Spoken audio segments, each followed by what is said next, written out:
How's it going, Azintoth? Good morning. Thank you for a couple of resubs to start us off. Strawberry Porg, I appreciate the 2/3 of a year. Metsu Fathom, thank you for the over 4.5 years. Yes, if you give the Marvel Strike Force promo permission to see your Twitch name, I will, what's it called? I will see it in the thing. On my dashboard. Ooh, 1,000 gems just for updating my client. Don't mind if I does.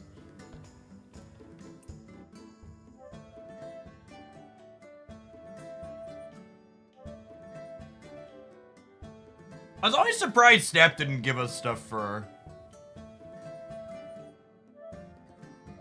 Oh, the promo's only for new players, is it, John? So if you're someone who's done Strike Force in the past, and is not for returning players. That's basically the standard for any promo campaign we do. Is any of the goals and stuff are only for returnings. Yeah, I have done some Strike Force promo in the past. They've been around. I think when we did the sponsored time on Saturday, someone said the game had been out for like 7 or 8 years at this point. It's a long one. Oh, that's interesting. So they rolled out seasonal stuff for this. Is 180 the top of the AFK seasonal levels? I guess that makes it. It's a lot less daunting than 1125. I actually hadn't scrolled through. I want to click around at some of the new season stuff because I haven't really had a chance to look at it all just yet. Let's wait. That makes sense if it's gonna be seasonal. And the season lasts. Are they 3 months, I think? How long do they go? Do we have... There was a thing in here. Yeah, in events, I think, that showed it. Current rewards. Yeah, May 10th through September. Oh, it's longer. It's 4 months, right? May, June, July, August. Or almost 5? June, July, August, September. No, it's 4. It's 4. Math, not even once. Didn't they claim in here?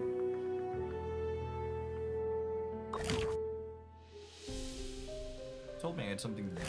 I told me I had a dot to click on. I feel like I've been lied to.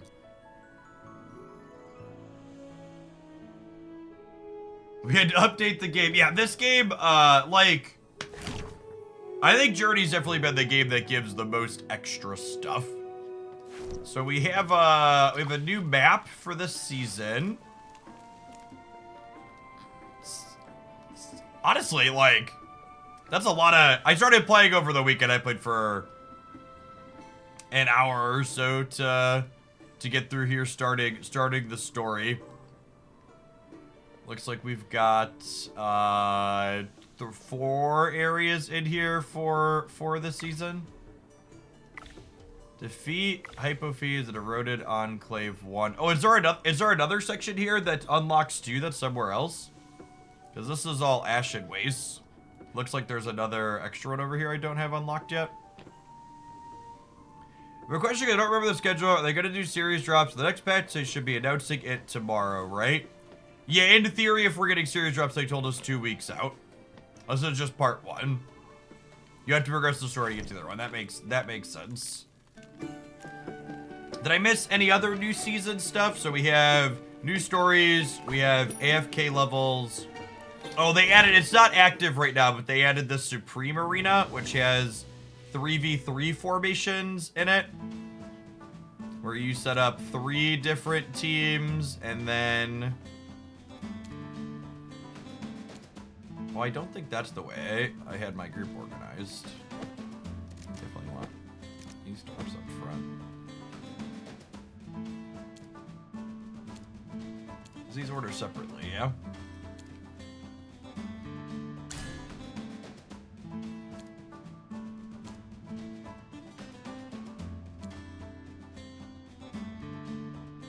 Is there a save button in here, or do I just hit back and it saves it? Ah, you can move them around in here too. Neat. cancel. It says leave without saving. Is there a save button I'm missing?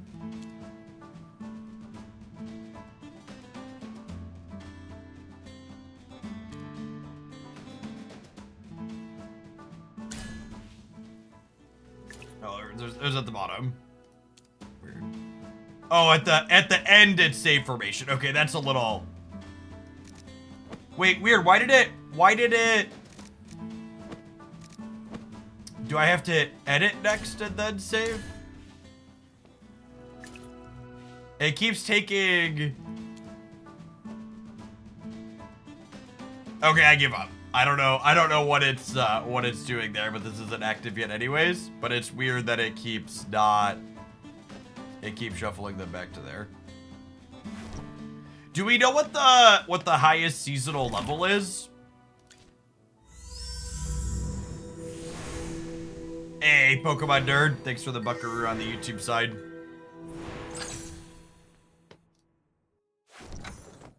So there's new equipment for this season. The characters have... Oh, can I level somebody up? Mystery is the most beautiful I did. thing. Look at that. Excellent. Beauteous. A wise investment. As yours is active. Weird. Huh? It was an accident. Another one. I need to sit down and like read through all of my characters' skills at some point. It feels like, because they all have. Miss Floribel. They added a seasonal skill to everything. Increases damage by 11% for 3 seconds after dealing damage to normal attacks. The razor points will show that I walk the path of the blade. Ultimate deals 125% damage to the current target with each of the next 4 skills or normal attacks. Mystery is the most beautiful thing a girl could Grants wear. 11% It's more charming attack than and anything 8% else. crit for the first Don't you 8 think? seconds of battle. Defeating a non-summon enemy while buff attack extends its duration. So... Oh, you're on the server too. Are you sure your Supreme Arena is open? Adobe, because mine says it's off for another day and 9 hours. Maybe it's because of when I started. I just unlocked this the other day, so maybe if you were like part way into it.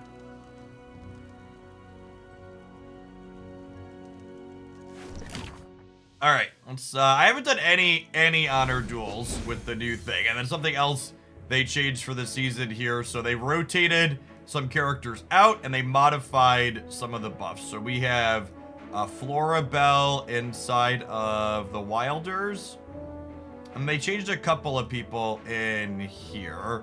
So we got Corinne changed out for this Storko. I'm gonna be honest, I actually don't know what his skill set does.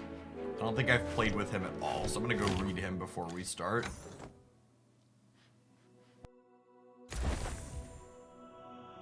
Oh, I hit a equipment upgrade.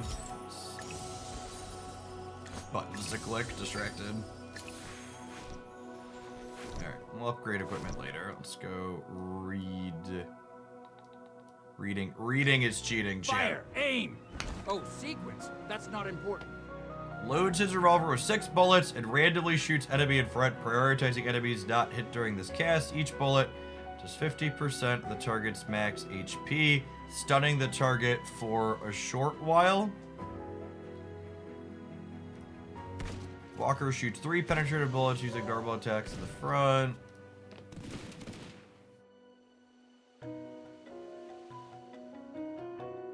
Crit damage boost by 30.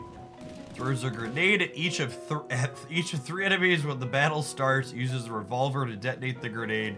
The enemies within a 1 arc tile are stunned for 2 seconds and lose 10% physical defense in 15 seconds upon the grenade exploding. Well, that seems really good at Mythic Plus, huh? This is very Aryan-esque.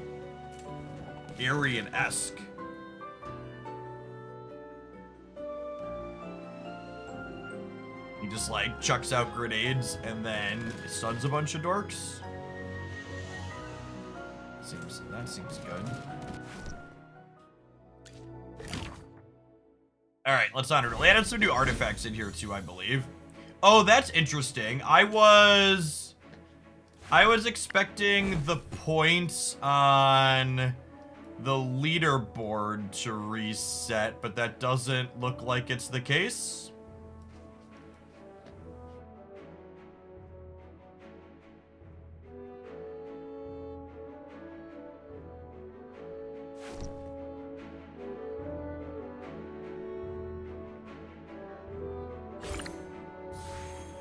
Alright, what do we got? 4 ultimates, get a flame wave. This is a strong group here. Vala and Rowan are really solid characters as a tank to start too. Like, good mix of starting characters. This artifact is very reasonable. Attack speed. Fragrant bag. Allies gain 30 haste and 40. All allies gain 30 haste and 40 vitality if they're all still alive. This also has a good tank and Rowan. Extra haste and vitality is appealing. I think I like Fragrant Bag slightly more than Immortal Flame.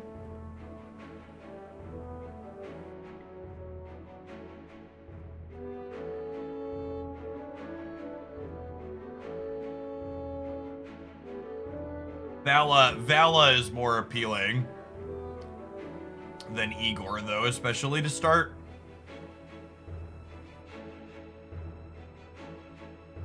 I'll take the Vala group. And then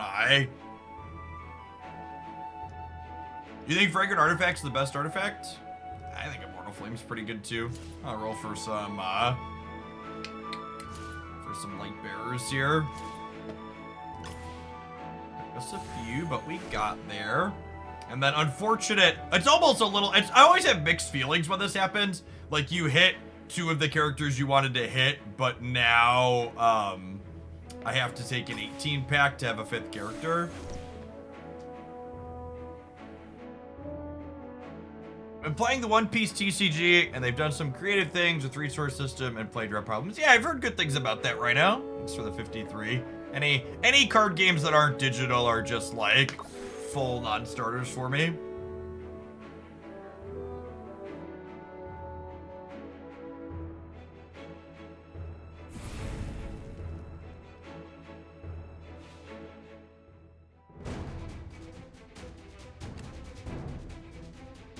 Some new tunes in here. There's 30% of max HP when they drop below 50. Okay, so Get behind me, children. Granny up front, Potions for sale. Rowan behind. Buy I 4, think get I one just go free. 3-2 here. My. Looks like someone needs a little warming And we'll probably do this, then we'll like deploy Damien behind her to start to draw aggro from an assassin potentially. Their artifact doesn't tell us anything about their starting things. What kind of treasure awaits us today? I would love to Check Vala out their my Carolina, latest and I'm still invention. gonna deploy this behind just in case they try and Sylvina our mage. Oh, they Sylvina our Rowan. That's pretty good. Yeah, he just got deleted. Right down the center. Carolina moved up into the healing range. I think we're good here because Rowan got KO'd to start. Oh, the what's his name running back and forth dork is the new one, yeah? I would love a legendary Vala going into the second round. That sounds lovely. We definitely need another defensive character. I guess that's one thing about the light bearers. You're probably going to need to splash or hit Lucian more frequently, right? Oh, look, they added the quality of these artifacts in here now, too. That's great.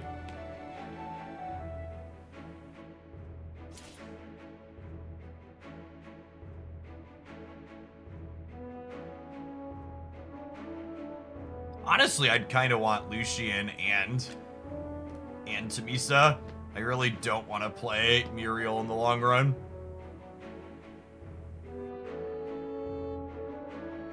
I have 22. I could sell a bunch of these for 2 a pop. Maybe we just do that. And we'll drop her. It's possible I splash Damien in the long run, so... Oh, 5 heroes required. Oh, is it not gonna let me? Oh, that's so annoying. So I can buy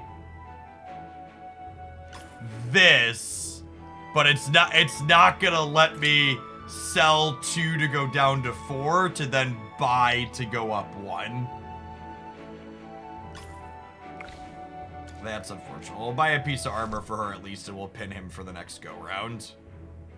And then we'll play 3 and 2 again, I suppose.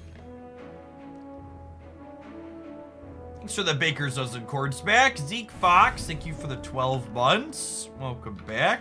My shield is unbreakable. It certainly looks like it. BTY-ish, thank you for the 46 months. There's the fragrant bag. Get behind me, children. Potions for sale. Check out my latest invention. We'll just start with them in a front line, and then we can put Tabisa in the back and then Vala. What kind of treasure awaits us today? A little flower here tells us who she's gonna be targeting. The divine light. I'm gonna put her behind just in case they have a Vala too. She'll charge in, so it's fine to start her in the back.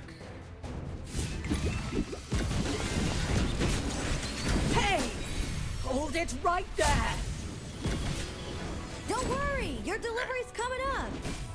Our Rwan got assassinated in the first round that we got smoked in, so hopefully that's the make or break difference.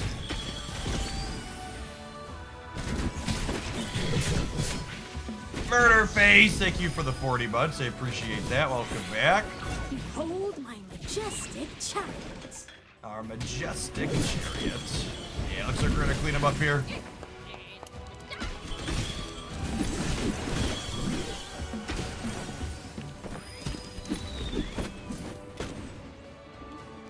I'm still. This team comp's not terrible, honestly. It's very possible we want to splash Damien. He did a solid amount of healing there. I think I'd rather have...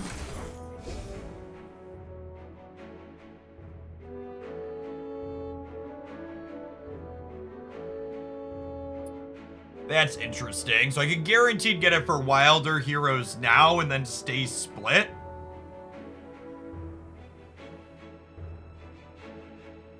Or, because I was gonna move out of the Wilders, but taking this and then keeping Granny over Lucian might be viable. Keeping Granny, keeping split faction makes us a bit better into Graveborns when we run into them. Maybe I'll do that. And we'll unpin Lucian here. This is ultimate up damage. Yep, I would love that. Thanks. This is a healing item for Granny, so no new legendaries for this draft round, but we got some solid artifact upgrades here.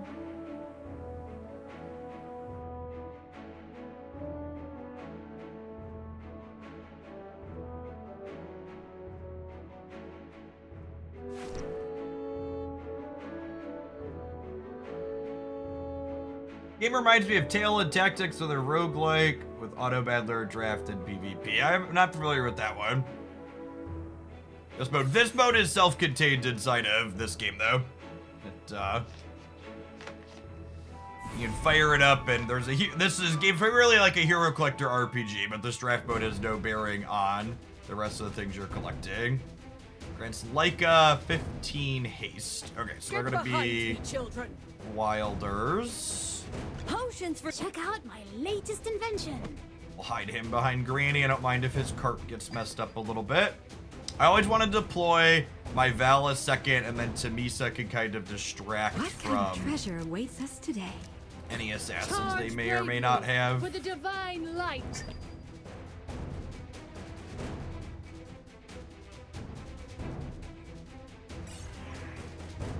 You're in the event in Genshin yet. I did the opening, and I did some of the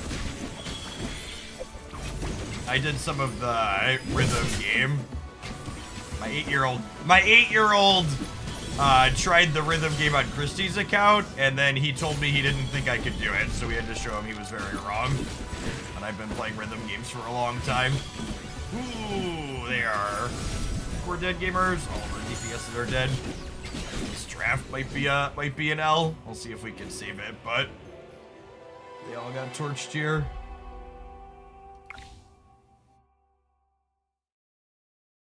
Yeah, Rowan did more healing than Damien. Maybe kicking the Wilders was a mistake. This is a solid upgrade. Oh, that's a new artifact. Reduces 40 energy per second. Oh, is that a new artifact? Maybe I'm just misremembering it because I hadn't used that before. I feel like I remember reading that text box before. So the way this game mode works, you play until you have 9 wins or 3 losses. So we're 1 and 2 to start here, which is not stellar.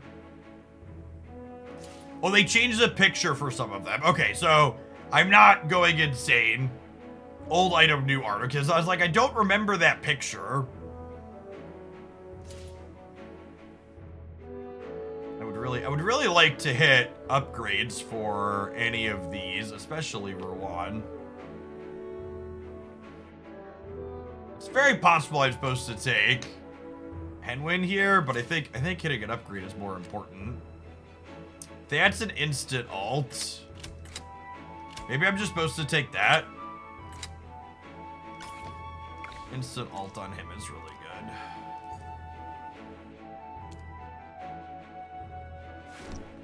Then we'll pin her. All right, let's see if we can salvage this, or we're gonna need to run back another.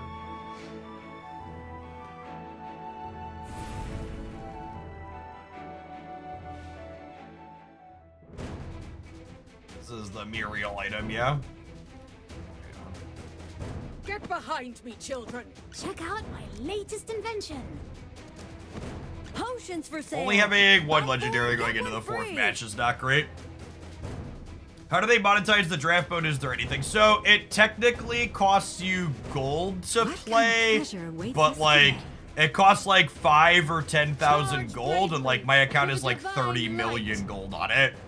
So the nominal gold cost is basically just there to ensure like you play the RPG collector portion of the game at least a little bit to have the copious amounts of currency. Alright, my Vala is targeting their Vala, and their Vala is targeting my Tamisa, who has a starting shield, so hopefully this is good for us. Ult before you die, Granny. Thank you. Alright, our Vala killed their Vala, as expected. The question is their Muriel about to laser us? Yes. Wait, what? But did it say Damien was still alive there? What the hell happened? I assume it was just this lasering us. All right, well that draft was atrocious. Let's run it back. Rough start to the new season. We hit our first win though, so we get 200 gems.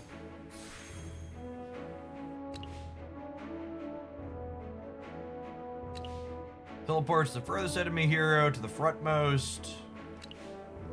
We can take this and draft Wilders. Or draft Maulers. There's some new Mauler characters this season I wouldn't mind trying. I really don't like any of these. They nerfed the Wilders in this. So yeah, so they swapped Arian out for a different new legendary. All right, I think we're gonna draft this top one. I think I'm gonna go ahead and tap our ad break though, because it's gonna start in a minute anyways. That way we won't get interrupted during this draft. Thanks everybody for hanging out on the early crew. We're gonna do at least one more draft on this, and then we'll probably switch over to some snap-in. Don't go anywhere.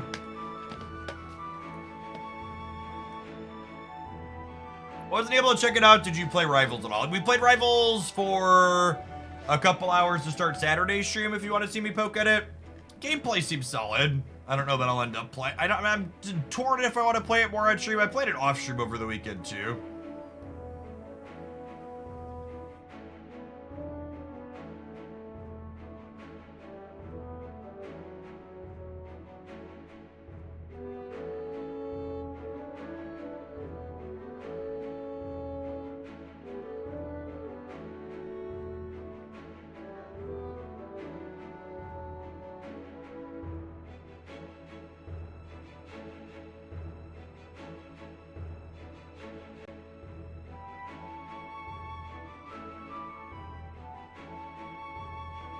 It looks generic and fine. I mean, I think it does a good job of letting you feel like the designs on the heroes feel good, I think.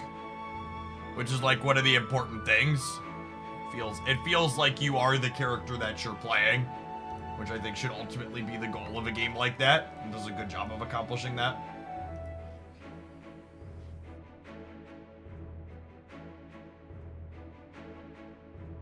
I know you're under NDA. I actually didn't sign any contract with them, Hoist. I would actually never sign a contract like that that says I can't critique the game that I'm playing.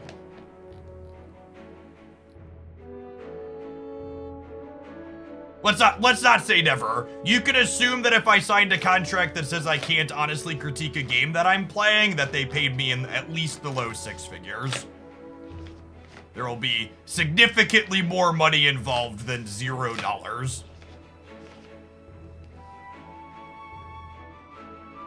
The Strike Force promo, if you want to hit level 30, will be Saturday morning, so you got a little while if you want to check out our free sub promo with Marvel Strike Force.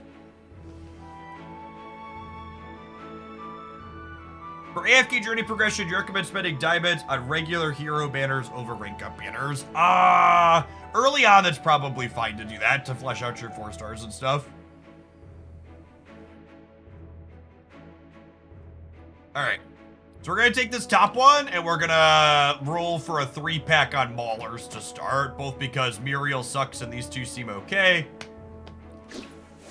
And I would like to try out some of the Mauler ones. Lovely. That's not a bad start. I need, we want Smokey as a healer at some point, but I think we could just go ahead and grab the light armor here to strap on. We have 3 tanky dorks here. So we'll grab some armor to throw on Lamont up front, and we'll head into town here. Matsubala, thank you for the 27 months. Welcome back. Who do you think are the important ones I should look out for with Maulers, admin? Is Smokey a necessity, or do you think it's better to splash a different faction healer?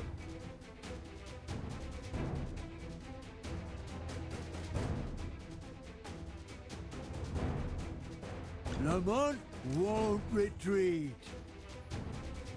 I come to protect. Oh, we have Coco now too. I forgot we have a second healer in there as well. So yeah, Smokey gets disrupted easily, and a lot of the times your Maulers tend to be all over a little bit. Time for work Is again. part of the thing.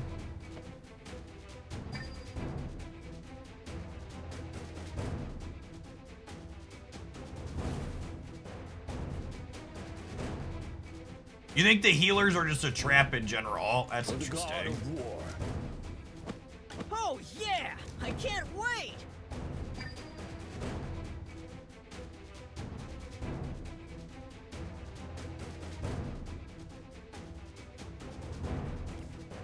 I'm vibing the new soundtrack in here.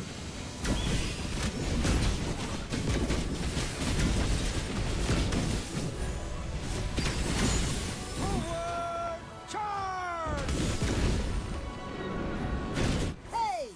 Try this!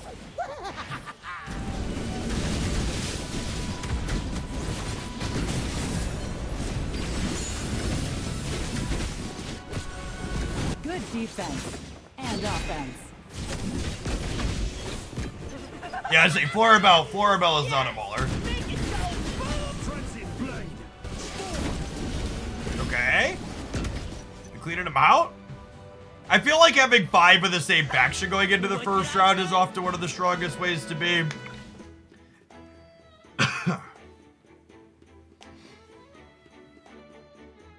That's lovely. He did a lot of damages for us there. Good spread, honestly. These two soaked a ton. I think she was stunned for a bit of the fight. But I want to take a look at the replay really quick and see what happened to her. That she didn't accomplish anything. She was just kind of not in it. These other characters were taking hits and she started up front here. This is one of those things like you want to make sure you're paying attention to your stat screen of like which characters are impacting you, but like she didn't really have many stats, but she just didn't have a chance really to fight most of this game. Because of the starting positioning. Yeah, okay. So she didn't die, and she just like was in a spot where she just like wasn't thrown into the fight. That makes sense. She's a character that has felt reasonable when I've played in the past. I would love a Lamont upgrade. Honestly, I'm looking for other Wilders too. I think we start with this. Yeah. I'm definitely selling Mirabelle. She can get out.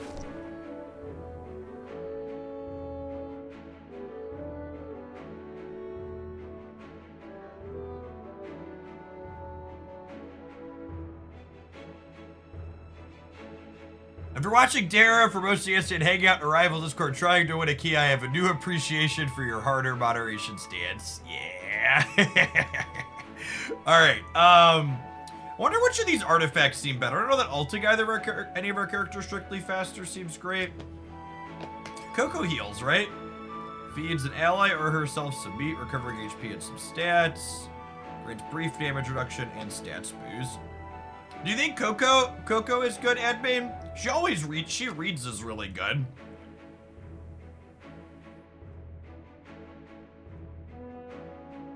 I just roll for a legendary? I guess that's fine. That would be a solid upgrade. We have a few rolls. And hitting legendary at our DPS is solid. We lock the 3x maulers here because we'd be happy to roll a majority of those. Flamester! Let's get you a sword to go with that shield. That's for the entire year. Welcome back.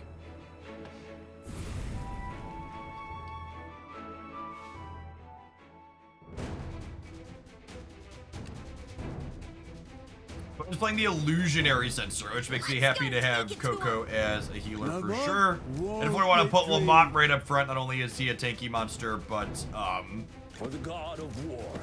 Oh yeah! I can't not only is he a wait! tanky monster, but he's got the item on it that makes him more durable. Usually there won't be assassins with this. Trying to beat through a Smoky on illusionary sensor is gonna be a tough ask. I feel like I need healing of my own to try and keep up here, but I could also be wrong and maybe I'm just supposed to Odie, but Odie just seems really bad into this artifact.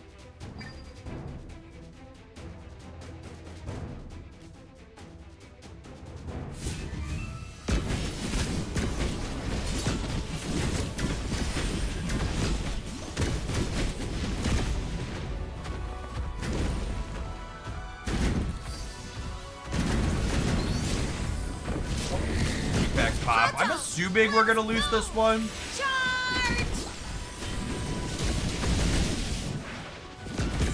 Smoky seems like a tough nut to crack without us having a ton of sustain.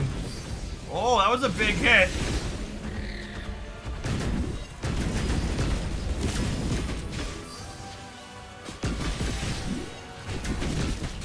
Come on. We're so close. Can this one go down? Okay, maybe.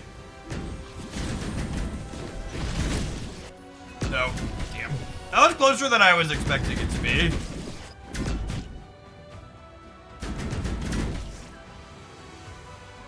Our artifact got some solid stuns in here. What's going on, New Sense? Yeah, I got you. That seemed like a bad matchup for the start of our draft here.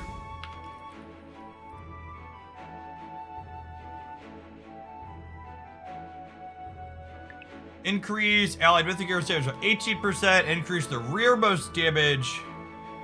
Allied hero's damage by 30%. These ones are always an interesting decision to me, because like this, we have our one legendary we could definitely throw in the back and like get the damage on it. But this is better in the long run, so I think if we're trying to win, we should take this one. But we also might not make it to get to use that one, so we'll see.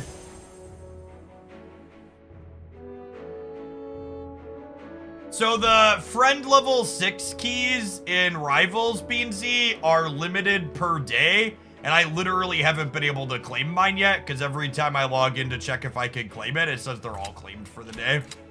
Just as an FYI, it's not a guarantee.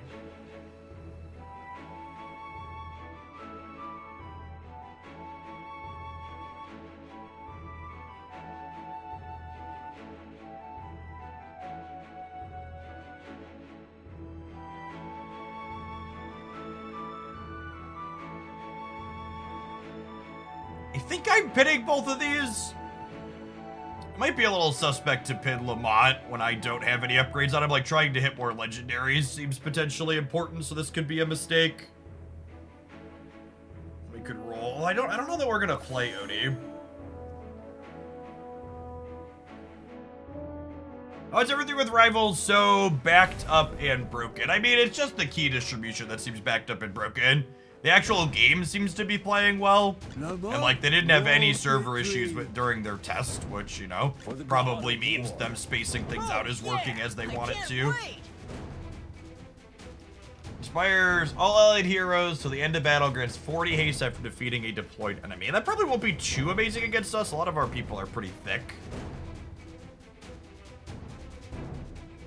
I come to protect. Okay. And then this is, again, one of the things Take it to him. I like to call out as one of the mistakes people make is frequently deploying their assassins in the first round. You really don't want to deploy your assassin in the first round because then you give me control over who your assassin is hitting. You see, they deployed and is targeting this, and now I get to drop her down and pull that aggro from her onto her. Actually, I think I'm going to put Coco in the back to help support Entendre when Sylvina jumps in here. Boom, Flax, thank you for the 16 months. Welcome back. Appreciate it. And you can see our artifact hopefully gonna just decimate their Carolina. Entendre, ult, please! Oh no. Entendre not getting to ult is a travesty here. Can we kill their Carolina before she ults? Doesn't look like it. Our people are pretty healthy though. Carolina ult just did so much damage. Good? I think we're good. Just Igor left. 3-1, we beat the Igor every time, assuredly, yes? Okay. Good Gamora boy, thank you for the 16 months. It was unfortunate that Entendre died before she could ult, but she was also targeted by the assassin, so kind of expected. We kinda threw her to the wolves.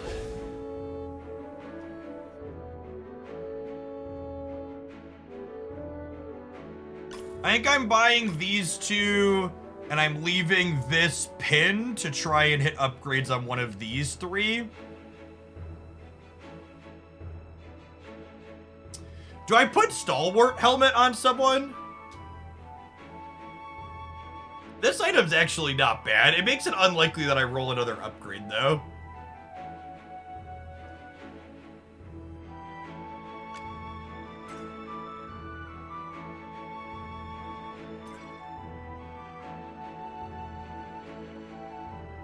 That's honestly might be nice on her. Are you only playing Honor Duel at AFKJ? On stream, I'm mostly doing Honor Duel because I think it's the most engaging and strategic content. But I'm playing the RPG parts off stream. I'm gonna take one more roll here, and I might sell Odie if we hit an upgrade. He's worth 4, so I can't go again. That's sad.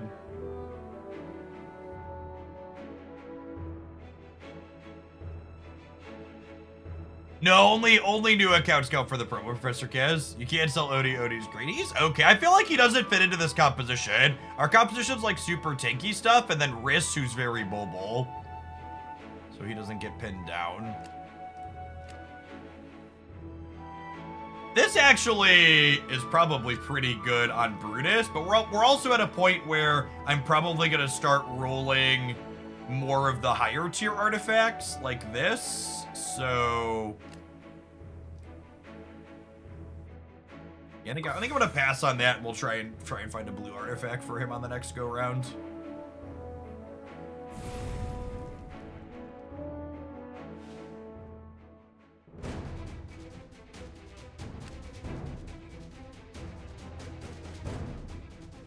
All right, they ult more, and their non-ult damage is reduced. Lamont won't retreat. I'm gonna split. So last time my Antandra was kind of stranded in the middle of nowhere. So I'm gonna deploy like this in the middle, and then we'll play to whichever side they play to here to start. 'Cause usually people deploy to one side. I come to protect. So we'll start For the god here. of war. Here, honestly, I'm gonna throw him up over here so we can walk at this.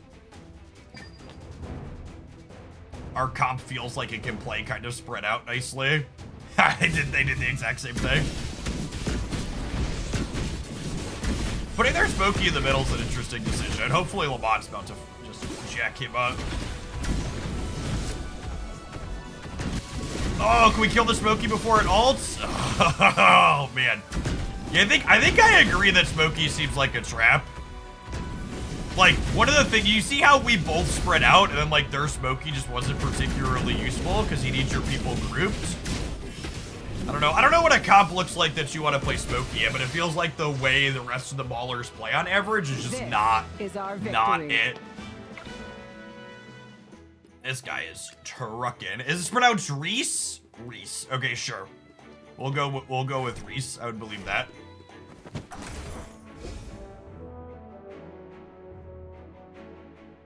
Let's pick this one up because we have a lot of currency, and then hopefully.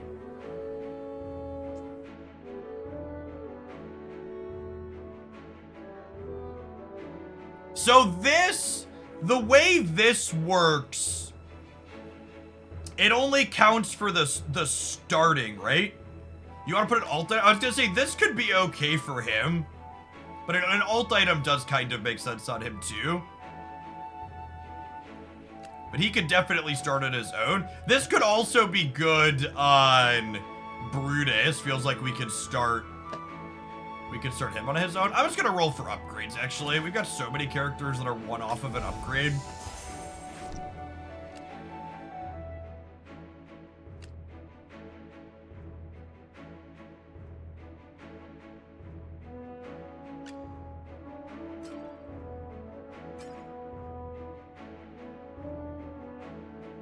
This stacks with Brutus, yeah? It would give him 2 lives. Or 3 lives, technically.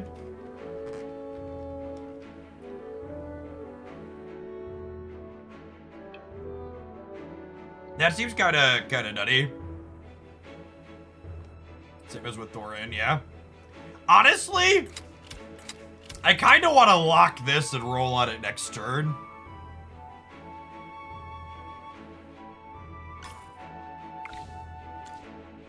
I hit a Lamont upgrade. We hit an item upgrade on him. If this rolls even a little bit okay, we should be in a really good spot. We're 3-1.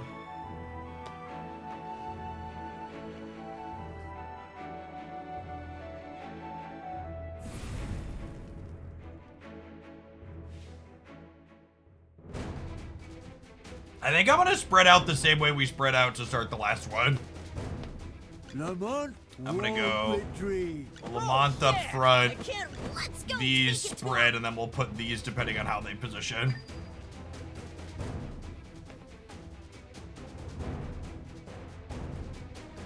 I come to protect. And being spread out is kind of good for into Tamisa as well. And she wants to trample over everybody.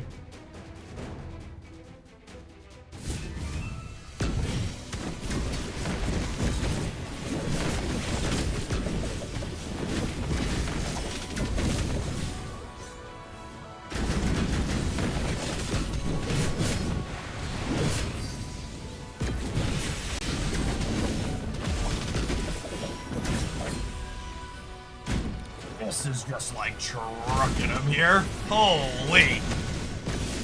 Can we kill this Viperian before he ults again is the question.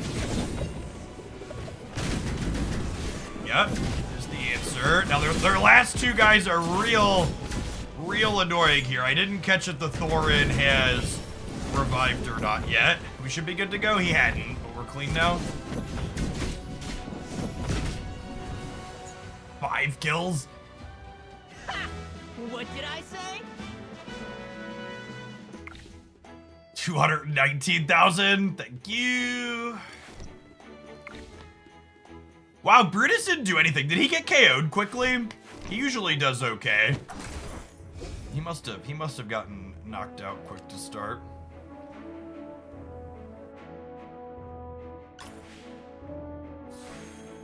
Oh, we hit a Smokey, but we hit 2 Le Mans. Anytime you hit 2 winners off of here, it's a free roll, yeah? It was like 30 worth of things you'd buy.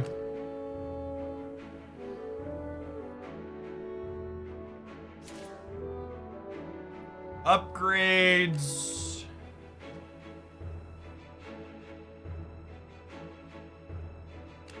Is that a risk item? I mean, we're definitely mythic Le Mans.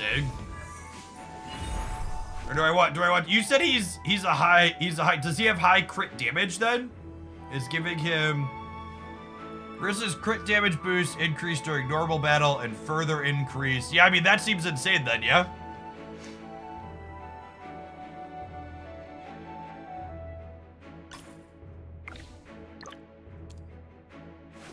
Just 10 seconds in, all the crits. I got a top tier Lamont. We would like to get Lamont. We would like to get Lamont to have a better item at some point, but it's hard to argue with Mythic. We're going into what? Match 6 here. We're 4-1.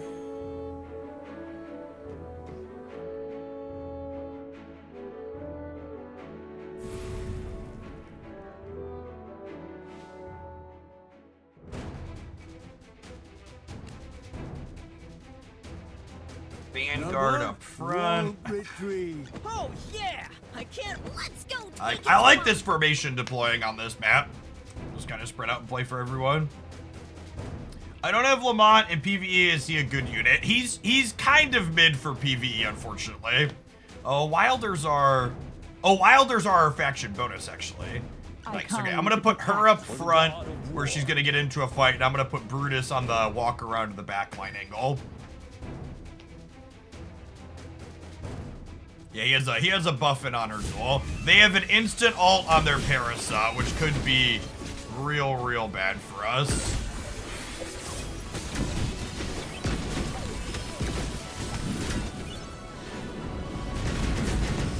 Holy! Did you see those characters disappear? Sorry, I thought that might have been bad for us, chat. It was bad for someone. Definitely not us. He shot his baggy cannons and everybody disappeared.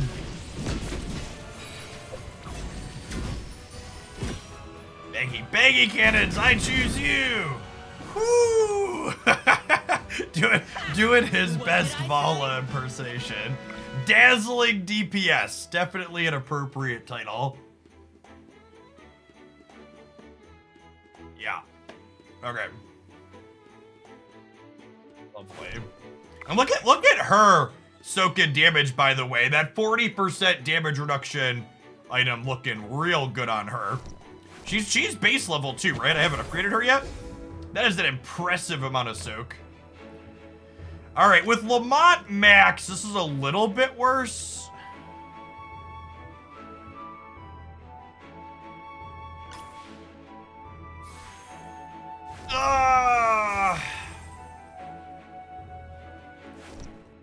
Unironically, am I supposed to play Odie over Brutus? Brutus hasn't been doing a lot for us. Definitely want her.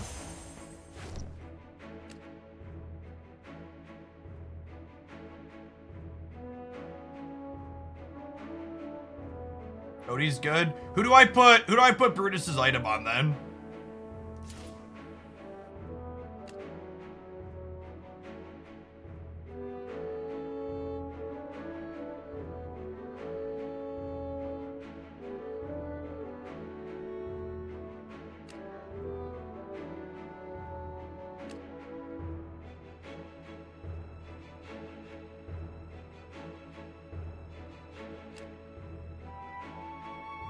Honor Duel does not have EX weapons now. I'm just not gonna roll any upgrades other than weapons at this point, right? Coco's been living forever, like they haven't been at risk of dying. I feel like I actually want to put this on Odie just so he is gonna get to sustain. I think it's probably what I want to be doing. Oh, do they get their weapon bonus when they hit Mythic? I actually didn't know that.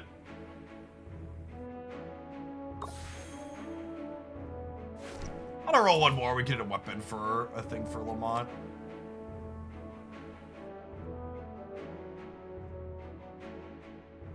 Coco.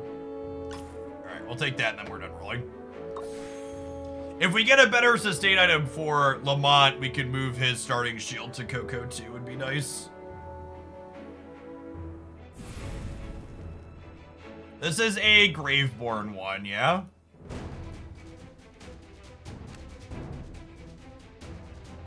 Lamont won't retreat. Retreat. I come to protect.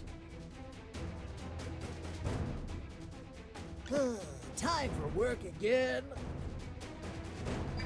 We'll put these up front here, and then we'll put these three in the back line here. That is a increased alt, reduces damage. Oh yeah! I can't. Let's go take it to him.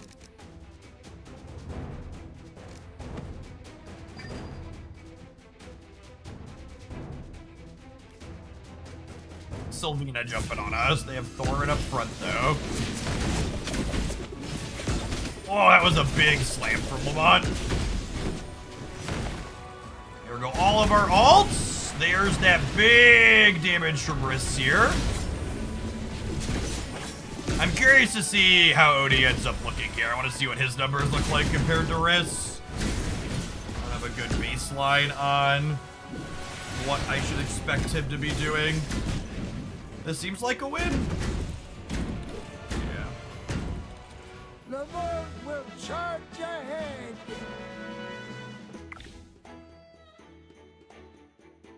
Lamont's a big boy. Yeah, Odie did a fine amount of damage there.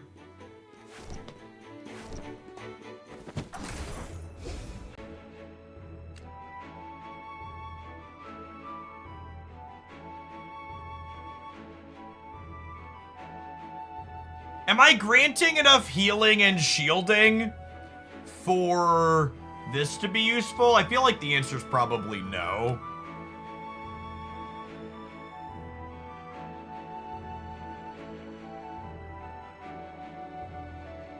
Oh. Or like damage reduction.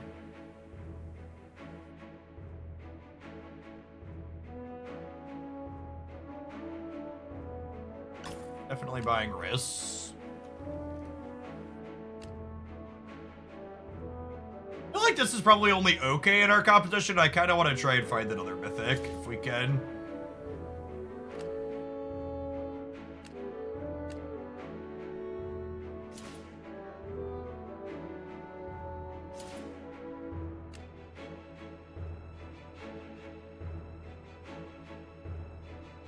Is this good on Odie?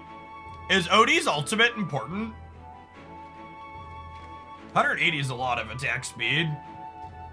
Hey, Mikey, thanks for being here early. I appreciate the third of a year.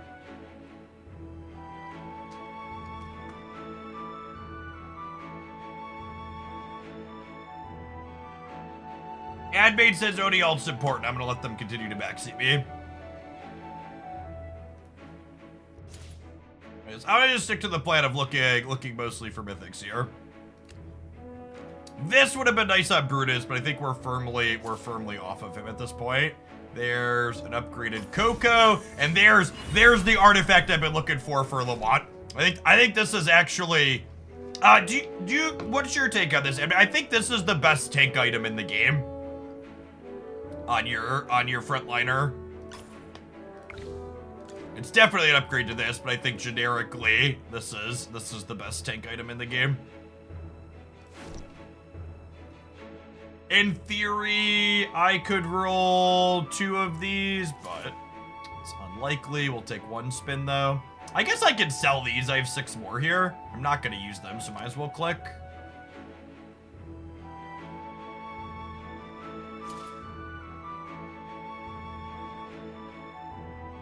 Alright, one of those. Fire it off.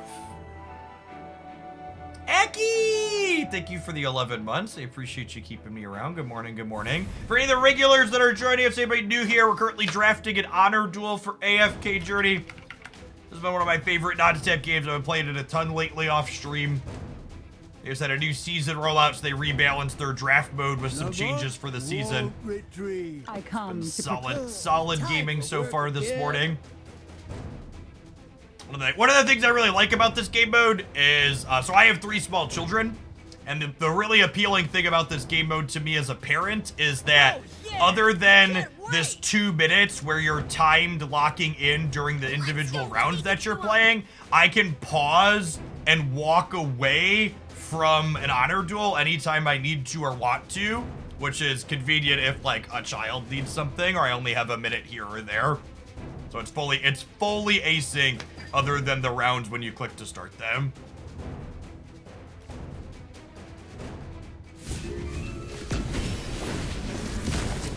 That is an instant alt CCS. So this is going to be our first really hard one. They have a headwind too. Let's see if our team comp can keep up here because our team comp is really good. Our item feels like it's doing a lot of work here though. Pulling their CC and stuff in is... That was a big wrist hit. I think we got him, gamers. Whew. That wasn't close. That wasn't close. That wasn't close.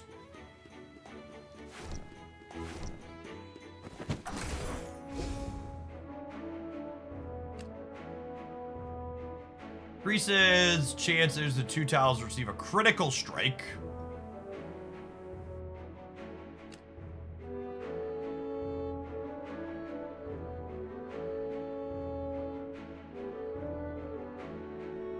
Am I supposed to put this on Coco and then just put Odie and Riss behind him? Because Coco's item currently isn't doing anything.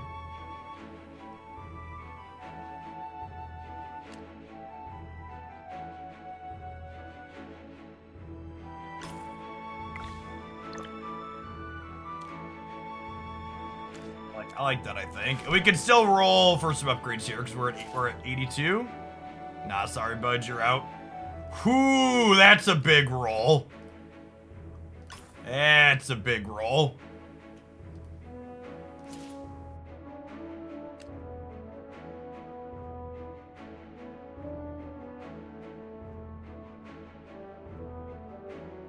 Is that an Odie item?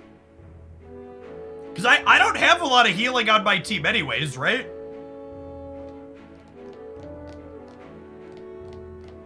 I'm mostly shields and damage prevention. I don't think I'm buying this right now. It would be a pin. It's only fine. Yeah, I think I'm just gonna roll actually. Oh, that's a wrist too. Okay, yeah, never mind. There's a wrist here. I'm just gonna go ahead and buy that and roll because we should be able to hit another mythic here. Statistically speaking. This is probably insane on wrists. If we didn't have a better item already. Go away, Brutus! Nobody loves you. This is an Odie item, yes? He does a lot of normals.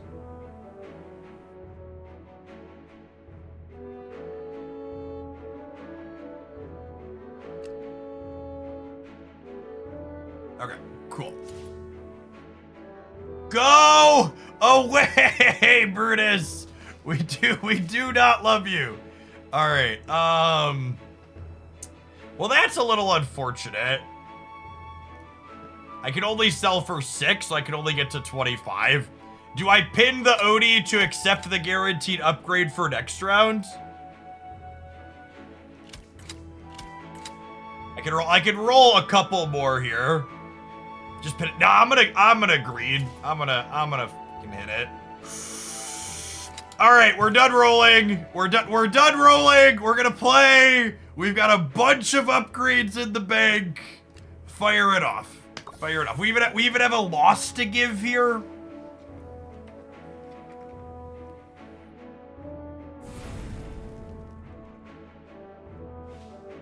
We are no longer like, oh, I guess I could have bought her 1X there.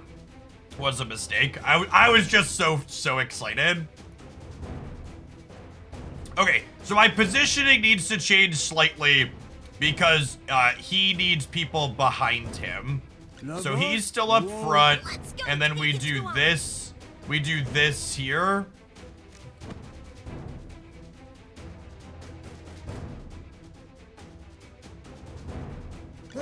Time for work again. Let's do this. I love the really clean visual here on the item, letting you know what it's doing and where. Oh yeah! I can't wait! I come to protect. All right, shouldn't have to worry about assassins here, but that is a lot of alt items. Let's see how this goes.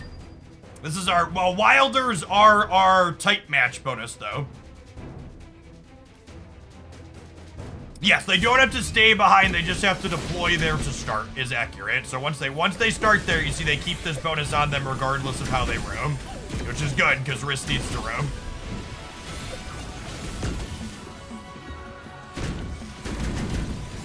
Oh, that did not delete like he usually does. Lamont with the push, saving on Tundra for a second here. This is the Parisa ult's probably gonna delete us. Our squad are holding their own here. Ooh, we took some of them down. Are we going? Is this going? I think it's going for us. Look at those chunky shields. Are we good, gamers? Holy. All right, so there's still some time here. Let's not count. Antandra's down. Antandra is down. That's another heal from them. We might be drawing. Can we kill the Parisa? If we can kill the Parisa, I think we'll be good to go.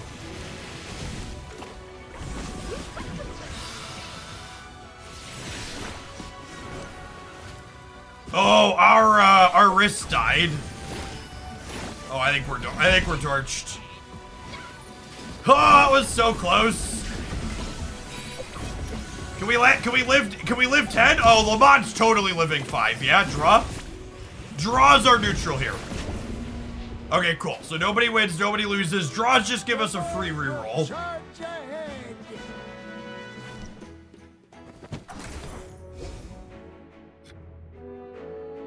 We don't get any currency though. Okay, I get to rectify my missing buying that at least. Then we missed one free reroll. Okay, cool. It's not a loss. We still have 2 wins till we're done, or 2 losses till we're out.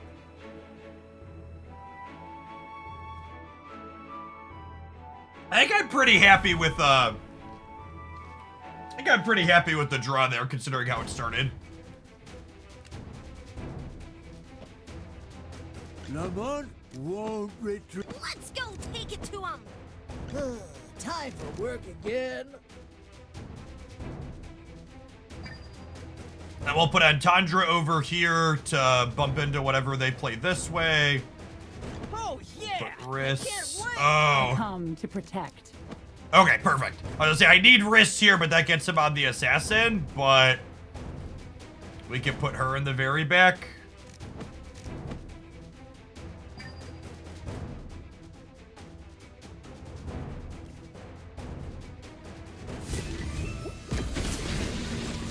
They're splashing mythic casts. That's interesting. Whoa, that Lamont slam though, gamers, huh?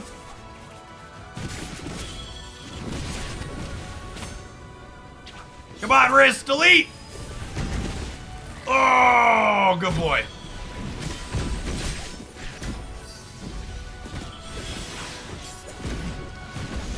Get him! Oh, yeah. Maulers feel pretty is our good. victory. Look at that, just nice, clean damage spread. And her soaking 300,000 there. She ain't even fully upgraded yet.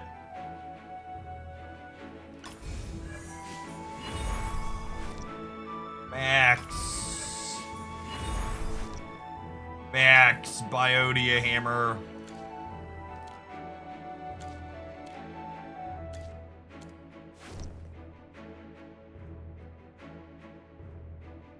Cool. And we're 8-1, so we got 2 shots at the last one here. And if we miss on the first pop, we should be able to almost assuredly roll for the last on him, yeah?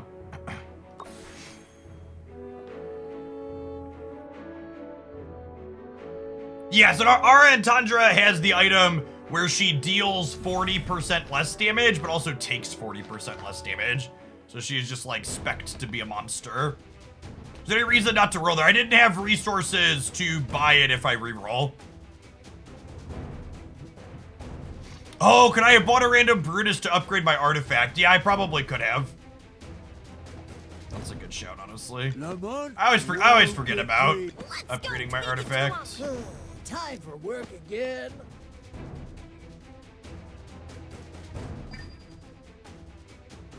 What are they doing?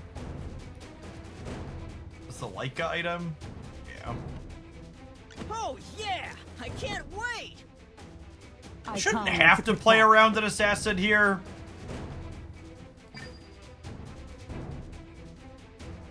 I guess they could have a Vala. Maybe I'm supposed to put Antandra in the back because of a Vala, because of Rowan.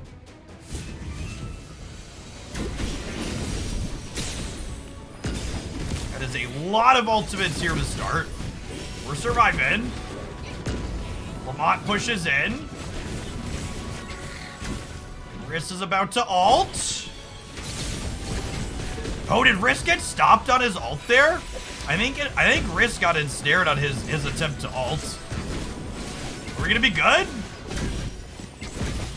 Looking pretty clean. This was the easiest honor duel run I've had in a little while. We'll charge ahead.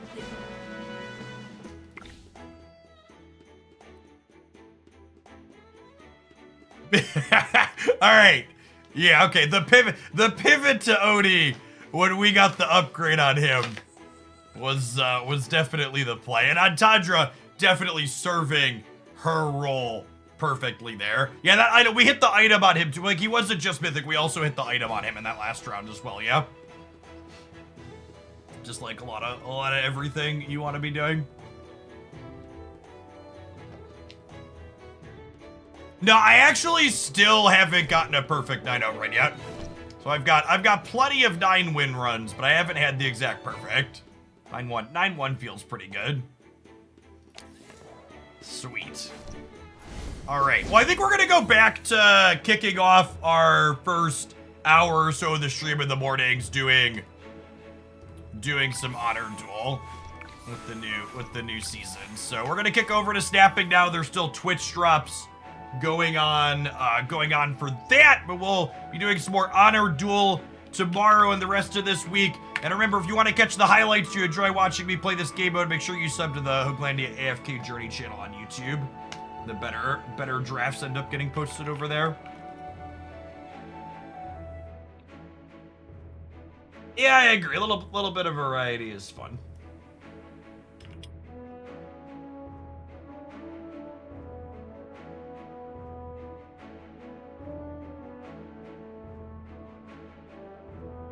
Let's go ahead and tap the ad break while we get things switched over. Thanks for hanging out. Don't go anywhere, gamers. Actually, need to run to the restroom as well, subscribers. BRB for a minute with that. You might not have a 9-0 honor duel run yet, but you're currently 4-0 at winning my prime. Nipples of Aquaman. What a wonderful Twitch username. LOL. Thanks for the resub. Welcome back. Which AFK Journey character you leveling the weapons up first? I've got weapons on a few of my characters. I'm a small sea creature in that game. We've spent some dollars and have some upgrades.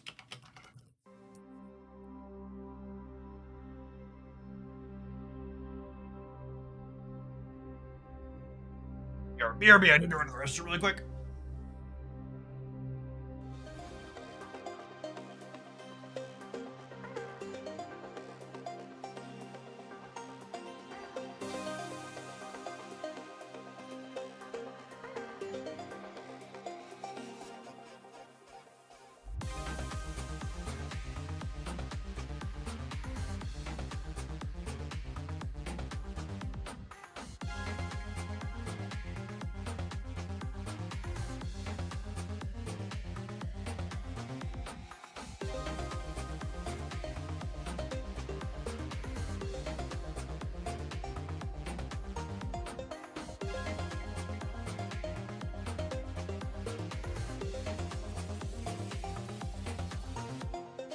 Yeah, I agree. The home screen art is stellar this season. The Blink and the Psylocke, I think, are potentially both best in slot. I don't love the... This Nocturne was what I skipped after not skipping a lot. I wasn't a huge fan of her.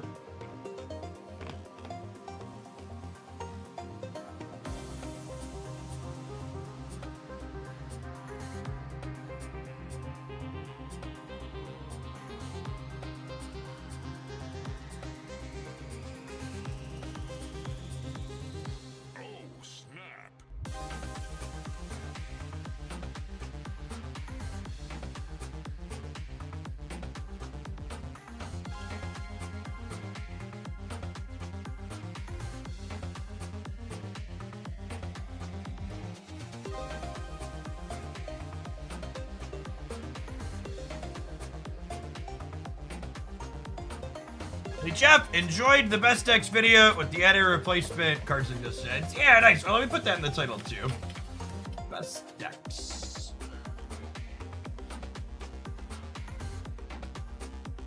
You're my god in Marvel Snap. I'll happily accept that title. What's going on, Professor James?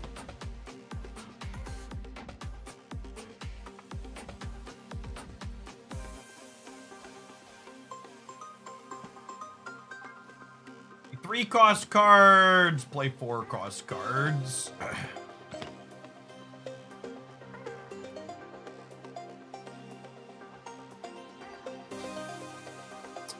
What do I do that has 3 and 4 cost cards in it?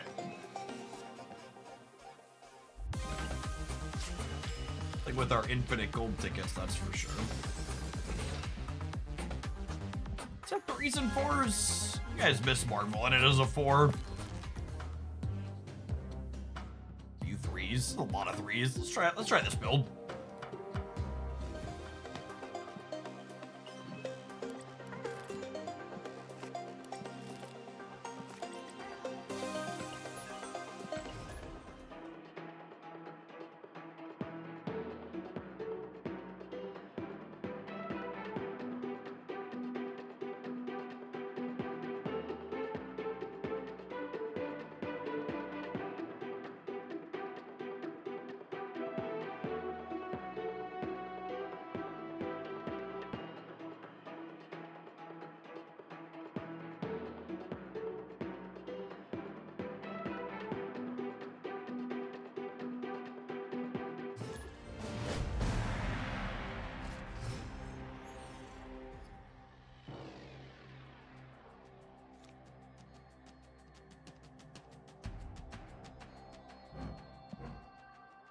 That's a lovely one.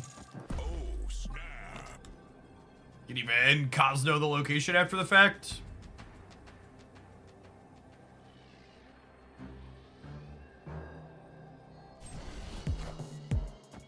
I was charged $14 for the gold pass. Is that a node issue or unique to me? You are the first and only person I've heard mention getting charged the wrong amount for the gold pass.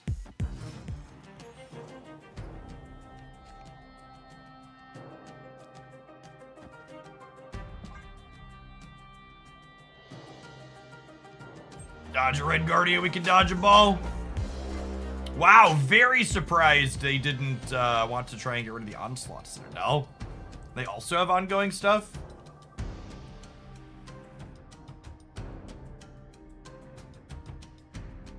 The only thing I can think of that's $15 is the premium season pass, not the gold pass.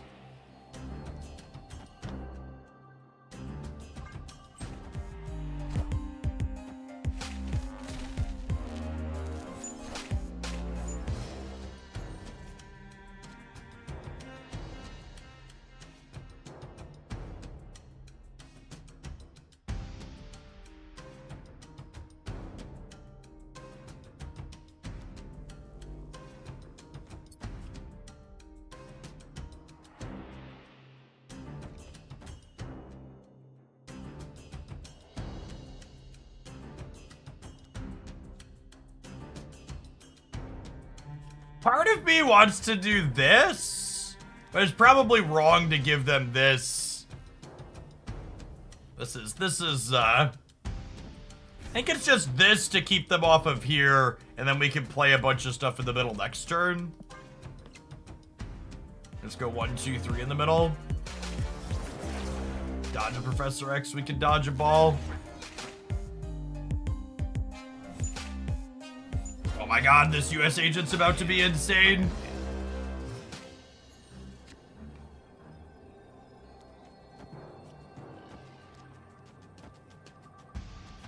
Actually, I should avoid playing Luke Cage to play around a Super Skrull, yeah? Because these aren't going to impact me anyways. So this will give me 5, 9, plus another 10, 19 here, and minus 8 on them is 8. So they'd have to have 12 here without playing another 4, 5, or 6. If they play a 4, 5, or 6, they'll need 16.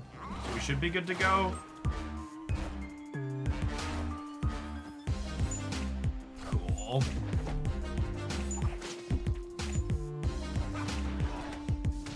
Maybe they just weren't thinking about the Miss Marvel bonus. They definitely should have played the Vision middle. They still would have lost, but they needed more health than just Silk that was going to move.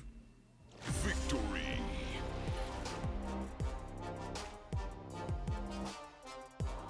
Yeah, after you hit one of the milestones for the free Strike Force promo, you can DM me on Twitch, Twitter, or Discord. And actually, Great Maestro, you just let it use your Twitch username so I can see that you did complete the goal, so you don't need to message me, have a thing. It's so much more convenient that these promos let me see people's usernames now. Appreciate you supporting my content by checking out the sponsor. Enjoy your gift sub.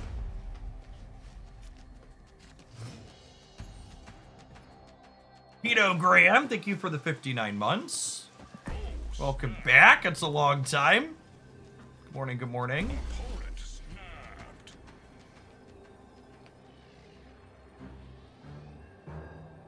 Yeah, Jean's a real Marvel Snap card now, and her rise to prominence, I think is worth noting, is not just related to her 1 point of power, but US Agent, I think, is definitely a big part of what's made Jean a relevant metagame card.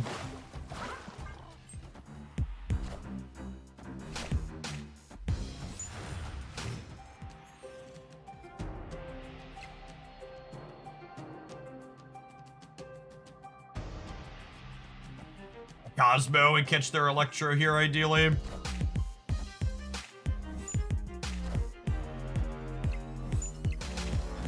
Oh, we got one of them at least.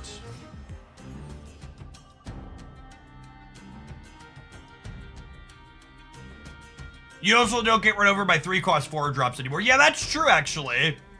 Part of her rise to being good is related to,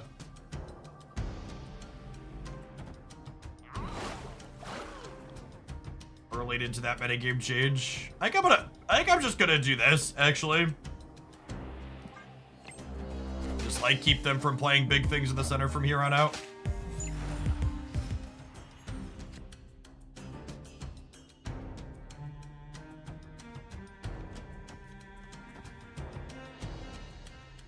I think we do this and then we onslaught the US agent because we have Luke Cage, yeah?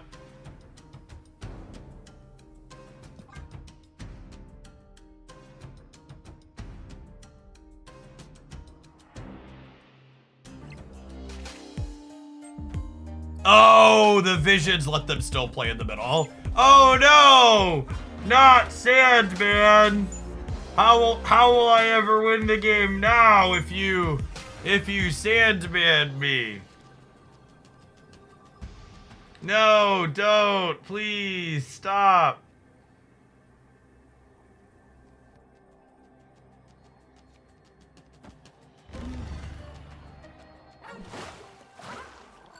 Calm down, Gene. I'm just shuffling sharks.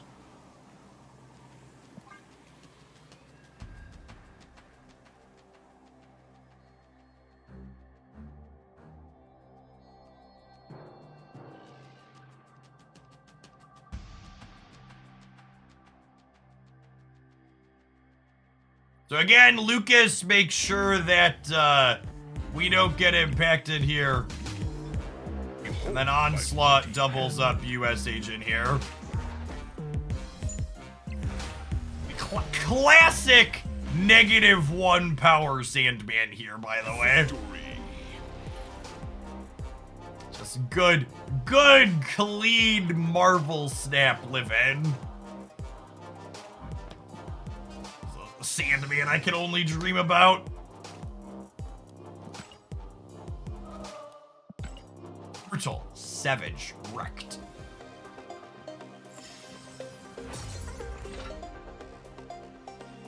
It would have been better off having never played a card at all that turn. Yeah. Yeah, actual truth.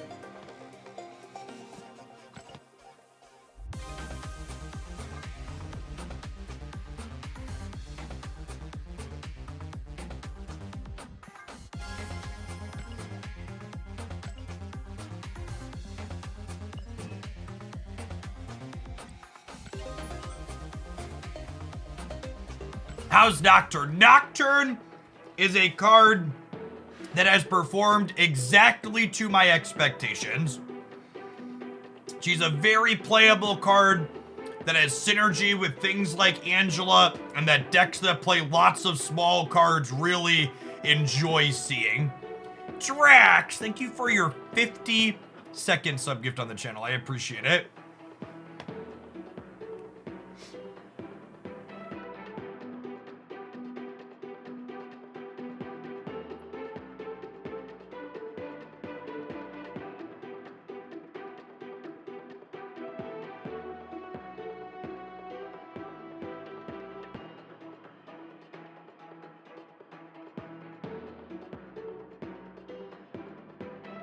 My hopes and expectations for Sage tomorrow.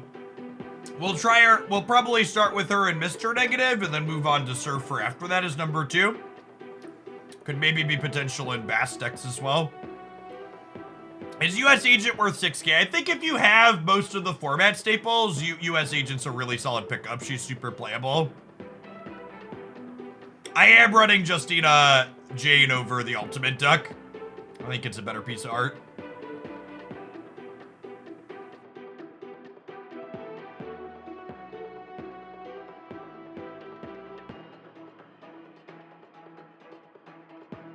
Token, your name just popped up in my Strike Force promo list, so yeah, you're in.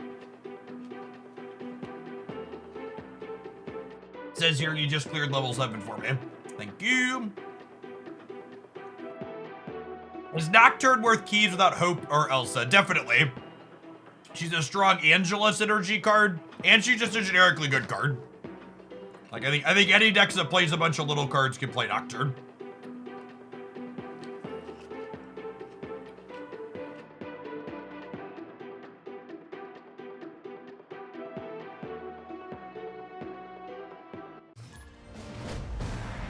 How much Sage plus Miss Marvel do we expect tomorrow? I would say not a lot because Sage and Miss Marvel don't have any synergy together. But the fact that you're already asking about that definitely implies that there are lots of TCG gamers who can't read. So probably a fair amount.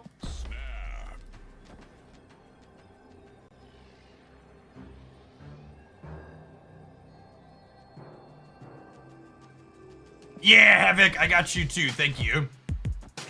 Appreciate it. Sage looks at different powers, not different cost schemers, just to iterate. Add a little information at the end of our ribbing.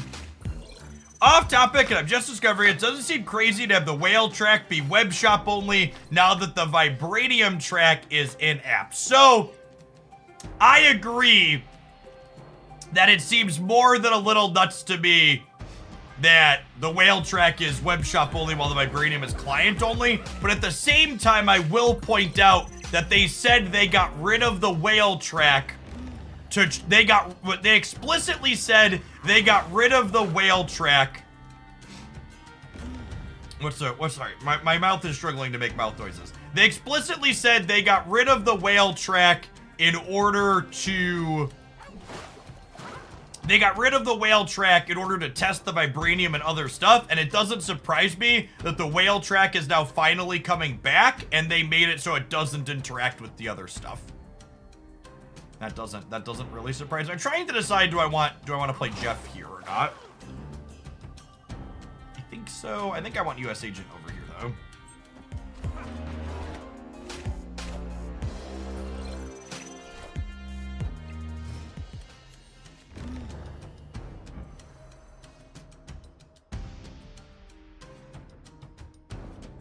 Appropriately nerfed Shang-Chi.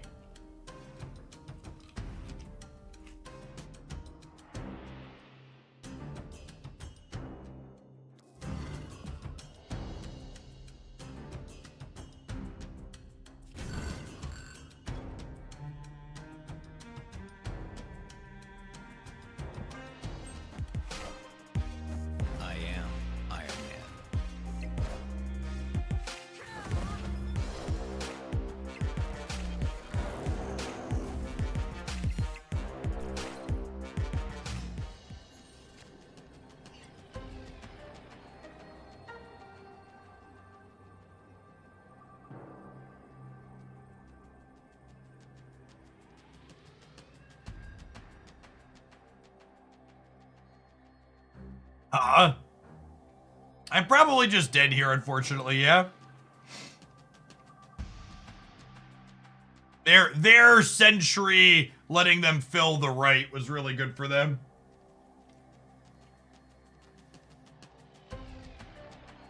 Please explain the whale track for us noobs. If you buy Marvel Snap purchases at marvelsnap.com/shop, you get bonus prizes for purchasing stuff on there up to $200 worth of stuff. I need one other asterisk with that though, is that since you came into my Twitch stream and asked that question, if you're going to spend $200 on the Marvel Snap shop, you're also now contractually obligated to subscribe to my channel. Because if you have $200 to give to Marvel Snap, you have $5 to give to the guy who explained how it worked to you. I didn't make the rules, but I mean I am gonna have to make sure that you follow them, and those are the rules. MLP Karma, thank you for the quarter of a year. Welcome back.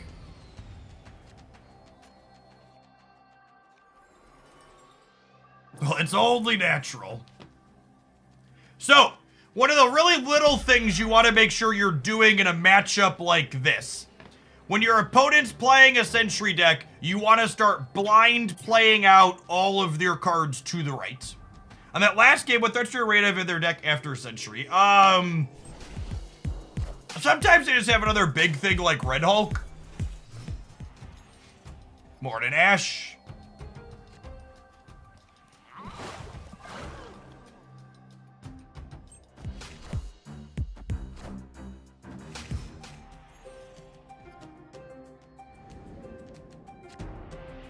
For fuck's sake.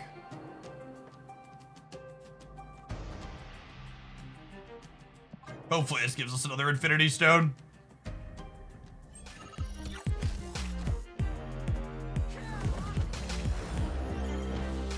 Lucas will help there. I have priority here. Perfect. Okay, so I get to go this into this.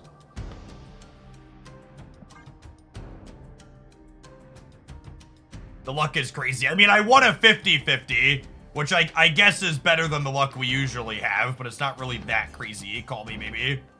You can send them a -6 Iron Man. Nah, I probably want the Iron Man for myself, I think.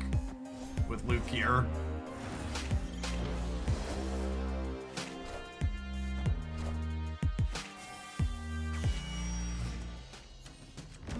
EP, thank you for the 64 months. I appreciate that. Welcome back. This is useless. I think it's Iron Man to win the left into Luke. Will that even work? This will be... No, it's not even that much, yeah?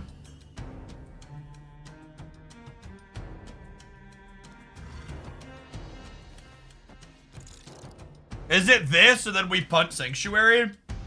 It might be this punt Sanctuary.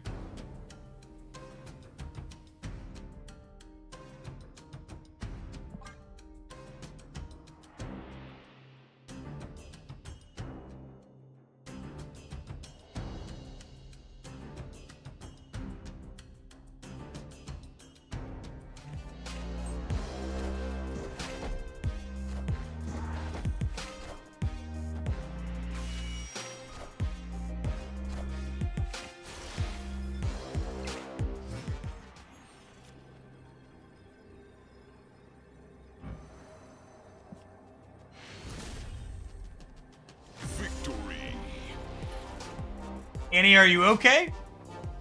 Deedle, are you okay? Are you okay? Are you okay, Deedle?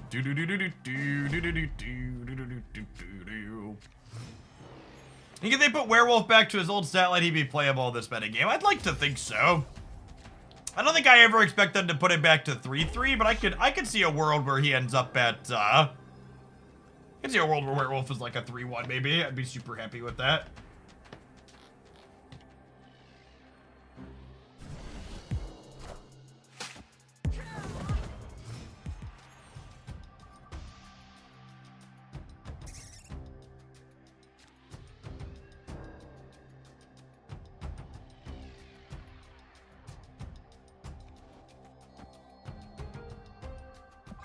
Again, just gonna prioritize filling right to make it so their sentries aren't good. And what a reward for filling right, huh?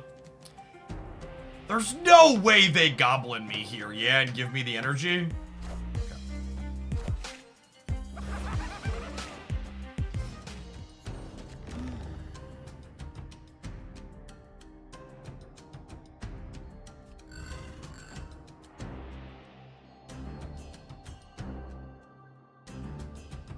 I think I do this to fill, because if I play a 3 here, Miss Marvel won't give this area a bonus anyways. By the way, chat, that little beeping noise isn't you going insane. It's an audio indicator that I'm playing a card US Agent's going to shrink. You hear that? That little beep noise, that's US Agent trying to say, hey buddy, are you sure? I am, but I appreciate it. I'm just pointing it out for chat. Just so for now, thank you for the 12 months. I appreciate the entire year of support. Welcome back.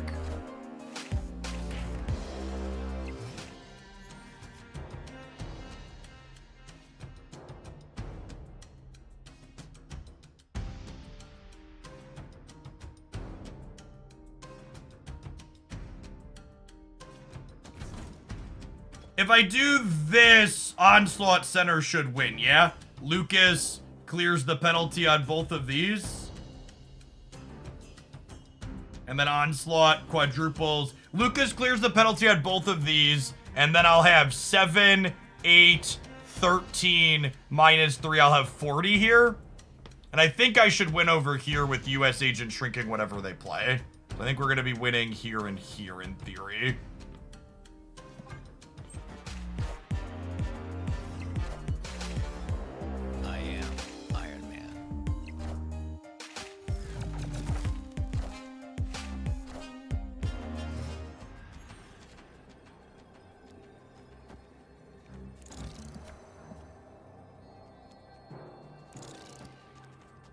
I'm actually going to fill this in with the Widow's Bite, because if they Annie the hood will kick across, and this is smaller than the hood, and it completes the Ant-Man. Behold my mighty hand. Behold my mighty hand. Oh, honey. It's been a while since the Nihilist worked without priority, hun.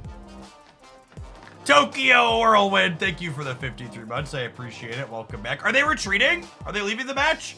Like, stays like this if you're leaving anyways, or like, fine, whatever, that's fine. But like, I truly don't understand why you would stay in a spot like that if you're gonna continue playing the match. Like, you can't possibly think you were about to win that with Eliath, right? Right? Please tell me they couldn't possibly have thought they were going to win that with Eliath.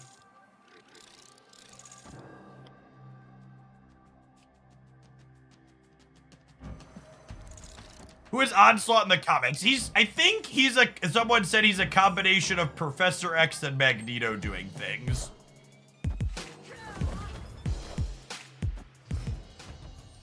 I was surprised that the Thor Blink deck from the roundup felt super good. There were a bunch of fun things I wanted to try in there. Yeah, the best decks roundup this week has a lot of stellar good ones in there. Unironically, chat, to self-promote shamelessly.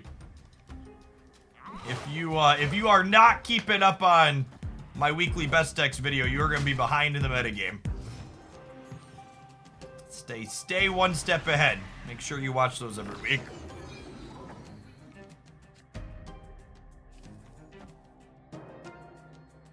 I'm gonna Nocturne middle because I think that's where they're most likely to Green Goblin. Unlucky.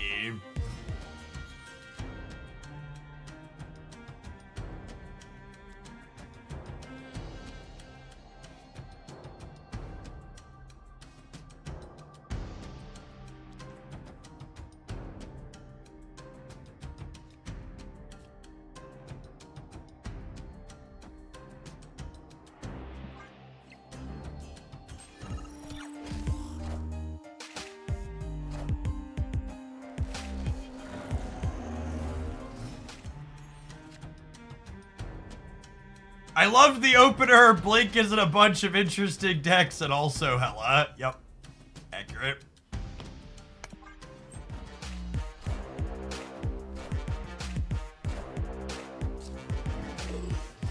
The club.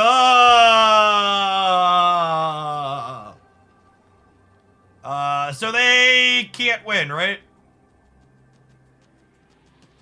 How do they win? They Annie, and they get 10 here, but -3 plus 10 is only 7, yeah?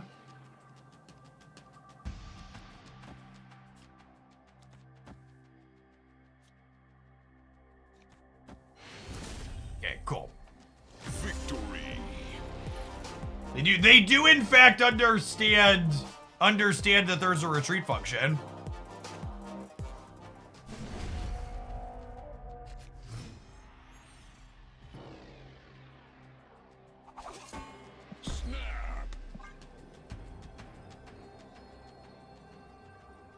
Are you not auto-snap anymore? The last round, the locations and our hand were awkward enough that I didn't auto-snap because we're deep into the match. So I decided against it. The opponent finally figured out that they shouldn't be playing Nebula on the right in their Sentry deck.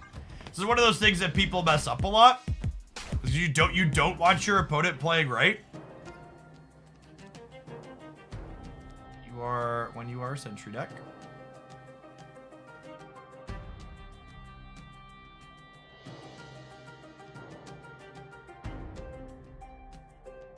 Yeah, Claw being a real Marvel Snap card is wonderful. Agreed.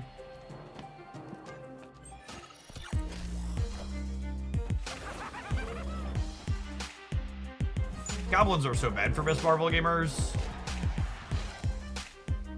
This might be an L.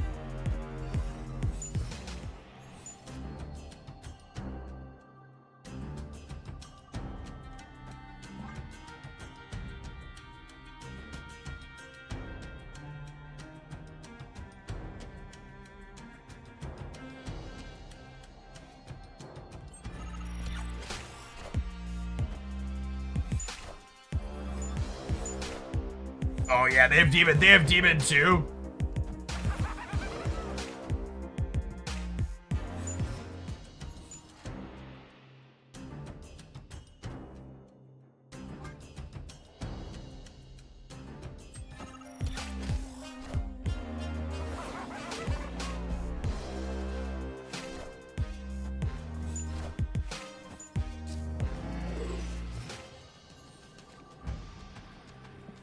Oh, it's created by time tiers. Like, why didn't it appear in the deck editor?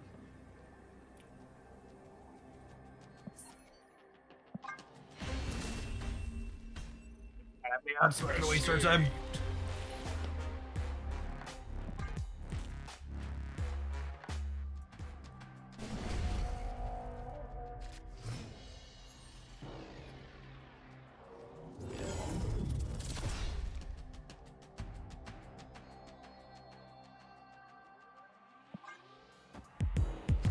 Nexus is interesting because they have goblins. I want to fill this up aggressively, yeah.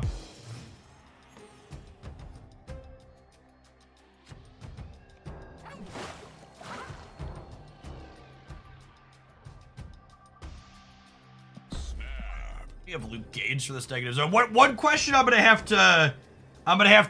decision I'm gonna have to make here is, do I Nocturne on the Nexus or off it? On the Nexus helps us fill the Nexus to keep goblins out, but off the Nexus gives us the option to kick it across.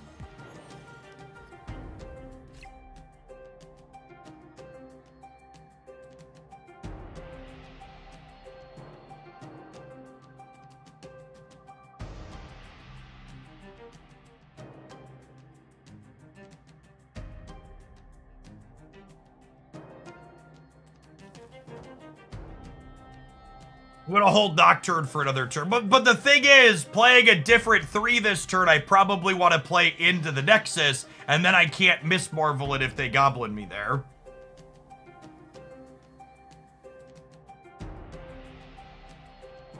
Yeah, I really, Cosmo would have been the ideal draw this turn.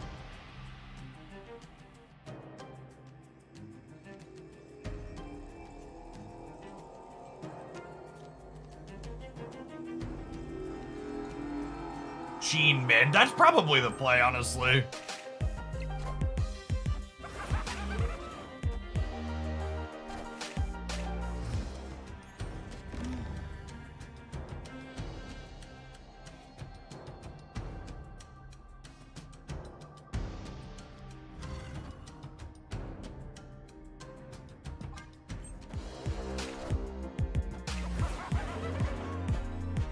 Thanks, bud. Appreciate you.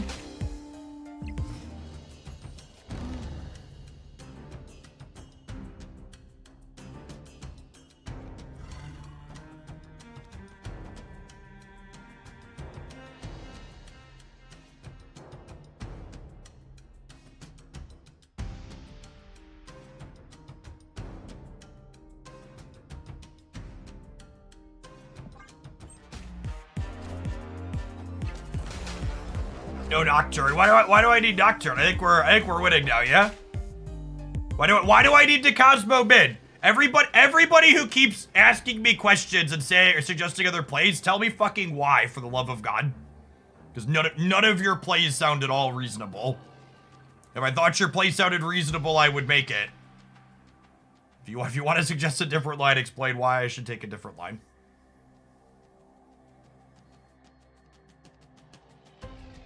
I guess we're soft to 1-drop plus Sentry here now.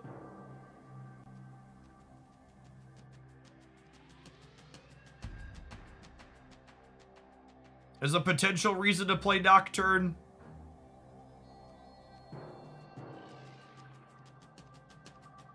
Although I suppose there's a world where I go up to 14 here, and then they Sentry, and then we lose here, win here, and here.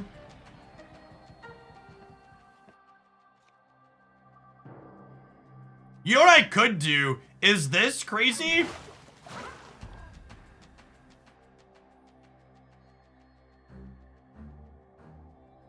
Play for lose the Nexus, win the game?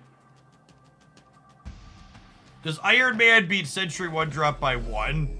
This gets me to 14, as opposed to their 16. I think it's this.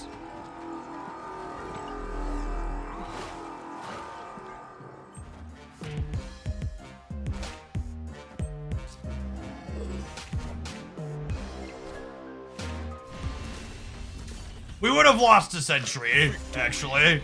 I didn't fully count it. So again, I'm moving the Jeff here because the Jeff is worth. I'm winning negative zone regardless.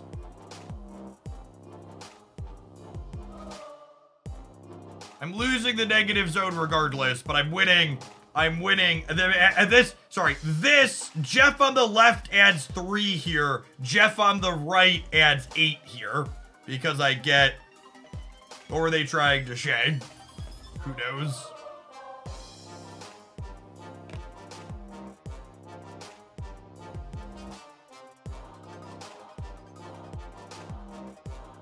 All right, gamers. We are definitely going to let this deck finish its gold conquest run where we are now 2-0. But it's time to go ahead and hit an admiral before we do. We'll see you in 120 seconds. Thanks, everybody, for hanging out today. Don't go anywhere.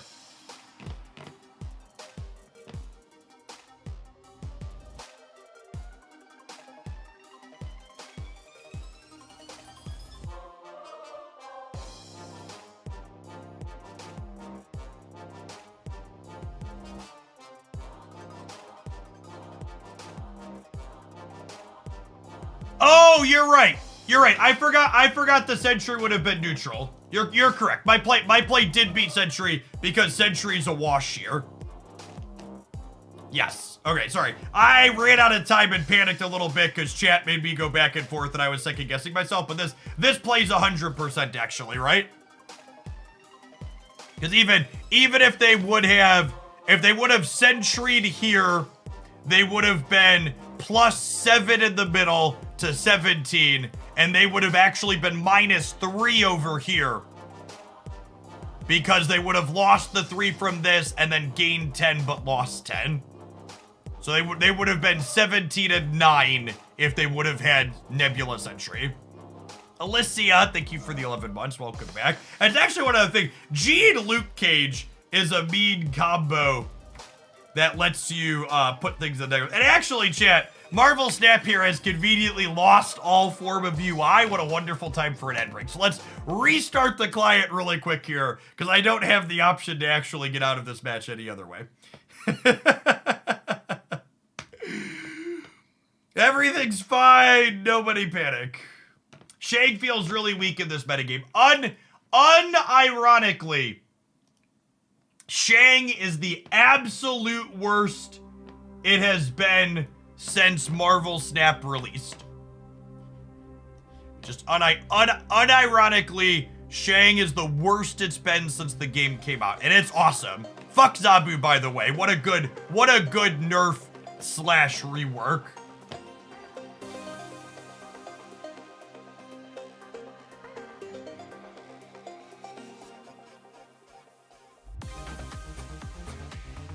Uh-oh. Okay, are we good? We're good? It wasn't letting me click on buttons.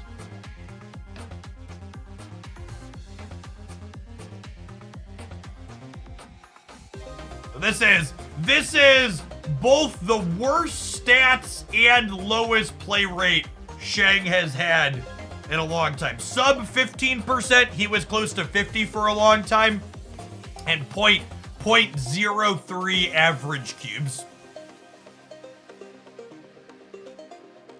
Really, truly the golden era. And this popularity is too high. This popularity is people living and dying by the fact that it feels good to blow people out with.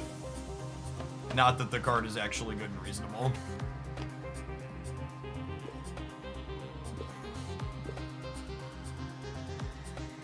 Oh yeah, sorry, Glenn's response to this question.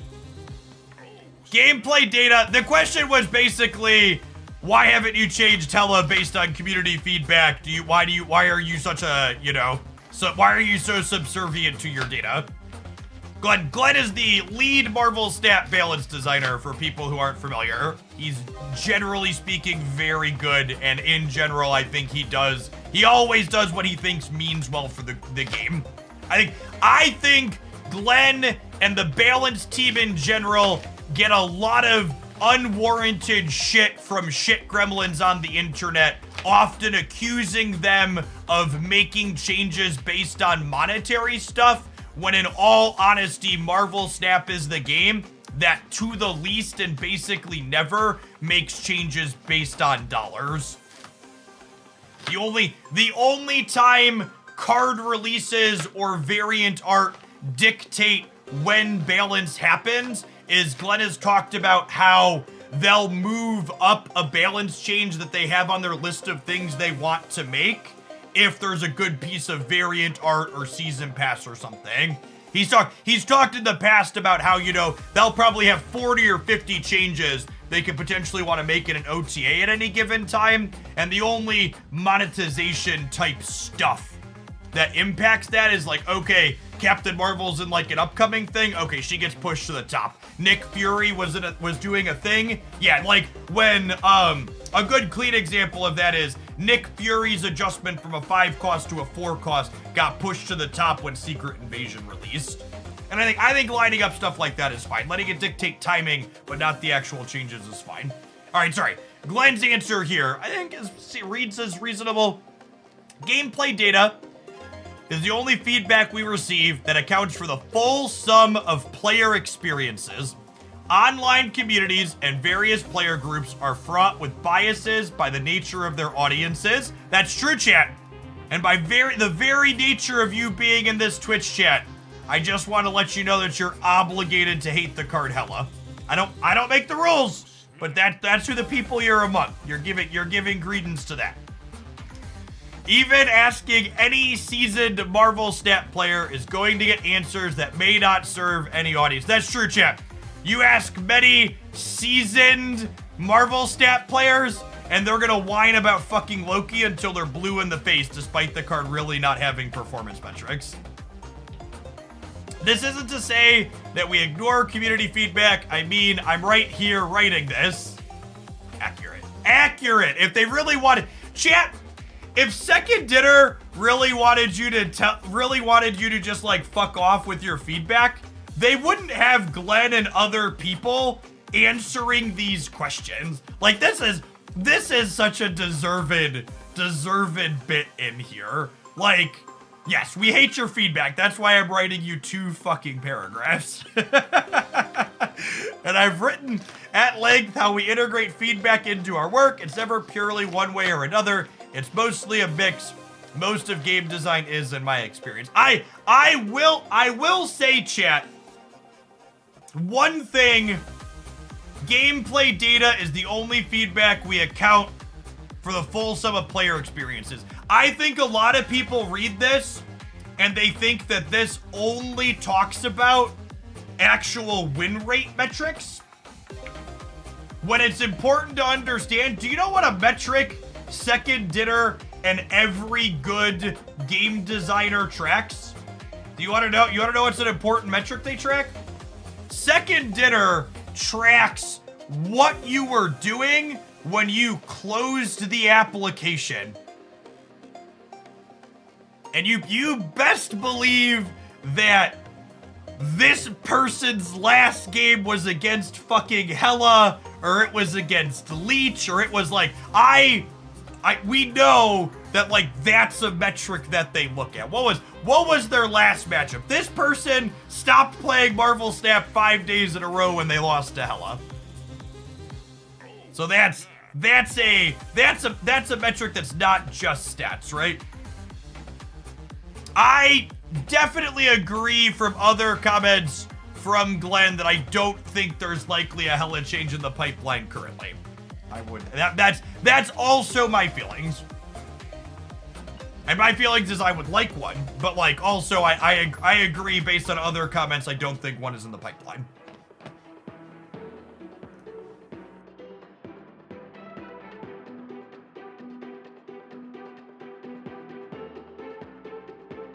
Was Untapped showed Hela's win rate. Hela was one of the top performing decks in my best decks roundup for, I don't know, God, it's probably been 2 months straight. No, someone, anybody got some time? Does anybody want to go back and look at my last 8 best decks roundups and tell me if Hella missed top performing in any of the weeks? I would be surprised if the answer to that question is no, she was at every one.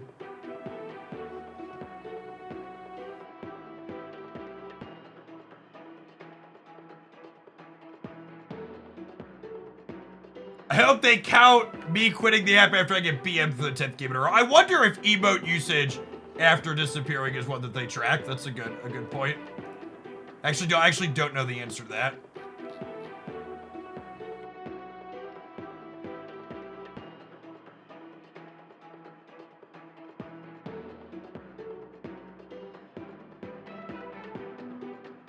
Yeah, sure. One of the weeks I skipped it because I said everything from last week is still valid. That's accurate.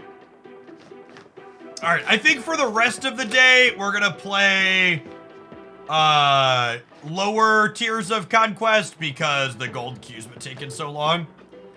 By the way, subscribers, if any of you have viewer decks you would like to submit, we're gonna take viewer deck submissions after this one's done. If you would like to inflict your deck list of choosing upon me, you can send a $10 tip at the Stream Elements link there pinned above the chat. We're gonna play 1, maybe 2 more rounds with this, and then we'll jump over to that.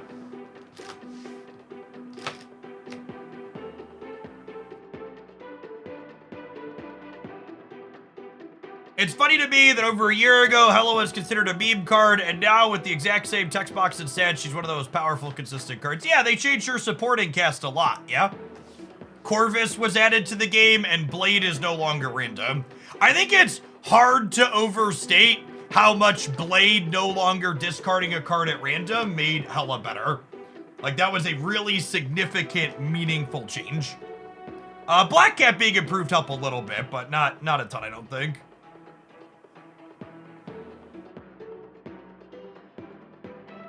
Have you played any Rivals? Yeah, we played a couple of Rivals on stream, a couple hours of Rivals on stream Saturday morning, and I've probably played another 4 or 5 hours off stream.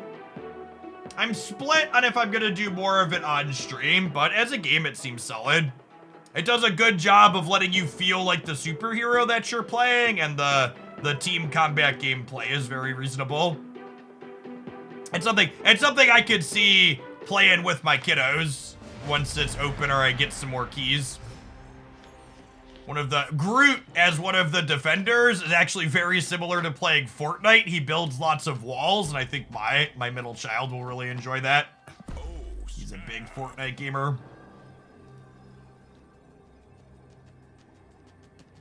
You signed the contract from preventing you to speak negatively about it. Chat, you can take solace in the fact that if I were to ever sign a contract that prevented me from giving my honest opinions about a game that I'm playing, that there would be, let's say, 5 or possibly even 6 figures involved. It certainly wouldn't be $0. I'm not gonna say there's no price, chat, because everybody has a price. I'm just more honest about it than some. Get fucked, Buttercup. But it would be significantly more than, well, nothing.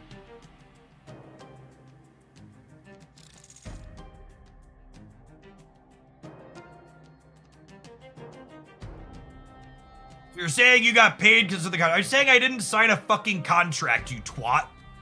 Take a 10-minute timeout.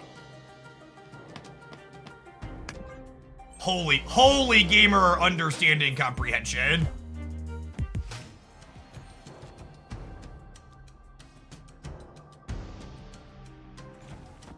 Stop it, gamer, get some help.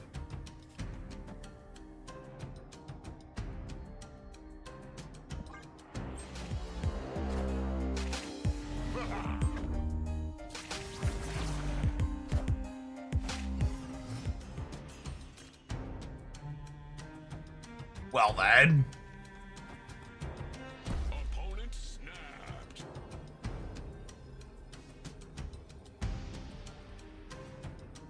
I guess the problem here is I can't win the left because of their Ant-Man bonus, yeah? And I can't play Claw in the center to win the right because then their Super Scroll wins the center. NetEase has retracted that contract. That is true. They are currently reworking their creator contract due to appropriate amounts of public outcry and feedback, like what I'm talking about here. But I just want you to know, chat, that every single person who was giving out keys so far signed that non-disparagement contract. Which means they either didn't read it or they read it and decided that wasn't a big deal. So part of the reason why I haven't had keys to give out so far is they haven't actually given me anything. I'm playing the game because someone who got a key organically gave it to me. So they haven't given me shit because I haven't signed a creator contract with them. That's why I haven't had keys to give away. But the other folks that have been giving out keys decided that that wasn't a big deal. And that was something they were comfortable with.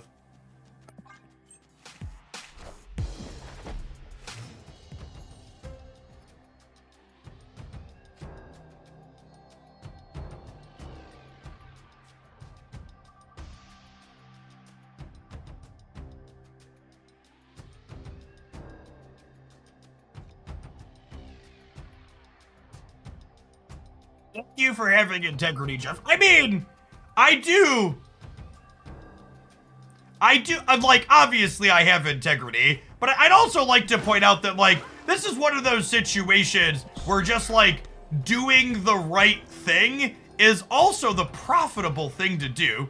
Like, you have to be incredibly fucking short-sighted and stupid to sign contracts like that and not think you're not going to incinerate every bit of goodwill from people who would potentially support you. Like, it's not even just an act of having integrity. It's just like, even if you're at all a smart business person doing what I do as a job, like, you should not be signing things like that. It's a good way to, like, generate some short-term gains for, like, incinerating long-term what you could have.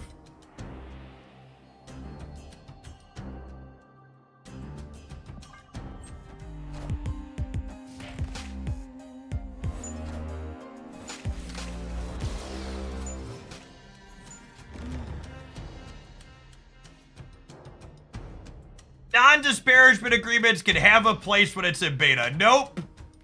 Nope, not even remotely. Stop it. People acting like what they did is the norm. You don't know this industry. Get out of my chat. They walked it back because they were very much in the wrong, gamer.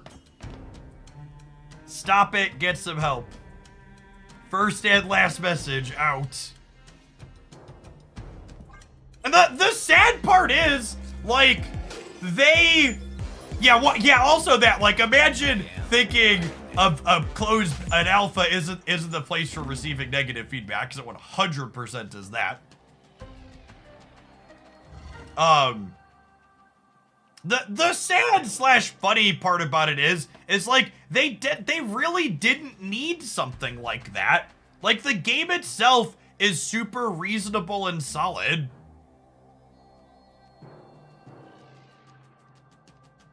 The actual gameplay feels great.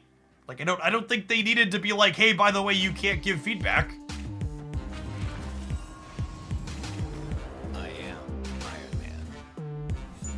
I have 6k tokens. I want a card that can be good in different decks. Would you recommend going for Nico, Corvus, Pixie, Jean Grey, or Nocturne? Nico, not close. I would like to suffix my Nico not close statement with I am Nico's #1 fan, and my opinion on the subject may be biased, but Nico not close. Am I playing for 8 here? Are they just gonna super scroll me in the middle? If they super scroll me in the middle, they don't win the right, and they only get 5 on the left. I think there's a chance I'm still winning. I'm gonna mute them just in case they get us with it, but I think we beat Super Scroll in a lot of situations here. Yeah, I think our matchup against a deck playing Super Scroll is going to be hard to begin with. So I think I just like try and win here. Such is my judgment. Oh. I didn't have Living Tribunal in their output range. Because they're playing Silver Surfer. Just a weird combination of stuff. And that's unfortunately, this is a Nico non-disparage. I have in fact signed a contract with Nico Minaru. I have agreed not to talk poorly about her. But again, similar to Marvel Rivals chat, she didn't need to make me sign an agreement. Like, I wasn't gonna say bad things about her to begin with. She's lovely, she's wonderful. And this is, sorry, to articulate our thoughts here, this is kind of the trouble with playing a deck like what we're playing in Conquest. Sometimes you're just gonna queue into someone who's decided to play Super Scroll, and your deck's just gonna be, you know, probably 10% into here, and you're locked in a room with them, and Conquest has little agency in polarized matchups, so you're just gonna eat shit and die. That's just how it goes.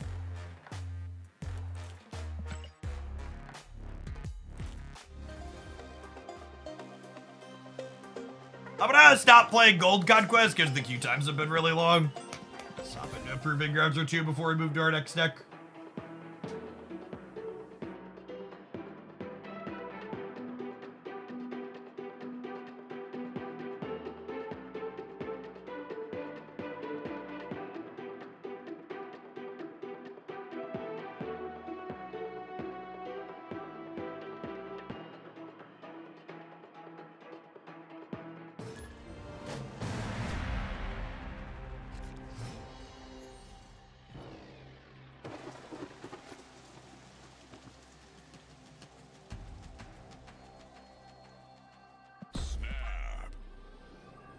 I'd see some sort of sideboard or similar solution for Conquest. I think Conquest desperately needs either a sideboard or multi-deck.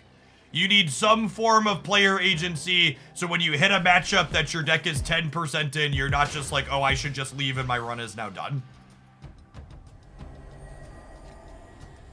Just any amount of player agency.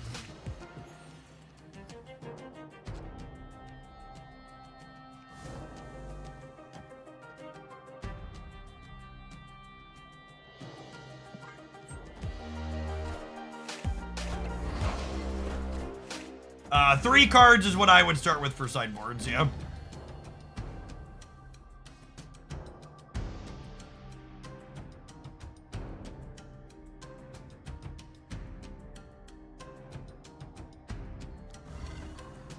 Oh, I think we're probably dead here, unfortunately. Is there a type of game mode you'd like to see added? I hope their previously teased upcoming game mode ends up being some type of team game mode would be fun, I think.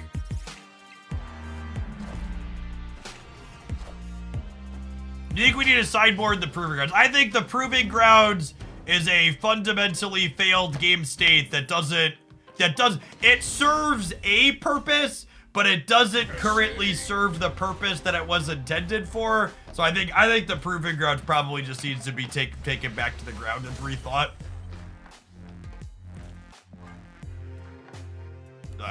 Proving Grounds needs a bigger rethink than just like, would it also have a sideboard compared to longer? Yeah, I think the Proving Grounds should probably just not have cubes. It should probably just not have cubes and be a best of one. Having the Proving Grounds just be best of one and not have cubes would formalize it as an unranked queue, basically.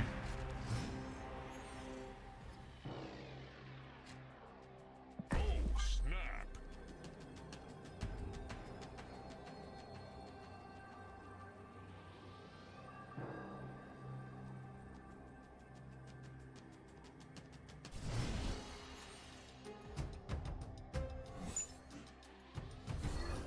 Nicholas Fury, we were just talking about you this morning.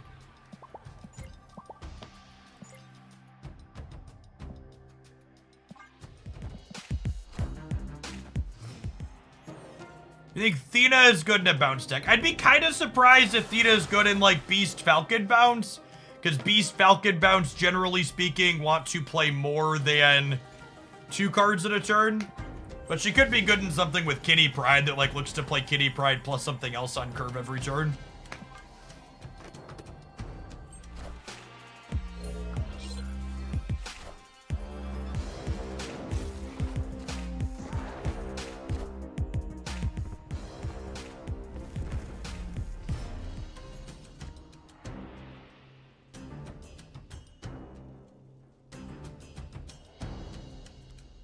It's honestly incredible to me that you could spend over a year in this channel and 1, think a timeout is a big deal, and 2, think that you weren't going to get timed out for putting presumptive words inside of my mouth. So you can take a timeout for the rest of the day, and if you don't want to come back, don't let the door hit you where God split you. But holy shit, gamer, I don't know what channel you've been watching where you thought that was going to be remotely okay.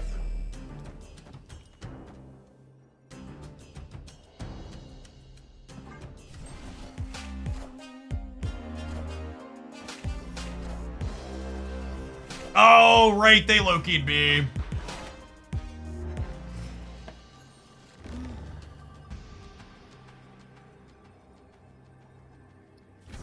Edge. This might win the game. Probably did, though, because Loki things.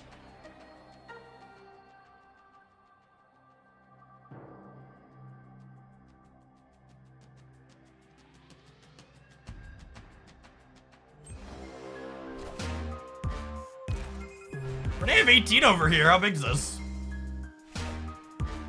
Got him. I am Iron Man.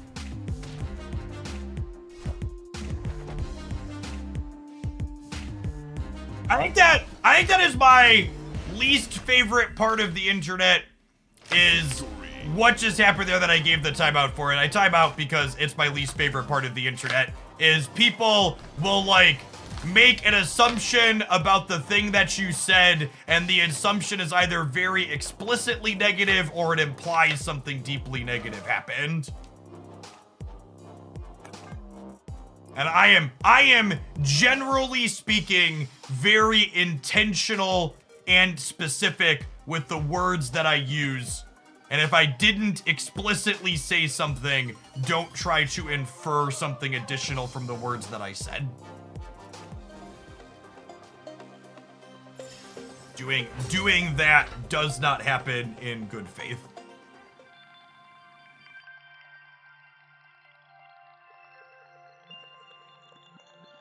Thanks for the over 3 years, by the way, Brotherhood. Appreciate it. Glad you're enjoying the Discord. It truly is one of the best Marvel Snap and gaming spaces on the internet, the Hoaglandia Discord server. And gamers, if you're not in the Hoaglandia Discord server, subscribers and YouTube members can pop on into it by following the directions there. And if you're not currently subscribed, we got a promo running where you get you a subscription for free by checking out our sponsored mobile game this week, Marvel Strike Force.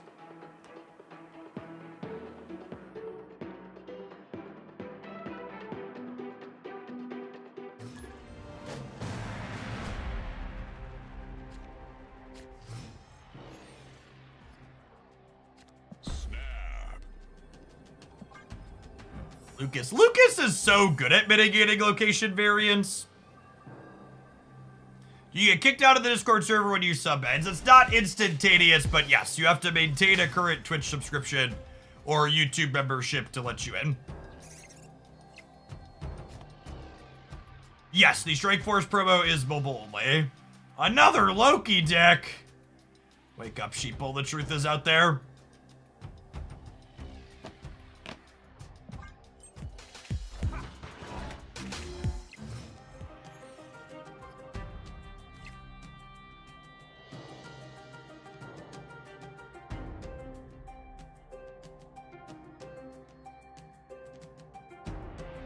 I have an alert for you hitting 25 in Strike Force, so you push it up towards 30.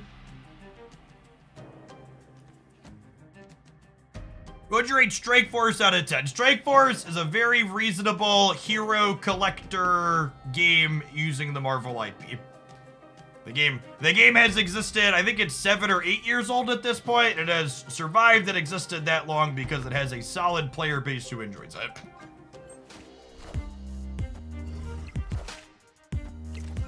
It's probably better cube equity to hold the Lucas, but I don't know that I'm gonna have time to play him later, the way this deck curves sometimes, so.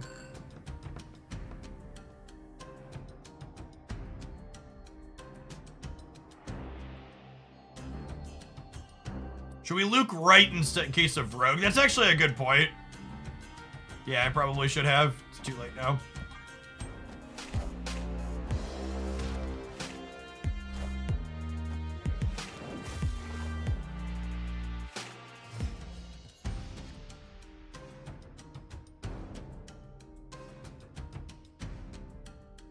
Cosmo middle to try and catch Loki. You think they're guaranteed to Loki middle?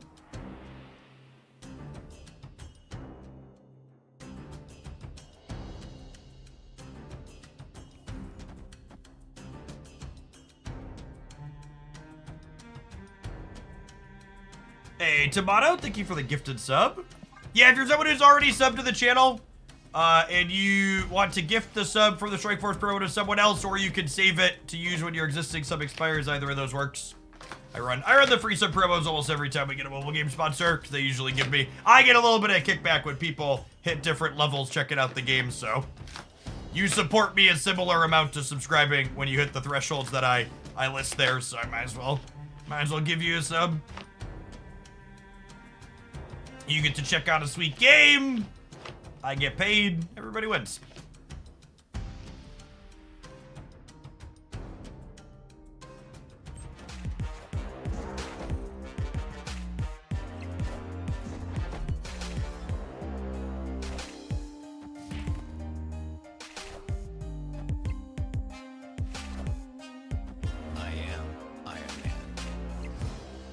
Okay, well, they definitely have Luke Cage, yeah?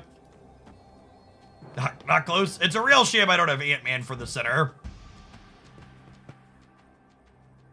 Oh, you know what? Maybe I shouldn't have played Nightcrawler. Because I could put her in here, but I can't move Nightcrawler anywhere without losing my... If they Luke Cage here, they'll have 14, and I'm going to 15 over here. This is close. It might be right to move Nightcrawler and punt this, and put Nocturne middle and assume that 14 wins here. But their output range is kind of wide here. We get hit by a few different things. So this is a world where we're getting rogues, too.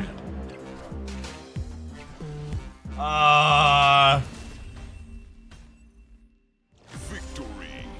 Math. Not even once. Not even once, gamers.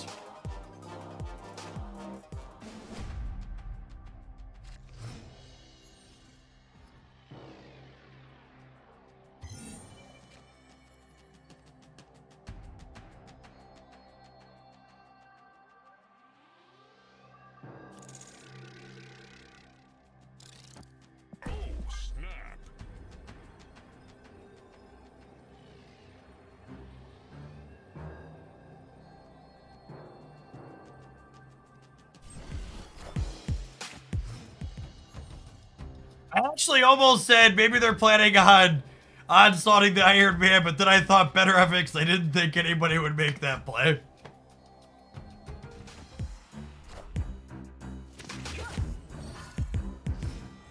Hey Sam, to grab your Strike Force sub, slide into my DMs on Twitch, Twitter, or Discord, whichever is most convenient for you.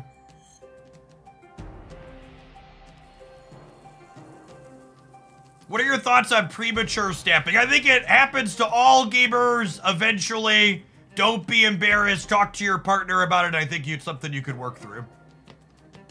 I think I want to take Nocturne and move her into the center to turn off the Strange Academy so it doesn't move my cards around on turn 5.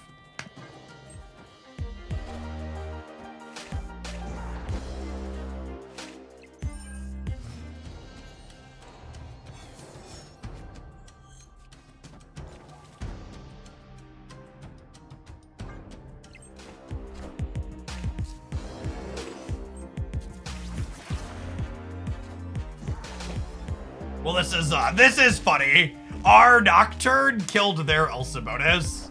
Is kind of hilarious here.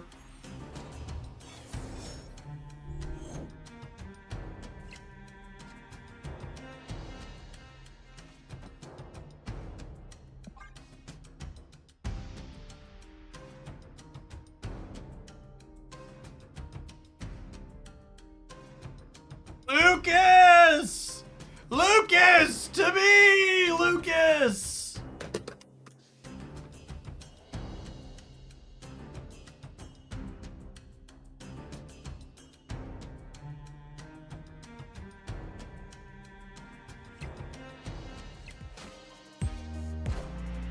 Behold my mighty hand. Hold my mighty hand. Why is her not gonna have 5 power? Because it is +2 for Mirage.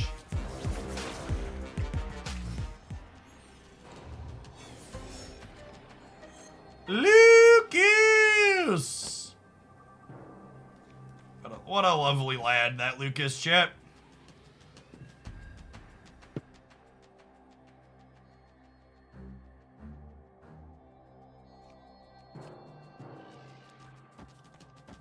They probably don't play any cards that Luke hits, or that Agent hits, yeah?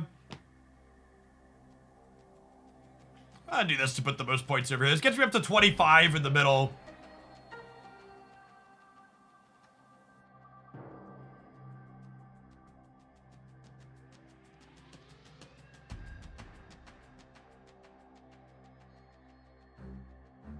They did play Coulson, that's true. Is Iron Man more because it goes right? I think I need +8 in the middle that Luke gives. It's close though. That might be wrong.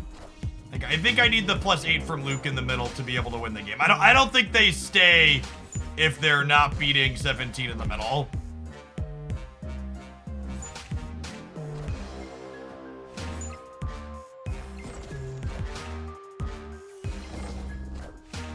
I was wrong, chat. They were saying not beating 17 in the middle.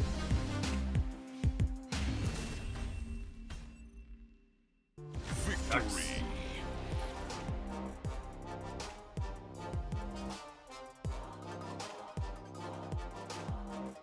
Hey, Dome, I see your message on Discord. Can you type in chat so I know which Twitcher you are?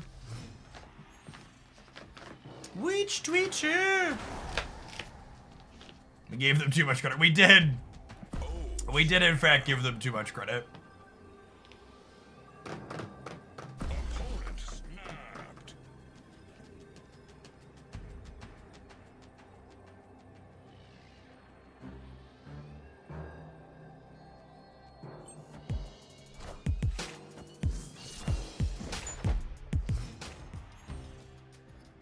Thanks for checking out the sponsored promo, Gnome.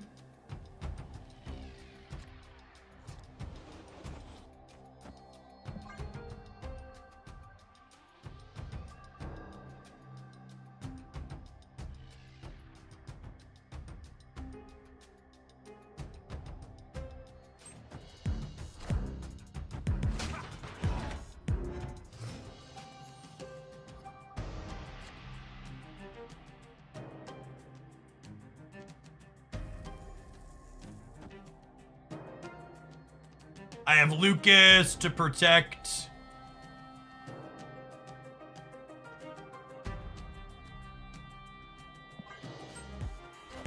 I have Lucas to protect from my own US agent here too.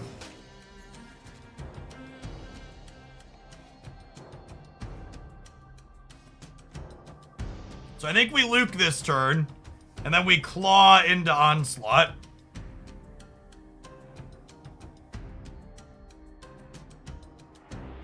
I think is the plan.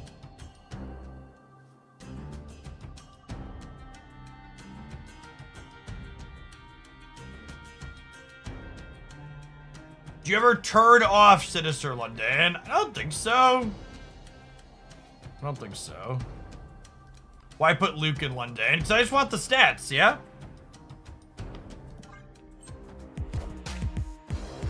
Why wouldn't we put Luke in London?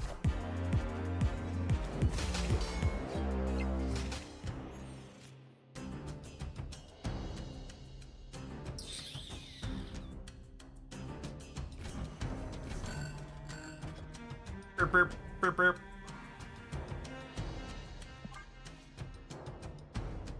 Do you like this better than the Captain Marvel package? Yeah, I think this is probably a bit better. Iron Man. I am Iron Man. Behold my mighty hand.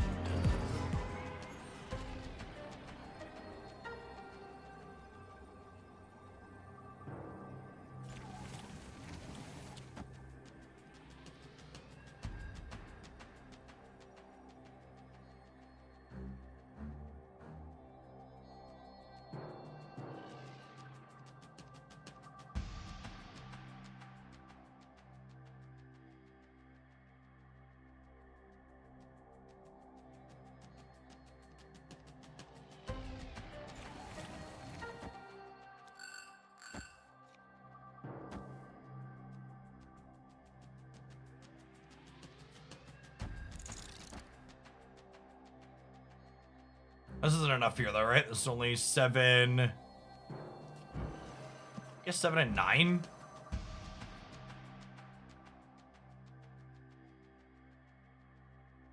$16?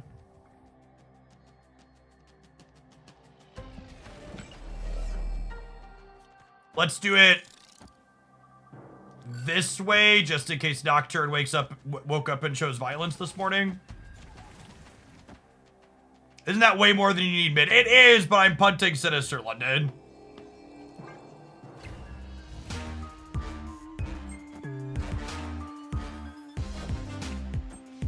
Ongoing doesn't work on the left. Wait for it.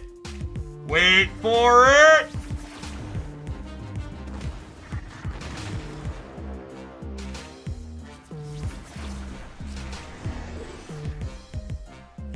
Behold my mighty hand.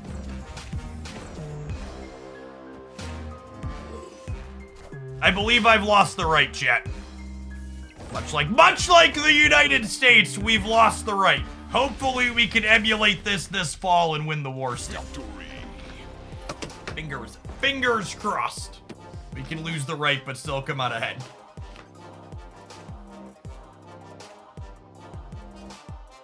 People keep asking me my opinion on Nocturne because she's the newest card. And I really just can't emphasize enough how much she has just done exactly what she says on the can in a way that's very satisfying. She's just a really good, individually solid card.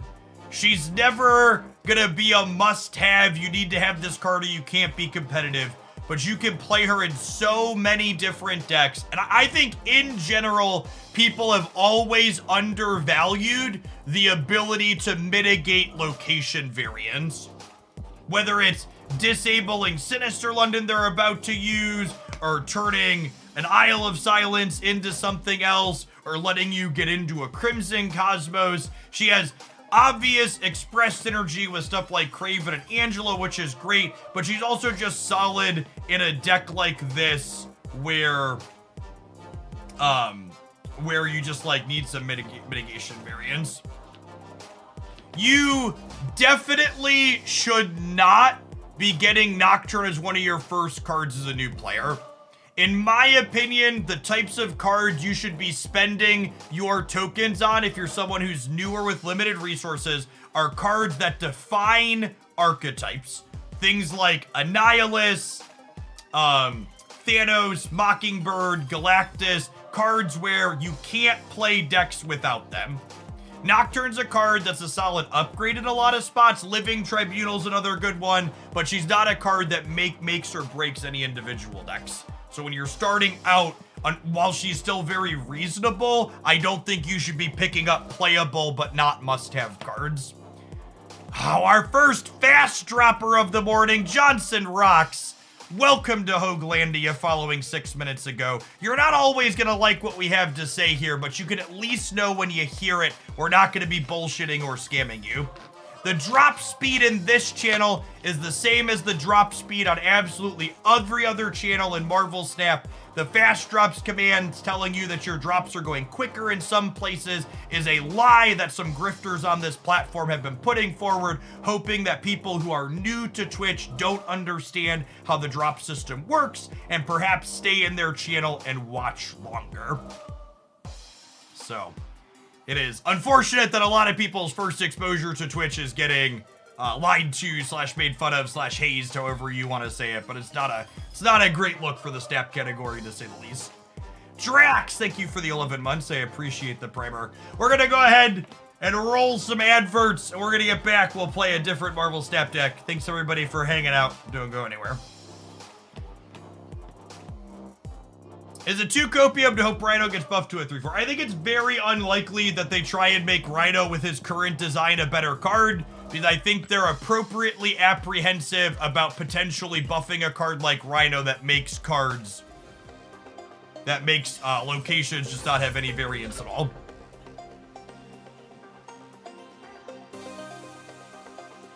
Having too many locations be runes too often removes an important element of variance from Marvel Snap. Are there any good blob decks? The only good blob deck currently is Thanos, and even then, that deck's only okay. It's definitely the best blob deck, though.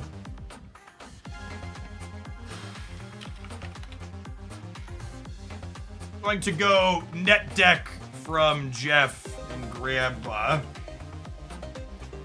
Pixie deck, or Blink Thor is the one I want to try.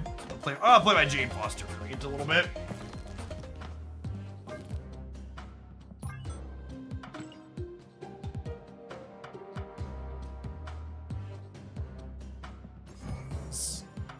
Gorgeous piece of Justina art.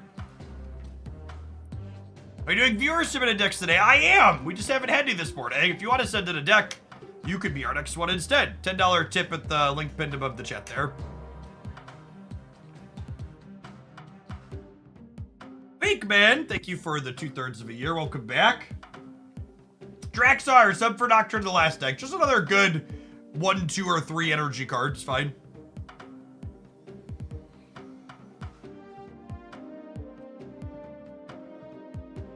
And by the way, folks, if you're just starting your drops late, this drop cycle is actually running longer than previous ones. It goes through the 16th, actually. So you've got today, tomorrow, and Wednesday to get your drops done on either this channel or anyone else streaming Snap here in the category. Is Baron Zemo in the shop rotation? Yes. Cards enter the token shop after they leave the season pass. Would you pin Red Hulk for 6,000 tokens? No, I actually think Red Hulk falls into a similar category of Nocturne that I was just talking about, where he's a good card that sees plenty of play, but he's only just like a small upgrade to other 6-drops. So like take this deck for example, you can replace Red Hulk with Doctor Doom or Giganto or regular Hulk and still play the deck. He's not make or break. Like he's solid, but he's not like a card that you have to have. Like in this deck for example, Pixie is much more important than Red Hulk. Mobius is much more important than Red Hulk. These type of unique effects that don't have other things that you could sub out for are the best decks to be doing that. It's a good deck to climb to infinite with. You can always come into my chat and type !best decks to get my latest roundup on my weekly best deck series. Can you play the bounce move deck that you were playing yesterday? I totally can. I did my weekend missions with this off stream. It was lovely. Because chat, I am weak and have poor impulse control. Doctor Strange was the only inked card in this deck list, so I might have split him 3 times looking for gold and found it. Isn't he lovely?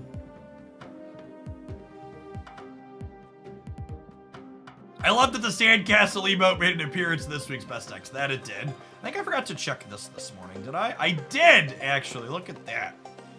2 upgrades in here. Ben Brode's gonna make me go broke with this feature, by the way.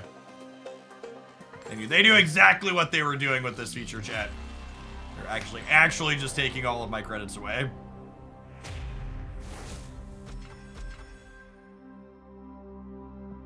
Thanks for giving me every fun deck I've ever played. Thanks a lot. Thanks for keeping me around pumping out fun decks. Get you a sword to go with that shield while you're here. Thanks for the entire year. Well, I gotta claim 50 credits here. So I've only been claiming the important things off of the track. Things like boosters and spotlight keys. We'll click on those later when we have time. For now, I'm just looking for credits.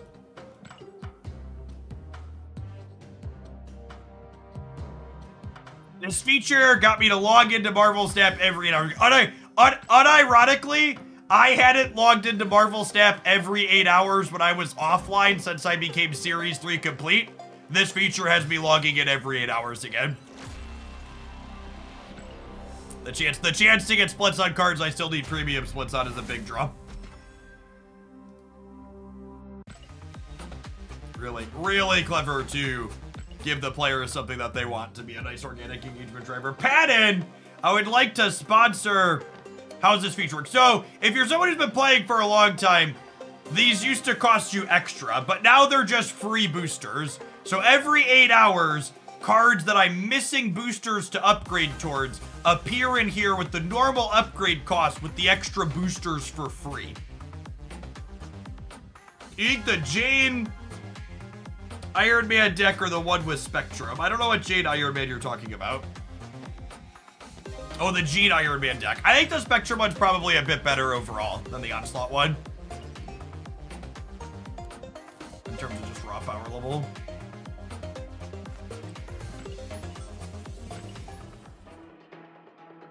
Bannon cheered some bits to sponsor a deck from Chat Gamers. If you're a subscriber who has a deck list you'd like me to entertain, drop a link to it in chat.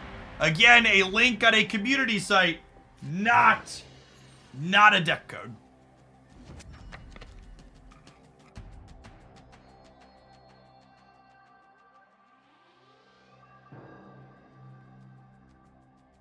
Snap. I love gold.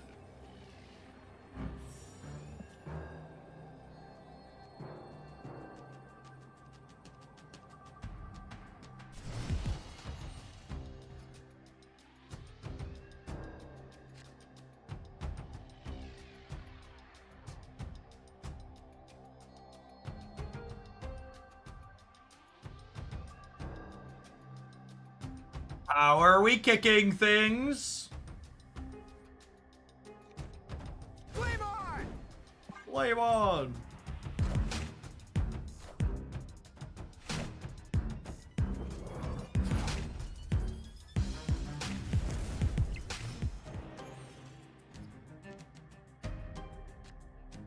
Domino! I refuse to believe that Domino is playable. Oh, that's sad. Thanks, Lunan. Appreciate it. No, Noni! Your deck submission needs to have a link. So your code that you put in there doesn't work. It gets cut off.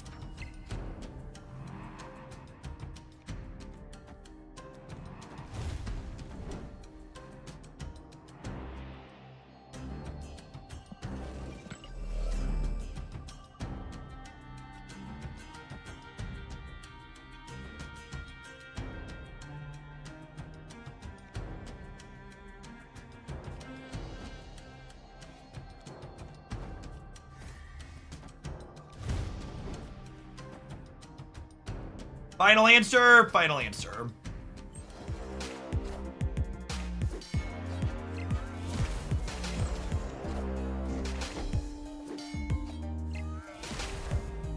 It's a shame I can't bounce things again because of Mindscape, but solid. Our draw is looking solid, I should say.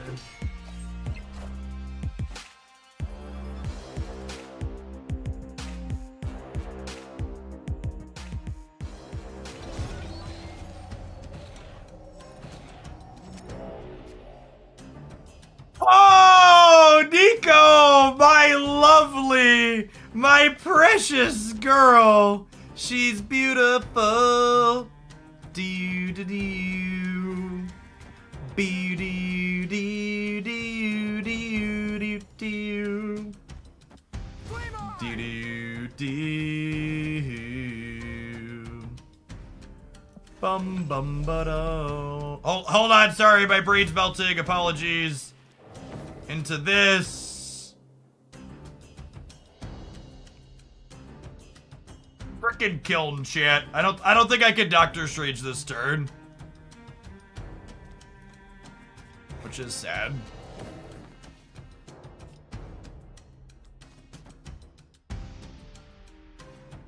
Okay.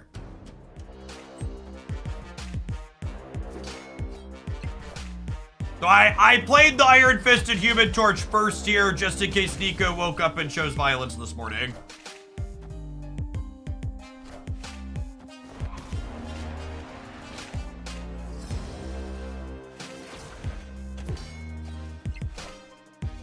Cool, happy Nico. Duels All systems go.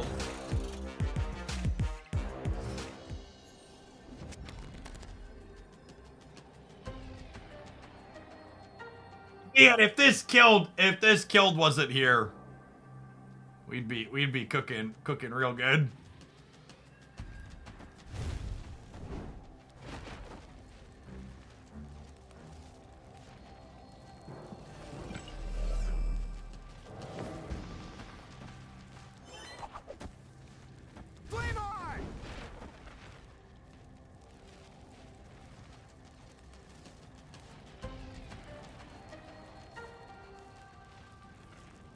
The problem with Doctor Strange and Angela is it kind of gets hosed by Shang-Chi, so I think I need to play around Shang-Chi here. I'm gonna put some stats over here, but not a lot. Victory. Alright, I believe I have my deck list for the random chat sponsored deck. Black Bolt, Stature, Iron Lad, Leech. Alright, I can work with that, Bennis. Cop You Crazy, thank you for the submission.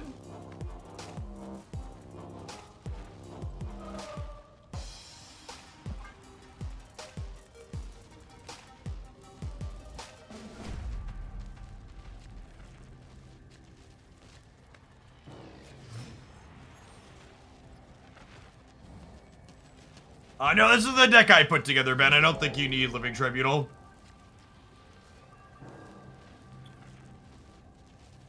Utopia is definitely better for them than me, so we're gonna get rid of it here.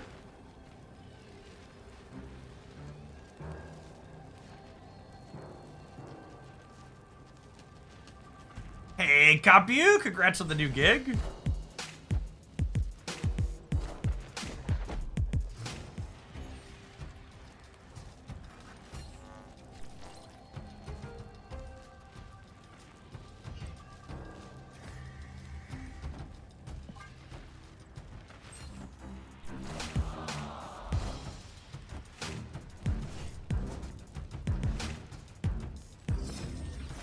Doctored worth tokens. Very few cards are worth tokens.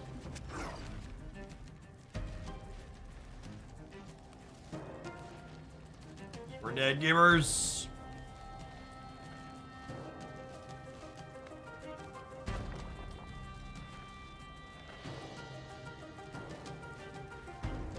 Cannonball is greater than Doctor. I just want you to know that by letting chat know you think Cannonball is greater than Doctor, you're telling on yourself and how you feel about Professor X.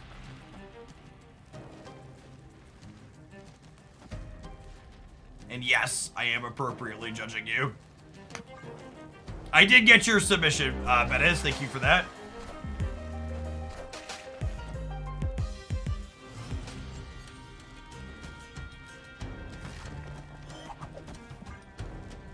Alright, I'm putting 3 rocks in my deck, but I should also be drawing 2 cards here. Go.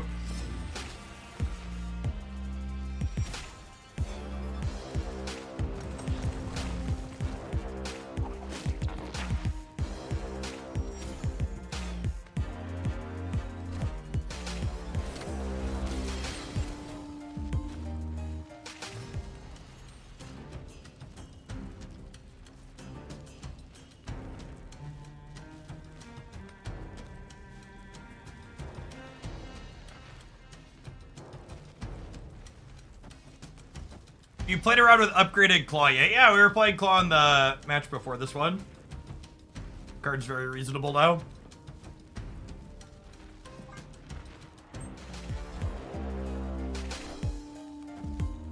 Oh, I guess this punts Beast into the middle, which might be fine.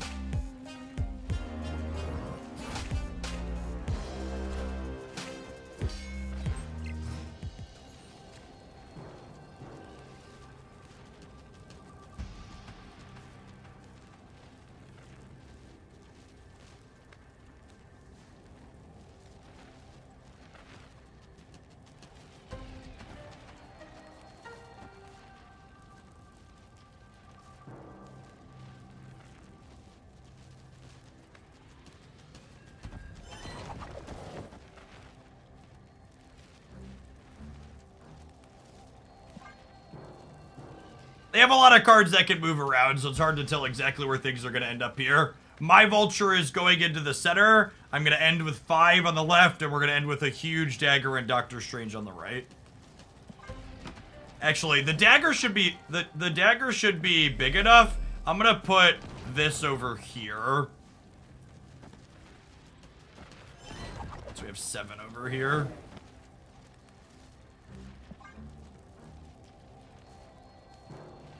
I think the dagger is going to be, you know, Xbox huge here, so. Her and Strange should hold down the right, no problem.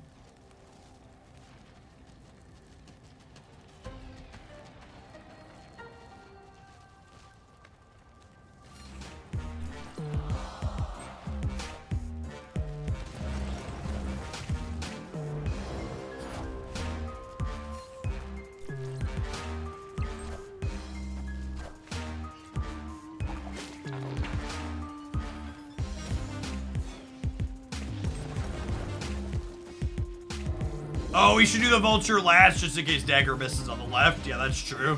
Strange gonna pull Vulture out of the middle potentially. It's a good call.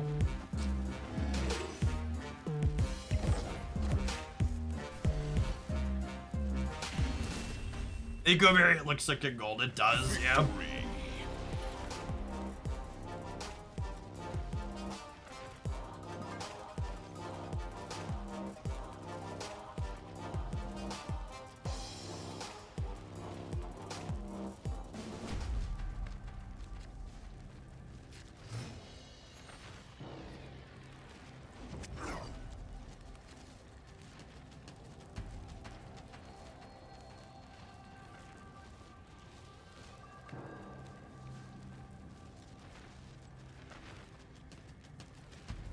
Is the chat sponsor deck list? It is not. It is a submission from Giggity Gary to play the deck I was talking about in Discord from over the weekend.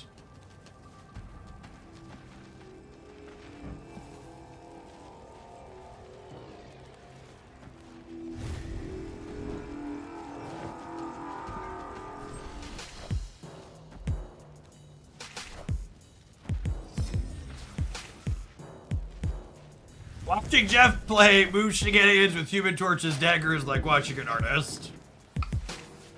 Art's a good thing to call this deck, yep.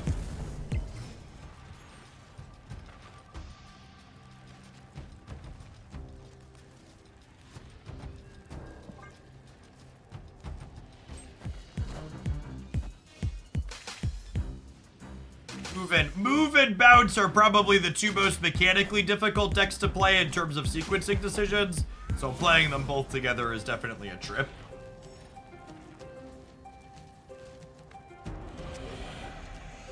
Is that location good for us, chat? What do you think?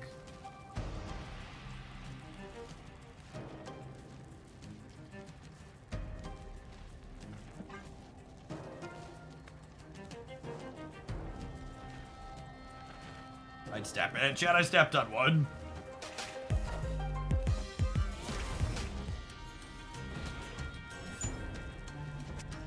Oh, baby, a triple.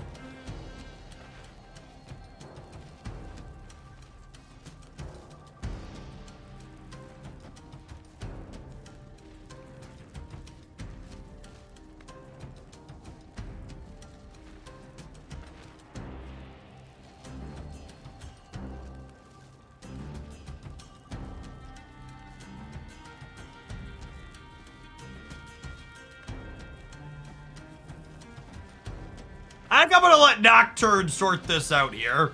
So this will end up here at 15, and this will end up here at 5. Opponent snapped.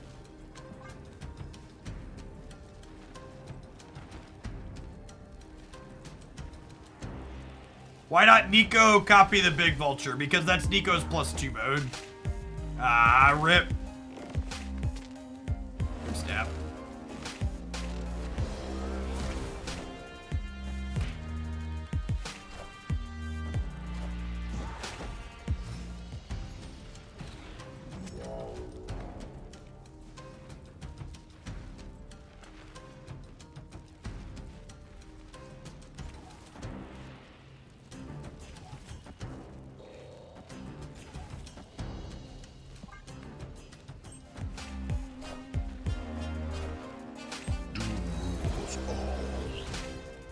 I like the part where they both didn't play Dr. Doom on Hope. Well, I guess they just wanted it not there, but they played it into Washington, D.C. Oh, you're late with the copy mode, Nico. Sedge.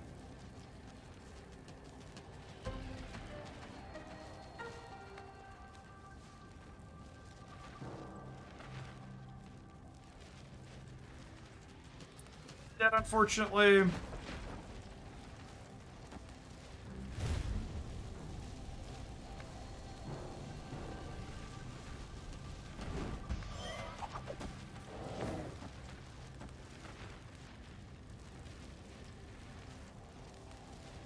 To 13 in the middle.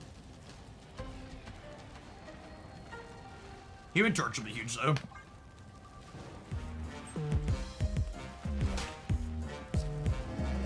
Ah, so close. Yeah, we needed a Falcon or the cloning match 1 turn sooner, or Nico to roll the copy mode 1 sooner.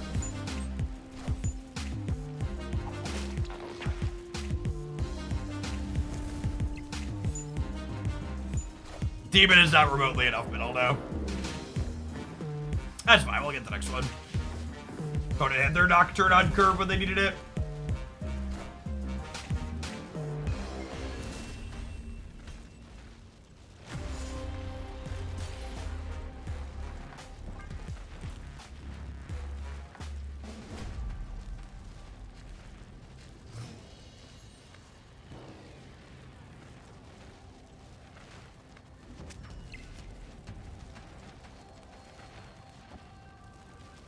I'll wait 1 turn on this.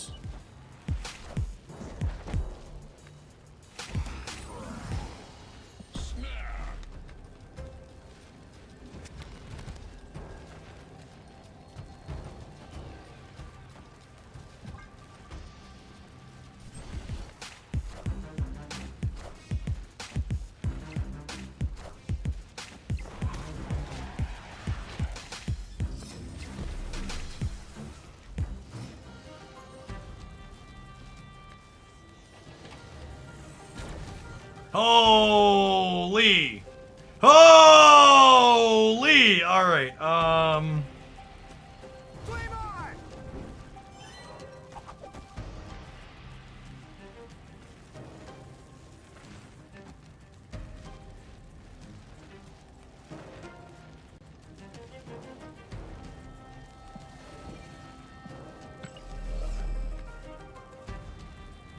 Fist. Human Torch Center. Ghost Spider at back right. Nocturne in the middle to move into here later. Falcon into here because a random 2 I think is better. Yeah.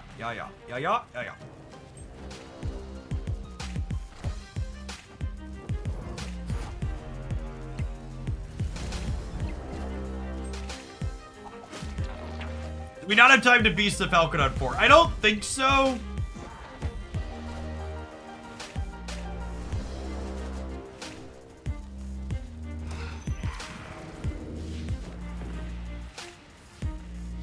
What a fucking Pong champion.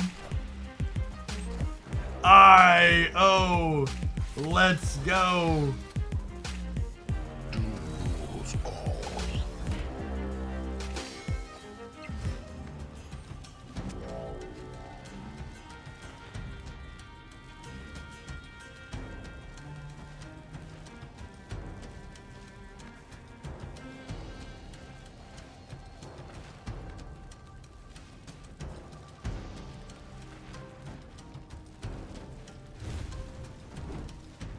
So I think it's this. And then we'll Ghost Spider plus Beast over here on 5 to set up our free movers for turn 6.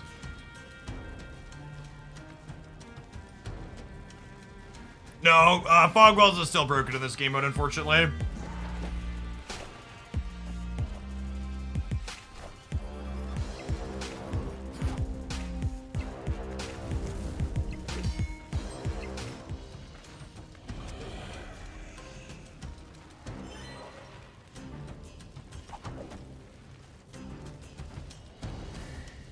Dagger's such an incredible draw here. Okay, so all of these are going to be free. And then I have a 1 cost and a 2 cost. And then no matter what I draw next turn, Stranger Vulture, I can play them with a 1 or a 2 cost. So there's no reason to play Demon this turn, because regardless of what I draw, I can play it out next turn alongside both of these. Those are the types of things you want to think through, right? When you're saying, like, should I spend my energy here? There's actual no meaningful reason to commit the Demon to the board, because I'm guaranteed to be able to have resources to play it out next turn.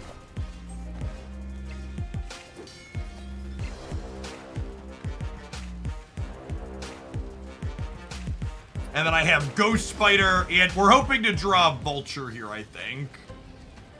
This Twitch stream's pre-recorded in front of a live audience. Thanks everybody for hanging out today. Appreciate you being here. Lovely, lovely, lovely, lovely. Am I playing for 2 or am I playing for 1? Or playing for all 3? I probably just play for 2, yeah?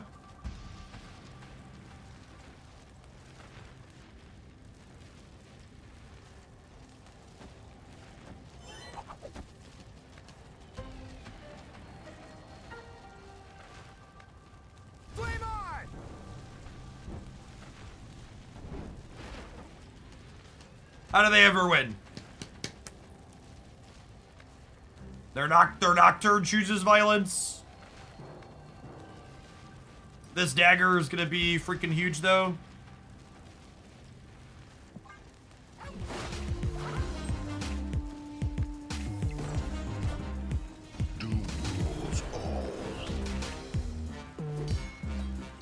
Alright, giddy up, cowboy. Look at her go, chat. Look at her go. Our 24 power 2-drop.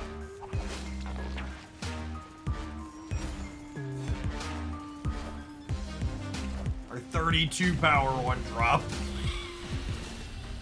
I like to move it, move it.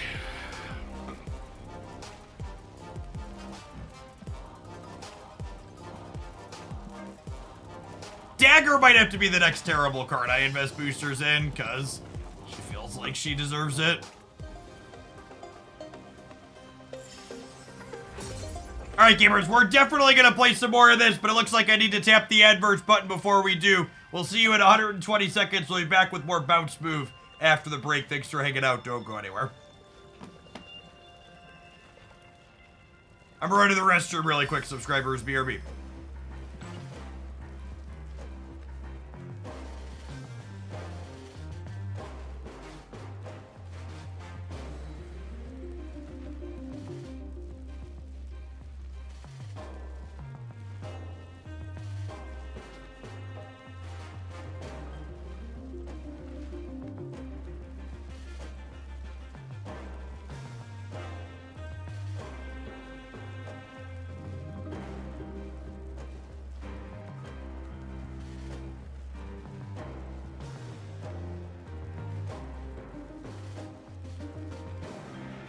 Doc, thank you for the biddies. Get this queued up, eh? I actually don't think I have any splits on Dagger. We've got a small pile of boosters for her though. Only natural we split Dagger now while we're playing to show her up. Alright, chat. Hoaglandia's whales have decided that Dagger is gonna look glorious in gold. Thank you, Giggity. Let's we might have to put some money in the tank in between here. Let's split our 2. IO Dagger 12,000 gold worth of splits here by my count.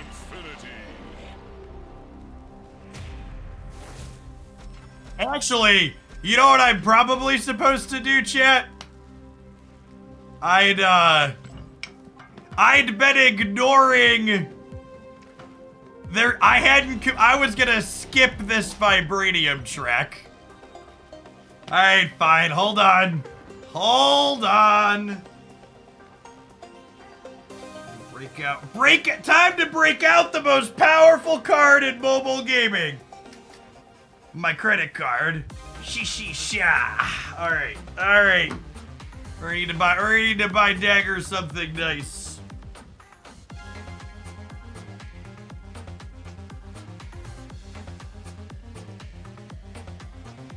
You can hear the pain in the voice. He hates this so much. Alright, time to give Benjamin his due. Orfeo Matter, thank you for the 10 months. Welcome back.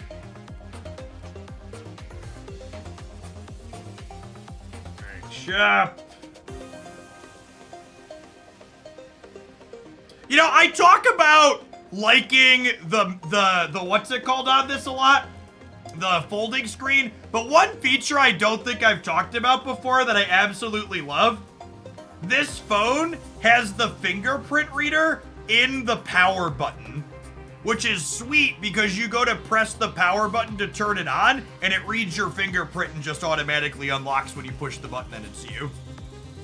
That's my, outside of enjoying the folding aspect of it, that little tech feature was one of those things I didn't realize I wanted it until I had it. This is a Samsung Z Fold 4.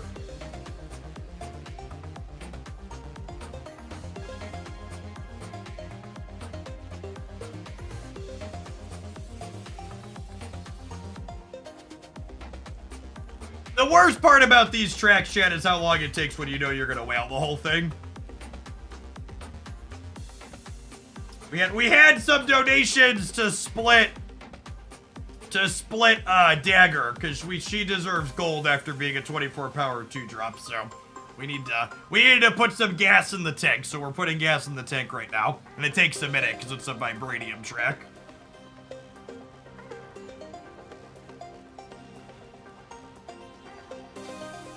What's the math on the track? I think it's like, I don't know that I'm gonna do the whole thing. I think it was like 170. I think it was like 170 for a pile of stuff. I don't know. I'm gonna press buttons until it feels about right, and then we'll load up.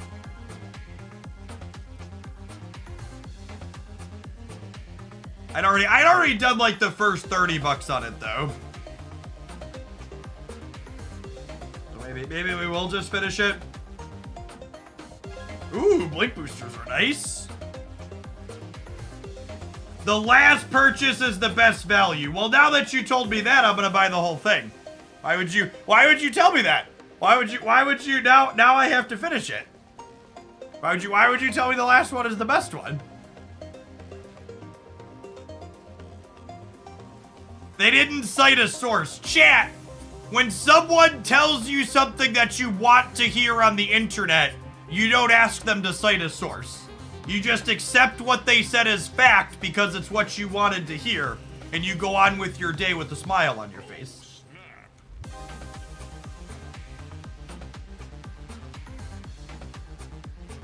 In before this is the first endless track. No, chat, this definitely is not endless. Whales have already bought this out.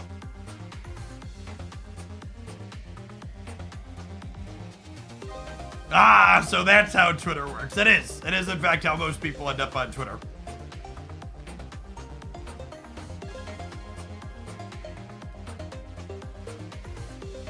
Don't forget people tell you, I feel like a requirement of science classes in school should really be explaining to people what constitutes research.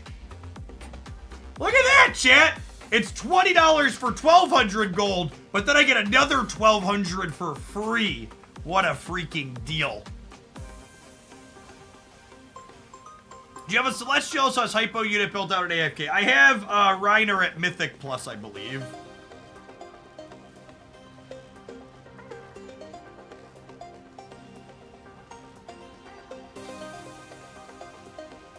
How long is this track available for? This one's been up for a little bit. I think it rolls off here soon. Ooh! I got an actual variant instead of an avatar, chat. Feels like cheating.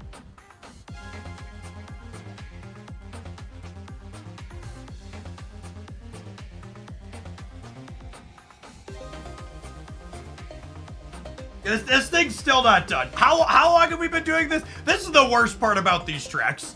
It's like, could you just show me the whole thing, please? Oh, look, chat. I'll be diamond through 2025. I just thank you, Google, for letting me know the amount of terrible decisions I have made for an additional year. And I like how after I talk about having made a terrible decision, I get a Pixel Wolverine avatar. Just big, you should know how awful this was. Kick him while we're down. Oh, snap.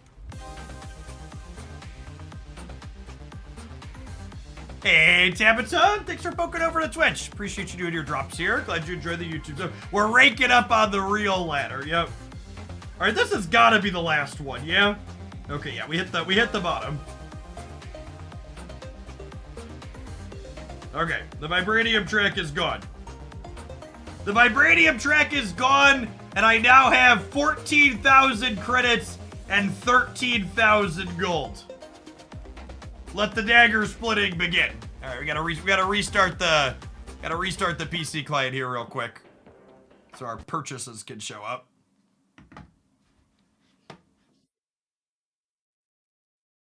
All right, chat. What are we thinking? Like 5th split gold, 6th split crackle gold. What do you think it's gonna be? These are the options.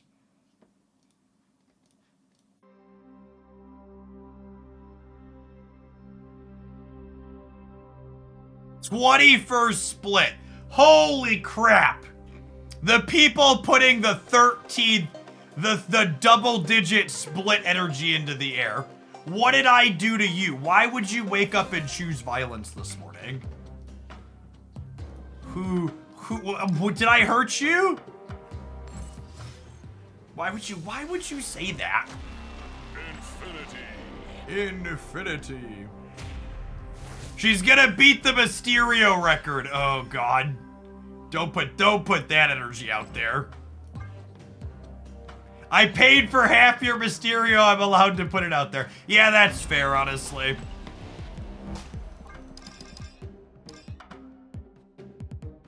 First try, all right. So remember, your first chance for gold is your 5th split. So this split has a chance for inked, and then subsequent splits have a chance for gold.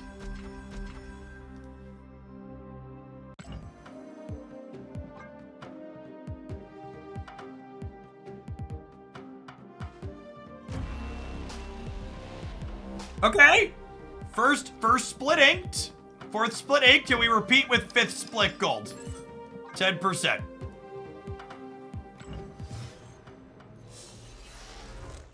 We're on track. On track for inked and then gold. The art does look solid and inked.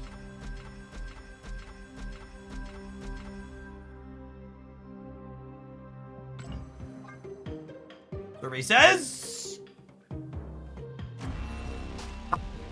it's okay, chat. We've got gas in the tank. Gas in the tank, money in the bank. Did you get any custom borders? No, custom borders are too expensive for me. 0% chance I spew on those.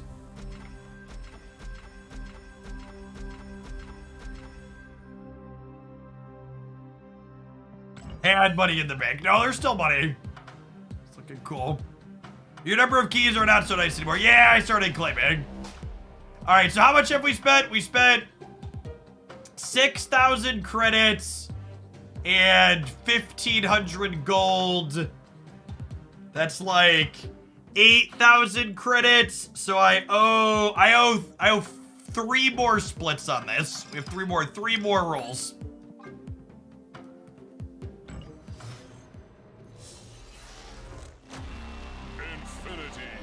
Infinity.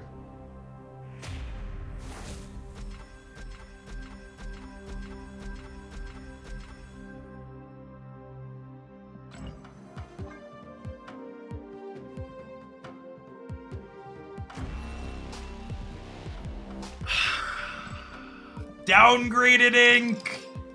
All right, 2 remain. 2 remain. Come on, Benjamin. Come on. Infinity.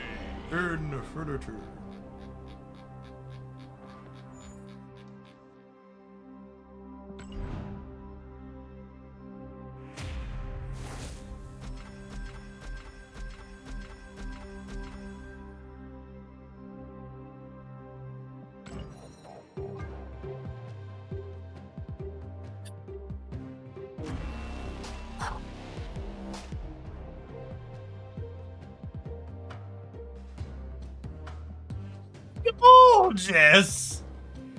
Oh, that is stunning. Absolute perfection. What a truly gorgeous being.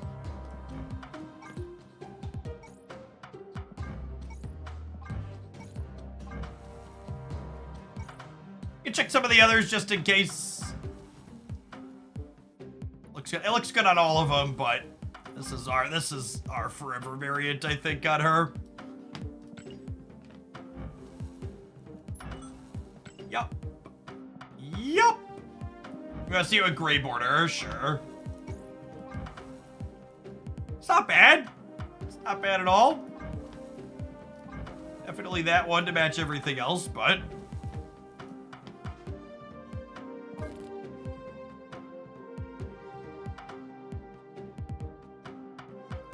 I owe chat one more split. We hit early. Who should we take a spin on? Someone asked earlier if we'd hit on Punisher yet. We were still missing on Punisher.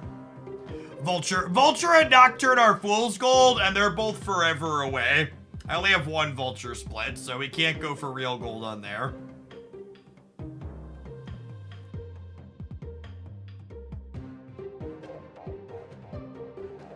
I have so many solid white crackles now. Looking, chat. I'm looking for a card that's like pretty playable that we don't have gold on yet. I think it's him. I play a lot of Hitmonkey, chat. I play more Hitmonkey than any competitive Marvel Snap player should.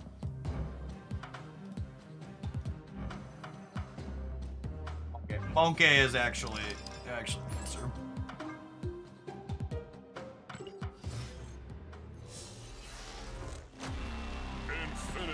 Infinity. Did you get the new morph variant? Yeah, the new morph variant's a 700 gold variant, and I'm 700 gold variant complete, which means I get all the new ones for free out of my collector's reserves.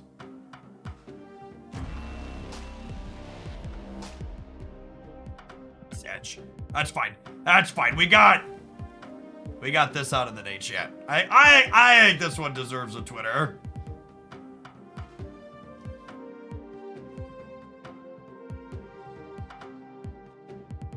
I think that one deserves a Twitter. All right, let's go play with our newfound love.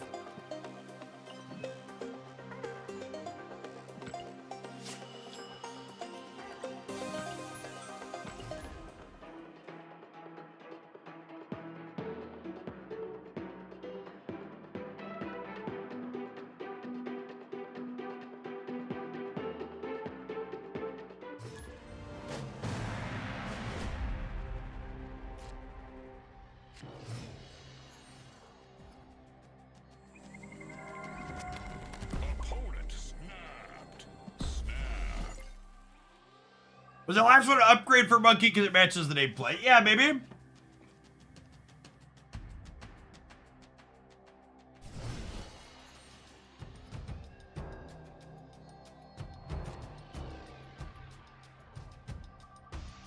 What collection level gets you the 700 gold variant complete collection? Yeah, it's got a lot of variants in it. Move decks and miniaturized lab being the center location. Name a more iconic duo.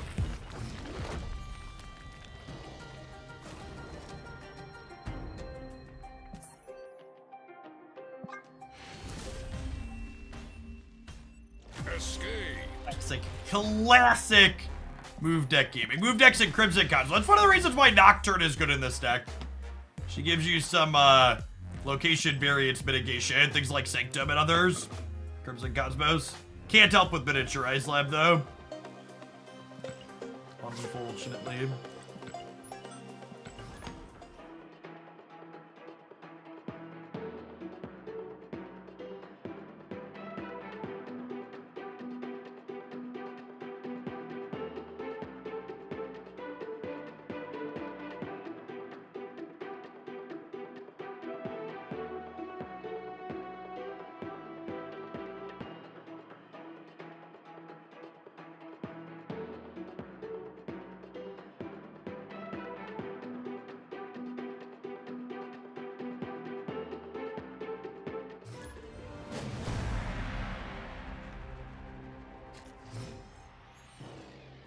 We need Ant-Man to have a kid with Scarlet Witch so we can get into... so we can get into the miniaturized lab. LOL. Opponent snapped. Did you get Ultimate Silk? Someone else just mentioned Ultimate Silk. I don't know what Ultimate Silk is. I really like the Silk that I have. What's the ultimate one? I feel like it's hard. Silk's one of those cards that has a ton of good art. I feel like it would be a little difficult to upsell me on it. Flame on! Ultimate Silk is perfection. All right, I'm going to look.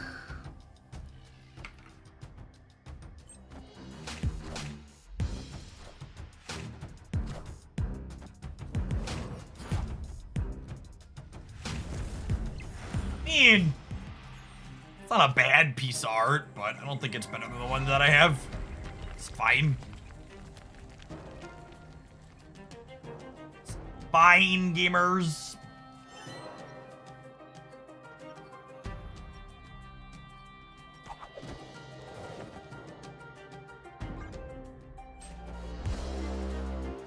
Raph, thank you for the almost 3 years. Welcome back. Appreciate it.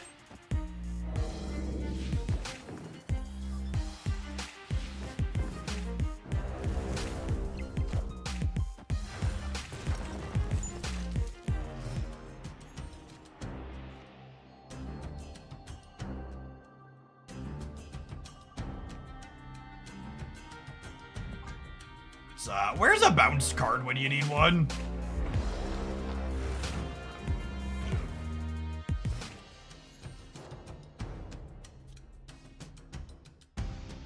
I am sad.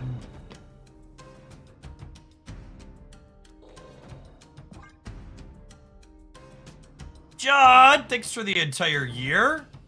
Get you a sword to go with that shield. Welcome back.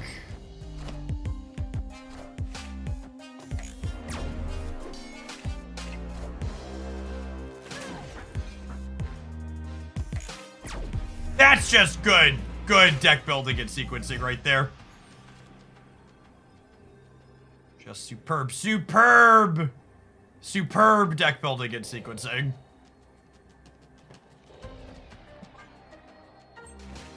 Alberita, thank you for the 1.5 years. I appreciate that. Welcome back.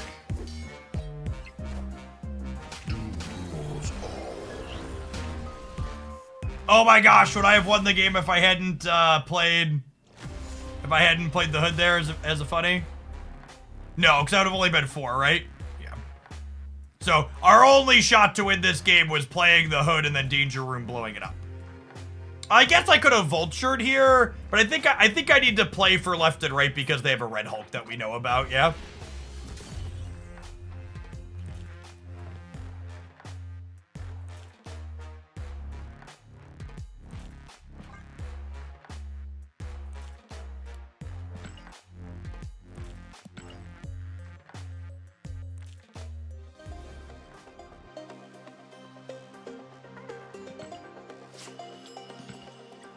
Gosh, thank you for the 3/4 of a year. Welcome back.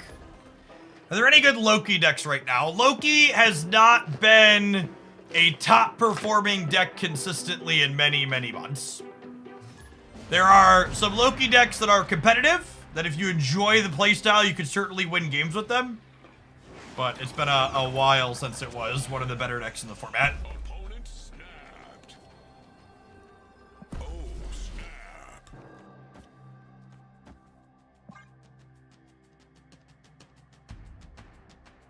To the 11 months end stage. Welcome back.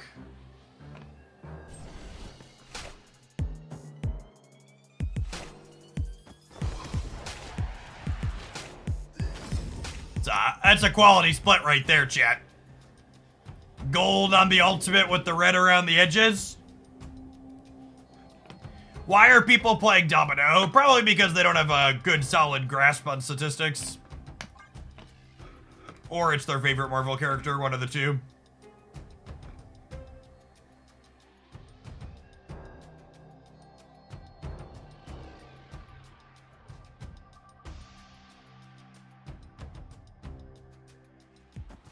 I feel like I feel like Domino could probably stand to be a 2-4.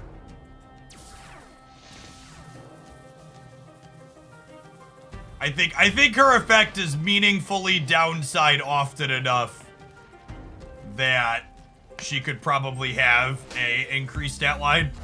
Yeah, 5's definitely too much. I think 2-4. I think 2-4 would be an interesting card.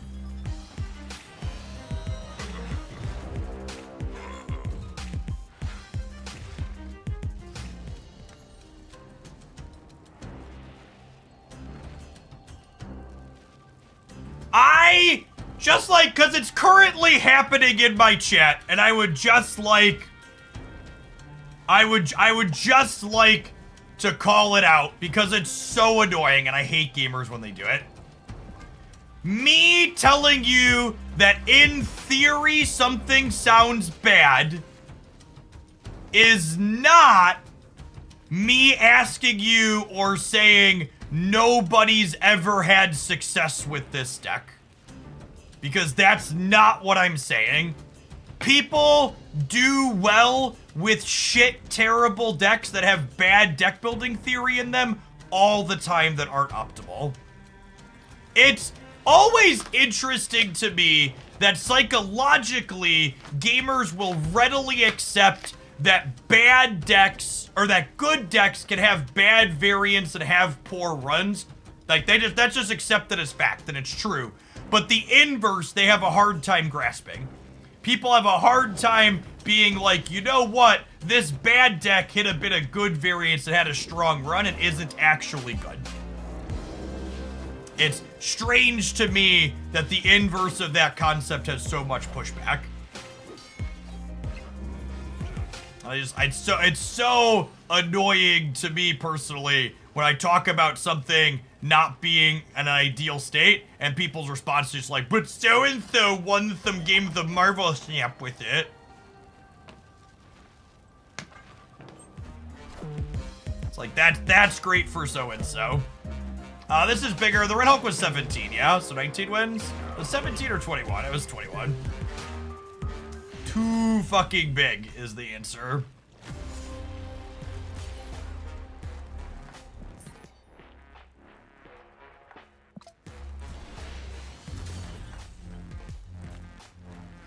Eeg boy.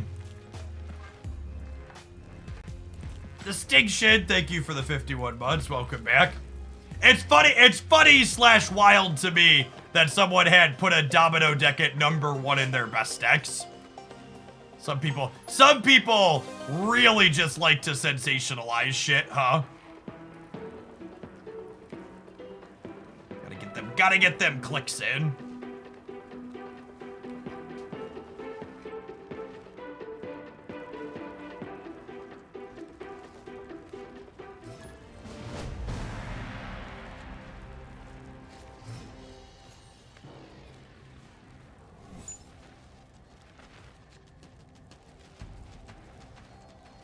Opponent snapped.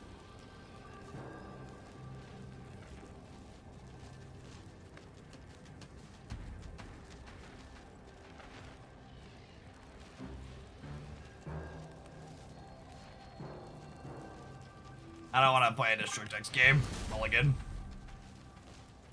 Escaped.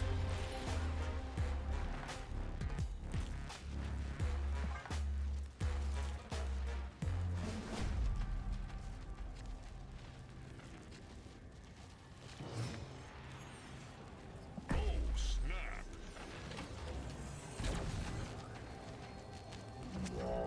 Opponent snapped.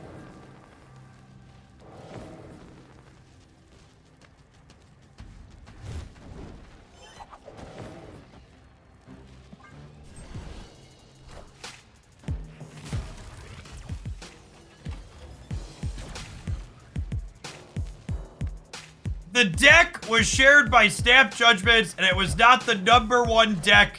It was the deck being played by the #1 player. I actually think that that's even funnier, because I think that that type of way is one of the funniest ways that people frequently lie with statistics in games that have ranked ladders like this. is it's like the implication that a deck is good because the person at the top of the ladder was playing it. It's like, well, they're at the top of the ladder because they played a ton of Marvel Snap and they probably didn't get all of their stuff to get there. And we're dead here. They have way more energy. Let's pull the deck up and talk about this from a deck building theory. What I mean.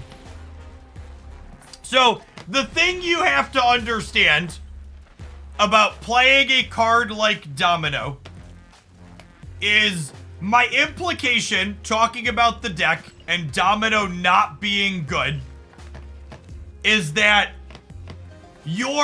by putting Domino in your deck, you are saying that playing a 2/3 on turn 2 is worth more upside than having every other card in your deck less consistently for every other turn for the rest of the game. That's the theory you are putting out there.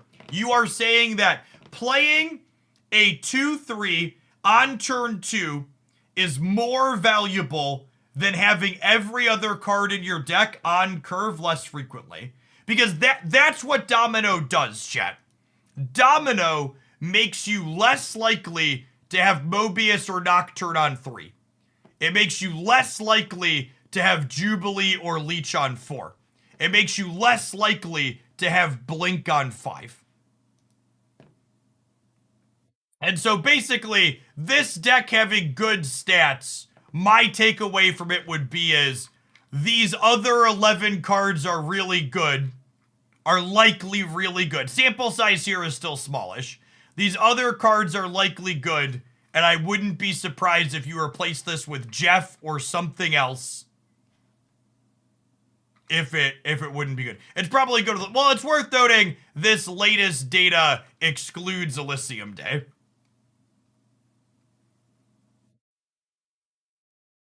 It excludes Elysium Day. So that would be my positives. I would expect the rest of these are good, and I would just be shocked if any deck playing Blink was better having Blink less often on 5. What's the stats? I forget. It's been so long since we've talked about this.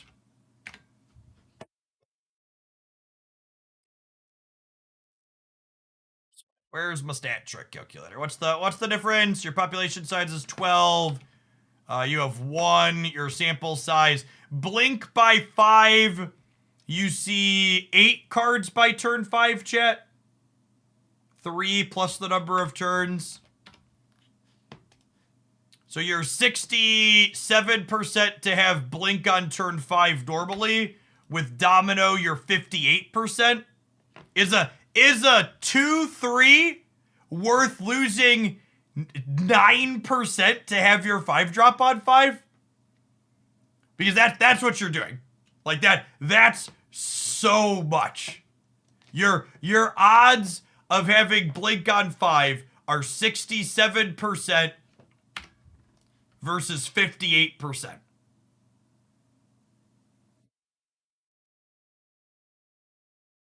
Oh, I need to change the population size? Yeah, you're right. Okay, so it's slightly less. It's 4%. 4% is a 2/3 worth 4%. Good call out of the population size. It's 12 and 8 versus 11 and 7. So it's 4% is... Why is it 11 versus 12? Because you're drawing from an 11 card deck because Domino's not in the deck size because you're guaranteed to have it and it's not in the bit.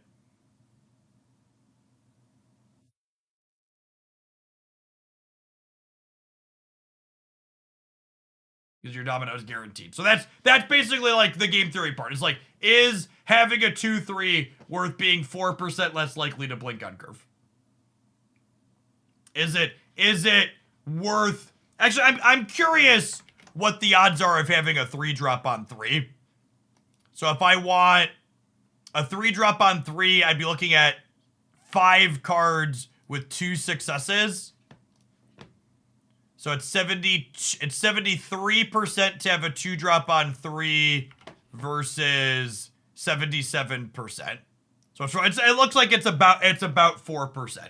So your play on curve percentage is about 4%.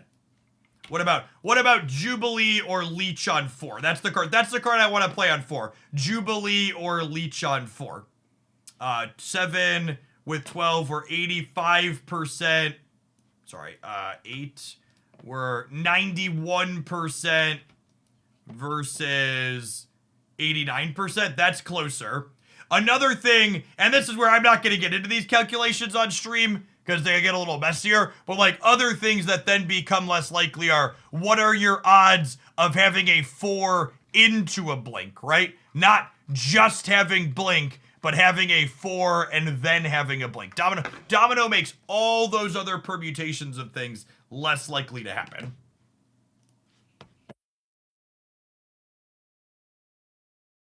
And the only real upside that a 2/3 provides in the format is stopping Red Hulk from growing is a real upside. But like you also then have to take into account, well, how many Red Hulks are there in the format? Untap says 32%. But then your odds of it being relevant there are 32%, but then also given the odds of your opponent having Red Hulk in hand on 2, right? So like, given that your opponent is playing Red Hulk, their odds of having it on turn 2 are like a little bit less than a coin flip. So if you assume this is exactly accurate, playing Domino on 2 stops Red Hulk. Sorry, what's the best way to put it? Playing Domino on 2 stops a Red Hulk from growing loosely 14% of the time. Would be the takeaway. So I guess you could factor that into your other 4% ups and downs on draws. To the credit, the Red Hulk does make Domino slightly less shit. I'm not gonna say good. I'm gonna say slightly less shit. 14%, a little bit less than half of 32% of your games, Derek. So if you assume Red Hulk is in 32% of your games, and then given you're in a Red Hulk game, it's a little bit less than half that is in their hand. Would be the TLDR of the calc you want to do.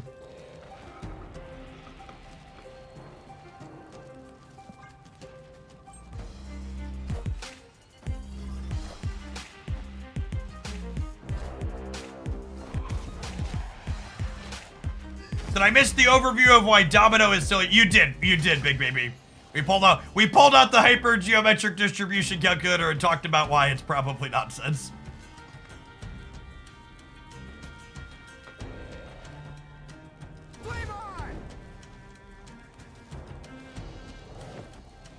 Assuredly, this never backfires, yes? Never once does this backfire.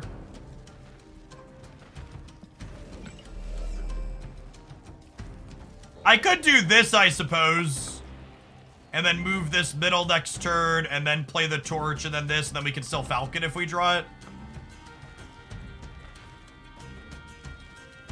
Okay. I'm gonna be a little bit less risky. We'll let Nocturne mitigate some variance for us.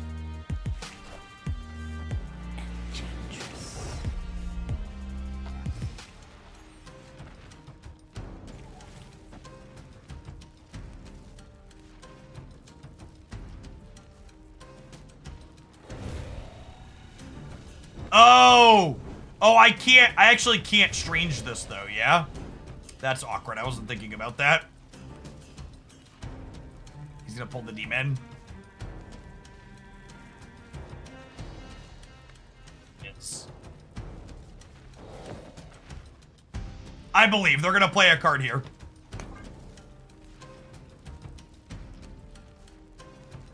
Close it out with some Gambit combo. Definitely can't duck. Thank you.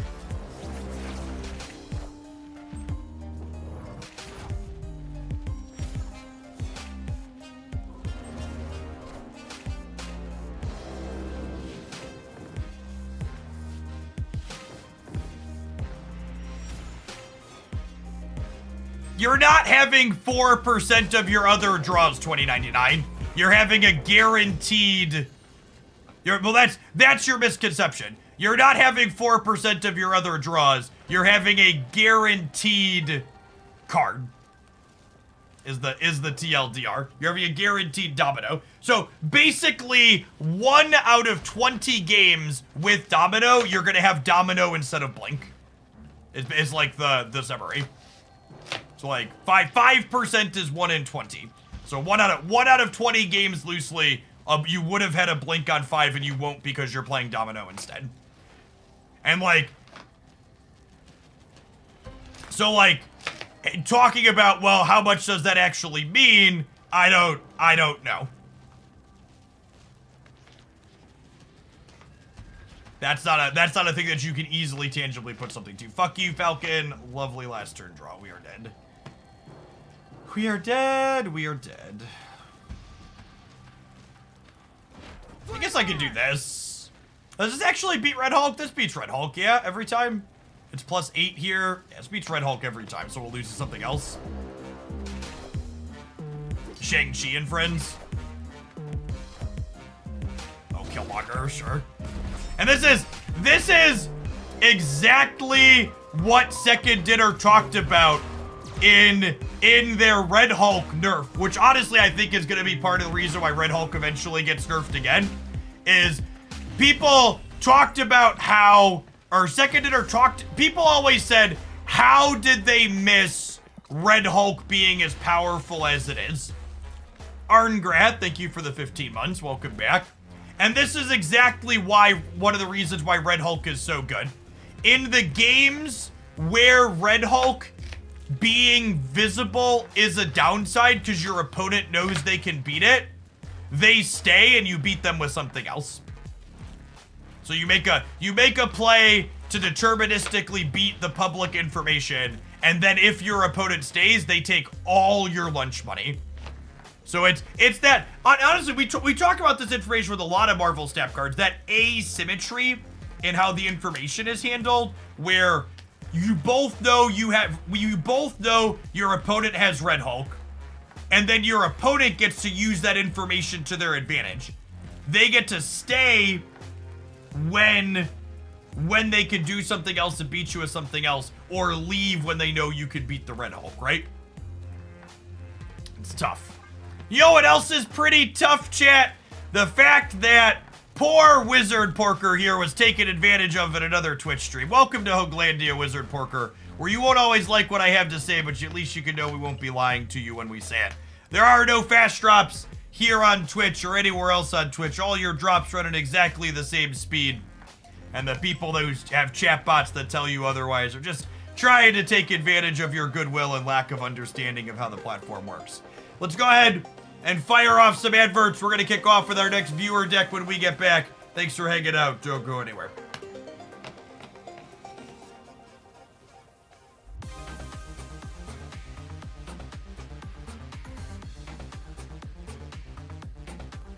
This is the best domino deck. Yep. And I wanna make non-subs aren't gonna hear this. They should have paid me money. I wanna make one thing very clear. This deck is 100% the best domino deck.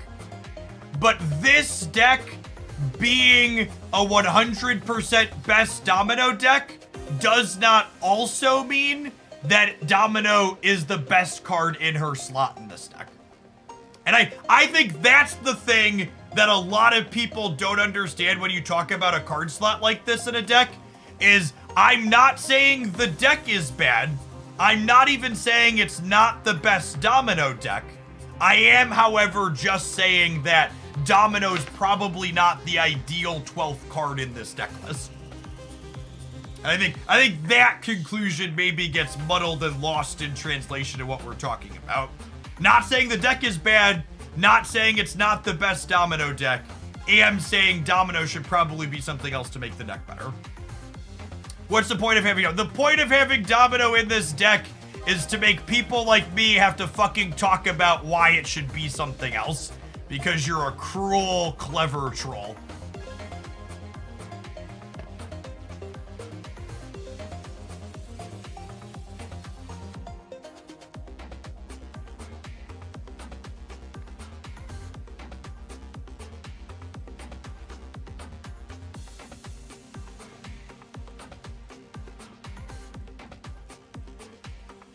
Thank you, love.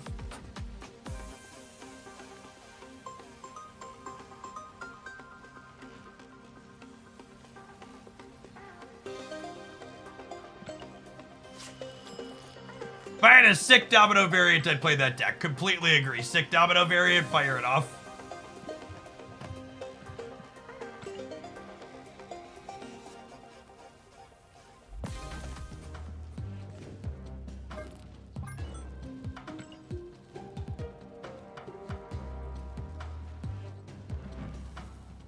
Having an excuse to play my Havoc chat. What a glorious thing. Oh, by the way, no, I don't think I saw a deck link from you. You sent the code in that got cut off. Did you have a deck link and I missed it? You'll be the one after this one if you can get me a deck link. Just make sure I verbally acknowledge you that I saw it. You whispered it. Thank you. Got it.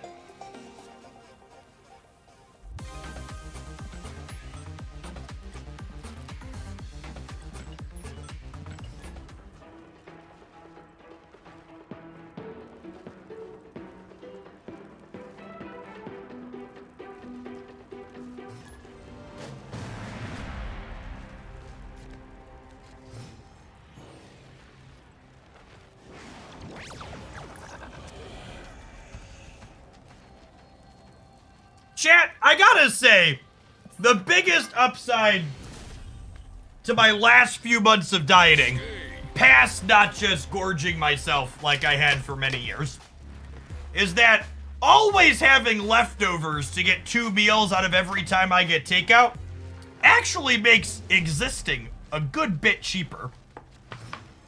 It turns out eating less food makes all the food you purchase go further.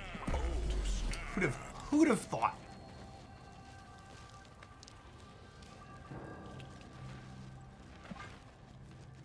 Do you give your personal opinion on a viewer's deck after you play it? Well, I don't really know most of my viewers personally, so usually I give an impersonal opinion. But yeah, I talk about the deck typically. Give some thoughts.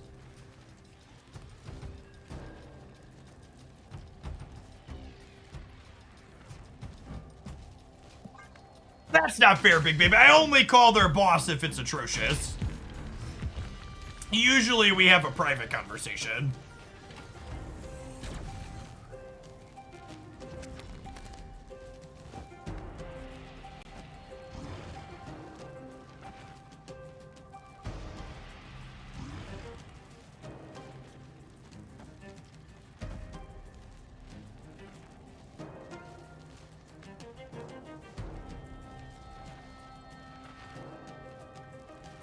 I want to draw with Nico this turn.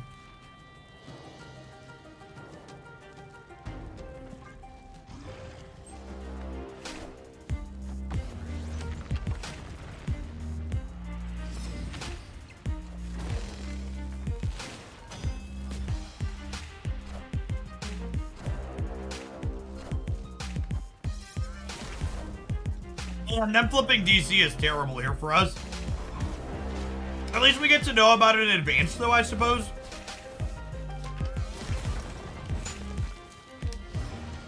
It's better than it happening on the last turn.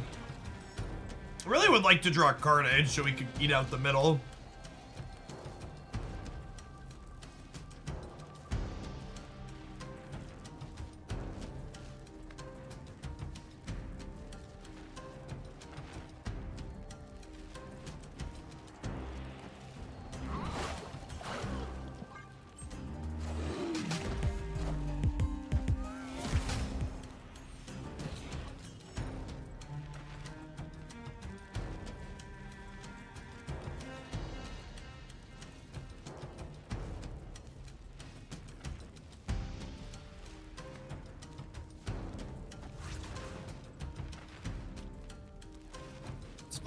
Misclick.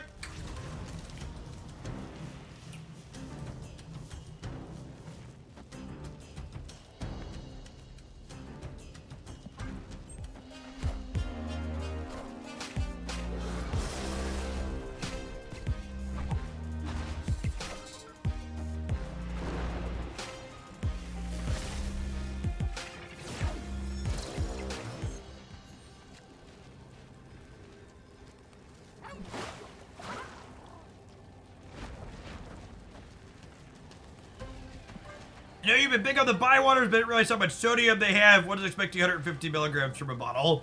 That's good to know. That's not something, that's not a thing that I keep track of right now, but that could be a big deal for some people.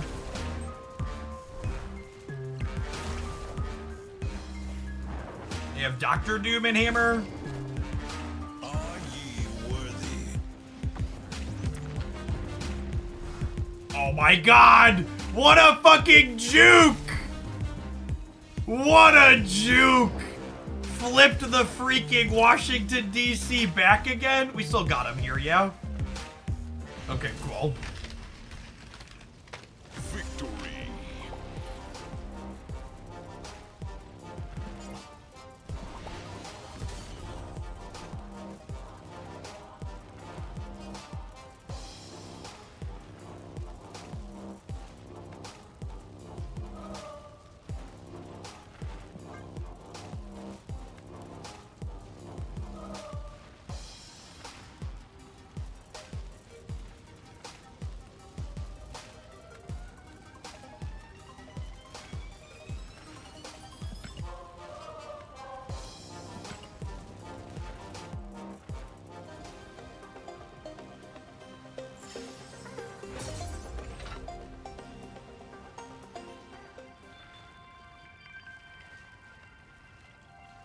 The bottle of Bai I'm currently drinking shows 70 milligrams. Yeah, it probably varies. As what I have in my hand here is 140.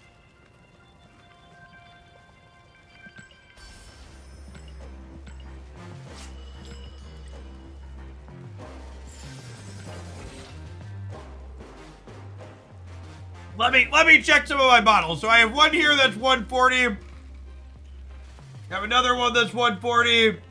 I have another one that's 150. I have another one that's 150. I have another one that's 150. Listen, Jen, I'm not saying I haven't cleaned the floor in my office in a little while because of drops going on, but there's a couple of bottles of Bai on the floor in my office at the moment.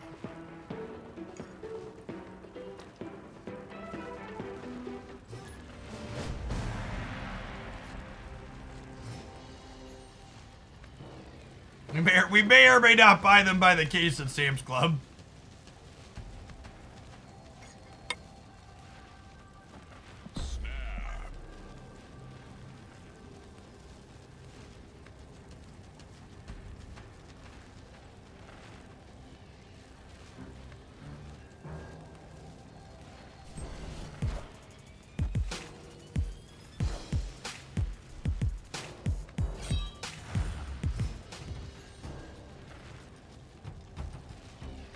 Opponent snapped.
We are the future.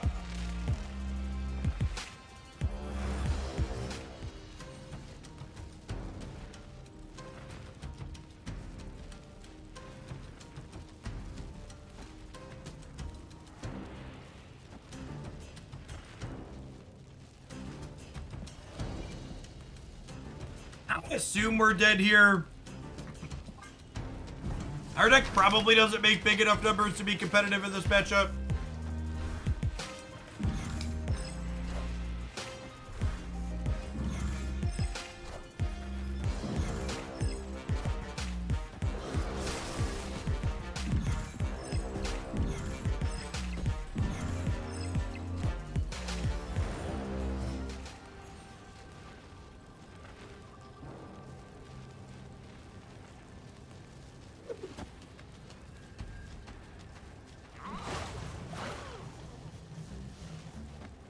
Alright, never beating Hella, never beating Hella.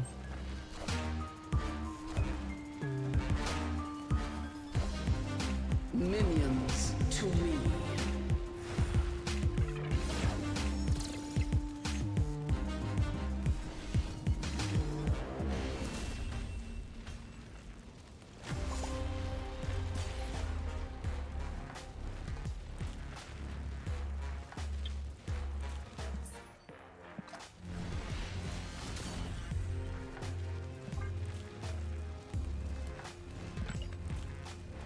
I am assuming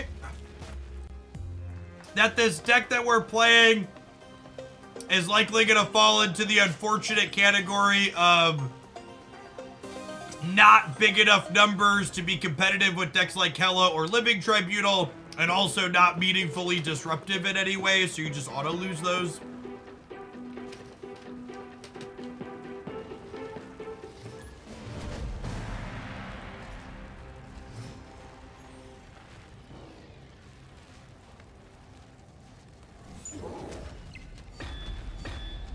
Opponent snap. Oh, snap.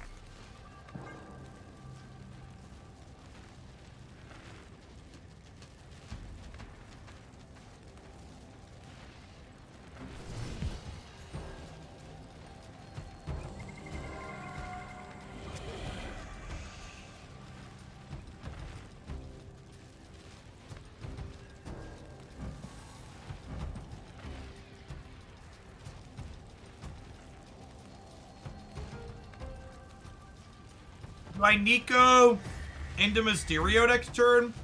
Get a demon over here, I think so.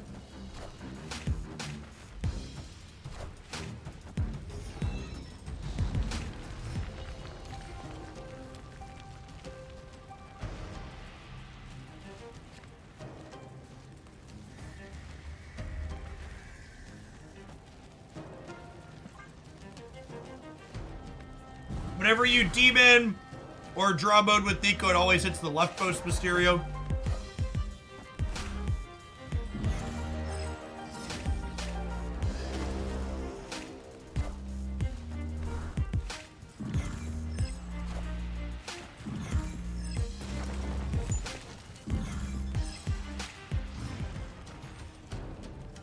Is the hood sound bug still in the game? That's insane.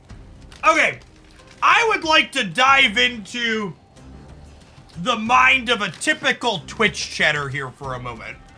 And this is gonna be dark and fucking scary, so buckle up, the rest of you.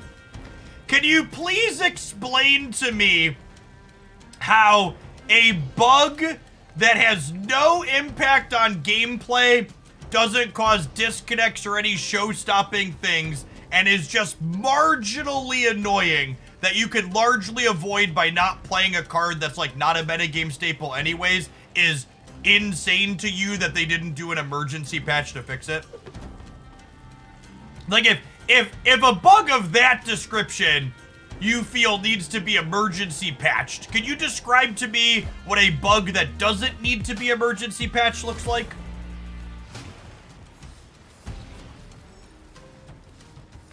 Like, what's your line in the sand? It genuinely, to me, if you think that needs to be emergency patched, it feels like you think everything should be emergency patched.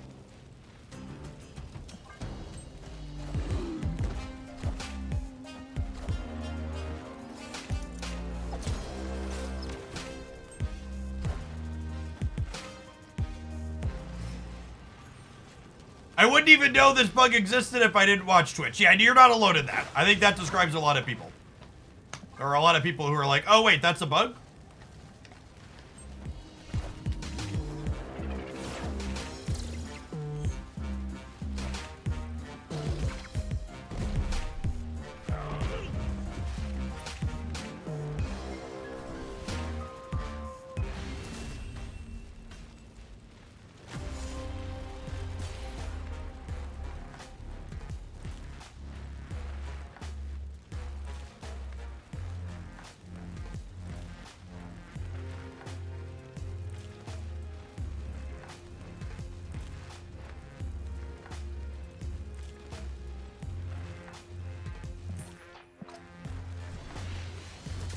I think as someone who religiously plays these types of decks, it gets annoying. No, nice try.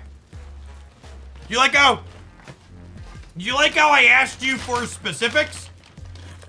I said, what type of bug do you think this should be emergency bugged? And what type of bug shouldn't be emergency bugged if you think this should be emergency patched? And you came back with, well, it's kind of annoying. Which I agree with you. It's like kind of annoying, but that wasn't the conversation we were having. The conversation we were having was what constitutes a bug worth an emergency patch. And I put forward a slightly annoying audio bug does not constitute that. So I'm gonna ring the buzzer and I'm gonna drag you off the stage. We're moving on. What was this bug? The bug was introduced in the last patch and will very likely be fixed in the upcoming patch here at the end of the month. If they don't fix it in the patch following the one it was introduced in, I'll make some noise, and I think rightfully so. But it's just literally not one of those things that deserves an emergency patch. What bug are we talking about? Listen very, very carefully. I'm gonna be quiet. I'm gonna turn the game sounds up, and more of you will hear it.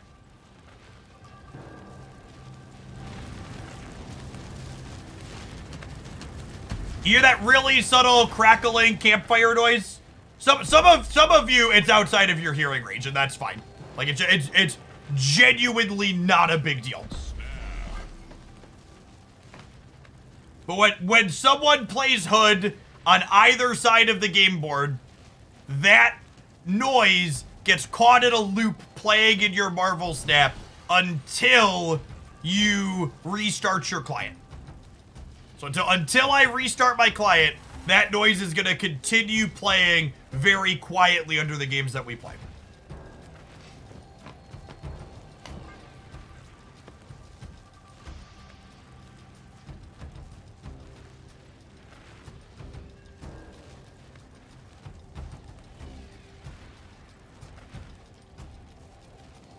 As someone who works in software dev and testing, an emergency bug would be anything that breaks the program so it doesn't work or allows an exploit of any sort. Yes. Wind, aid my hand.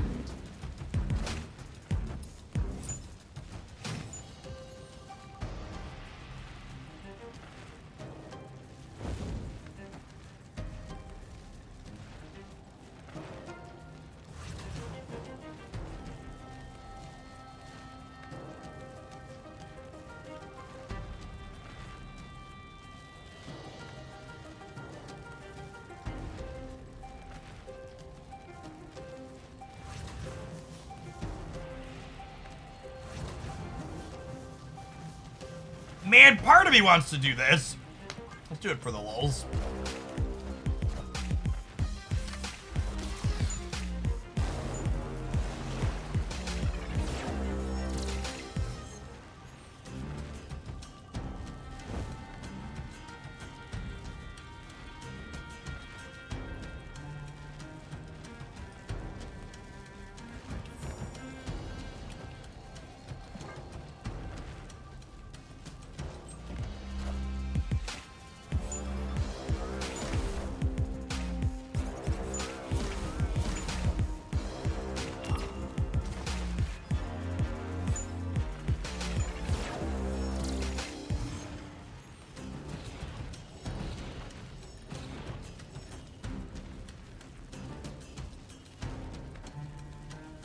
So they're totally a Nimrod deck, yeah? I guess it could be Vision. I think I want to Gladiator them. I could be wrong, though. It could be right to do this.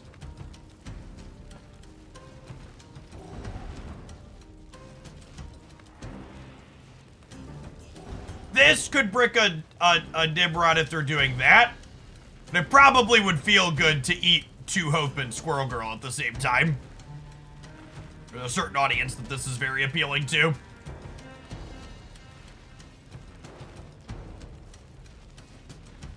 Do we think they're a Nimrod deck?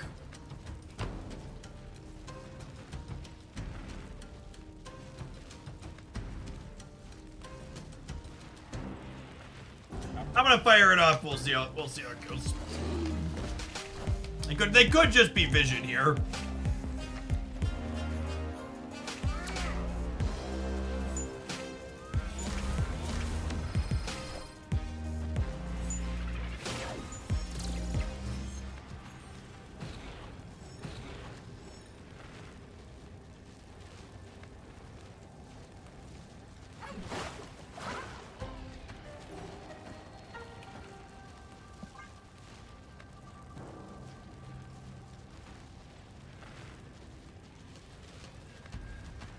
This beats vision going right.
Do you remember earlier today when I talked about how Shang-Chi had the lowest play rate and the absolute worst metrics he's had since the game released, but people are still playing way too much of him despite that?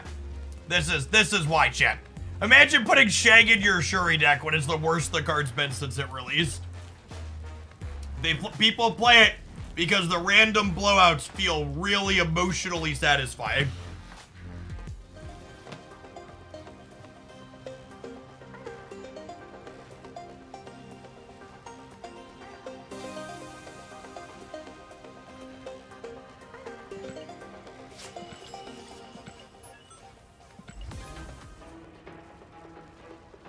I've not seen him in 2 weeks, and now I've seen him 6 times today. His play rate on Untapped is around 15%, but his average cubes gained are almost 0.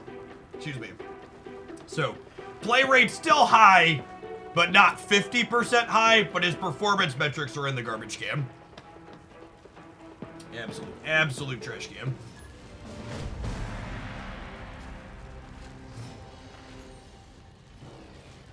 Rebel Snow, thank you for the entire year of support. Welcome back. Yes, exactly that. Shang-Chi and Negasonic in your Shuri deck is the exact reason why you hear so much complaining about Loki as a card.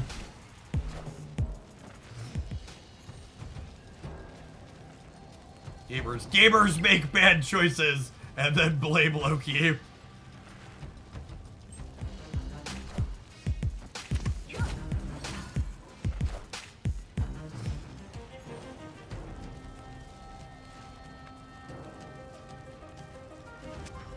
Did Second Dinner clarify why they took the vibranium tracks off the web shop? My money, if I was a gambling man, and I sit here playing Marvel Snap, so very clearly I'm a gambling man.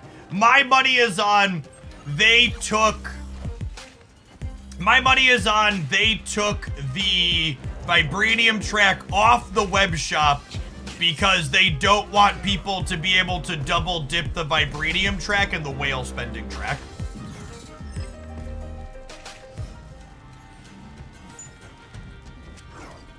I would wager that is the case.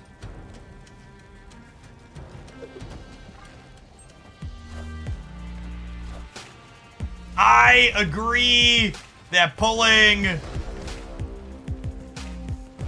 I agree that pulling the stuff off the I agree not having your purchases count everywhere is a mistake on their part. Okay, so I've had Winter Soldier, Mockingbird, Bucky Barnes die. So those are gonna come back at both of these locations. That seems good for me, yeah.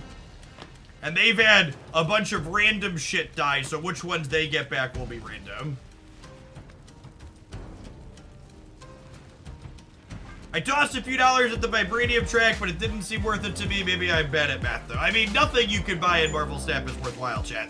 It's paying money for pixels. Kind of a sucker would pay money for pixels. Oh, wait, is that how that works? I guess that is how that works, huh? I guess I was expecting, them to come back at both, but I guess it does reanimate from a specific graveyard like Magic the Gathering does, huh? That makes sense. I'm at 12 wins right here. Unlucky. Did I know they had that? I must have known they had that, right?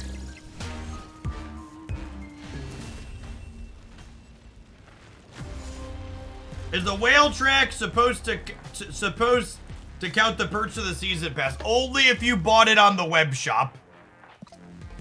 So again, the whale track for the first time ever this season only counts purchases you make on the Marvel Snap website.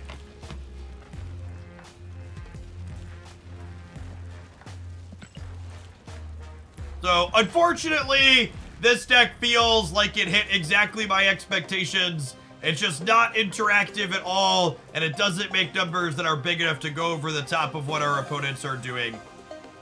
So we're gonna move along. We're gonna tap an advert when we get back. We are gonna play a Blink movement deck. Thanks for hanging out. Don't go anywhere.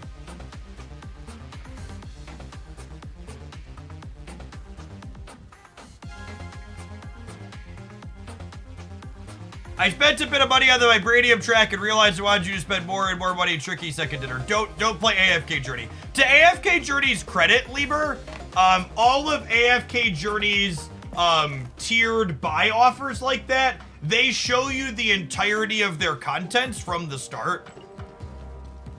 So it's still predatory to have multiple small transactions, but not showing up front how deep the offers run and what they cost and what you get is definitely worse. Also, AFK Journey's tiered bundle offers always tell me they're 1200% value. I'd be a fool not to buy them, okay? What kind of person doesn't love 1200% value?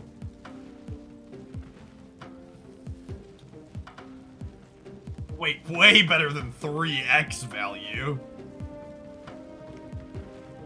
Marvel Snap players thinking they get a deal with 3x when they could be getting 1200. Got me. Harpooned right in the side.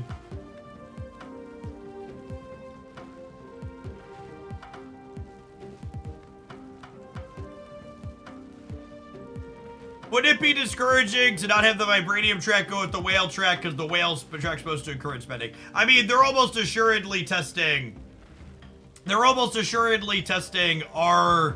can they get players to do both, right? Like, will they do Vibranium tracks and whale tracks separately when you can't double dip them?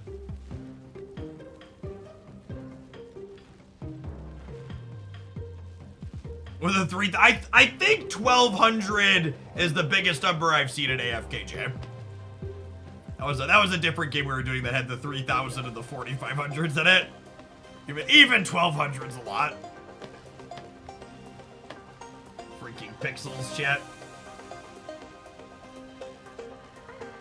Dacius Rex, thank you for the entire year. Oh, the growth bundle says 3,000. You're right, it totally does. There aren't any regular ones. The growth bundle says 3,000 though, definitely.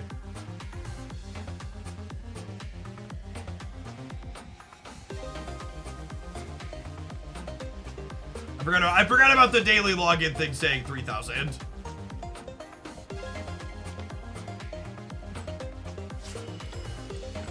Obviously, I buy all of those. I ain't no fool.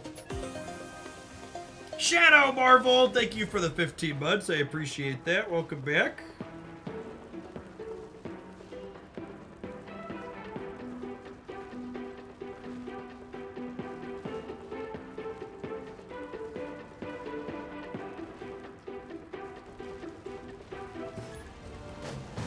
Oh, I totally forgot to restart the client while we were BSing. We still have the hood audio bug. I'll do that here in a little bit. Yeah, I don't know that I want to trade this silk out, chat. I really like the silk. I think I'm skipping the silk ultimate. You played the Cerebro 3 from your best decks video. Nah, I'm not a huge fan of Cerebro 3 as an archetype.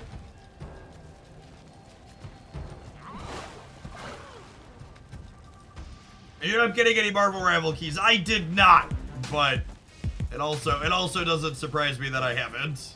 Their organization is less than stellar, to say the least. Their content creator program's been a hot mess. Wind aid my hand.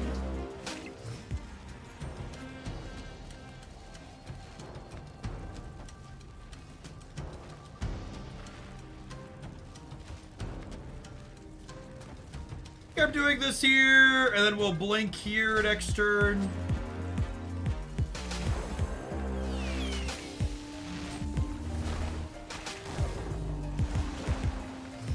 And the same Spotlight Silk you have, and I think it's easily her best. Yeah, I like it a lot.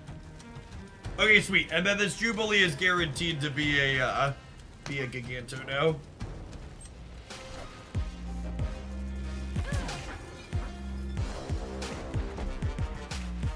All systems go. Fairly, Gil.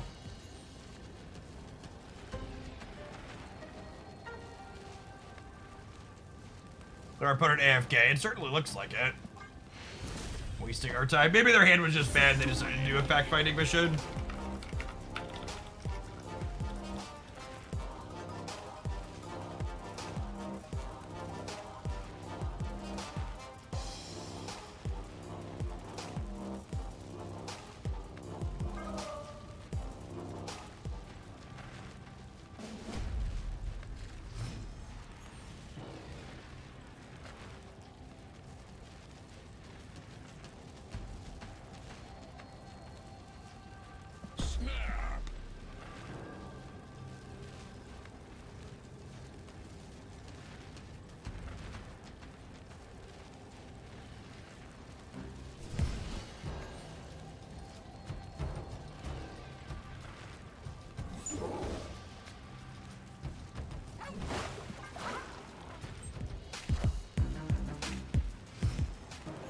Alright, if they do nothing for this turn as well, I'm just gonna assume they're wasting our time and we'll go next.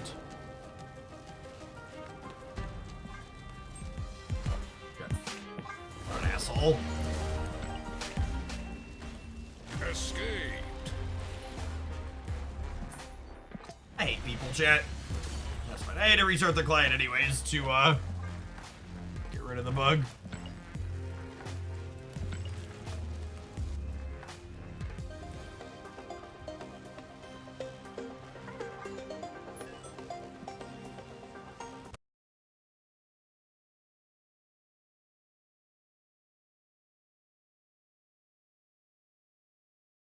Yeah, we had some solid hands to start, which she said.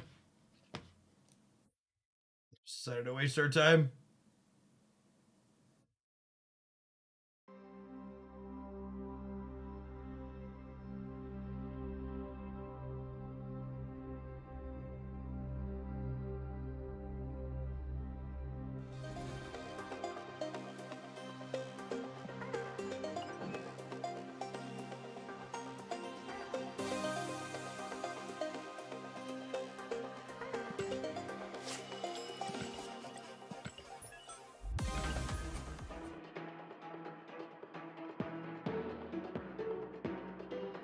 Could Sage be another target and Zola negative? Yeah, it seems fine.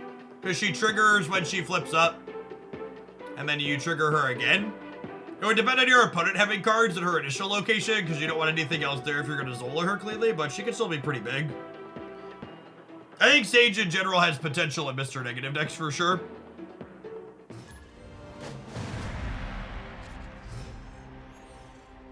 Snap.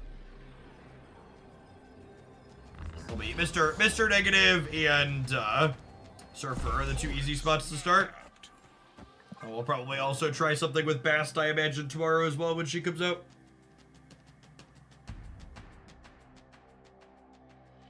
I think there's a very unlikely chance that Sage with Wong is useful. Is there a patch today? Nope. You can always come into my chat and type !OTA or !patch to get the dates of upcoming Marvel Snap content releases / changes / whatever you want to call them.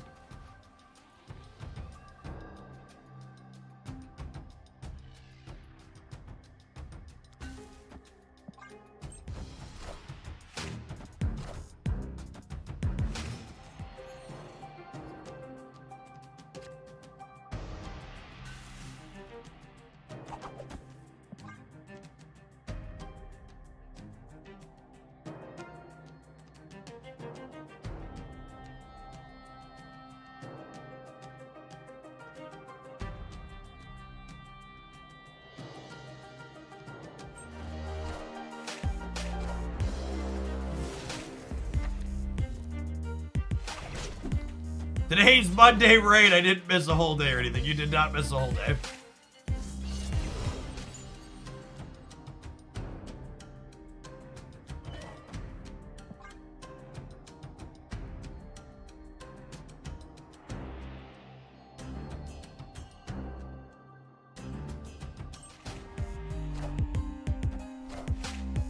I work at a steel shop, and we just had a meeting that was workers' comp is coming to do an inspection at 12:30. Make sure you have any safety violations out of sight.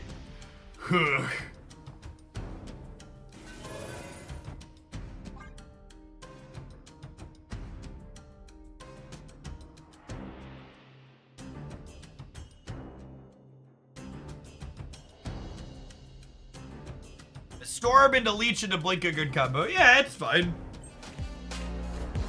It's a lot of resources to guaranteed win one lane, but it's not bad. Oh, all my 6s are in my hand. That's I don't have any plays here anyways. Could have played Jeff and Storm, I guess, but that's still not a winning situation. Escaped. There are any Lockjaw into Blink decks. Lockjaw is not really a playable Marvel Snap card. It just gets outclassed by other stat line cheating things like Hela.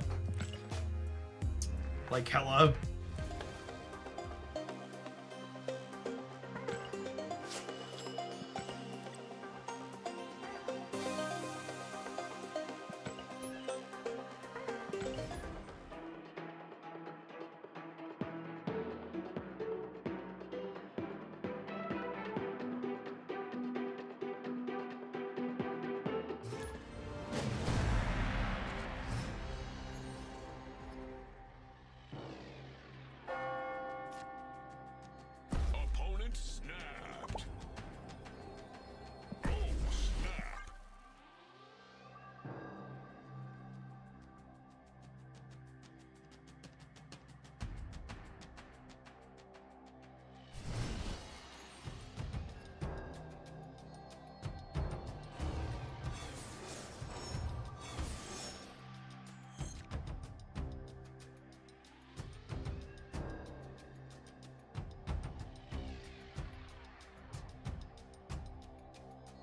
Just throw Craven over here.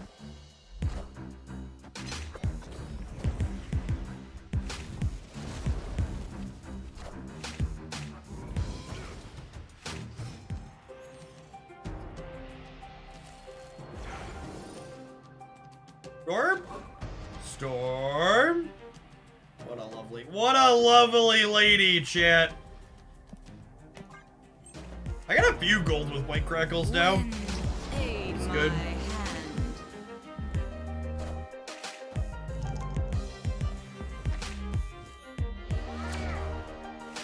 Well, this is rude.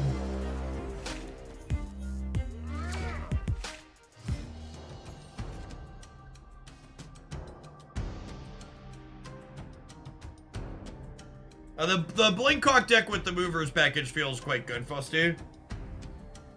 It's a solid pile of cards.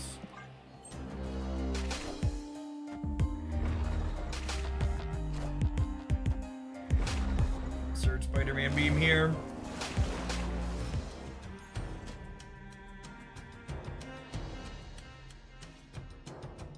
Do I even want to blink here? I don't think so, yeah?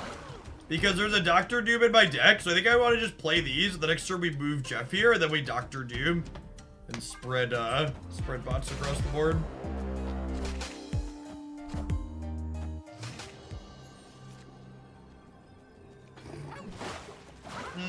Bot, dip dop, my Doom bots. Really love these Doom bots. Whipping up some Doom. Yeah, yeah.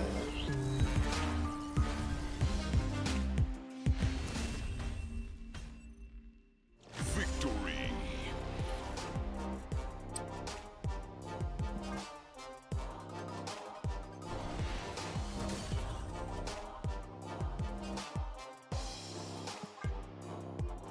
Bippity boppity, the Doom bots don't stoppity, gamers.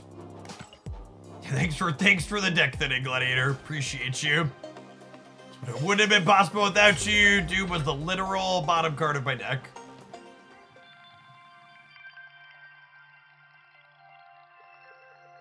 I think my favorite part of Marvel Snap's shifting metagame is it keeps Jeff's songs on rotation. Cultured gamer.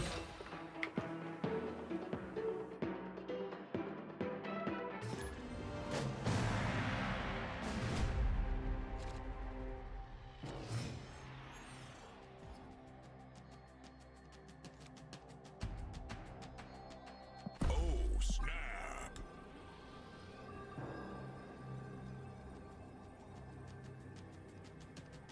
Anyone know what would be considered a good win rate for a deck and after how many games? People who actually know will tell you that your win rate doesn't matter and your average cubes gained are the thing that's actually meaningful to measure.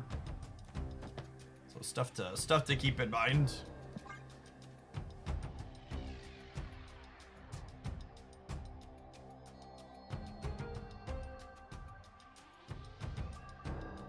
Thoughts on a possible Cannonball nerf? I would be incredibly disappointed with Second Dinner's balance team if they nerfed Cannonball before they changed Professor X.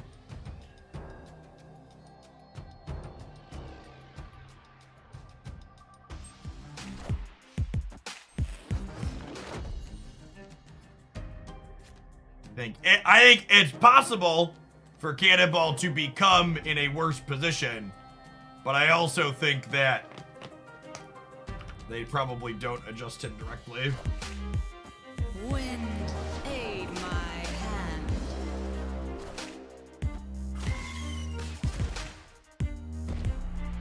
What a game!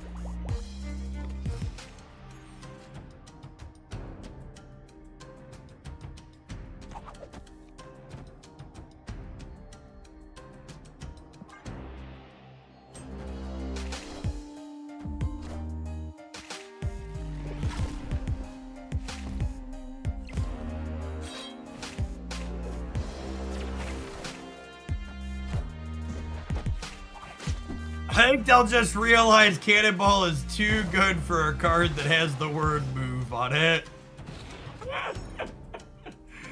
Oh, man. Why would you say something so brave yet so true?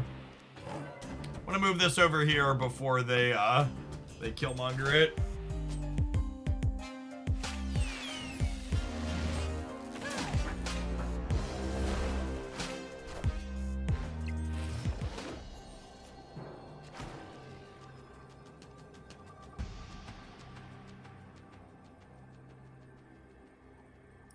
That's interesting to note. When you blink the Nightcrawler and you stage the Nightcrawler move first, it doesn't get counted because it goes away. Neat.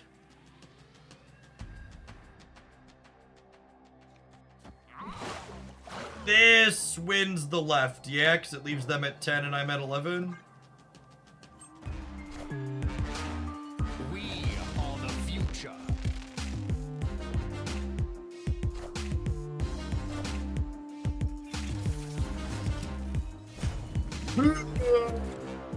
Burn it either way, yeah. All hail Hydra!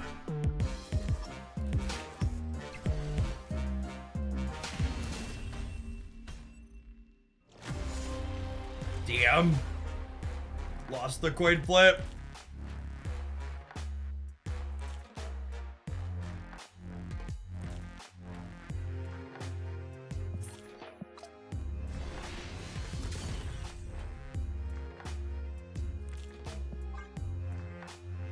Could Shang-Chi fit into this deck? I like how Shang-Chi is at the literal absolute worst it's ever been in the history of Marvel Snap. And some gamer will watch me lose to a 10 power Venom and be like, do you know what I need? Can I put a Shang-Chi in here? This is why Shang-Chi still has a 15% play rate, despite having absolutely atrocious performance metrics.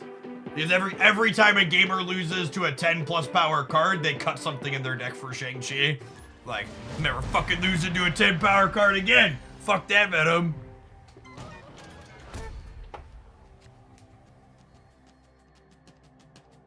Opponent snapped.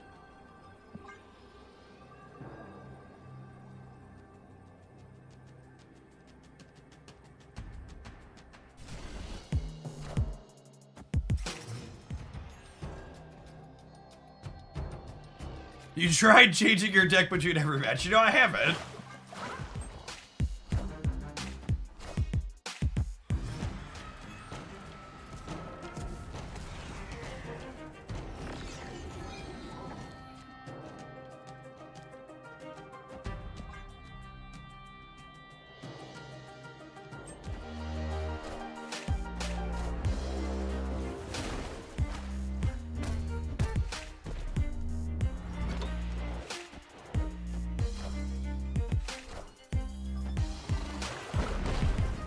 Alright, that's like a little bit of a diff in our favor, yeah?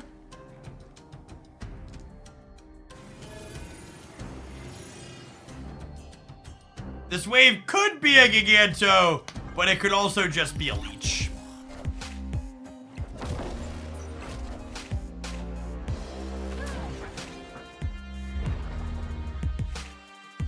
I gotta be honest, chat, that does not feel great. Feels pretty bad.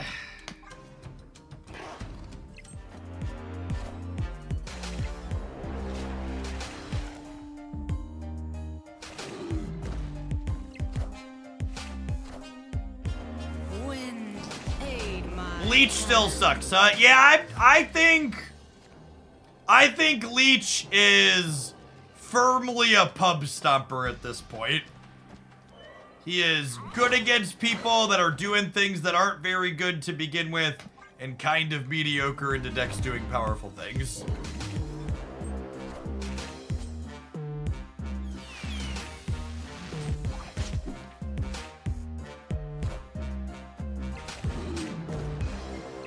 I also have to say that these Jubilee Blink decks have definitely been the weakest feeling Blink decks I've played. The way a lot of these Blink decks are constructed, they play a lot of cheap cards, and trying to Jubilee into your deck that has like Silk and Jeff and Nightcrawler is a good recipe to be consistently disappointed. Yeah, that's been my experience too, Turf Doctor. All of my favorite Blink decks don't play any 4s and often don't play 5s as well. Taking 3s to 5s or 6s has been the consistently best thing to do with Blink in my experience.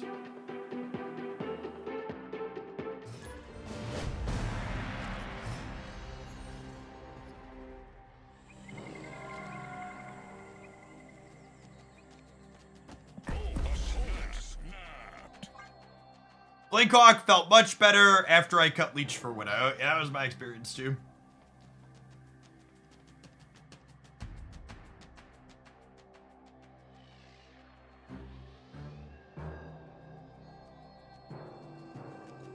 Oh, sorry, another step back. Eat my intern didn't notice.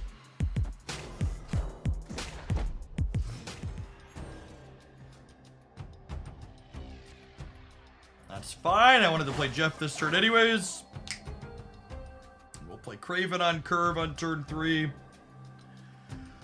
Looks like some Loki here.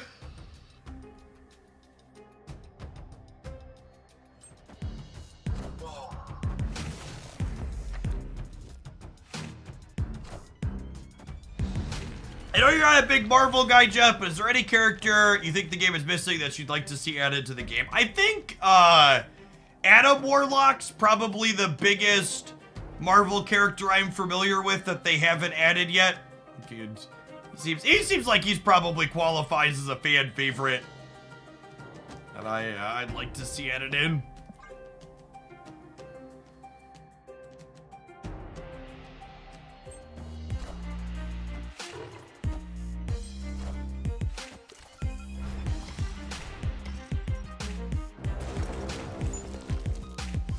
We were actually talking about it in Discord the other day, but I think there's a reasonable shot that we get a Infinity Watch season at some point in the and you know, like I would be shocked if at some point in the next year or so we don't get an Infinity Watch season, and I would bet that'll probably be the time when they give us an Adam Warlock redesign.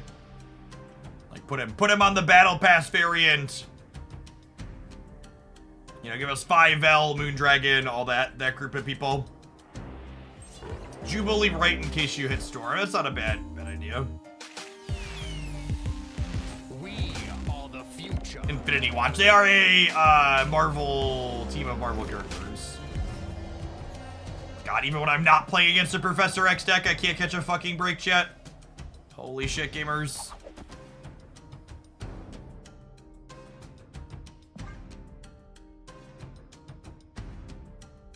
When did you learn about the Infinity Watch? They are my best team on my Marvel Strike Force account, which is our sponsored mobile game this week. So we were playing some of that yesterday. Or Saturday, or played it Saturday. I was off yesterday.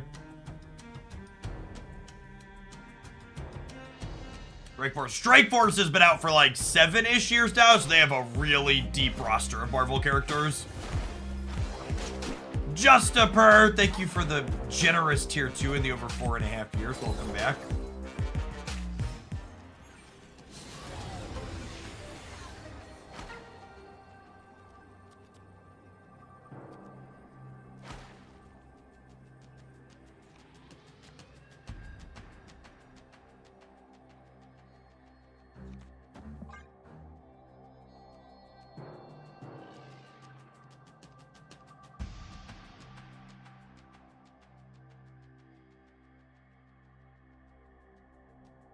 Did Professor X the right even with Jeff on board? My Jeff had already moved.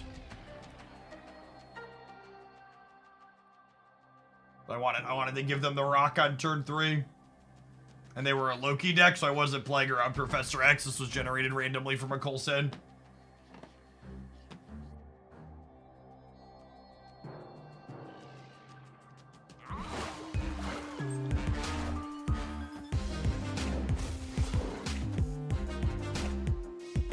Wind, aid my hand.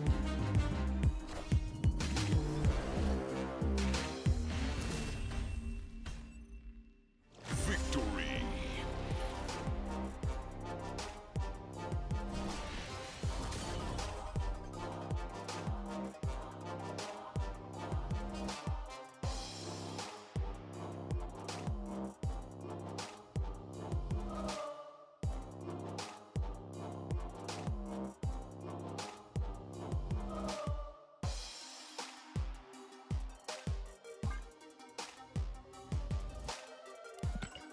Yeah, they must have missed that their Creeper was gonna get buffed.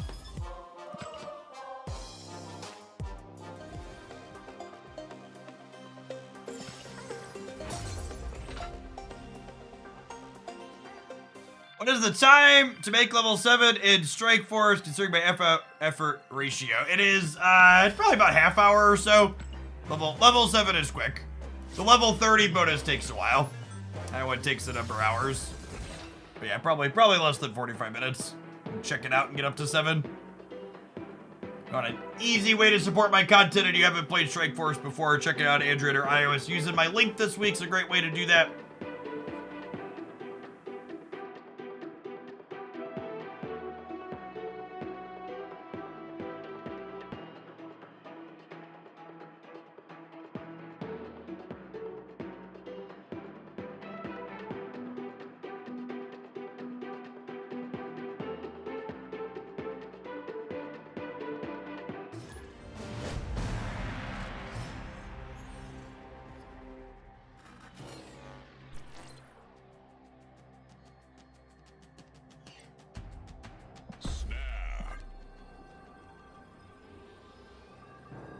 Strike Force is season pass game. Yeah, they're a live service game. Live service hero collector. Using the Marvel IP.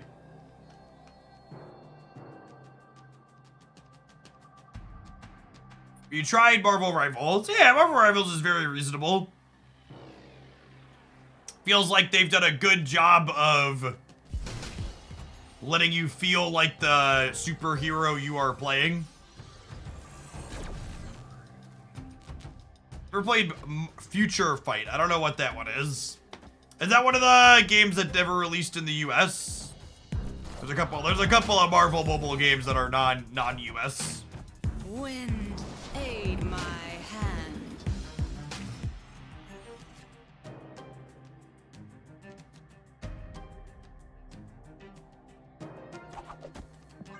Just let Silk stay on the right since they have priority.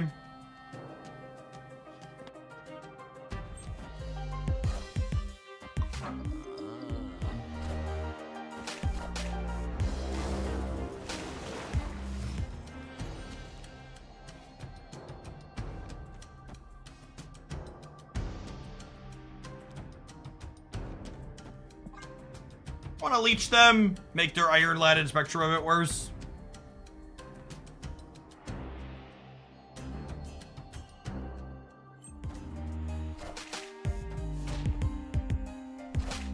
This is probably the Professor X build of Spectrum that we'd played a bit of in the past. Which could mean that we get X'd on the left here. Or middle, I suppose.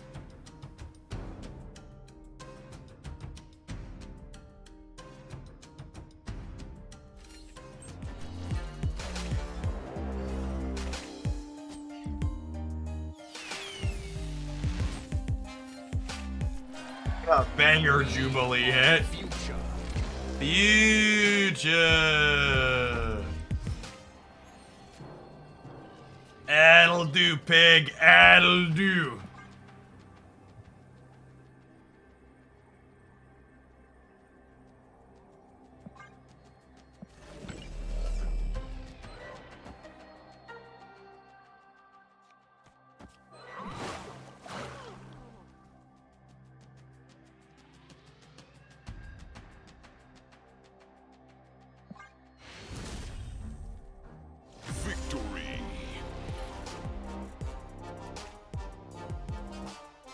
Yes, in Strike Force, you have to level up your different characters individually. This play could lose the Spectrum. Yeah, but I leeched them, so their odds of having a Spectrum here are low. So, I think I'm going to play around them having Jeff the Baby Land Shark as opposed to Spectrum because we leeched them.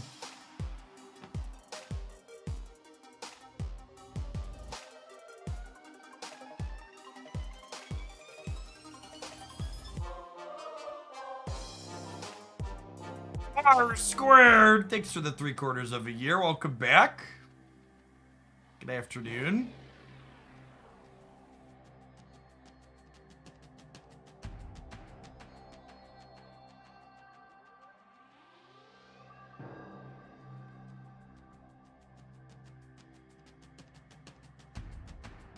Salty opponent. I mean, to be fair, Leech is responsible for a lot of broken phones at this point.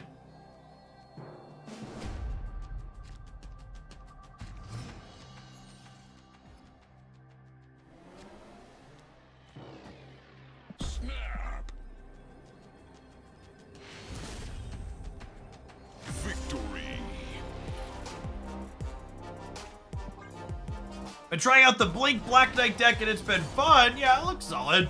It's on my list of things to get around to at some point. Be curious to see if it can keep putting up numbers and move up from high potential to top performing.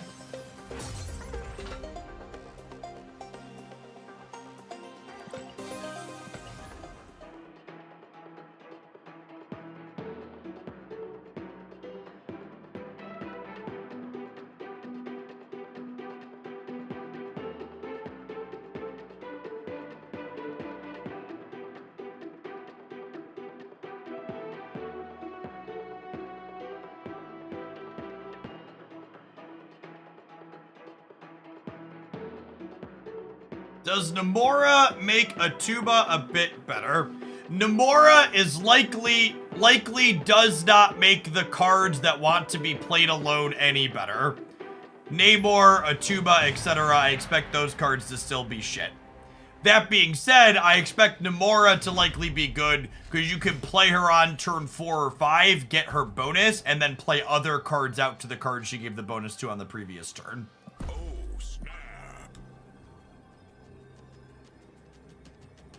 Played V Rising, I have not.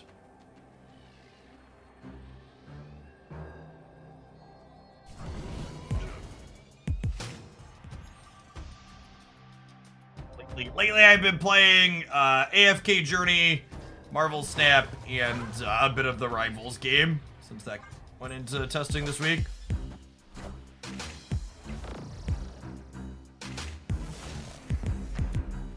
Nomura is on reveal. Yeah, chat. I think a lot of gamers misread that one. It's real good.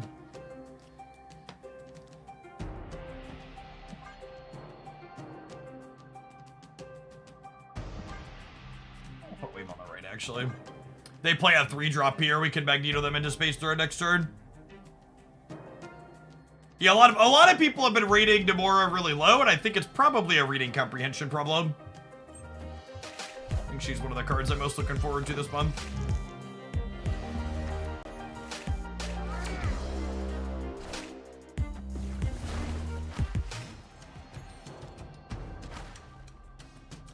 Which deck most wants to have solo cards in each lane to benefit her, I wonder? I mean, I'd assume that she'll be great in Electro piles, right?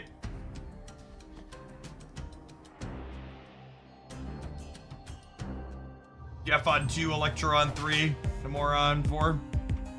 We are the future.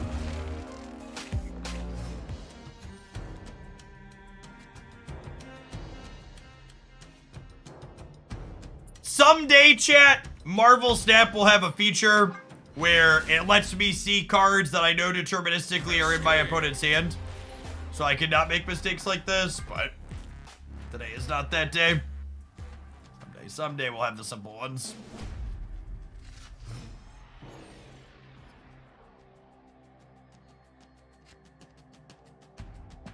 Oh, snap.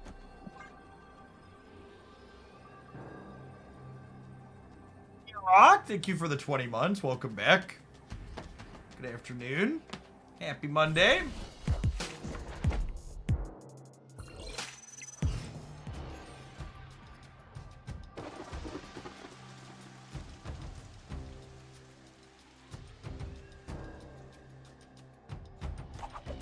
They are probably a Doc Ock Professor X deck. I mean, based on the profile picture, I would put them on playing Zemo Mill. So probably not a Professor X deck. Very likely Doc Ox though, yes. Does Magic Arena do that? Magic Arena shows you cards you know are in their hand. Legends of Runeterra would show you cards you knew were in their hand. It's a very, very common feature to not make players have to mentally track things that they know deterministically are there. Yeah, I should just be able to click on hand, like I can click on destroyed or discarded, and it should give me a pop-up with the cards and modified stats that I know are there. Is exactly the answer.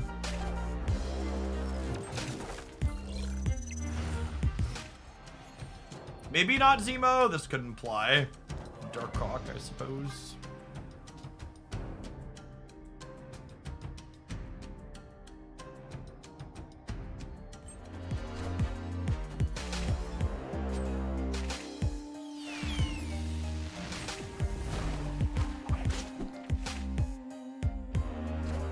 on everything else I've heard about Pokemon TCG Live, it does not surprise me to hear that they are missing that feature.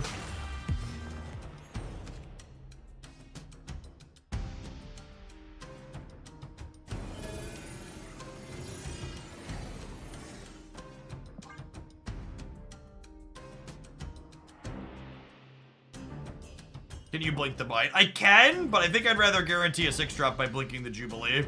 Plus, one of my 6s that I could roll into is Dr. Doom, which wouldn't be great and nowhere anyways. Afternoon Refereum.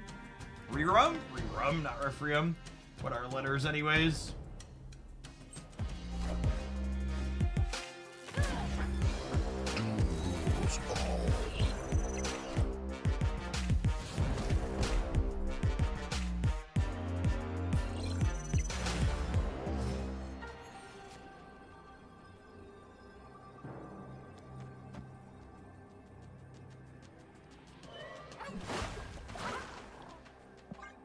Giddy up. Yeehaw.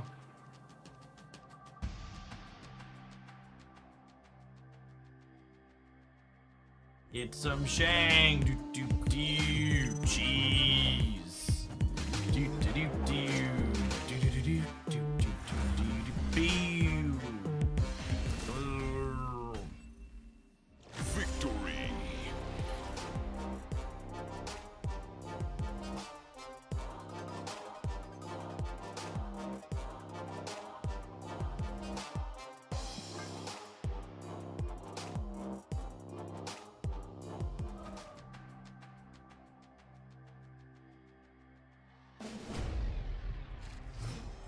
Snap. Definitely some sweaty palms in this game, chat.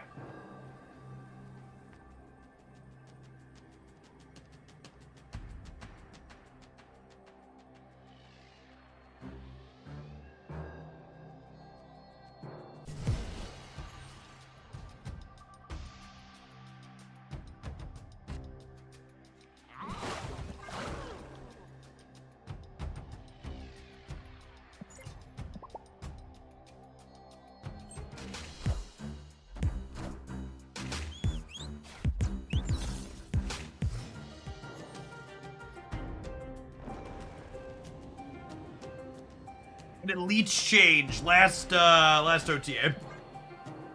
Thursday? Kicked it from. Or unless you're talking about when did Leech change from all cards to just on reveals. That was a couple patches ago, I think.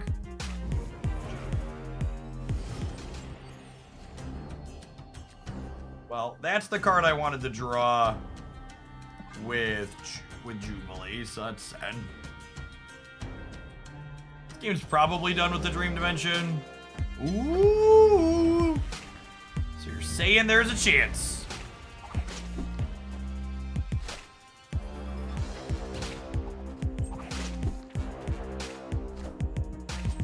I did notably skip doing an OTA review for the week that, God damn it. Oh, I think we're dead.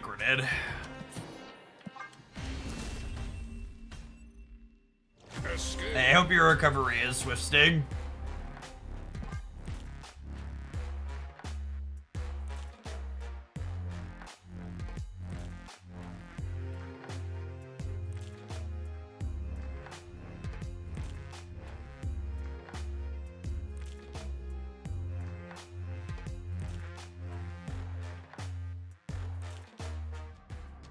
Rip Rock Dick, thank you for the 17 months. Welcome back. Oh, snap. Miniaturized Lab's actually pretty good for Craven and Silk, assuming the other two locations cooperate.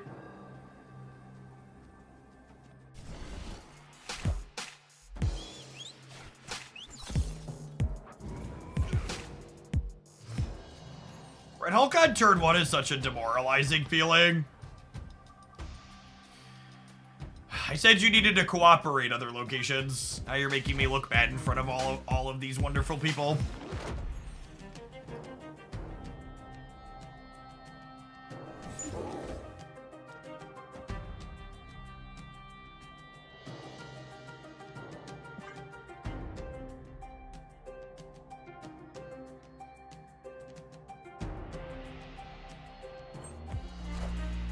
How dare you call us wonderful? Yeah, it's probably a mistake.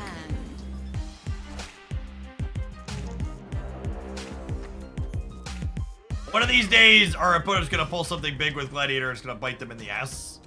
Today is not that day.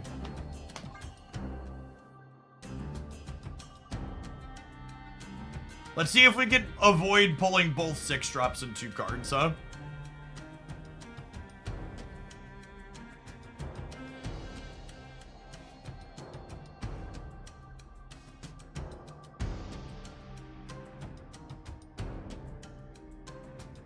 Your cards keep getting destroyed. Should we play death? LOL.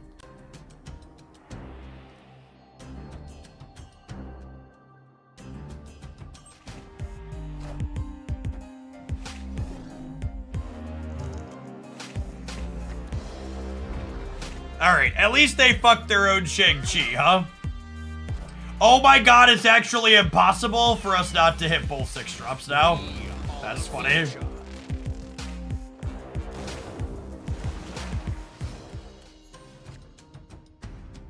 Okay, but it's fine, right? Nobody panic?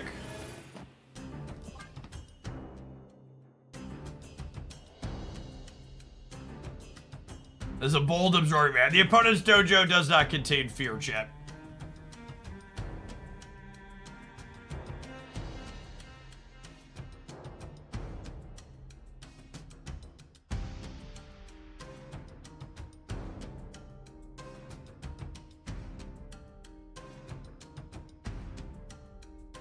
I'm not panicking, you're panicking.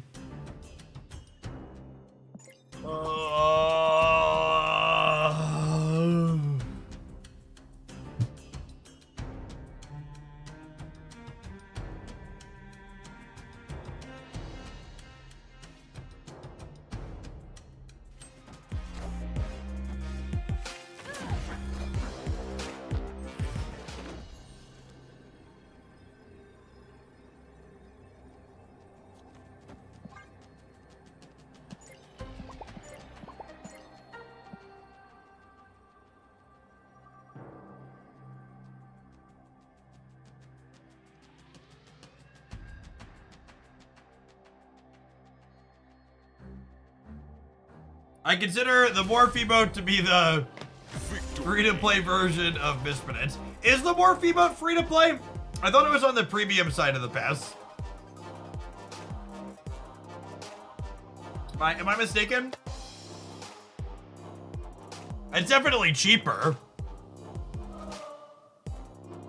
Minnow to play. Yeah, it's more.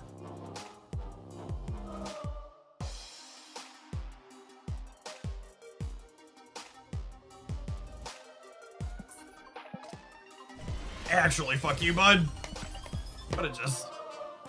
I feel like I need to say this whenever a match like this comes up.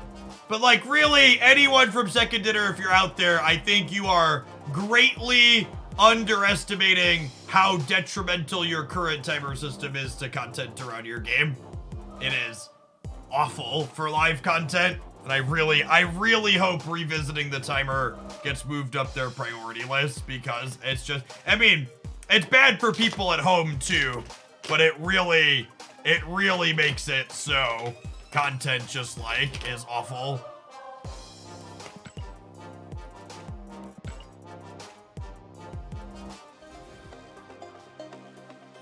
I think moving forward at this point, I'm probably going to turn down Blink decks playing Jubilee, and especially maybe even 4 energy cards in general. My big takeaway from this and the other things that I've played is that, like, these 4 energy hits with Blink really just feel clunky, because you want to be able to efficiently turn 3s into bigger things.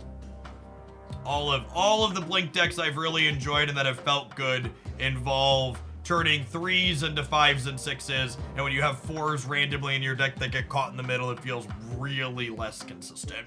So let's go ahead and tap the ad roll button. We'll be back with our next viewer deck submission here in a couple of minutes. Thanks for hanging out. Don't go anywhere. Quillford, thanks for the half a year. Welcome back. Rival's all right. Played a couple hours on stream and then a few hours off stream over the weekend. It was fine. I can see myself playing some more of it. have a good core. It'll probably be more fun as they flesh out the roster a little bit. I think they do a good job of letting you feel like the character you're playing.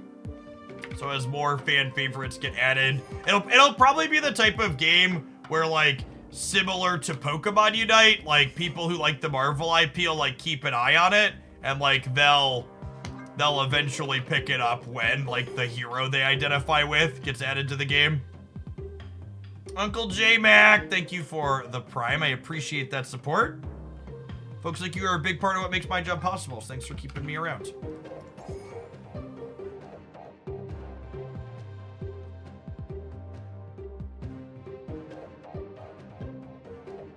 All right, we had a build-around request for Leech, Iron Lad, Black Bolt stature.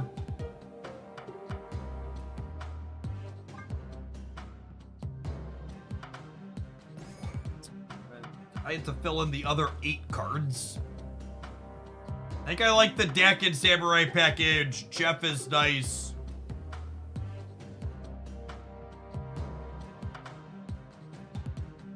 Check. I don't know that our deck's gonna be able to go big enough to beat people on turn 7s.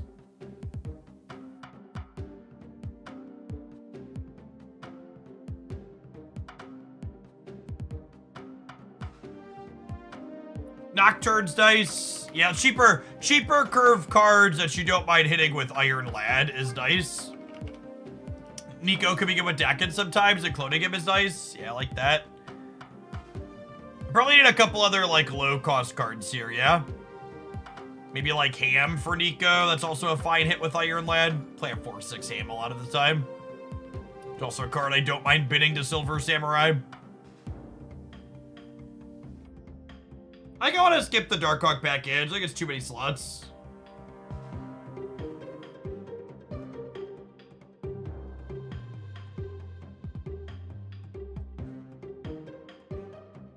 Matthias, thank you for the 13 months. I don't hate the suggestion of Quake, except it's a little suspect with Iron Lad, right?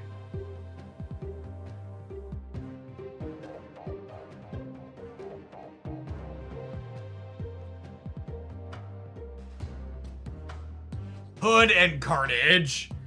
Carnage is pretty monko with Iron Lad too. We can do Hood Killmonger, I suppose. A couple of people shouted out Killmonger. It doesn't take a lot to convince me to play Hood.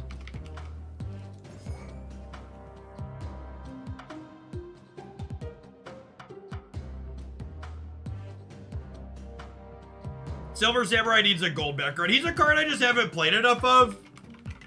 I think I just hit my 4th split on him.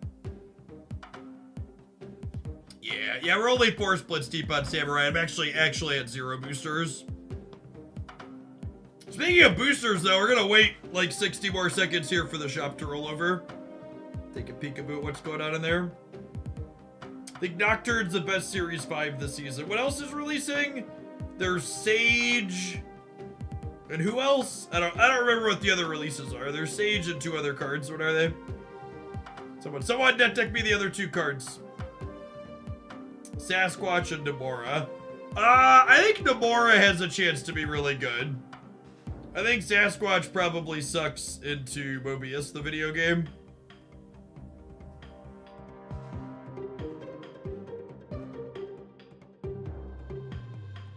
Sasquatch is the type of card that, like, it can never be top tier, because if it ever gets top tier, everybody starts playing Mobius, then your card's unplayable.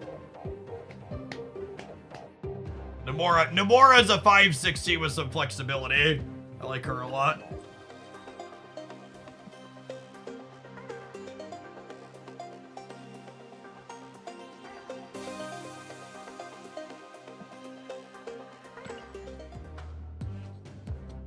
You can play on Sasquatch on 3 after Mysteria, though, sure, but things don't always work out perfectly. Earlier you said Leech is a pub stomper card. A pub stomper card refers to a card that is better against bad players and bad decks than it is against good players and good decks. A big part of Leech's downside is the asymmetry his ability creates.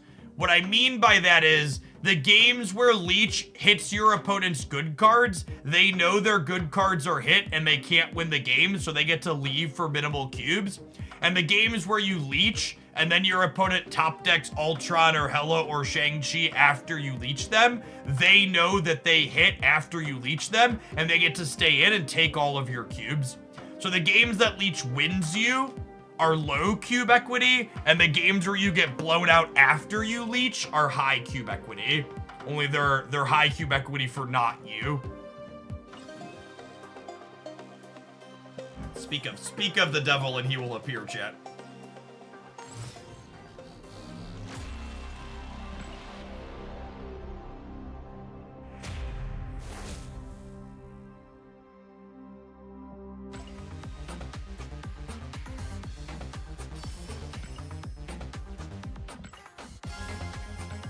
I have 146 days left, chat.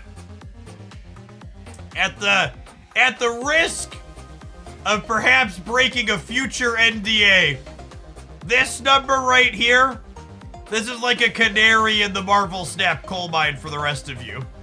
If you ever see me let this number get to fucking 0, it means the servers are bound to be turning off soon. So long as this number is above 0, Marvel Snap's live and well.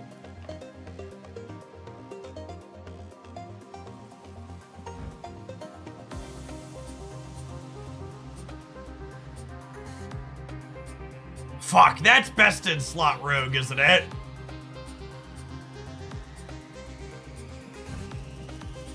That's best in slot rogue, isn't it?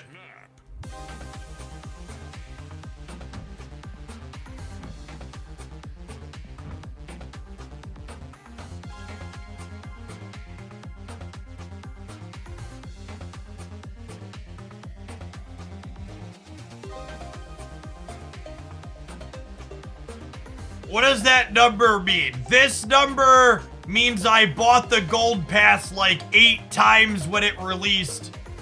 And every time you buy it, you get 300 gold and then plus 30 days on here.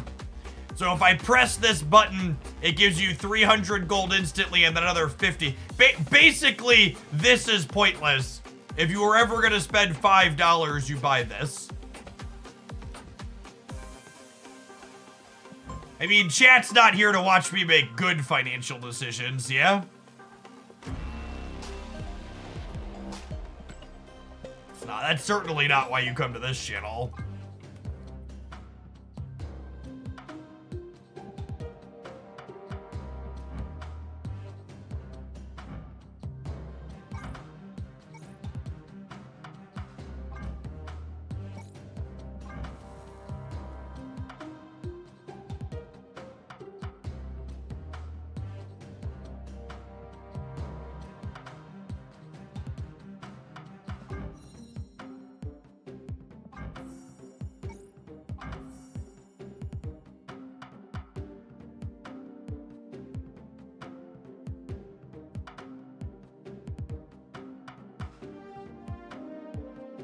Let's get the spread of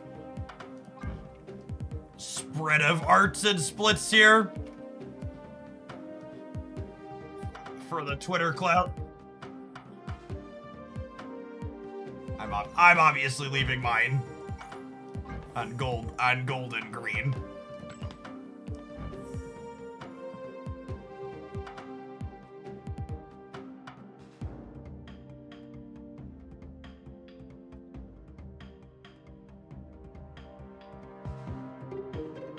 Am I not following Peach? Searching Peach on Twitter live on stream sounds like a dangerous proposition, so hold on.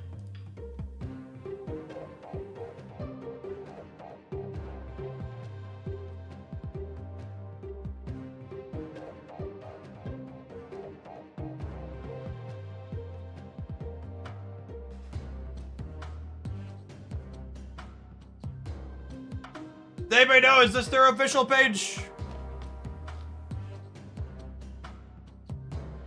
Is this them? It's got some numbers and stuff after it. Yes, it's them.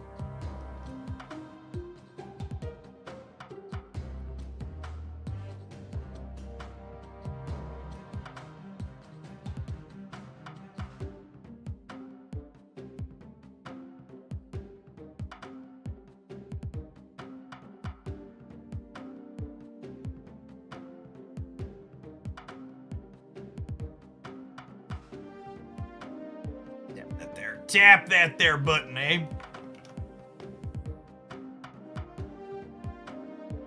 Oh. Show all three. We got rate. It's so great being able to just like move the splits over. Actual gorgeous. Gorgeous. All right, let's play our viewer pilot cards now, huh?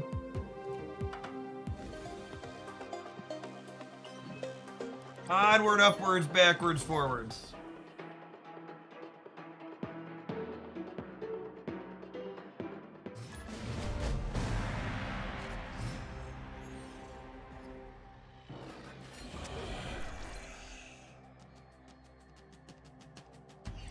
Opponent snap.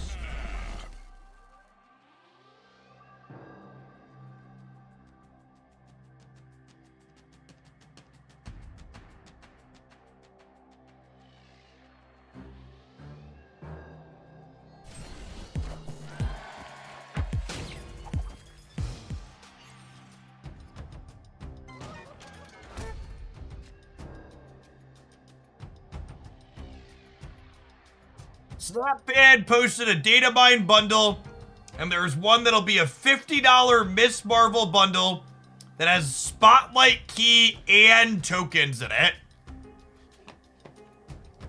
For reference, if you buy a bundle with art for a card you don't have, you get to play with that card early. You'll still eventually need to collect the base artwork card to get full collection complete, but yeah, it's solid value. Hey, Dazzler.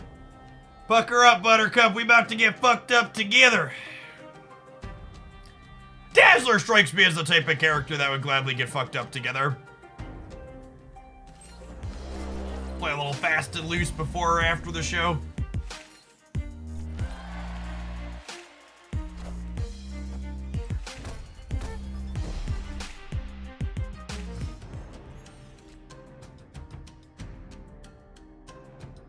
Wait, did you just say Grandma Miss Marvel? Okay, now I gotta, is this on Snapfan's website? I need to go look now.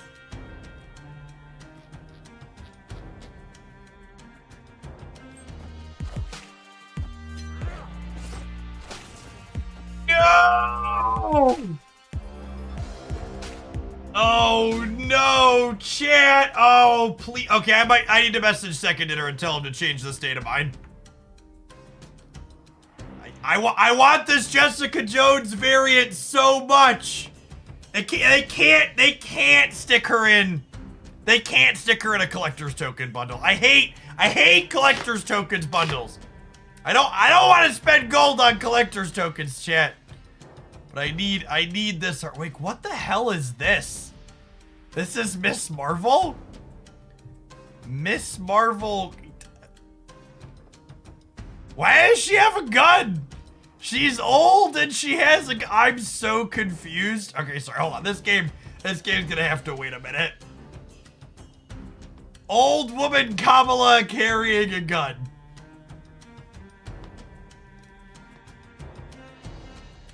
I just bought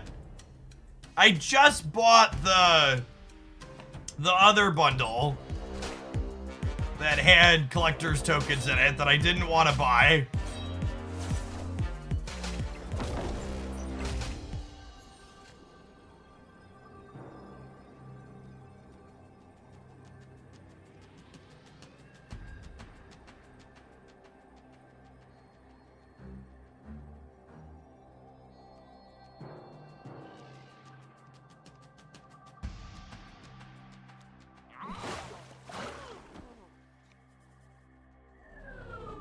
See this here Iron Lad, chat?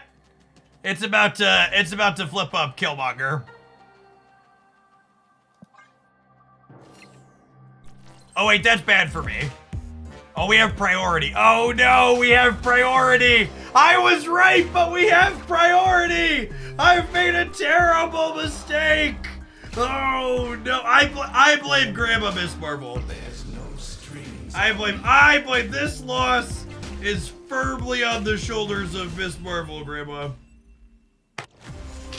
It was such a ridiculous piece of fucking art.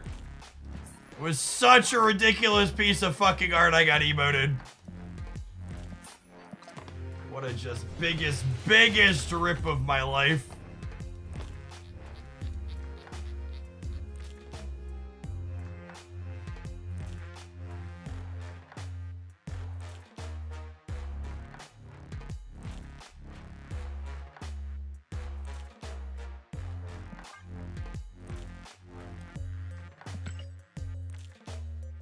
At least we got 6 silver samurai boosters out of it.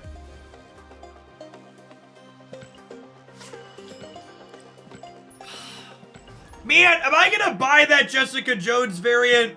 She's unplayable, right? I don't need that variant. The variant I have is fine.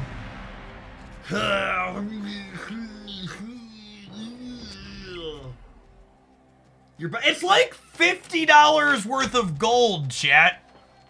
That is an expensive piece of art. At least when there's other currency I'm gonna use in the bundle, I can talk myself into like it's not just for the art. But like 3,500 gold is a lot of freaking gold.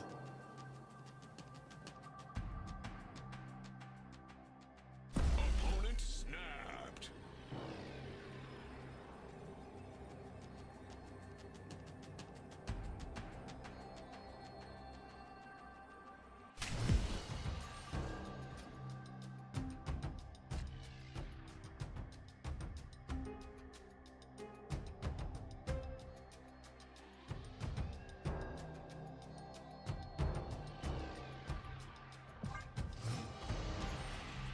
Just think of how many gold splits. Just think of how many splits you could make with that gold. Is the bundle worth it? Yeah, that's what I'm saying. It's so many.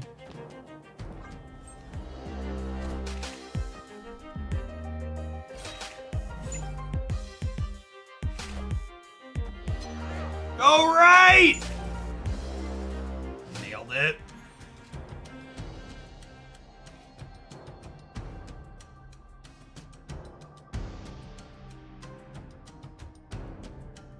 Supposedly new ways to spend collector's tokens is other road. Yeah, that's fair.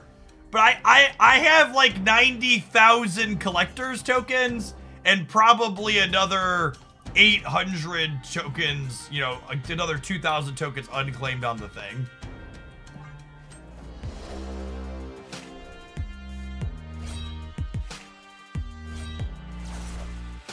You get the upcoming Elsa Bloodstone Ultimate variant with that bundle. Yeah, that's fair. Yeah, that's true, you know. I'm gonna hella me this turn before I can leech them. What happens with both players press retreat later? Nobody loses any cubes. It's like the game didn't happen.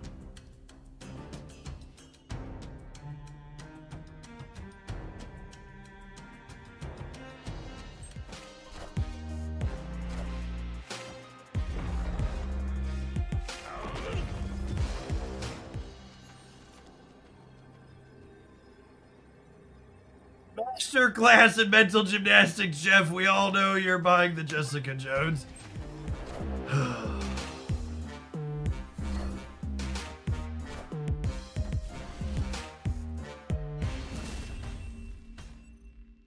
Victory.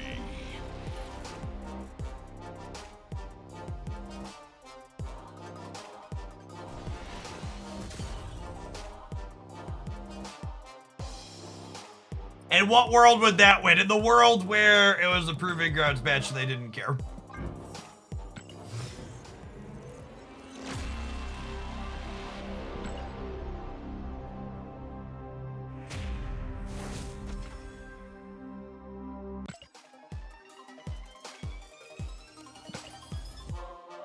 Yes, if your opponent retreats later and you retreat now, it's still a draw. If both players retreat, it's a draw.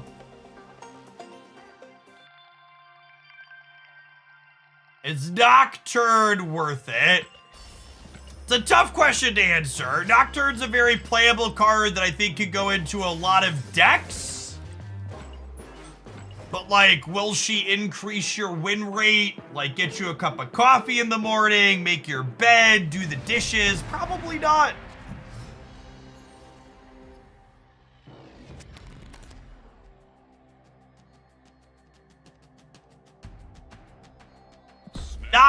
Nocturne is explicitly not an archetype-defining card. In basically every deck,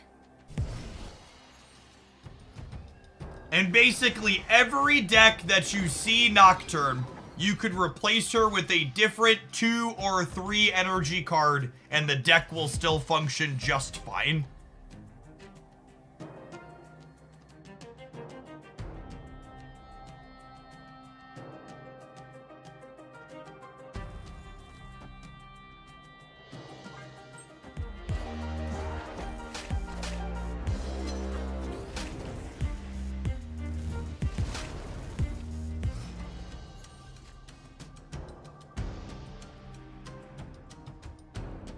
I mean, at the risk of this statement aging poorly, I think the only card releasing this month that I expect to potentially be a game changer is Nomura.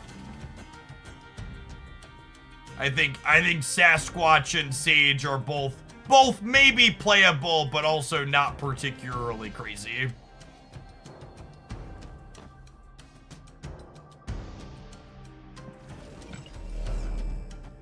You want a Samurai before you Nocturne, just in case Lamaria flips up?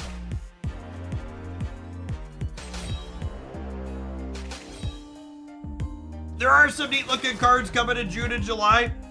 Important to remember though that like you get 4.5 keys or thereabouts per month. So there's gonna be more keys coming. Takes you about 2.5 keys on average to get a new card. Oh my god, I just emptied their hand out so they could draw zeros with Jade. They drew 3 zeros, chat. Pack it up, pack it in, let me begin.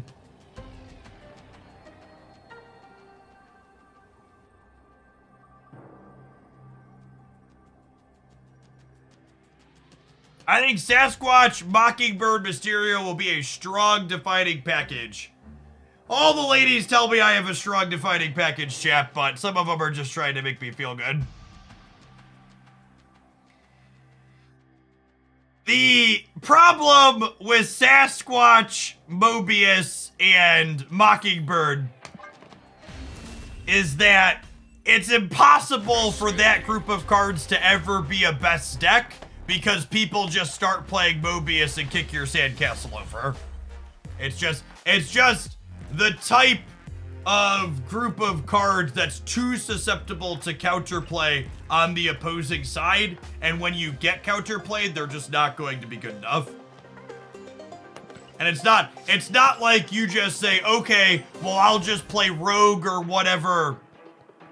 I just play Rogue or whatever to counterplay Mobius, because you play your card. If they play Mobius the same turn you play your cards out for Sasquatch, you've then blown your load from your strong defining package, and you don't have anything to build back up with after you interact with the Mobius.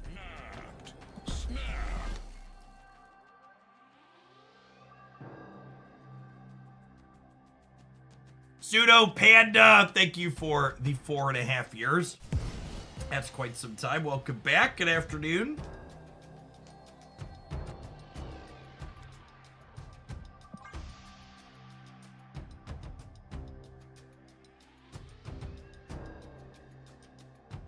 Don't engage chat, it just encourages him. The people walking past my office have now stopped. Mission accomplished.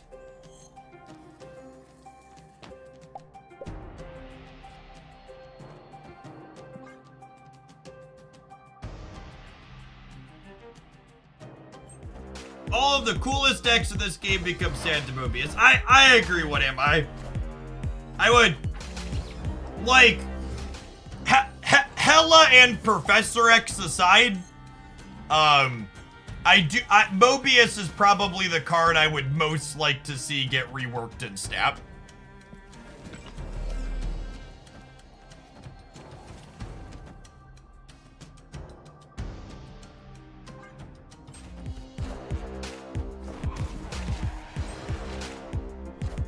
I think I was a big proponent of Mobius when Wave was a lockout card, but in a post-wave change world, We are the future.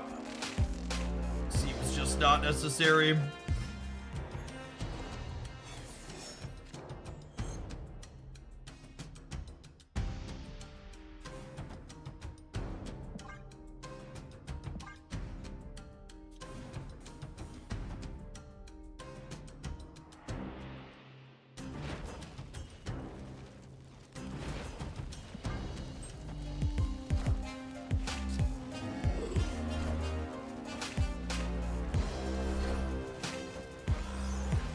Cut off one head, two more shall take its place.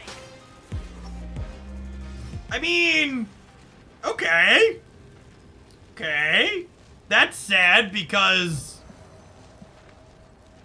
Oh, if I Arnim, if Zola, a Nocturne gets Zola and she remembers that she already moved, that's interesting. I wanted to be able to Dakin and Samurai this turn, so losing the 7th energy feels pretty bad. I guess it's just this.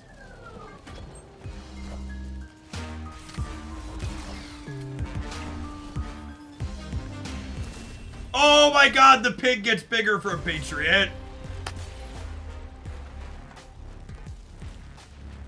Unlucky. Parked. This deck sucks. I want to move on from it. I just don't. Leech just isn't a good card, chat. I'm done. I'm mostly done playing with Leech. It's just still too much energy for its effect. The only decks that's really that good against are decks that aren't that good to begin with. We've got our next pile of cards coming up. We're gonna play some movement when we get back.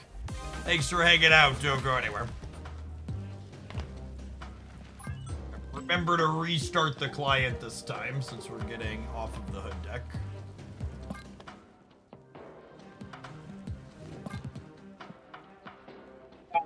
Thanks for the raid. Hope you had a good stream today. It's a Leechman. I did hear people saying stuff like that. They'll catch up eventually. Reddit is convinced Leech is... I mean, Leech feels bad to play against. It's one of those cards where, like...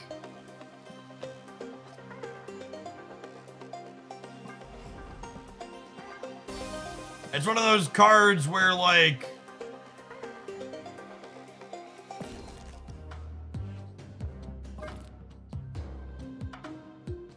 I don't have an Amazon subscription, but a friend does. Do they pass the sub on to me to use it on Twitch? Yeah, if you link, if their Amazon account isn't linked to a different Twitch account, I guess we're restarting the client again. That's a bag of poop. If their Amazon account's not linked to a different Twitch account, you can have them link it to yours. You just gotta go into the account linking options and then have them put in their login when you get to the Amazon page. What is actually the meta? The format is really wide open right now. There really aren't decks that have super significant shares that aren't like the flavor of the week. The only time things have been breaking like 10% play rates consistently are when they're like new and exciting things.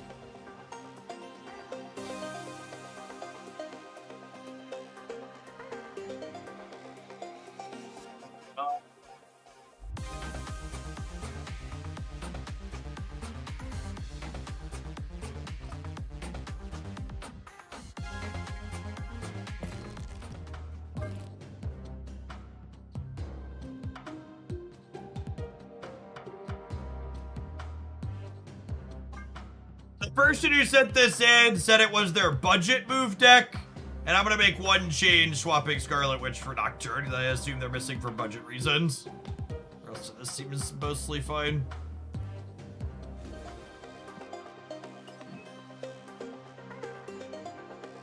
Yeah, I agree with him. I think tomorrow is gonna be a really interesting build-around card that has some tight decision-making involved.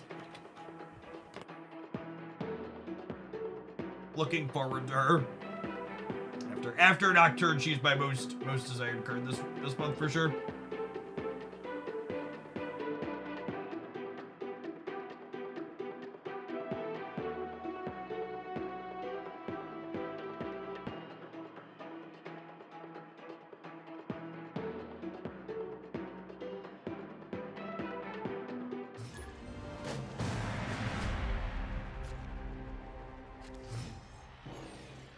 How do I not get bored? Bored with what? What's boring? Oh, snap. Do you mean bored with Marvel Snap? Do you see how many different decks I play in the same day? There's a reason why, even when we don't do viewer decks, I still change decks every like 60 to 90 minutes. Variety is wonderful.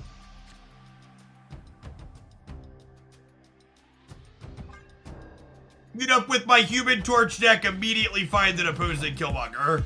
Wake up, sheeple, the truth is out there.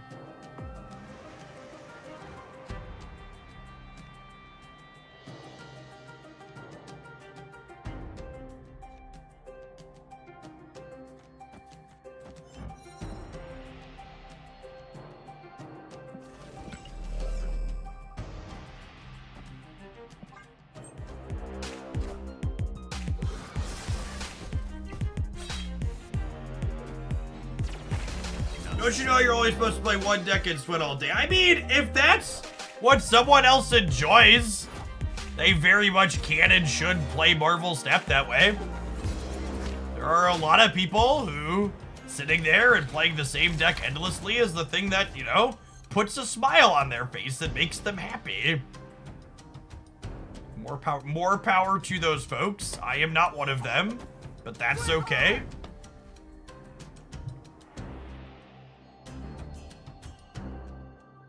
Feels like we're torched here in the literal and figurative sense.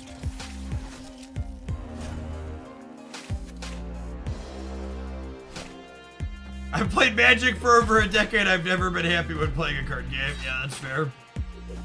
I think this matchup's probably bad enough for us. I'm just gonna bounce, take a mulligan and get a different opponent. Escape.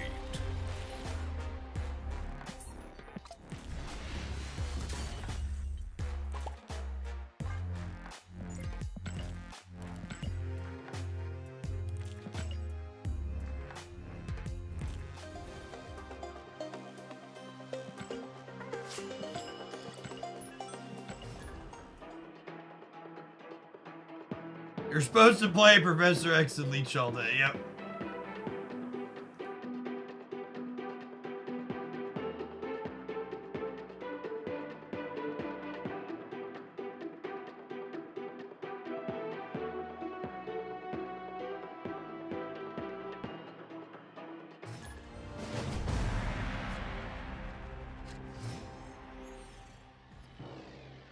Opponent snap. You tried Sabretooth since the buff, Jeff. I mean, Sabretooth's stat line is not the reason the card is bad. It's the most overplayed card in Marvel Snap right now, Shang-Chi. God, it feels good for that to be the truth. It's fucking great to say, chat. Shang-Chi is overplayed.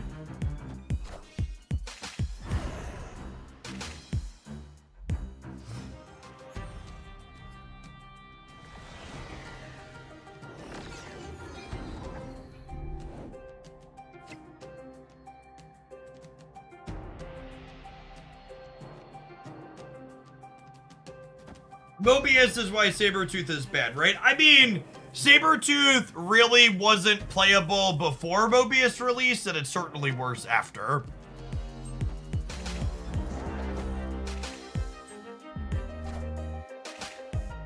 The Destroy deck has a lot of cards it really wants to play, and Sabretooth is just outclassed by many of the options. Yeah, I'm inclined to agree with Paper. The energy cost is largely related to his issue. Sabretooth is similar. I might be about to anger some comic book nerds, but correct me if I'm wrong. Sabretooth is similar to Wolverine from a lore perspective, yeah? Is my understanding of that correct?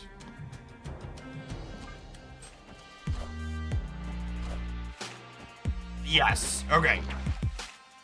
Close enough. I think it would be interesting if they made him a 2-cost that grew when he got blew up, similar to Wolverine. Like, make him the free bounce back to your hand still, but, like, let him be, like, a 2-3 or a 2-2 to start that gets, like, +1.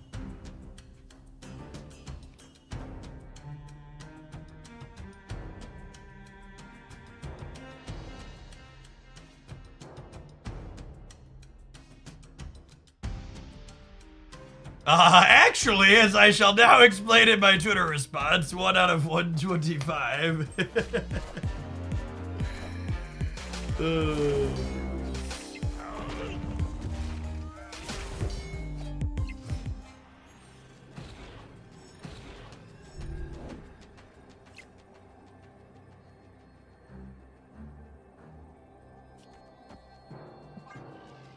Alright, watch Spider-Man 2099 absolutely dominate this center path, chat.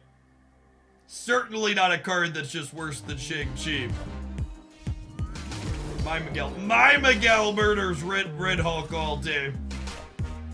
I see the way.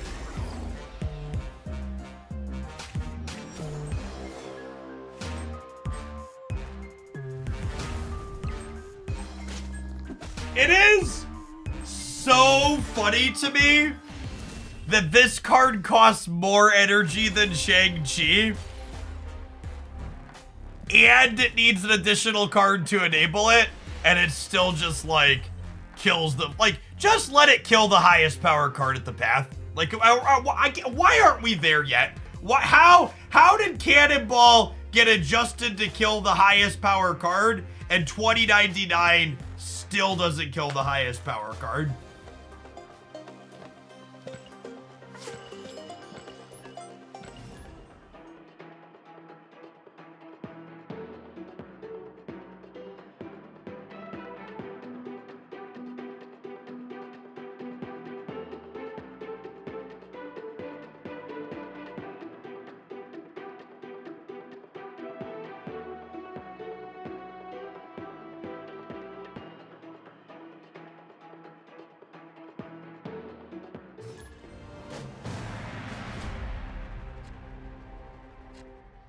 Yeah, with him costing 5 energy, I think they could also rip the Band-Aid off and let him kill something every move.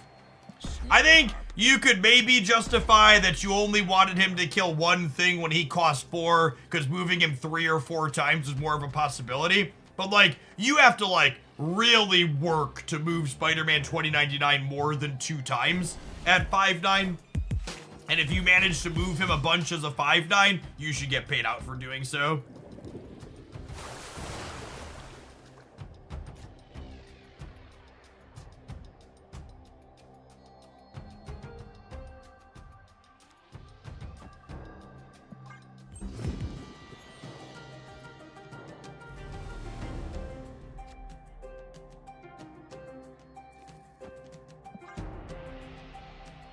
Won't somebody please think of the sand castles? Please!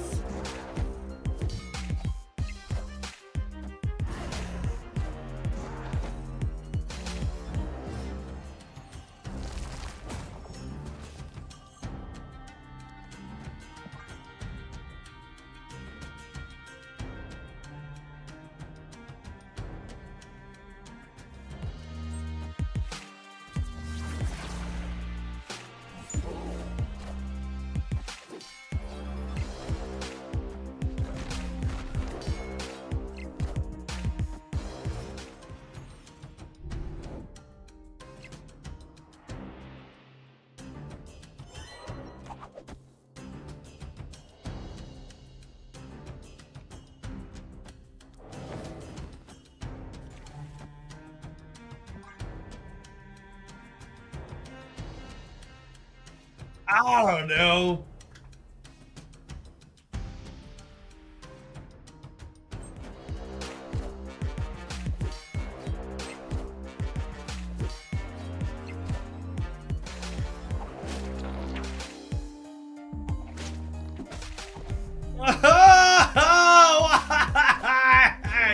Why is he so terrible? What did he do? Who did he anger at second dinner, chat, to be treated in this manner? He had to have pissed somebody off. He had to have angered someone in the management. Did you buy the Medusa bundle? I buy every cash bundle that has a better gold rate than the price anchored gold rate. So anytime it's 100 gold for less than 1 USD, I snap it up. Oh yeah, look at this. Look at this masterful Heimdall. Victory.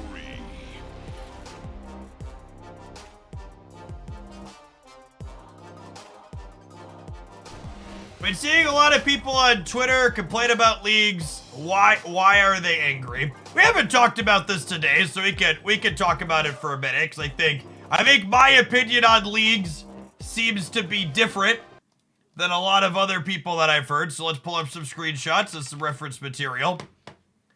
Leagues are exactly what many people have been asking for in Marvel Snap. And do you know what that is, chat?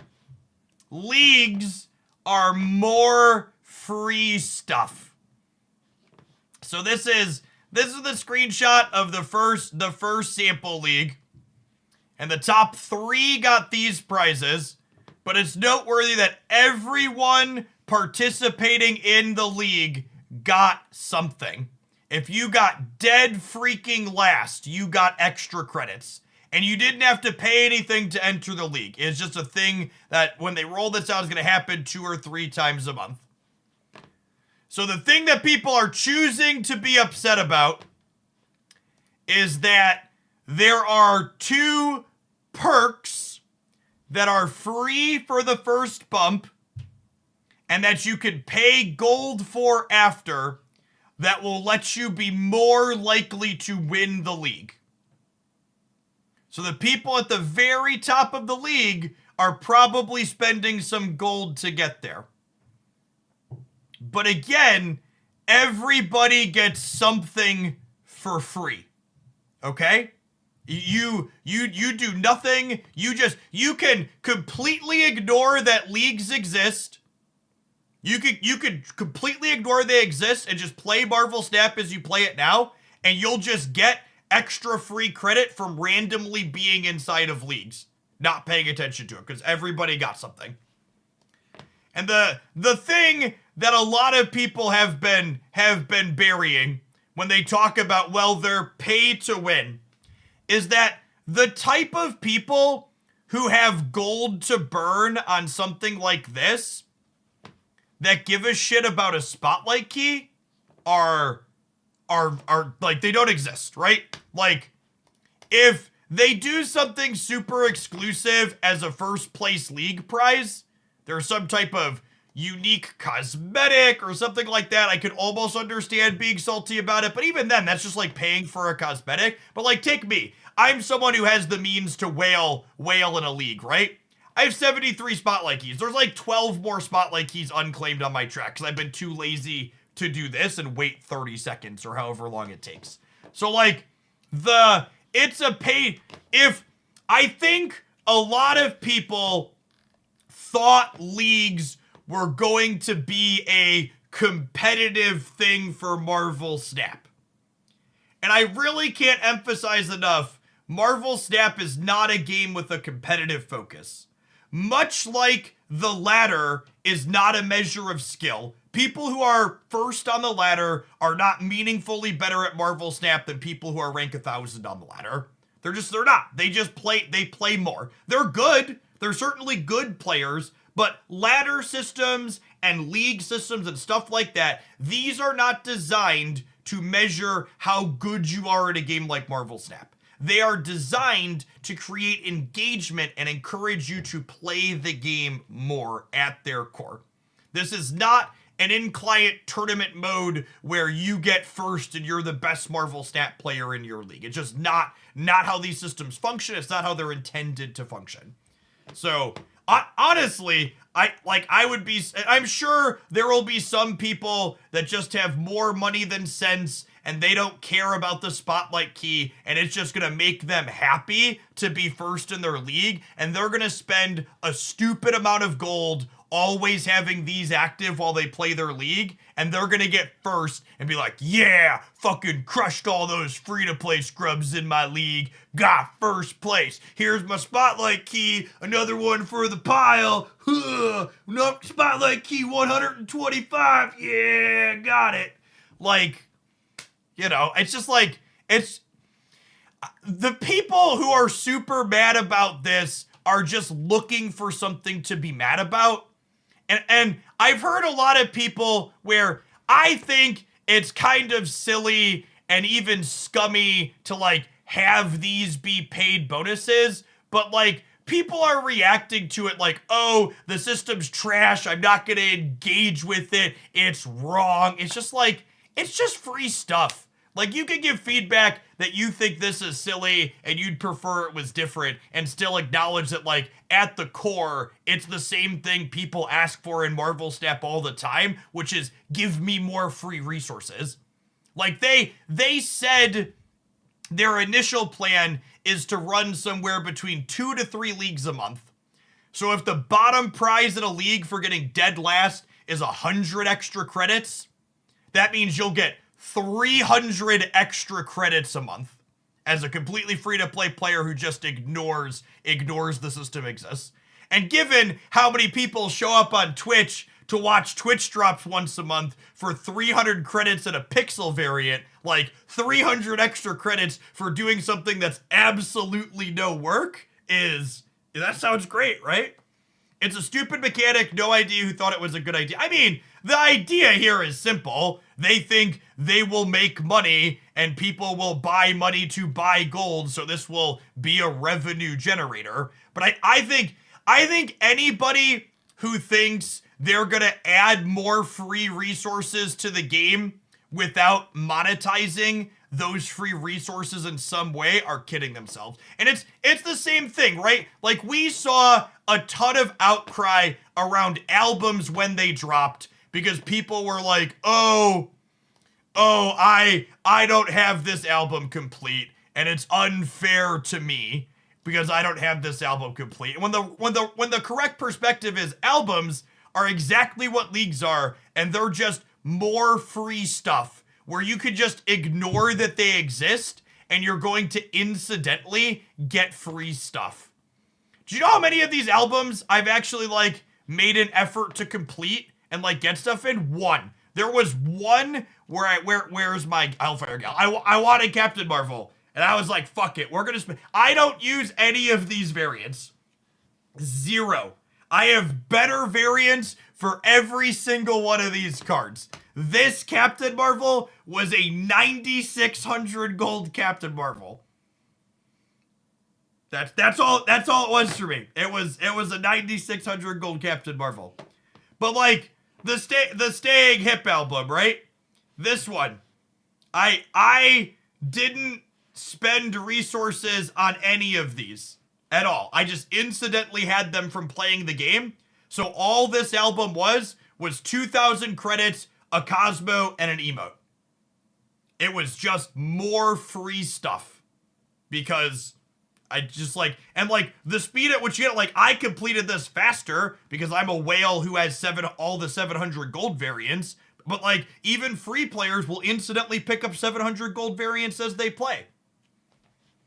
Like I would wager there are lots of free players out there who maybe haven't completed a whole hip album yet, but they probably have good chunks of them complete. And it's not even like you need to go all the way down to get resources out of them, right? Like you get some when they're half done. Yeah. That's one of those. One of the things you have to remember when you're looking at takes on social media, and that includes Twitter, it includes YouTube, it includes Twitch, is that making people mad is the best way to get engagement and clicks on your stuff. And getting engagement is money for content creators. When you are liking, when you are replying, when you're retweeting, when you're commenting, you're helping that person make money by increasing their reach. So there are a lot of people that are farming rage over things that aren't a big deal because it makes them money to make you mad. And that's not exclusive to Marvel Snap. That's everywhere. They are making a buck by making you upset.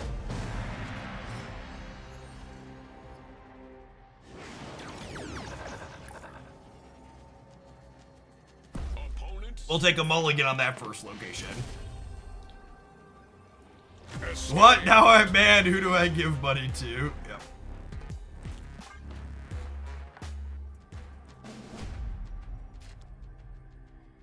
It's actually one of the reasons why I personally really enjoy Twitch as a platform is Twitch, in my opinion, I'm certainly biased, but Twitch, in my opinion, is the least clickbaity platform for social media in existence. And part of the reason why Twitch is the least clickbaity platform is not to say it has none. It definitely has more than none. But the reason why it's the least clickbaity is because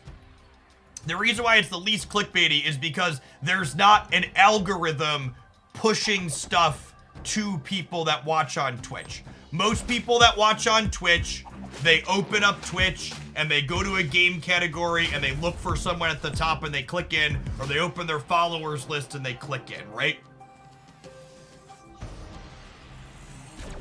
Algorithms on computers always optimize for performance, and it's just true that making people mad makes them stay on sites longer and click more and engage more. So any site that has algorithms pushing your feeds constantly are typically focused on making you mad. Yes, the faster drops type thing or number one drops types thing. Those are the only type of clickbaity stuff Twitch does. That's really possible on this platform. I see.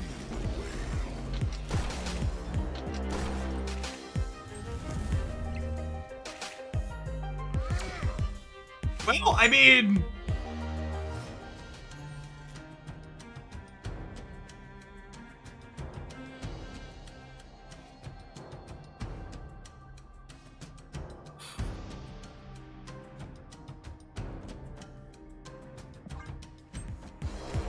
Shang-Chi does not exist and cannot hurt me yet. Never heard of him.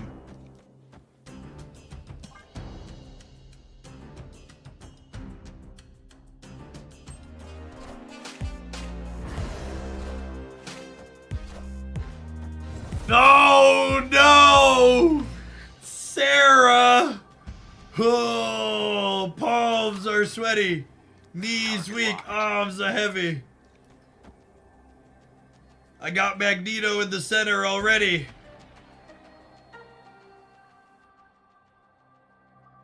I think it's Magneto center. I think it's Magneto center.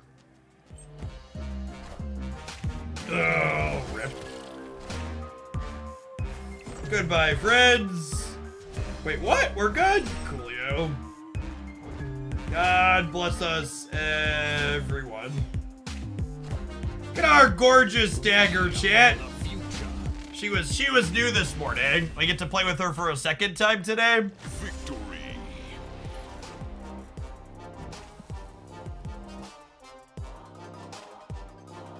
That's so good. Gold with the white crackle, I think, is my favorite split in the game.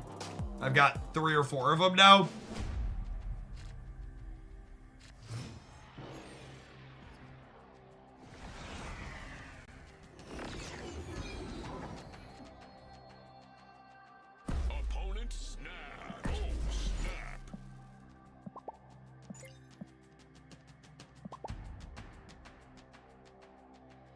Sweat Lord know what we think of him.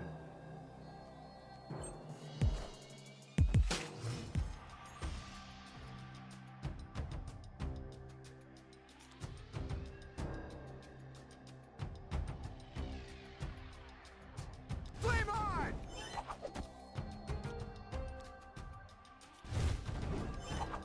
Watch this be like Murder World on the left. I want to play both of these out this turn so I have a chance to floop a 6 drop into Sakar here. What card have you split the most? How many splits do you need for a God split? So your first chance to get Crackle is your 6 split. Freaking A. My personally most split card is Mysterio. It took me 27 splits on Mysterio in order to get a my first gold split on him.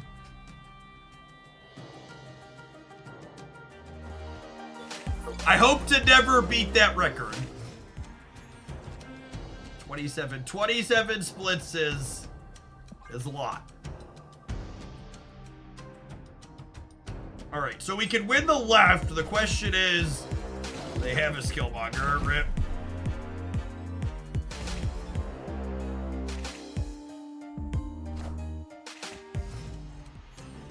I believe we have died. Do do do do do do do.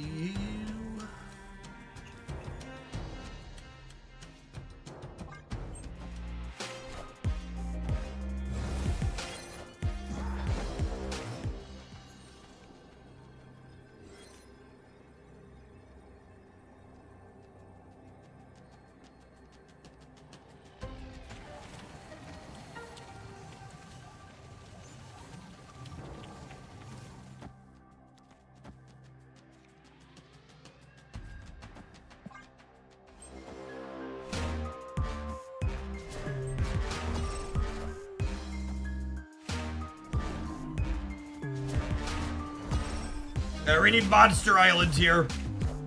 Oh my god, wait, does that do it? Oh my god, that does it, yeah? Holy Nocturne, gamers! Holy Nocturne! What a glorious freaking Marvel Snap card. Whoo, doggy. No, wait, yeah, we're still good. We're still good. We'll have 27 in the middle. Cool. I didn't actually stop and think how that worked out, but this is good.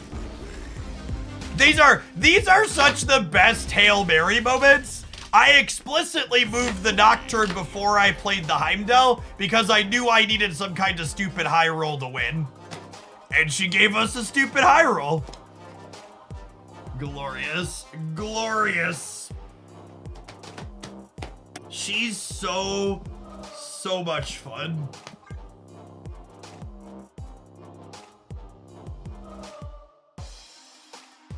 Spoon, thank you for the 2 years. I appreciate that. Welcome back.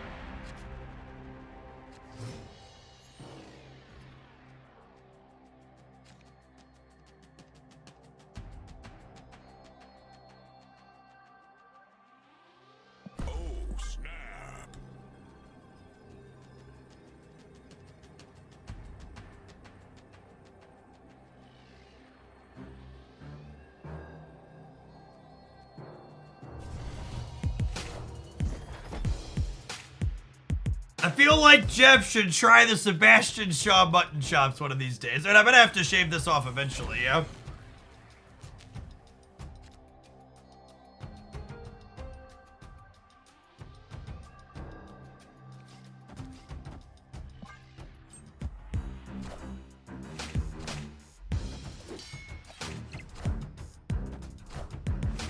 I need to share what I can only describe as a fun fact for all of you at home. If you move Spider-Man 2099 and he kills nothing, it counts as his one attempt to kill something, and he won't blow something up if you move him again afterwards. Just in case any of you at home were thinking, this card can't fucking be worse. That is how this interaction functions. He's actually just so unreasonably terrible. Like unfathomably bad.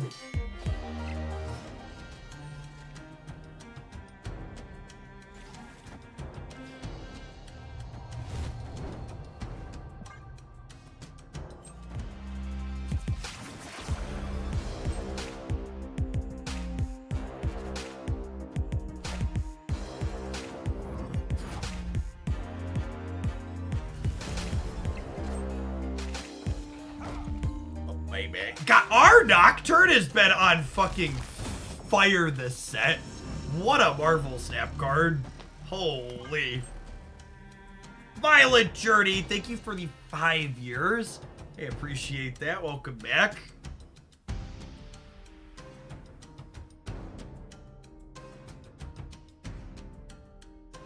Just grab Mobius from the token shop because some influencer guy said he's pretty good these days. He is a solid old man.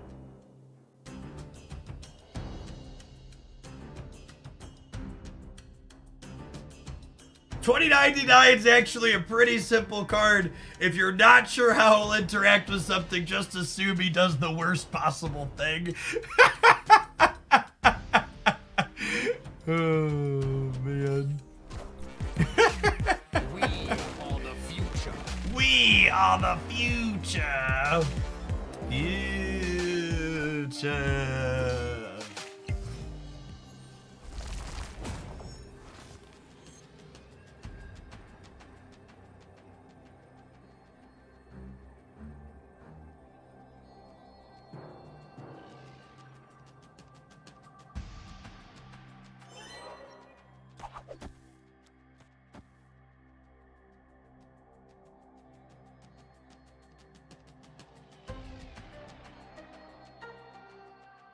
Does this win the game?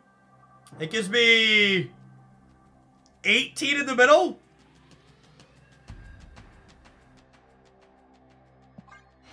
No! Come back, Daru! Come back! I had a ghost spider! And a Heimdall! Man. Opponents mad, I'm mad, chat!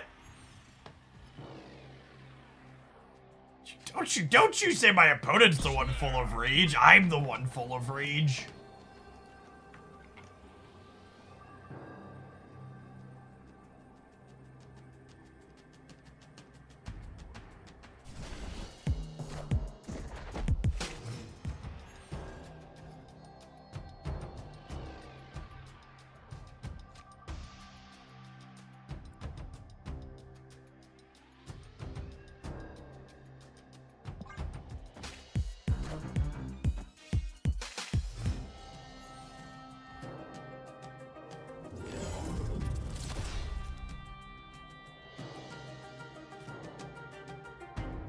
Think I'm just vibing still.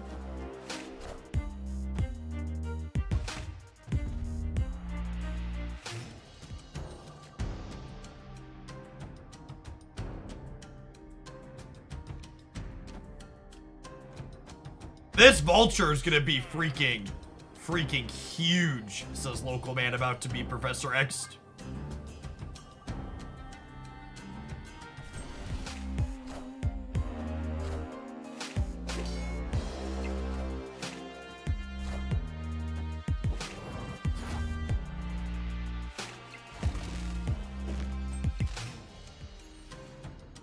They have the move dex mortal enemy. They have the move dex mortal enemy nexus on the right. It's true, you know.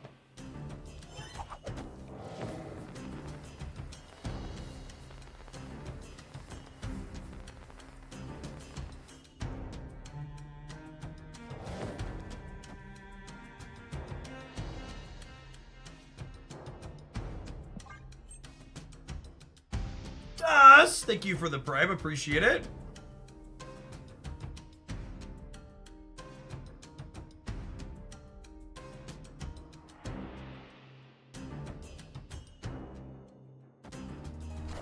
You know, I guess the way this works out, I could have put, what's it called on the right here as well. Ghost Spider. Although I guess then the Vulture gets a bit smaller.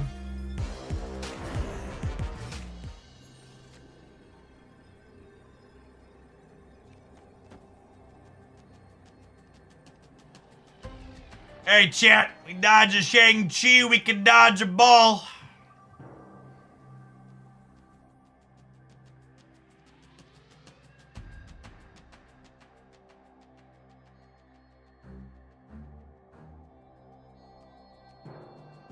Dodge a cannonball. 0% chance we dodge a cannonball. We should Magneto mid. Magneto mid beats cannonball. That's true.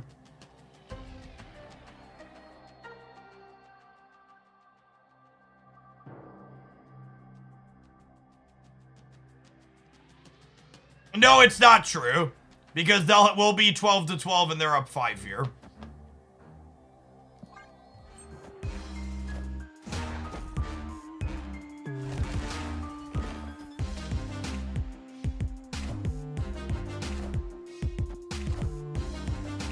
We are the future. Man, we missed it by 1 point! That's honestly impressive that our move deck got that close against Professor X bullshit.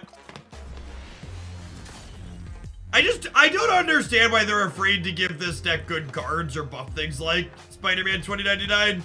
As long as this card continues to be a giant pile of stuff. Would Heimdall left have won? Yes, Heimdall left would have won, yep. It would have beaten this specific outcome.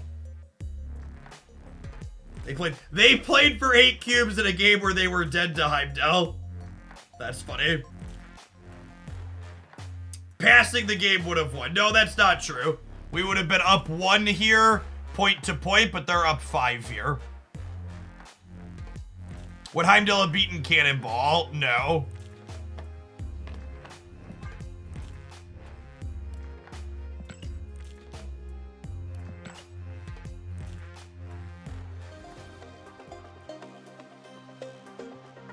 No. Alright, gamers. Looks like it's about that time. I'm gonna go ahead and tap the Admiral. When we get back, we are gonna play some Gambit Exodia combo. Thanks for hanging out. Don't go anywhere. Subscribers, I'm gonna run to the restroom. Enjoy the chair while I'm gone.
thank you for the 52 months. Welcome back. Kusavari, thank you for the brand new primer. I think I almost missed that one. Apologies. I've been playing the Gambit deck, and it's been fun. It's not half bad. I agree. It's a deck that hits way harder than you expect it to when you just look at it for the first time. Where is it? Did I delete it when I was cleaning out decks? Claw Slot, Blink Hawk. No, there it is. I thought I kept that one. Good for a meme.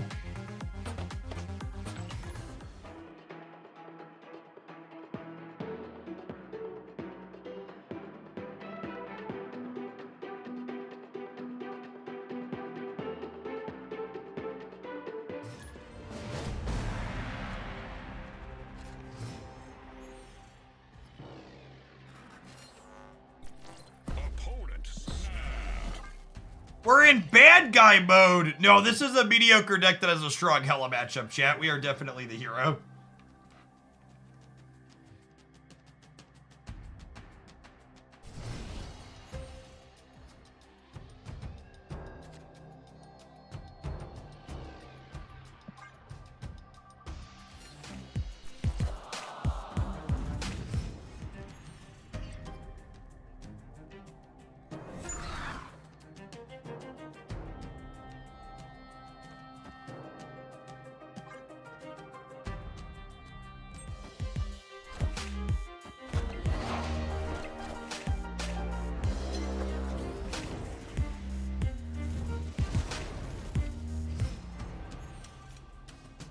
Don't you tempt me with crystal boosters, Jeff.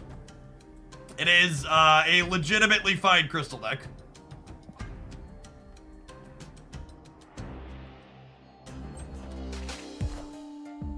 I am Iron Man. I think this deck tends to have a good Patriot matchup too.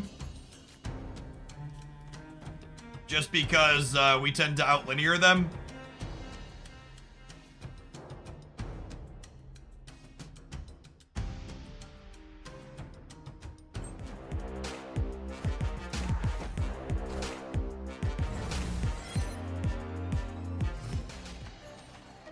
Oh no!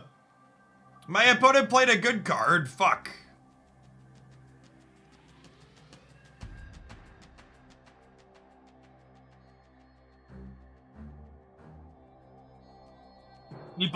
People talking about leech meta. The thing that you actually have to worry about is people interacting with your stuff. Leech isn't a particularly good card.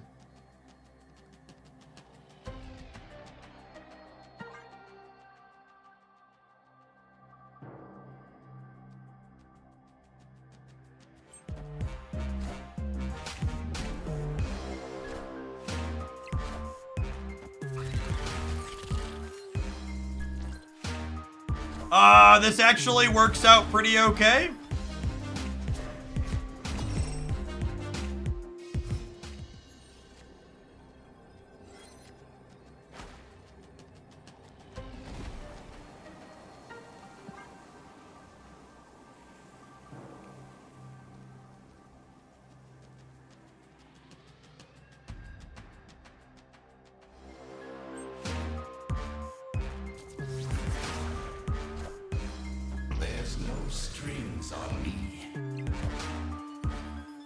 Oh, nice Sandman, buddy.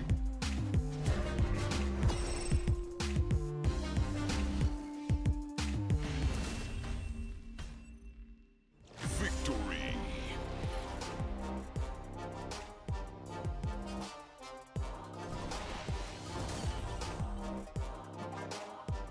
I'll do, Peg. I'll do.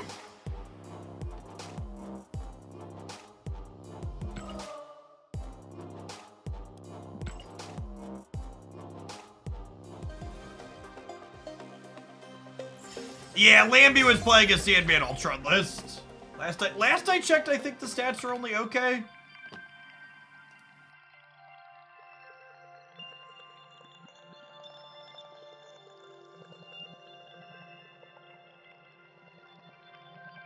I lied when I said the stats were okay. Deck shit. I think it's actually one of the worst performing Ultron lists, yeah?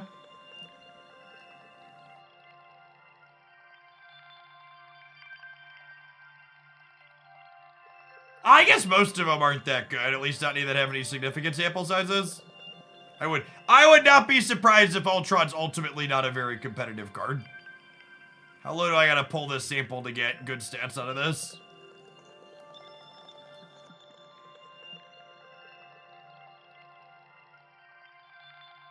$140, you get one with good stats. It's a fun fan favorite card for sure.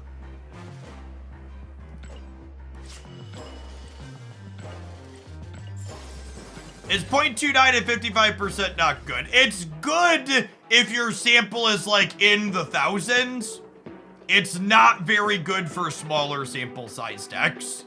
So decks where your sample's only a few hundred games, I would expect something to have higher stats than that for me to entertain it as a high potential deck in one of my deck videos, for example, because you would expect those stats to go down further as the sample size gets bigger.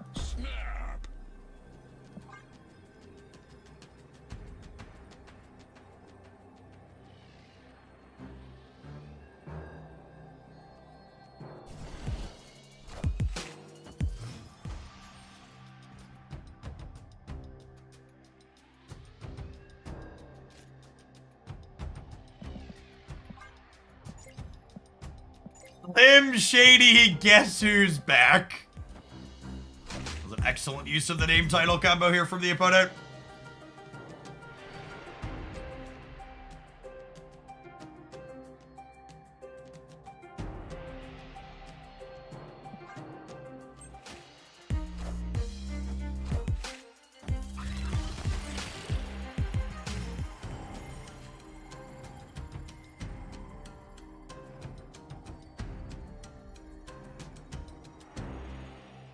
Unfortunately, these resolve left to right. So if I Wong the Hala, it's gonna die and then slide middle.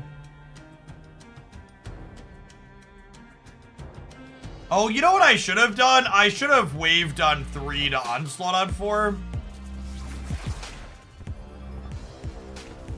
That's what I should have done. Because if we draw Sarah on 5, I'm gonna wish I had onslaught in play. Yeah, fuck me. I could have totally full comboed this game, but I missed it. I just didn't have Sarah in hand, so I wasn't thinking about the line. It's good to know they're playing Scarlet Witch, since we're a magic deck. Something we'll want to think about when we can sequence around it if possible.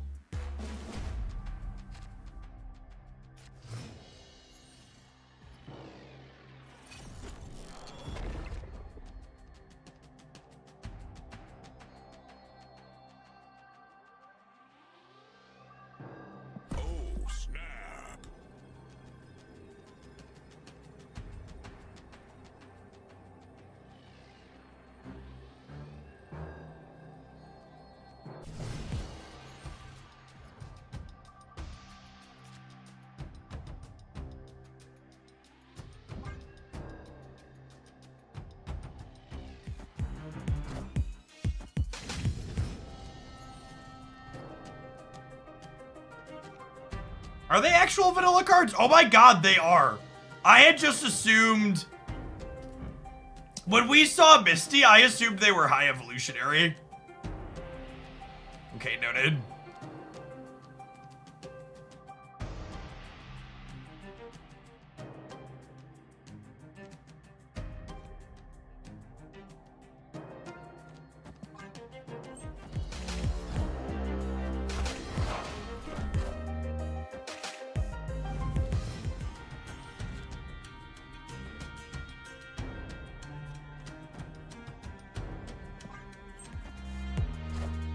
I am just not going to play for Magic since they have the possibility to Scarlet Witch us. Opponent snapped.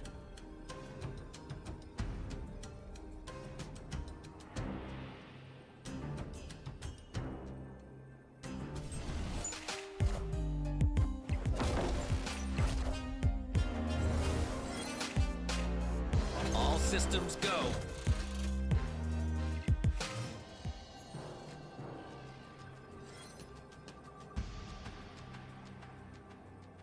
How big are the bots? The bots are 2, 4, 5, 6.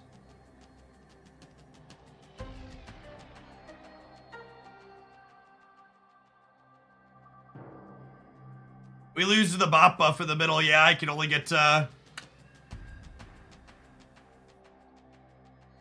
I can only get to 22 in the middle.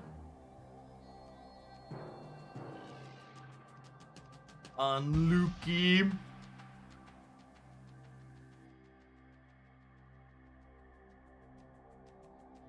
Can add 12 here from this and this.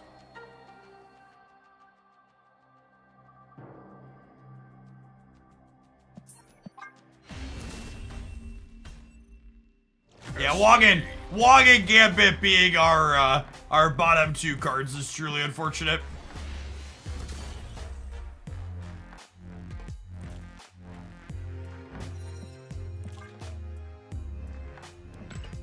I mean, I would be shocked if Second Dinner's internal metrics imply that Spider-Man 2099 is a powerful and good card.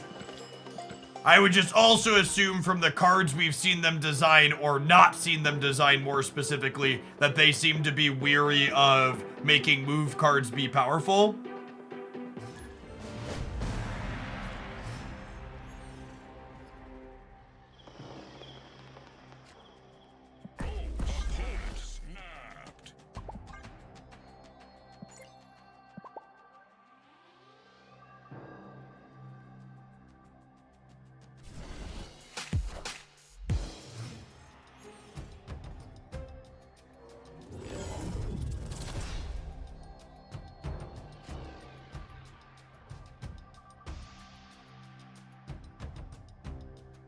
Thinking about this, Domino hurts your chances of pulling cards because she guarantees to not be in your... Because she's as your 4th card, but she's also guaranteed to not be in your hand. Doesn't that balance out? No. That's not how math remotely works at all. So, Domino guaranteeing to be your 4th card makes you more likely to have any of the other cards in your deck on turn 1. So she technically thins your deck and makes you more likely to have a 1-drop on curve if you have one. But she makes you less likely overall to have any specific other non-domino card on turns 3, 4, 5, 6, or 7 if there's a 7th.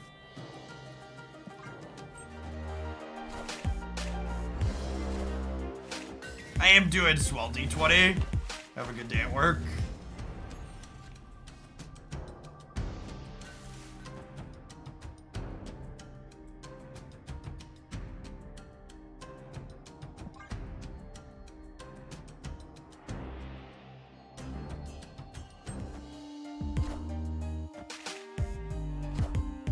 Behold my mighty hand.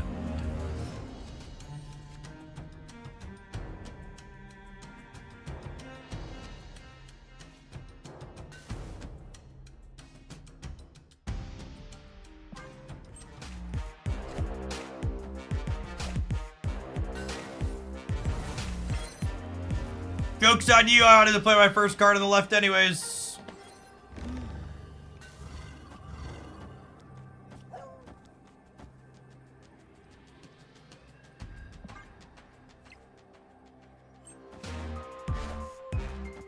Knowledge is power.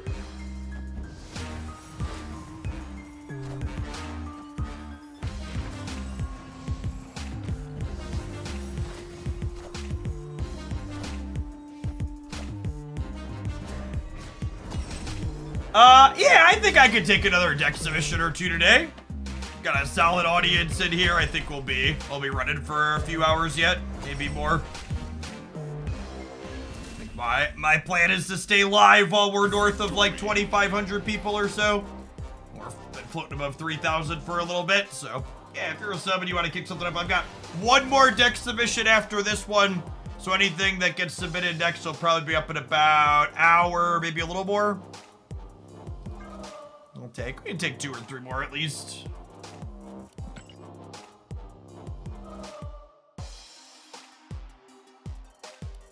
How much longer are drops going on for? Drops are going on through Thursday. Still have a little bit if you're just getting started.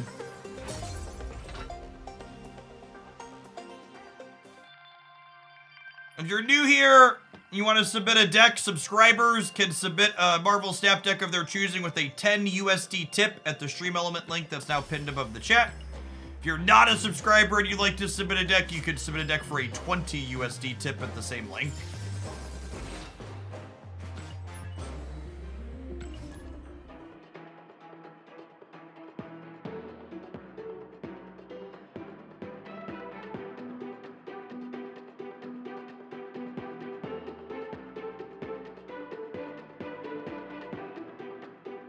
How is Rivals? Rivals is pretty reasonable.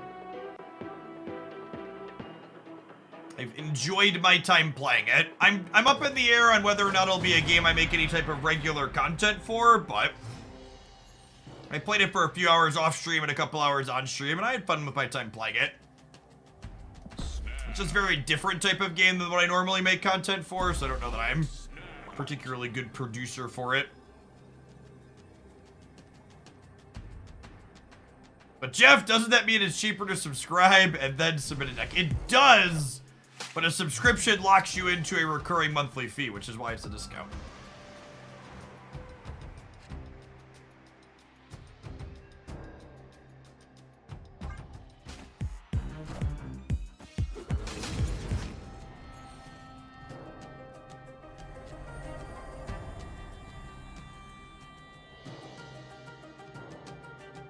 God, what a fucking set of locations.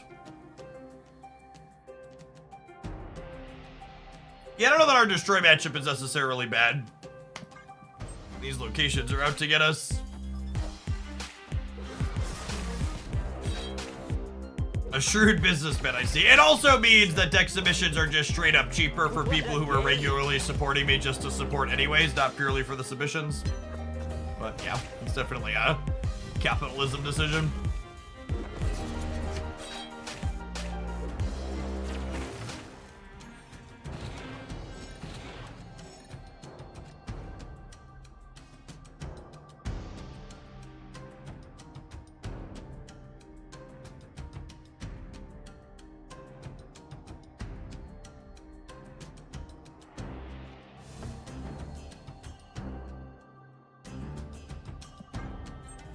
Gambit seems useless here. Your Gambit might be useless here.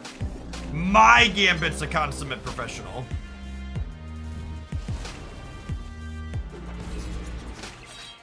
Oh, wait, that's actually terrible for me? Fuck. I forgot he was gonna copy magic. I wanted him to die. I needed him to die. I actually can't win the game now. So I was going to go Wong into Onslaught, into Mystique my Onslaught Gambit, but we didn't have a clean location to play into. Escape. Unlucky. If we had a clean location to play into, there are actually permutations of this game that we won, depending on how professional our game it was, but with those locations, there just wasn't an option.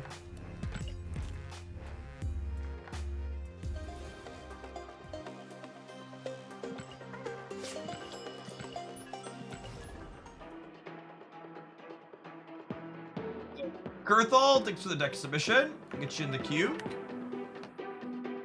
Cerebro 6, what a deck submission. Classy gamer.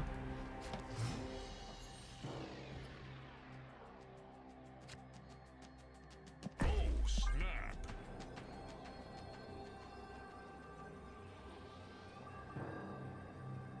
Opponent snapped. Play whatever you want, but play it as ASMR, Jeff. I cannot set the precedent of doing ASMR submissions for 10 USD. You can pick a deck for me to play. But I can't do that because then we'll have to do it all the time. Oh, for once, thank capitalism.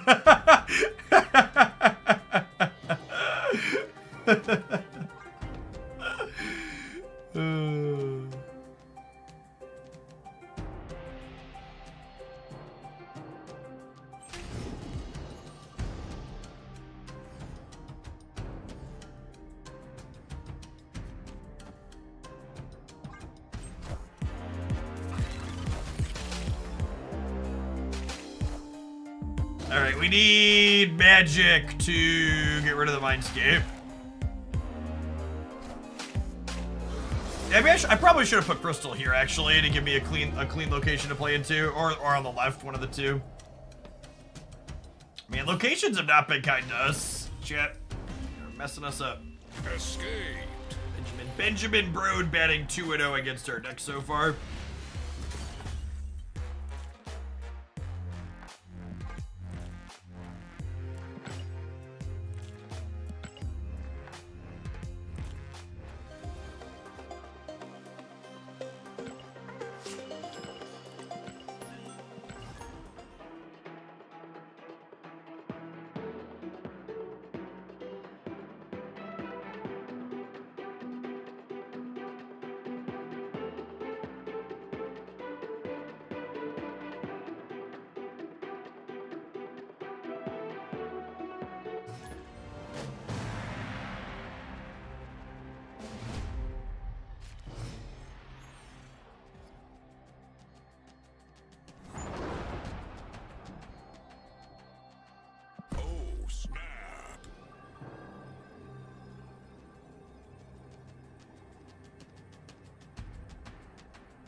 Like a magic target unless this is atrocious for us. Average Ant-Man deck is typically a Cosmo deck is noteworthy.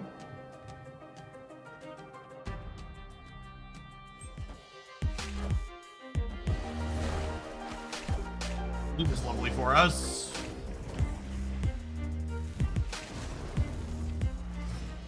Leave Ant-Man.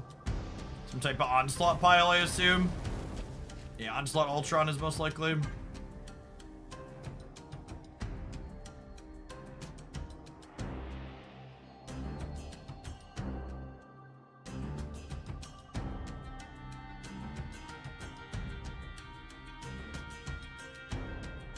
You ever had a Wagyu steak? It's like $160 for 8 ounces. Do they like take the money and like feed the cows bricks of gold or something with it afterwards?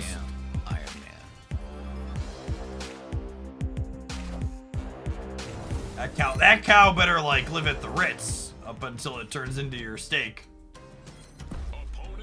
They massage the cows daily. Is that what the kids are calling it these days? Massaging the cow?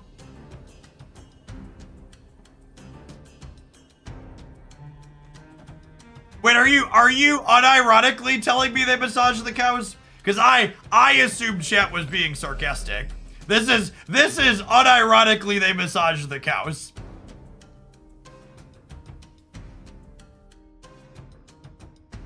This is a no cap cow massage comment.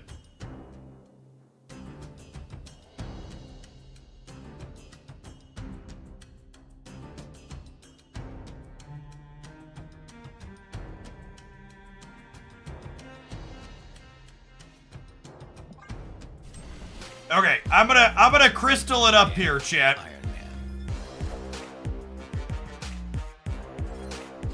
We need to draw Onslaught this next turn, okay? Okay, perfect. And now we go Onslaught, and then next turn we go Wong, or sorry, we go Mystique the Onslaught, Wong, Gambit, and we murder their board. I need them to take priority, though, is the problem. You know, I should have put Crystal here, is what I should have done.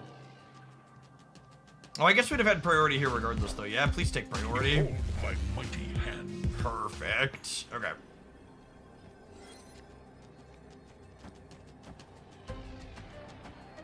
All right, bud, do your thing.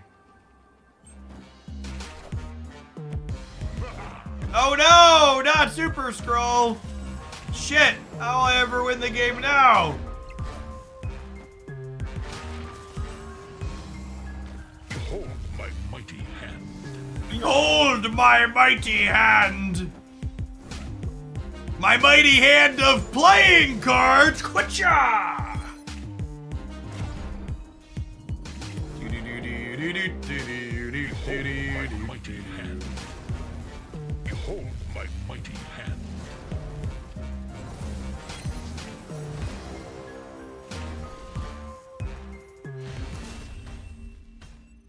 And for my next trick,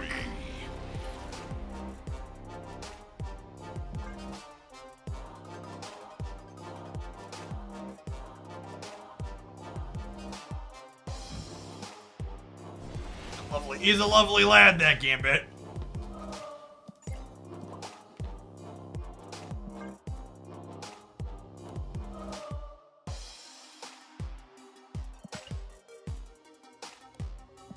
Why did they not play any cards? You know, chat was talking about the people that were farming and they just leave early and just do nothing all game.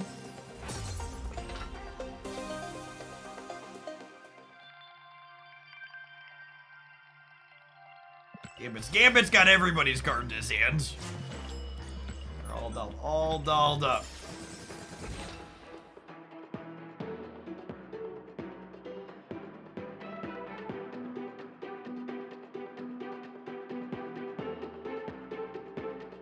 A little Twitch dashboard here says we've had almost 200 new follows on the channel today. Extra welcome to everybody who's dropping by Hogalandia for the first time. Thanks for doing your Marvel Snap drops here this cycle, at least part of them. If you're not familiar with me, my name is Jeff Hoagland. I stream full-time here on Twitch with Marvel Snap being the primary game that I stream.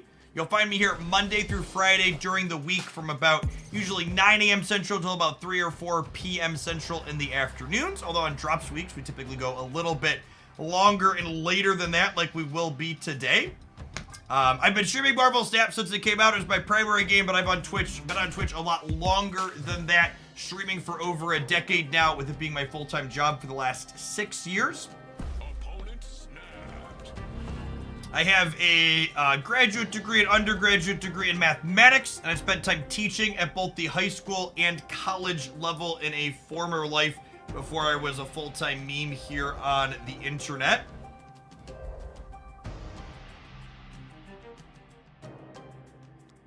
You'll find our the channel here tends to have a very analytical focus. We're always looking to make new decks and improve them to the best of our abilities. You'll also find we play a big range of stuff both on days like today where we're doing viewer deck submissions, as well as on days where I'm working on things. Usually we change decks every 60 to 90 minutes, so there's a lot of variety in what we do each and every day. Grapefruit, your tip came through, but I need you to post your deck on either Untapped or Snap.fan and drop me a link in chat.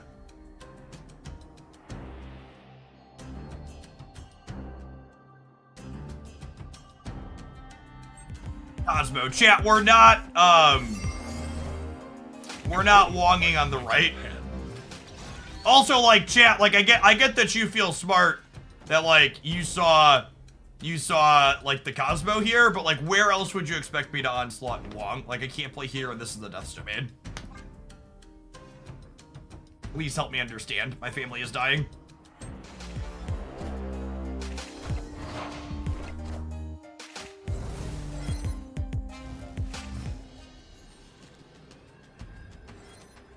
It's not the Absorbing Man I wanted for Christmas.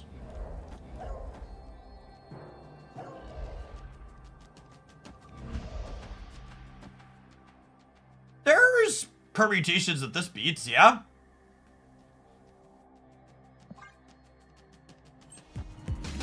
It's just Ultron in the middle? We beat that. There's no Cool.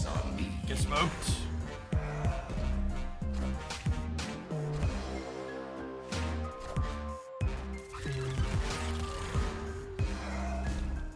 The Surfer backup plan in this deck is so solid. Like, some games you delete their entire board, like we saw in the last one, and others you're just like a Surfer deck with Onslaught Sarah combo to vomit the hand on the last turn. So ideally, the deck link should go through the tip message, Grapefruit, but a link does not refer to the deck code. It refers to posting it on a community site and then pasting the URL link in there. Does the message say URL? I think it does. No deck codes, only URLs. It does. Okay. Got it. Snap.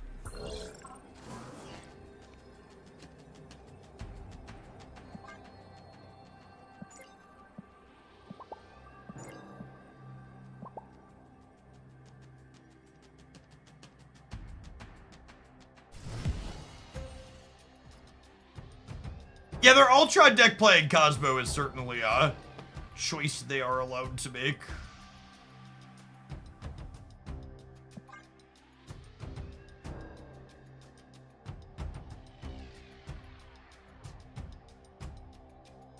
What did I stream before Marvel Snap? So Magic the Gathering was the game that primarily launched my streaming career. It was when I had the best metrics for when Magic Arena released into open beta. But I've streamed a variety of turn-based and strategy and card games on like some Runeterra, some Mythgard, like Hex TCG forever ago. Bunch of different stuff.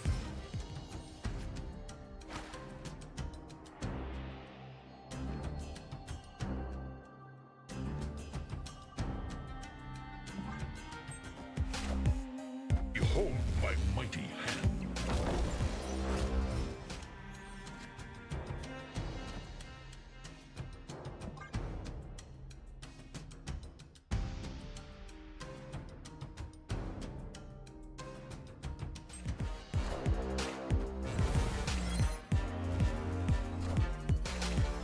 That's true. Paper Magic was a thing on this channel for a while.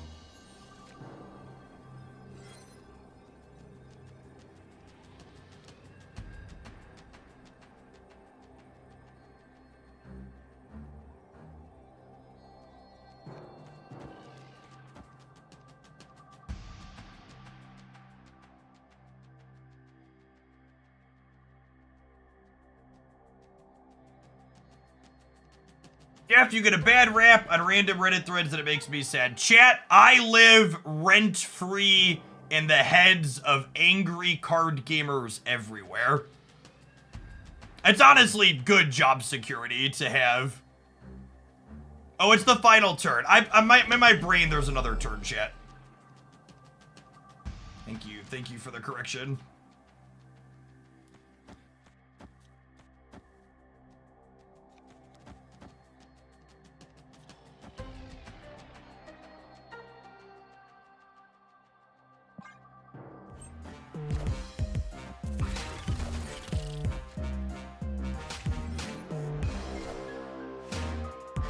Honestly, the people who are randomly salty on places like Reddit, it really hammers home the there's no such thing as bad press that you'll often hear people talk about.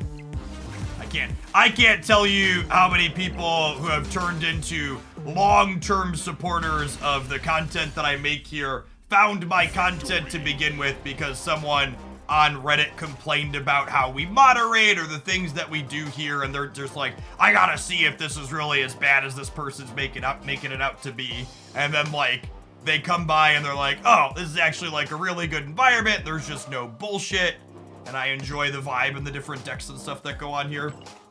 And the types of people who show up and get turned off by how we moderate weren't people that I was gonna have be good community members anyways. So it's you know, it's like a win-win really. It chases out one of, if I could go back in time and give Jeff from a decade ago one piece of advice about content, it would be, you are always curating the community that you have, regardless of if you're actively doing it or not. And you shouldn't be afraid to get rid of people that have a bad vibe or just don't fit in. And just make the space for the people that you want it to be for. And it would go so long. I spent way too long and way too many hours of my life trying to convince people who are never gonna be convinced that they should give me a chance and that I was a reasonable person, when in reality I should have just been like, nah, it's okay, you go somewhere else and I'll be over here and you go over there and we'll all be happy with our lives.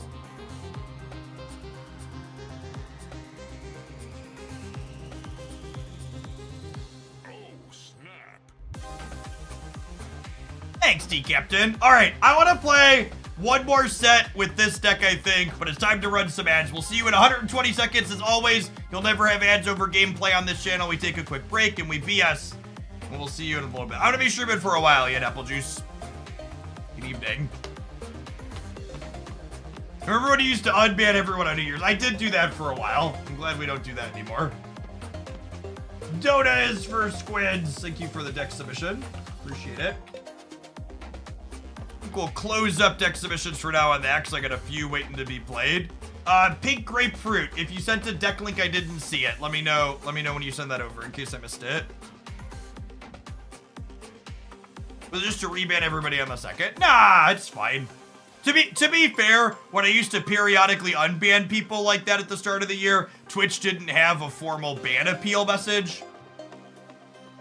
So it was like a way to give everybody a second chance, and now people that want second chances can ask reasonably in an unban message, and we say yes. Hey, Drewfest, thanks for the third of a year. Welcome back. What would 10 years ago Jeff say if he saw you now? I think Jeff from 10 years ago would be really surprised that making content is a viable career path. I don't think Jeff from 10 years ago would be surprised about 3 kids.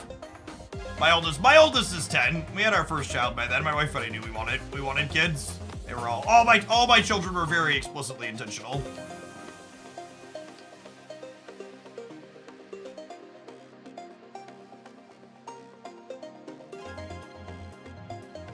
Would you get along with Jeff from 10 years ago? 23. Where did my hair go? No, I know what my father looks like. Jeff from 10 years ago wouldn't be surprised he doesn't have hair later. That's how genetics works.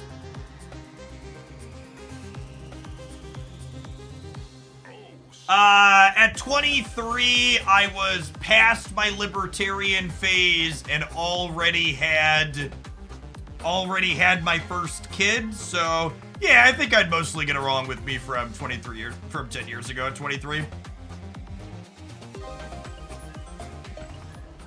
He wasn't perfect, but he was on the right direction. He had a libertarian phase. Yeah, I grew up in a very conservative household.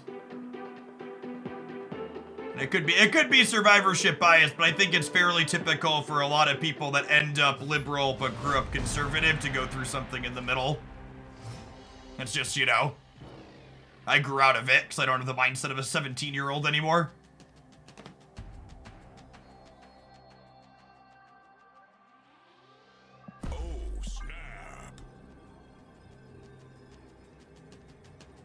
Actually, this might be the wrong one to snap on one. If they snap me back, I might leave. This deck really needs all 3 locations.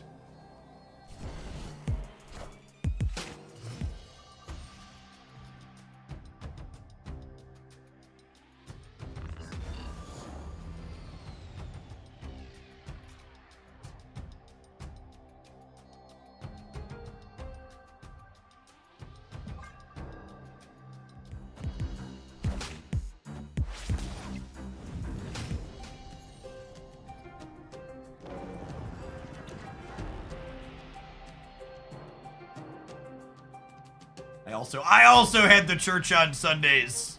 Conservative upbringing. Sunday school, altar boy, church lector, the whole 9 yards.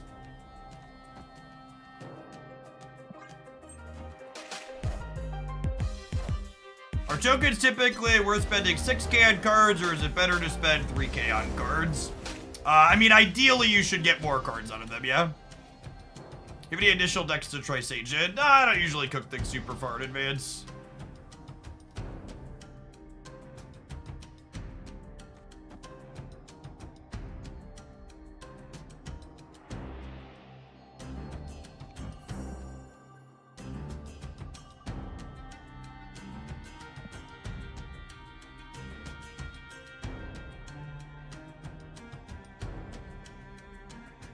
I'm 24 now, and I'm currently in the phase of wondering what 10 years later me would be up to. Thinking about that'll be useful for your next job interview. So where do you see yourself in 10 years?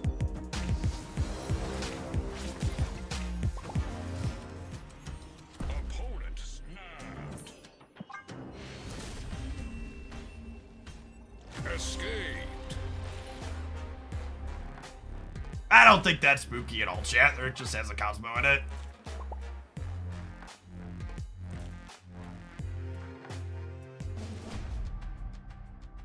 I see myself watching Twitch while I work here. You know what the best answer to that question is, chat? You look them dead in the eye and you say, I'm in your office, and you make an excellent VP. Gotta fucking butter them up.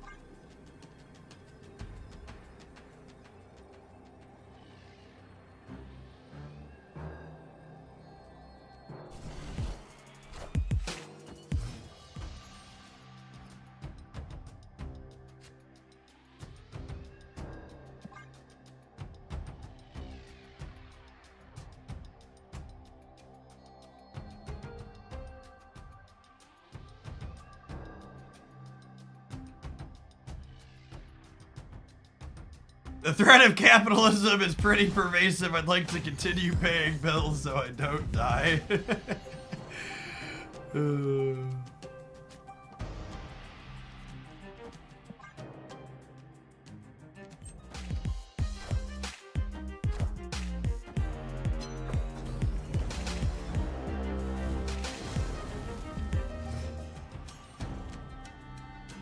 So I don't want to play Wog out in advance here if I can avoid it.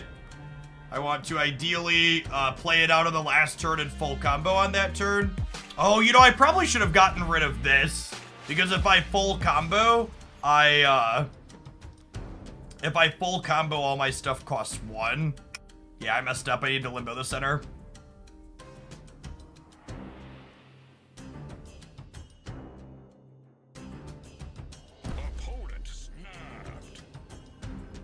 Yeah, we'll just let him hose us with the Cosmo on the right at this point.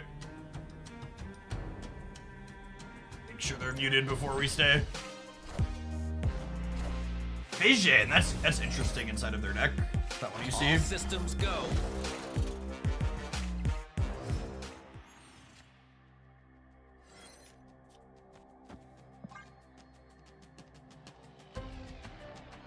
They could have some kind of limbo rug pull here, but I'm committed, so let's go.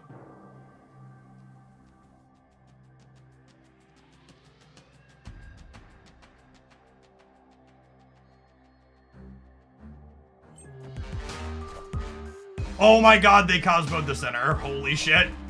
Behold my mighty hand. Get ready for my mighty hand, bud.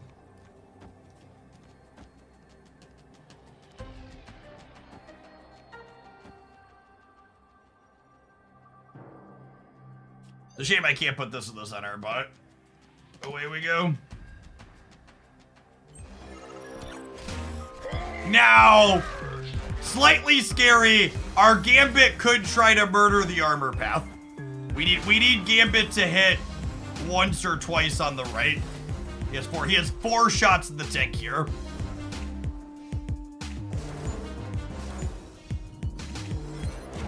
All right, swing and a miss. Gambit, come on, bud. Come on. Gambit. God damn it, Gambit! Come on! Oh no! Oh no! Brutal. They're gonna soak energy here at the end of the turn, so we don't even tie.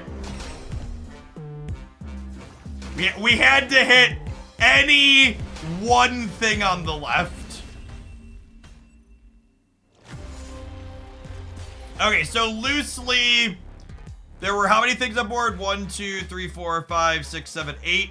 We had to hit the 5 out of 8 4 times in a row.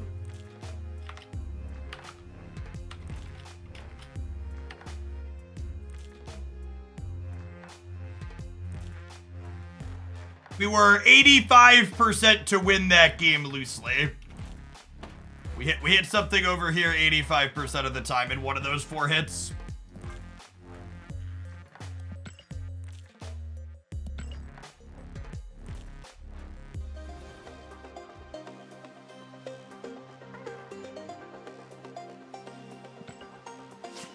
Never lucky.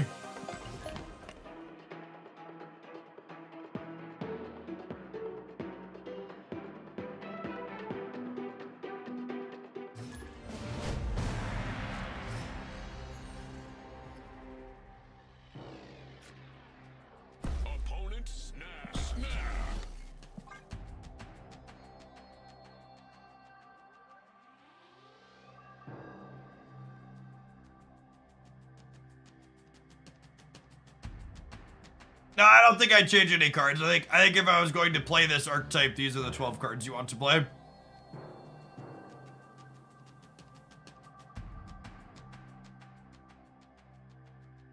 Yeah, 85%'s loosely at steel. You are correct. It's technically a bit above 85. There's a more complicated calculation you can do. I did buy the rogue. I bought the rogue, and it looks gorgeous in all of the splits. Definitely best in slot for that card. She's gorgeous.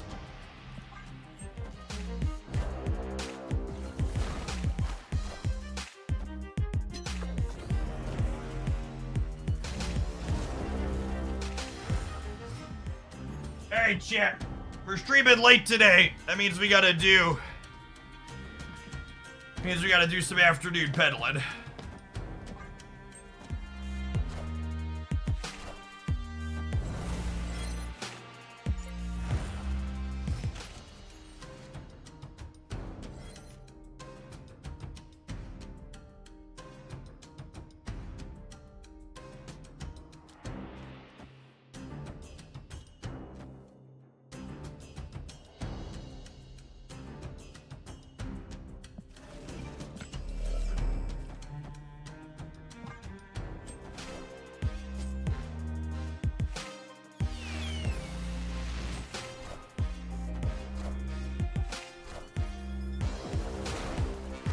Wave first. Why does wave first matter? You guess you want to absorb Big Man? Yeah, I guess that's fair.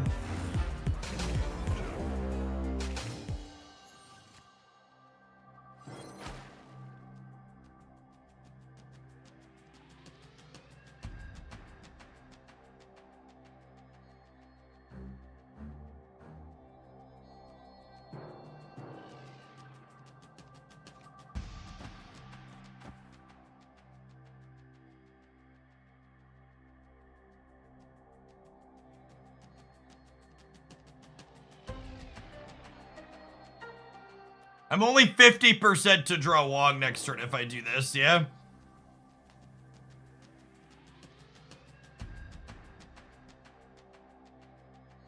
If I do this, I'll have Wong guaranteed, but then I won't have enough energy to full combo. I think I just gotta hope to draw the Wong.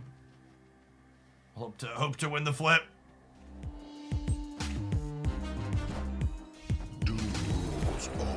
Behold my mighty hand. Behold my mighty hand. Oh, Wongers! Oh, Wongers! Hello, board. Goodbye, board. You think they're gonna have to change their username after this one? It feels like he who remains is not accurate.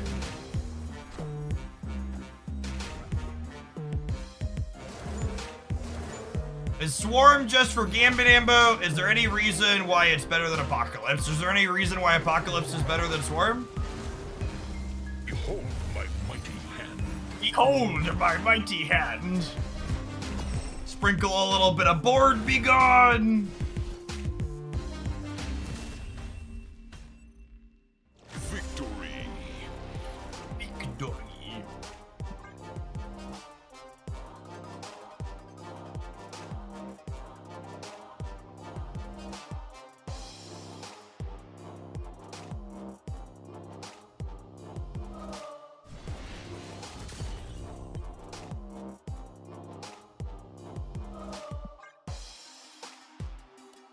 Alright, I think we're gonna move along to our next deck. I like to go out on top, and there's no guarantee we'll have another full combo in here.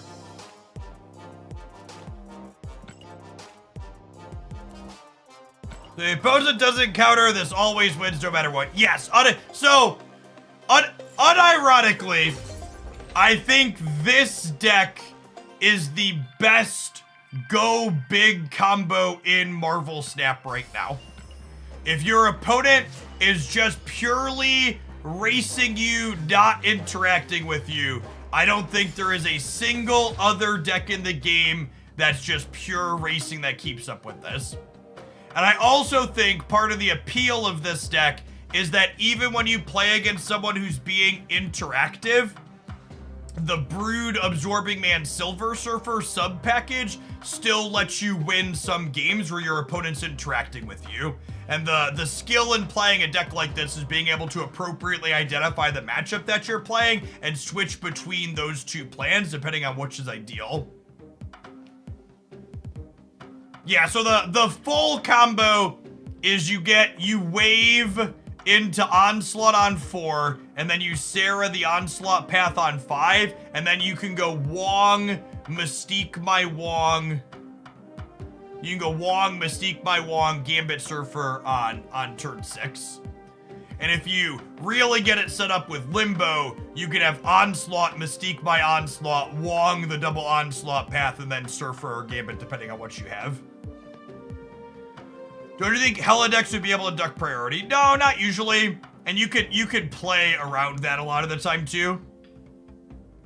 Also, if you're worried about your opponent having priority, the Gambit combos obviously require you to have priority. But in the games where Gambit deletes their entire board, Silver Surfer would also just let your board grow beyond what most things can keep up with.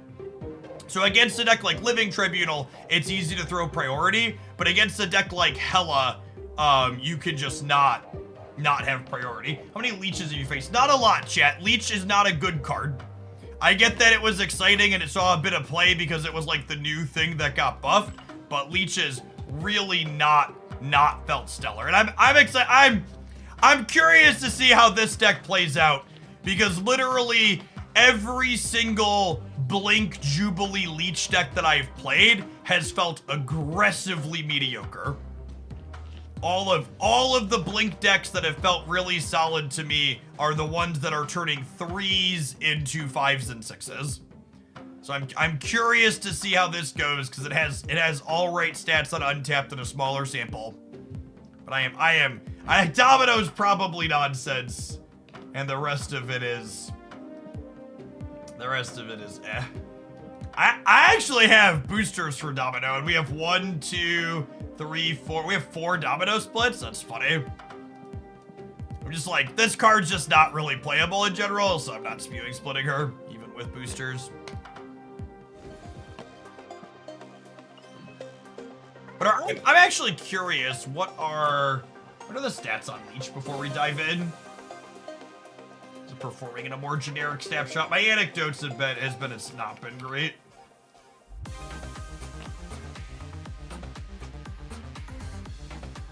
It's actually got all right stats here, but it's also hard to know how much of this is Leech just being played in already good decks that are good without him. Like I personally have played a bunch of decks that had Leech in it that were good decks that my conclusion at the end was Leech needs to be something else.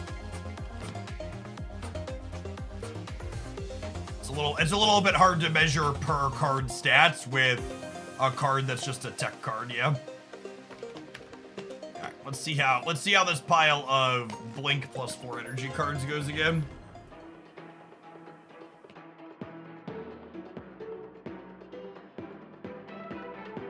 Big Grapefruit! I've said it a couple of times, but just to double check, you haven't sent me a deck link, right? I don't think I saw it. If you've sent it twice now, I apologize. I keep missing it. You can DM me on Discord would be the best way for me to not miss it. You can also throw it in chat. I will catch it.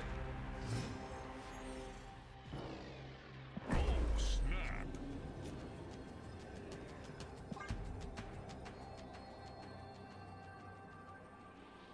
Well, we'll play on 2 at least here.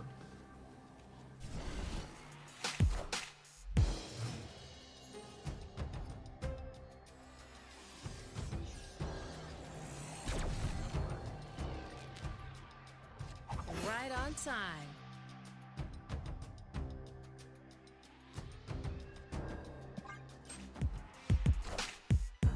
Wind, aid my hand. What's the biggest difference? What would you say is the biggest difference between Marvel Snap and Marvel Rivals? Well, Marvel Snap's a card game, and Marvel Rivals is not a card game. I think it would be easier to list the similarities, which are they're games that use the Marvel IP. So I think that means the differences are everything else. Final answer. Final answer. What a classic Blink deck experience, by the way, here.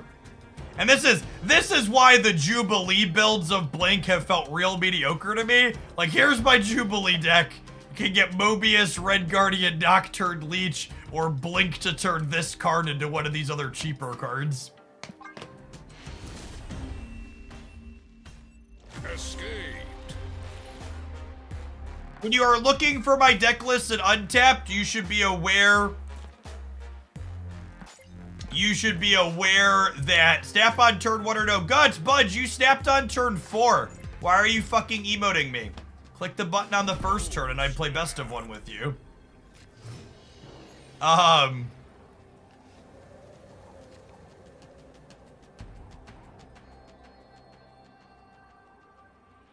What do you think the difference between a red card or red house is? Asking the real questions.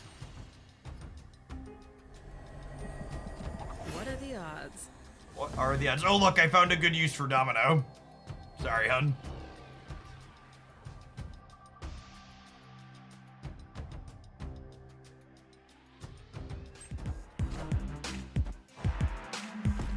One of the other things to think about when playing this particular build of Blink is that if I'm blinking and Claw is still in the deck, I need to not play the card on the right. Wind, aid my hand.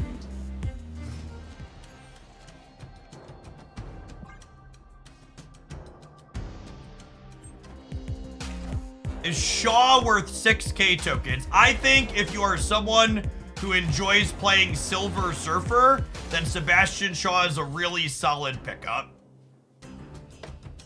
In my opinion, the correct way to prioritize using your collector's tokens is to prioritize picking up cards that aren't replaceable and archetypes you enjoy.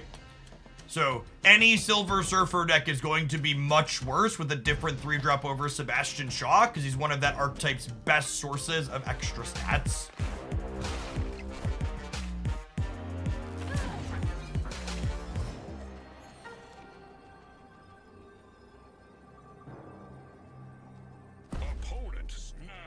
This deck only having one form of stats at the top end of the curve also doesn't feel stellar.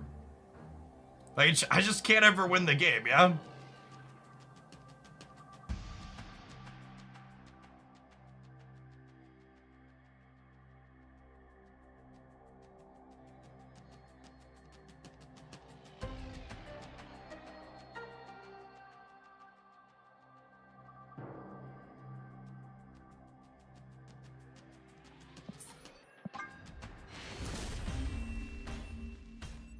Escaped.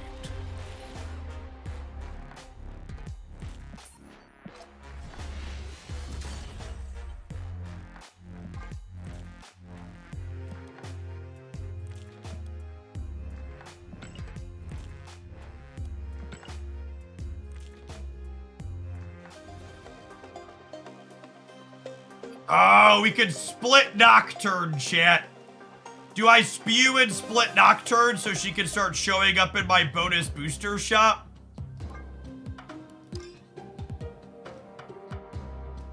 I want a gold split on her real bad. She does deserve a good split.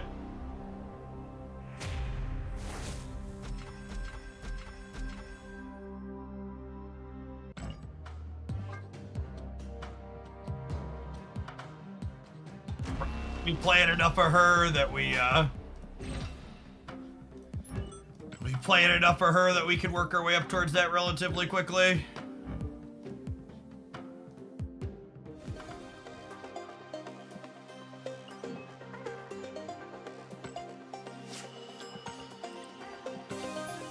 We don't have her Spotlight variant. I really just don't like the art on her Spotlight variant.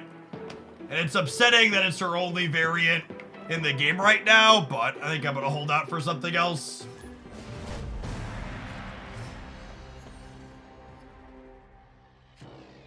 Opponent snapped. Oh, snap.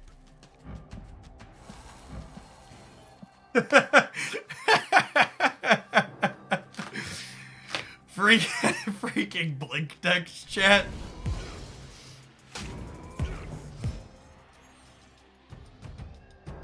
And this will be claws our draw. Oh, it's guaranteed to be domino. Whew!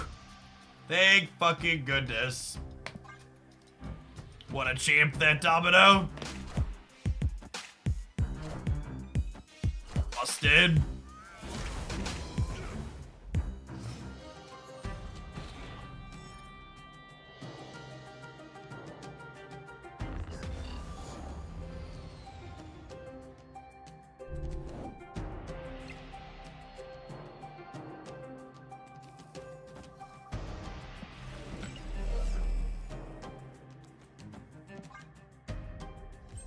No, wait, shit. I needed Reality Stone to not be here. Because I need... Except this turns into Claw.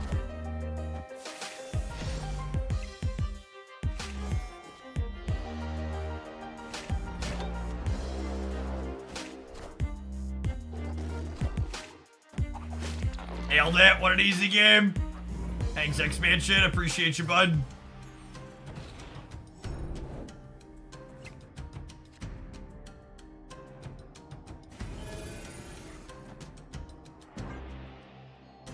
Marble Snap's easy, chat. Just be a streamer.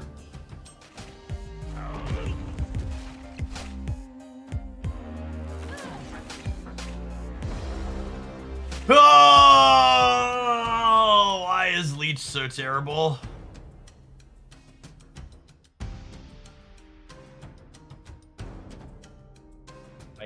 Why is Leech so terrible?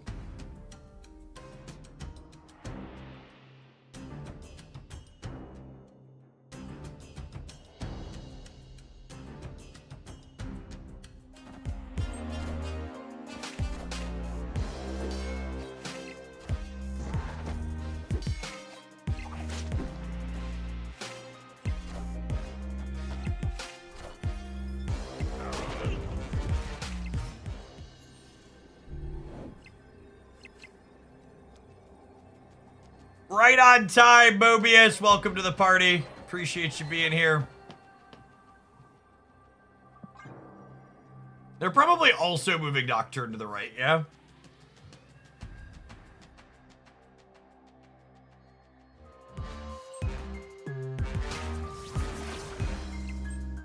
Friendly neighborhood Spider-Man here.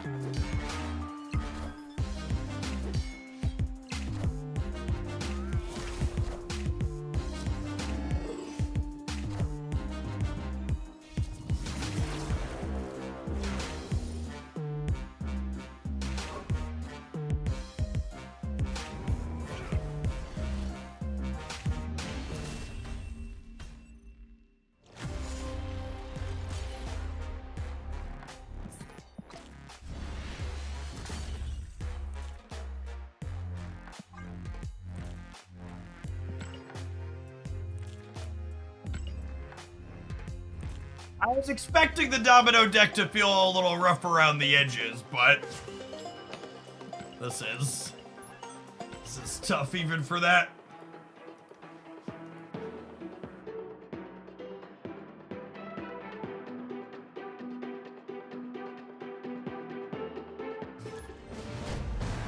Each feels bad to play with and bad to play against. Yeah, I think that's probably accurate. It's a very feel bad centric effect. Opponent snapped.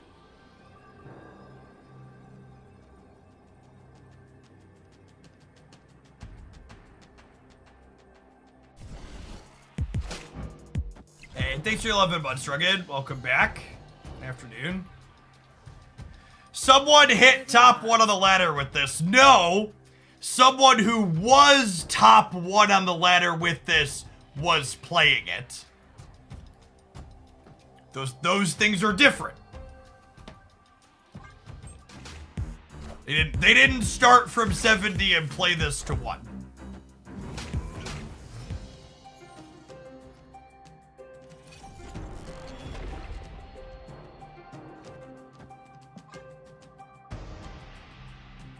Tomorrow is Sage.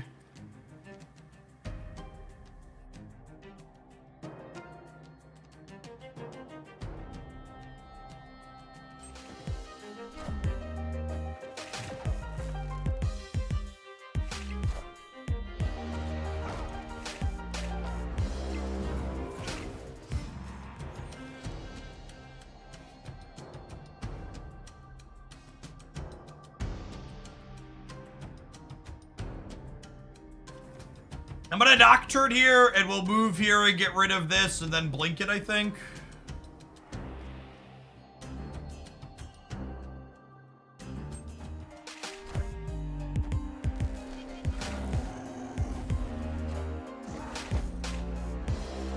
Clear for takeoff. Is that a watermelon buy? It's not, but the watermelon buy are actually my least favorite out of the buys that I have. But Jacob likes them. They're not bad. They're just my least favorite. This is a raspberry lemon lime. And this is, you know, kind of the problem with having 4s in my deck is like this blink is just so random to me.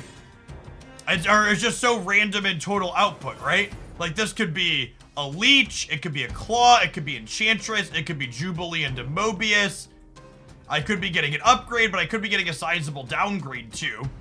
And I feel like these decks where Blink is effectively just like this 5/7 Lockjaw tend to really feel mid.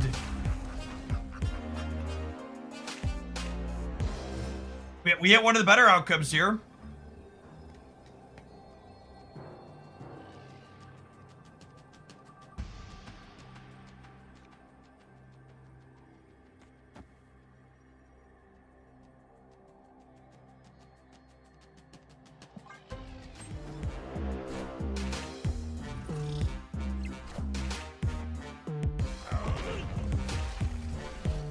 Yeah, we hit the best possible blink target there.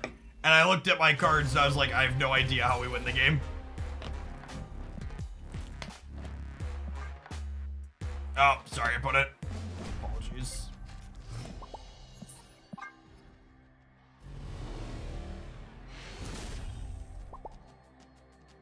Escaped.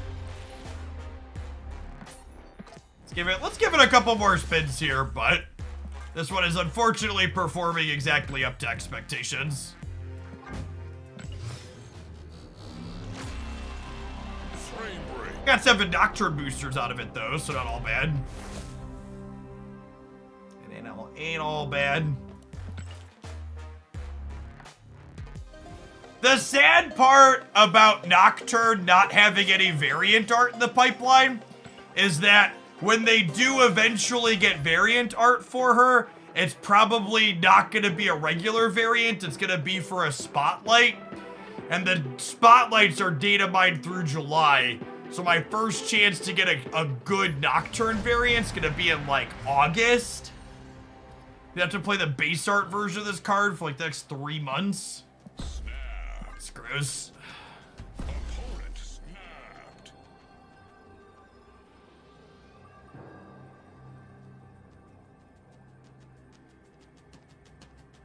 Finally got Ghost Spider. I've been playing the Bounce Move deck. It's a ton of fun. Bounce Move is a delight. I agree. Right on time.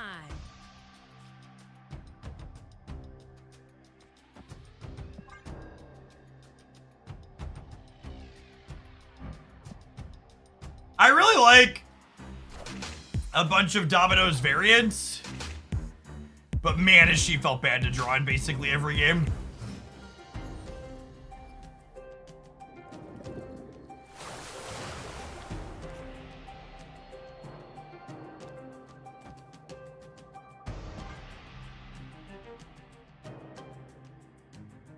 What a hip Nocturne. I need a Justina Nocturne. She makes all the things that I enjoy. Alright, so this is guaranteed to turn her into vision. Sure.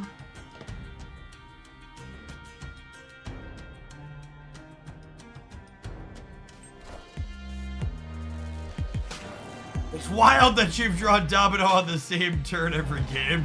Truth. Game's rigged.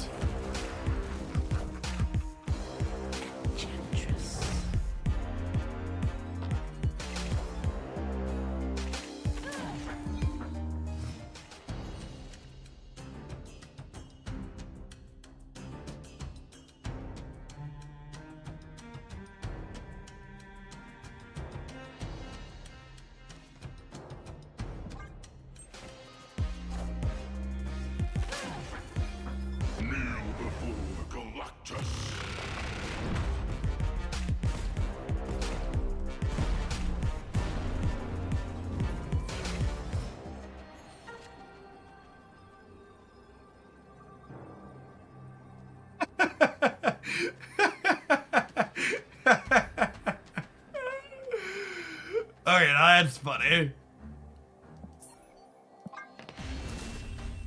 Escaped. Where do the UI things come from where it's earning your opponent's deck? That is the untapped deck tracker.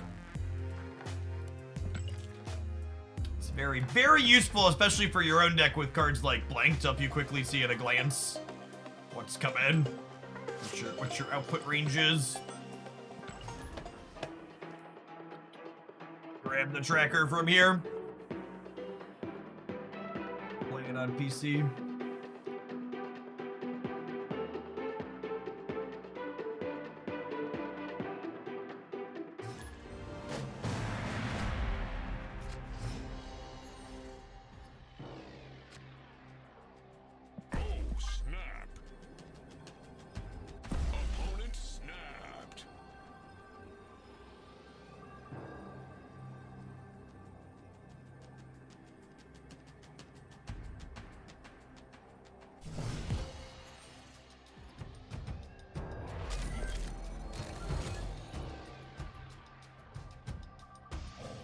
Look at this sicko turn 3 Leech chat.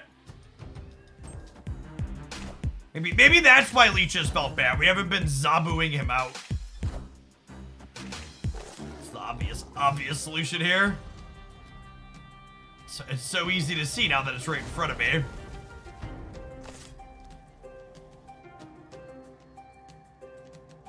Unironically, I want to wait to Leech until they've had more chances to draw their own reveals, yeah?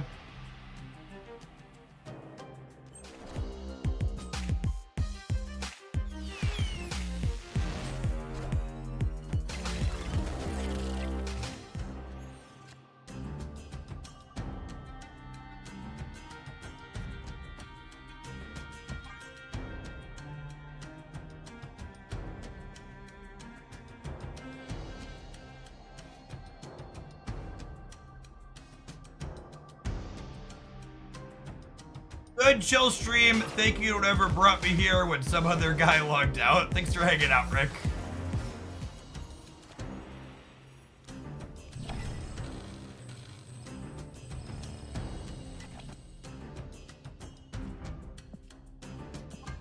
We're certainly going to be in the business of some sandcastle kicking here. Hey, Mao, thank you for the gifted sub.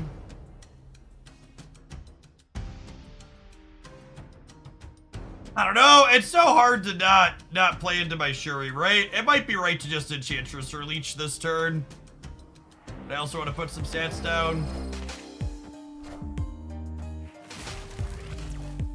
Ooh, playing around Nocturne is spicy.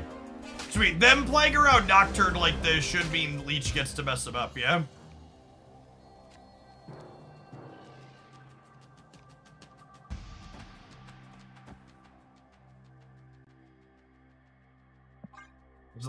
I'll take one more turn.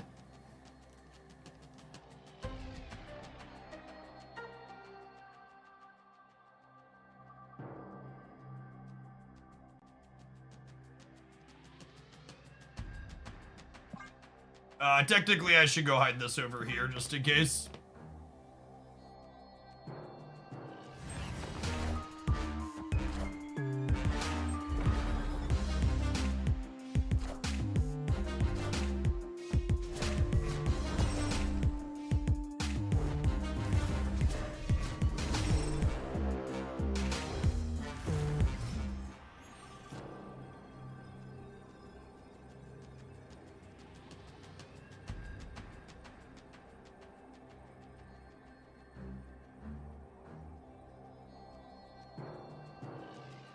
Kind of feels like I can't win again.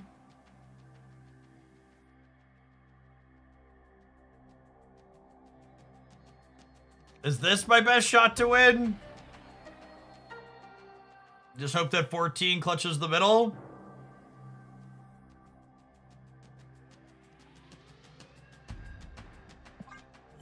Think so.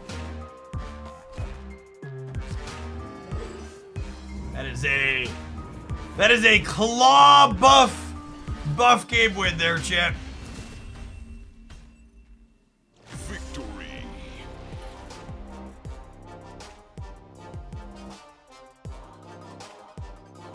You can move Nocturne and play a Hulk middle. Yeah, I guess that would have gotten me to the same point, right?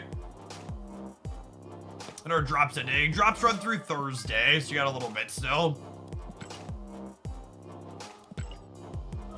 Alright, I think I'm gonna be done with this one. It's time to run ads. Been at it for a little bit. I'm just not.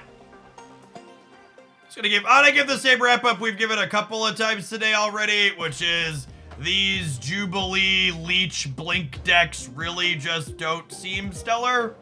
Alright, it's time for a 2-minute ad break. As always, you'll never miss gameplay over with ads on this channel. Always take a brief pause for the cause.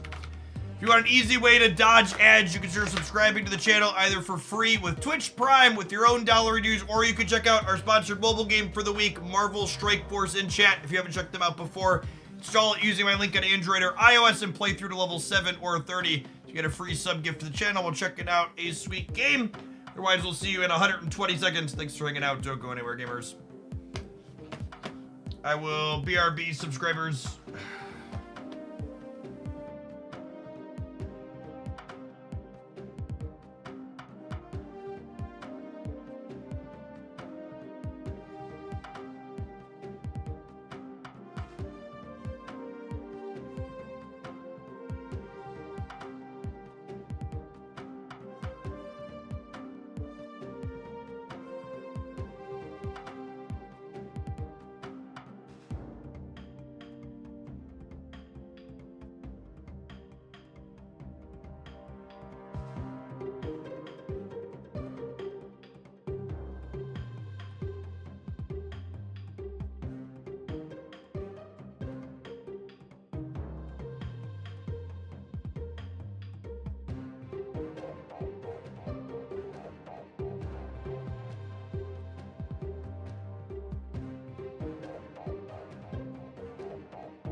Marvel Rivals was Saturday's VOD at the start, not Friday's.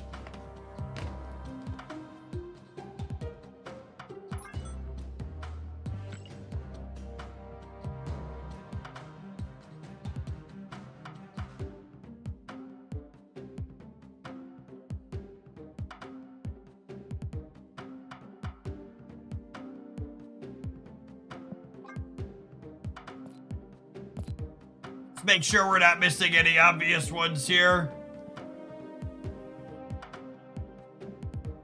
6 power friends that we want to include. Doesn't look like it.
We'll play this here. If we draw Carnage, we can play it on curve.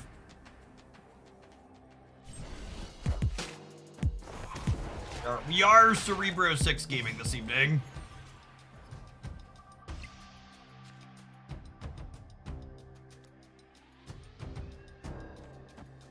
I think I'm just gonna play Bucky and then Deathlock on curve here now.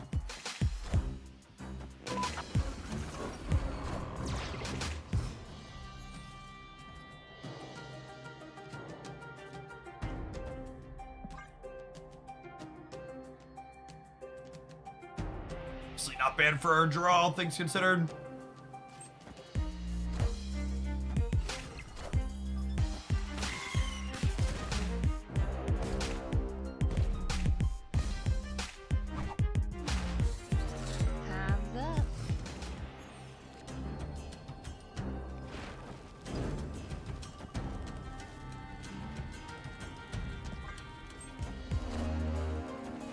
Got him! They have a fully powered Valentina card here. No! Valentina!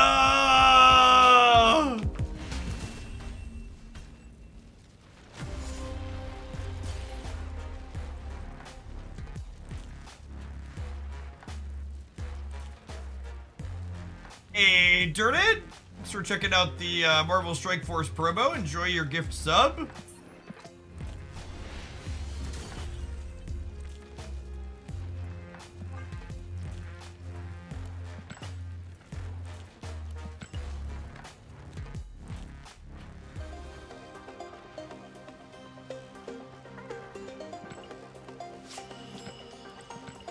Leader here to destroy all the oppressive Cerebros. That he is. That he is.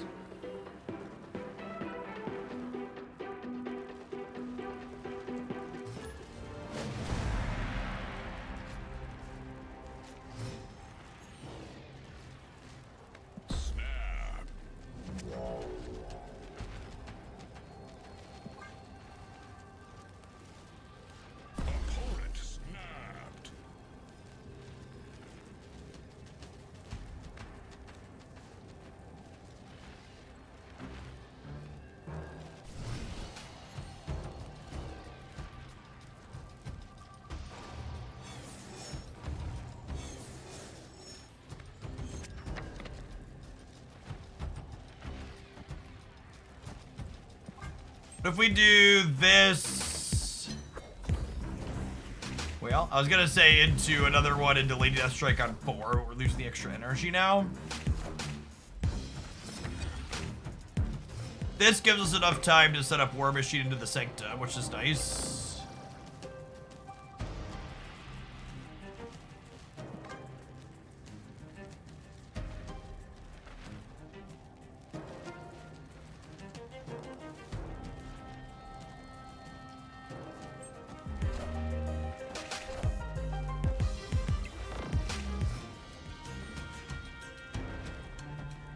Could definitely be getting Cosmode here out of a Surfer deck.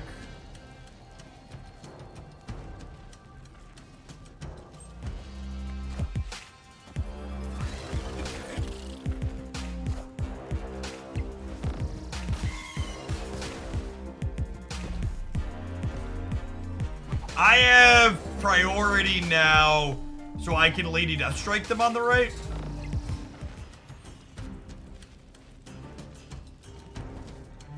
Lady.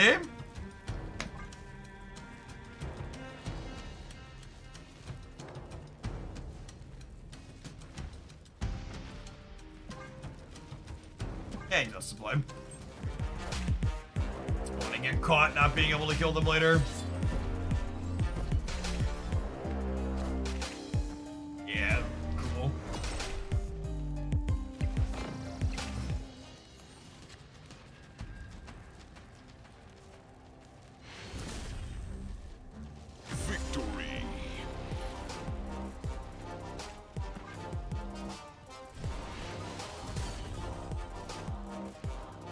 Evening, Bolas.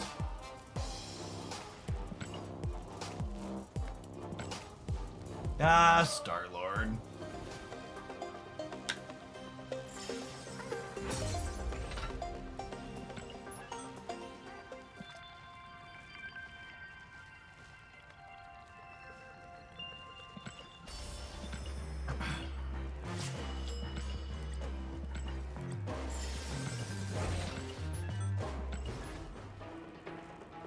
We are playing C6 Destroy. Landia viewers brought the spice this afternoon.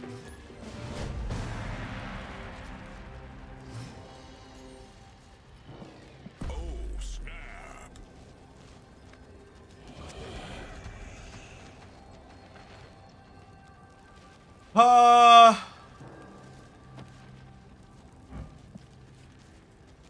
I'm just playing Nico into Star-Lord, make a demon on curve.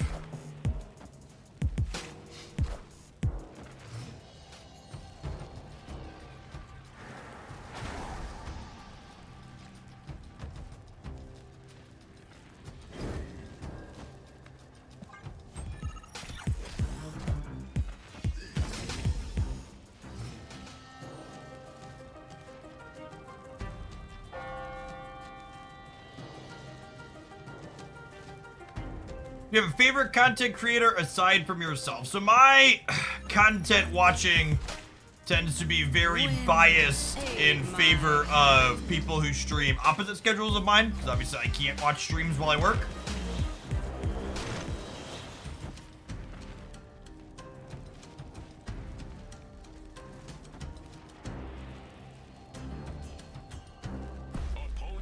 People I spend the most, not that attitude. People I probably spend the most time watching, probably Alex Kosia, Dexter, and Loopy Fist are probably my top 3 watched. I try and make a point to watch at least some content from basically every major Snap content creator at various points most weeks/months. Just because I think it's important to understand what people are doing in the content space. Since this is my gerb.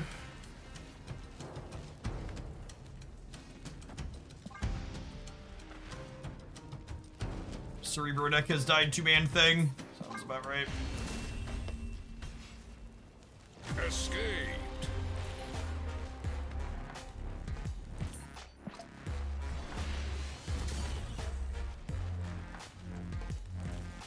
This is no longer killable by leading Death Strike.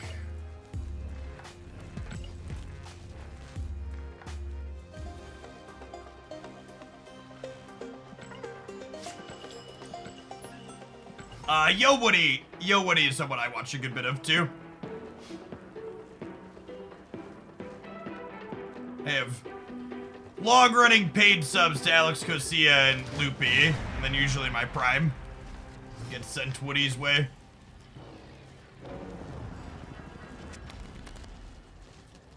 It's a lovely pull.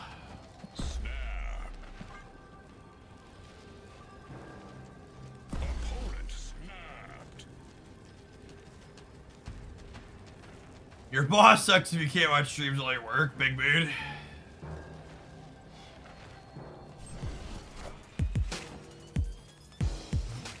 They think productivity goes down if I watch too much.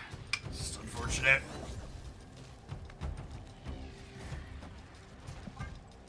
Might storm this off. We'll see what the other location is.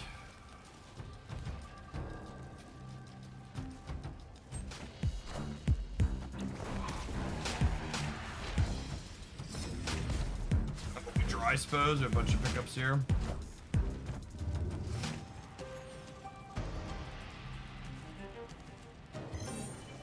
Alright, well that one's gotta go then.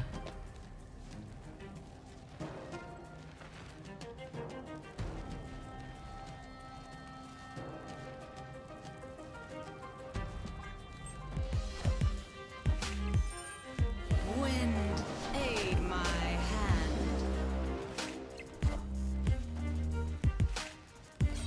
I am reborn.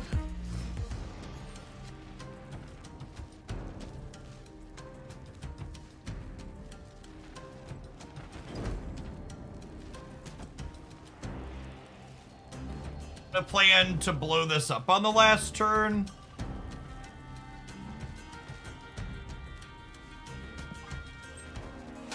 Oh, I should put Star-Lord over here, yeah. This is the last turn for the flooding.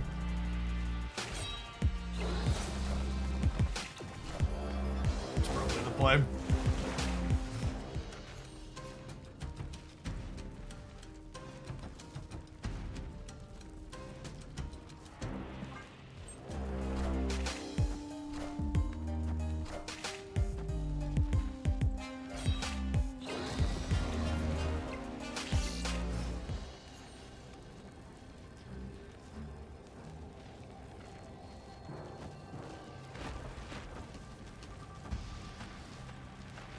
We still just die. I only have 24 over here. I guess they play Apocalypse, I'm good. Oh, yeah, that actually does it, yeah. Sweet. Carnage was a good draw. Flip it. Nice. Nice. If I'd have put Star-Lord in the right spot, we'd have casseroled him.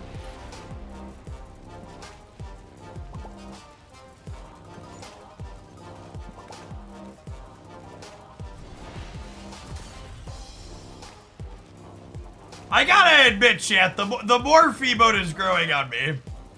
I didn't really like it when I first saw it, but it feels like an appropriate response to so many things.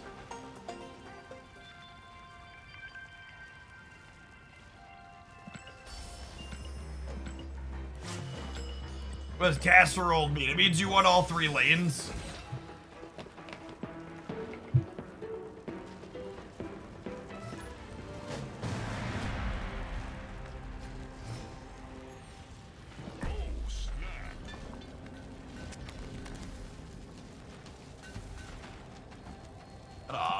A looking picture.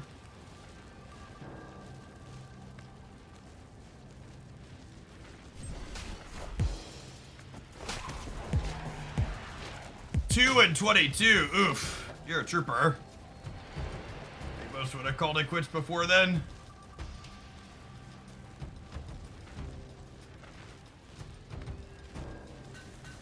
Okay, so Bifrost plus Nimrod means that we can storm here and let them storm out, and then Nimrod back into it later, which is nice.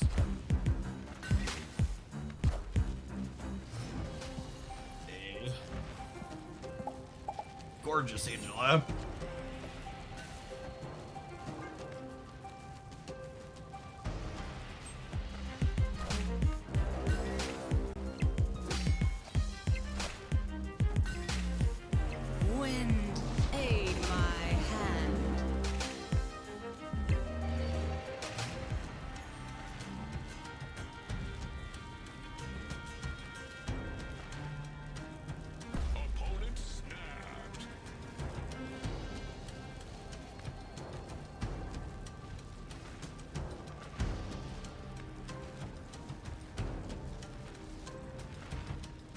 So I can't Cerebro this game anyways.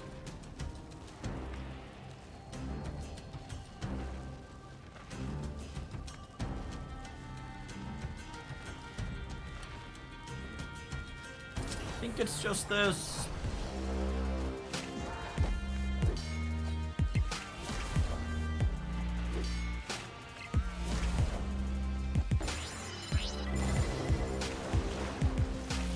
Yes, as always, the promo for the mobile game sponsor is only for people who haven't played the game before.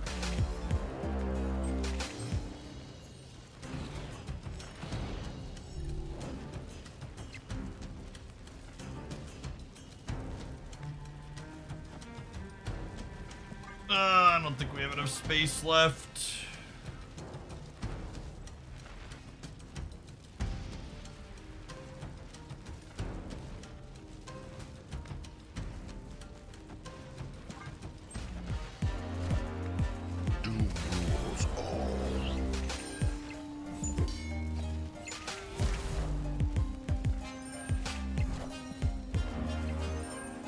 Doom got split.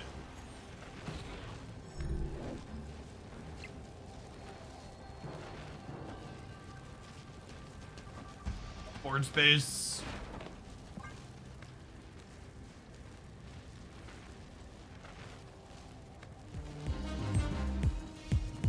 Alright, Nocturne, choose violence. Alright, they just have another Nocturne.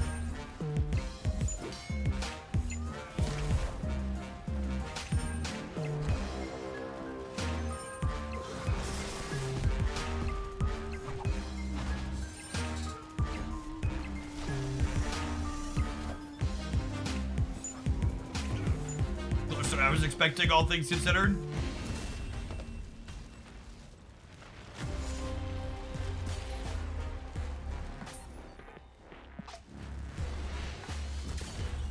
Your reason not to play with your 3 energy. I was already filling this location. It just didn't matter. Yeah, two locations that shut down our super bonus was not lovely. They had a really good start too, right? Like they had Angela and Hope with movers and Kitty. Them's the beats sometimes.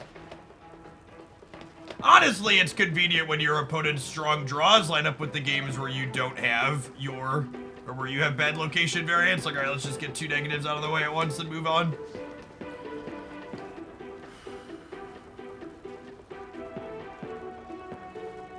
Afternoon cardio sucks just as much as morning cardio.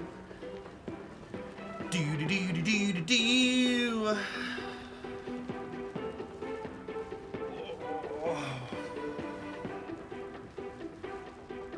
Come on, Q already so I can stop pedaling.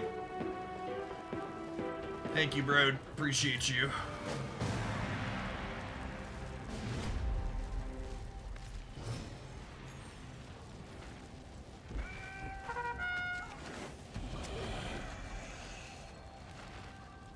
Demon. Lovely.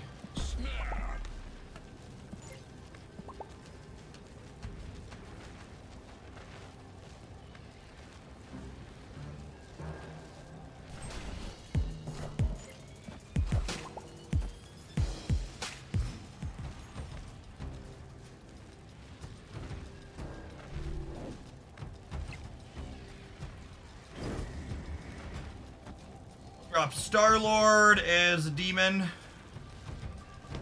Drop him on the right, actually.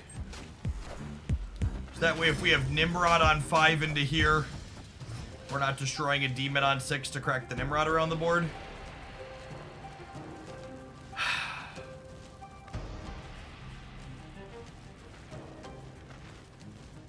Opponent snapped.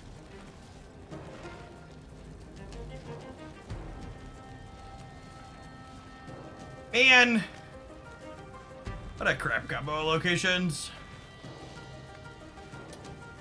He's gonna be a Tempo Maximus angle, gamers.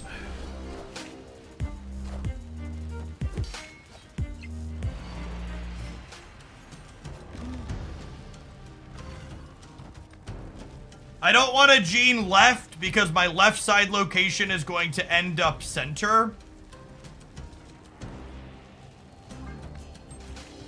And I want to be able to eat the center with the Nimrod. Oh, for fuck's sake. I don't have any illusions that this deck is good. But like, holy crap, it's at least marginally better than these games have gone.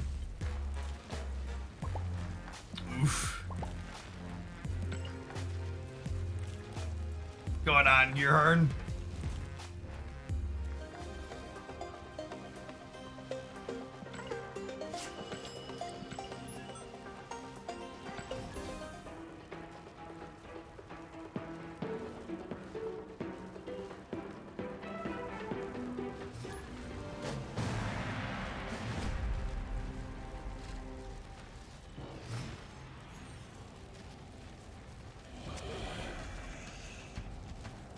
Opponent snapped. Oh, snap.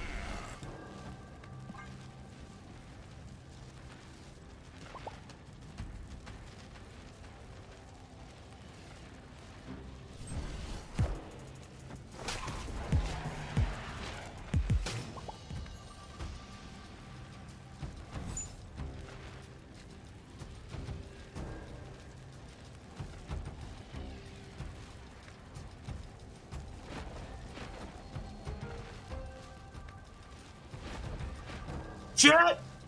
You do not want to leave this stream. I have just been informed I'm going to have very exciting news about Redacted.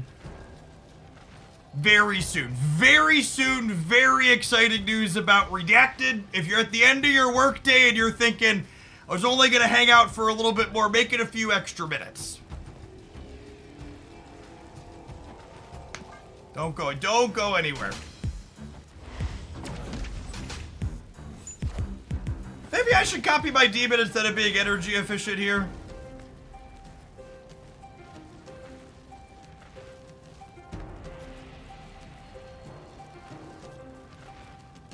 Yeah, I'm gonna do that. We'll do that, and then we'll like demon plus deathlock next turn, maybe.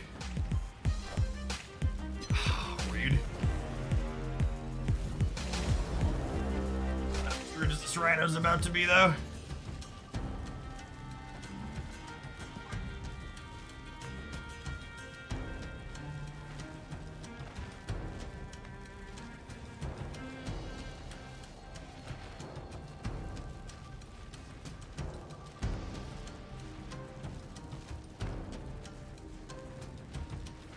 I think I'm supposed to Sabretooth? I think I'm gonna Rhino the Limbo and then Death Strike the middle and then like Giganto the left. Win the game. There's a regular old Cyclops for District X.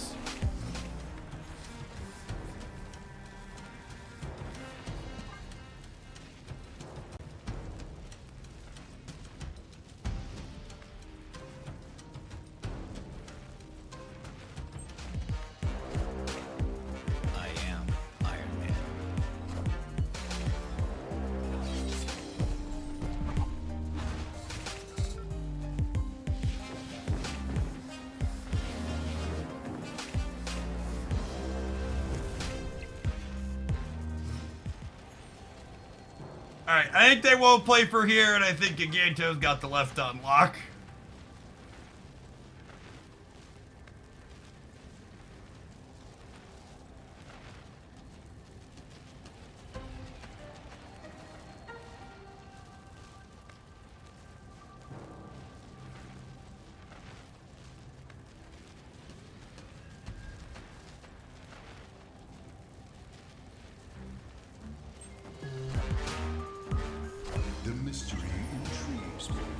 Mystery intrigues me.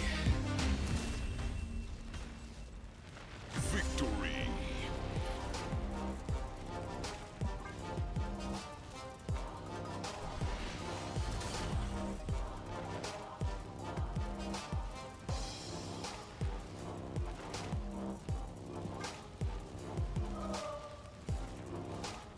That play lost that board. Yeah, Chat, it's like the proving grounds. Chat, stays like that are fine. The proving grounds are just playing best of one.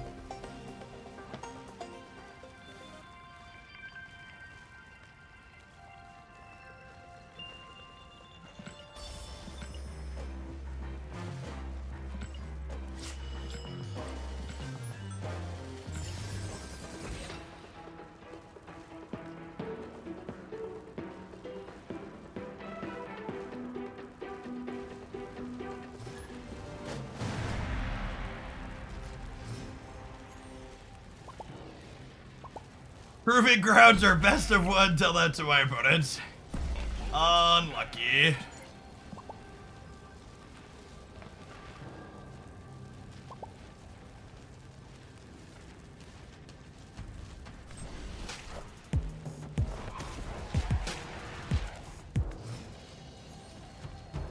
Soon, Derek, soon.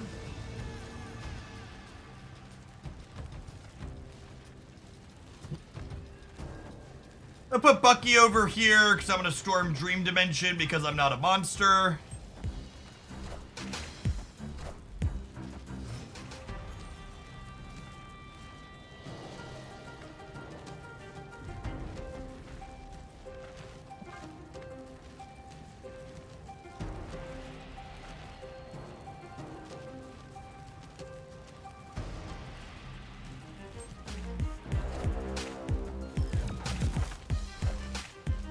Wind, aid my hand.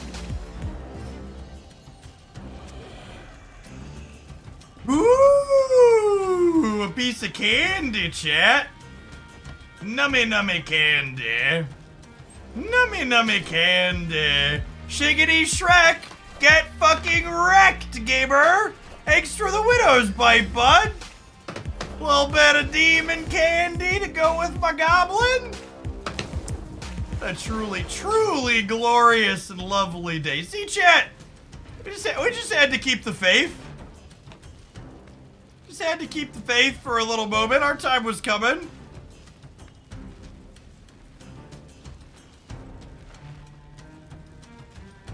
Of all the locations in Marvel Snap, these are 3 of them. And Storm ensured that that one is what it is. Doing her thing.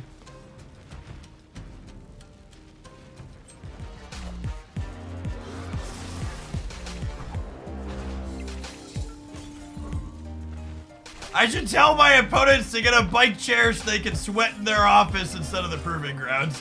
Mood. Mood! The bike chair sweat is the best possible sweat, gamers. It feels so good.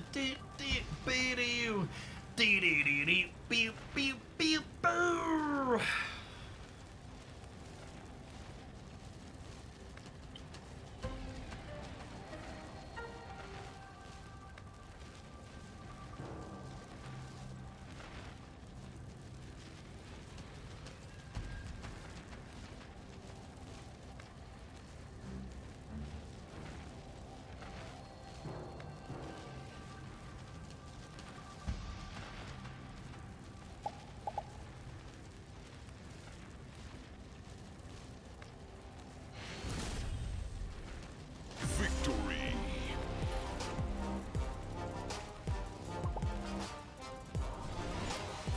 Storm is definitely fighting an uphill variance mitigation battle in this deck list. Benjamin Brode is doing his absolute best to keep us down. It's a little bit early on this ad break, but I don't want to have to run ads in the middle of discussing Redacted. So I'm going to go ahead and tap the ads button now. Don't you go anywhere, gamers. We got some news to talk about.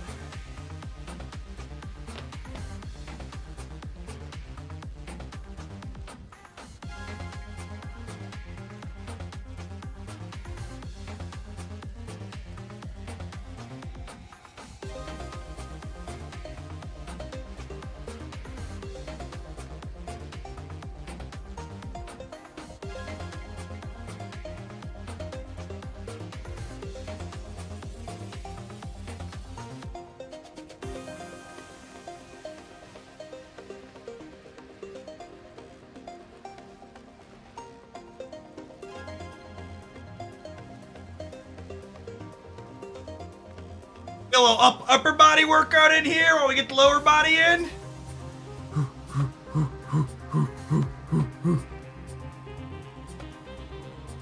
And here we go. We need glow sticks like the animated emote we do.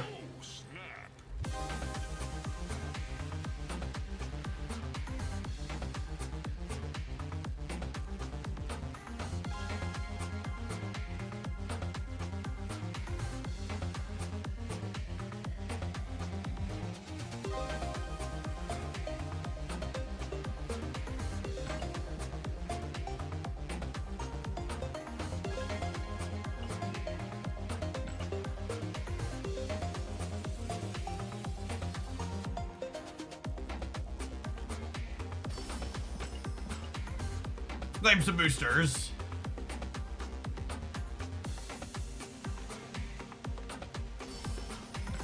God, why does it take so long? Why? Why does it take so long?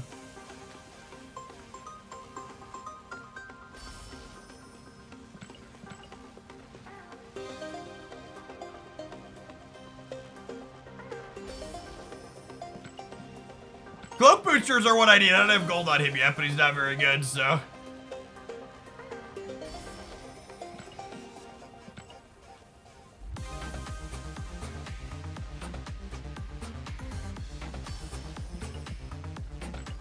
Teasers get long claims, it is known.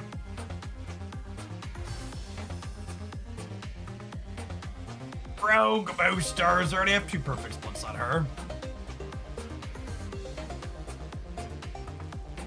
You did not echo soon, TM.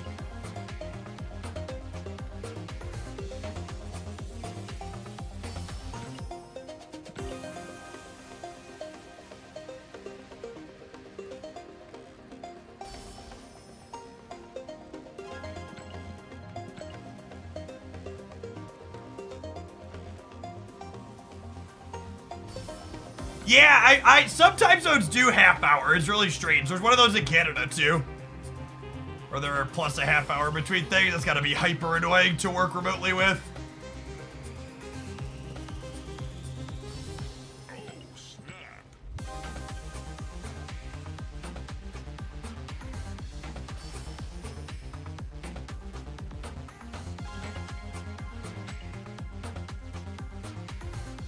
All right, chat. The thing the haters said wouldn't happen is here. We have news on our upcoming Marvel Snap series drops that will be happening. We also find out the next patch is later than we were expecting. The next patch is going to be June 4th.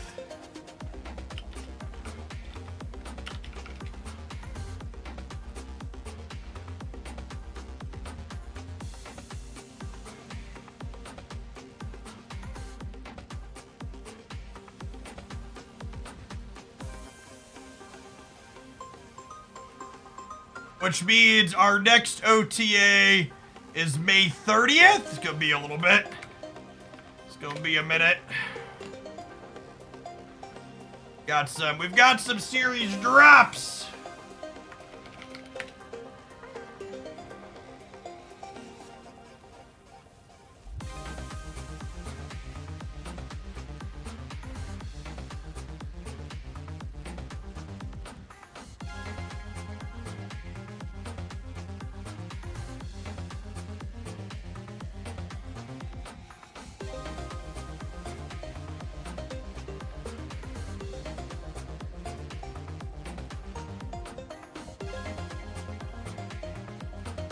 I kind of hope they buff Mirage. Yes, these will be happening with the next patch.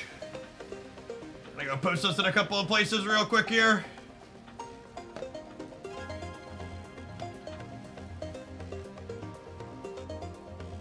These are the downgrades to Series 4 are really solid here.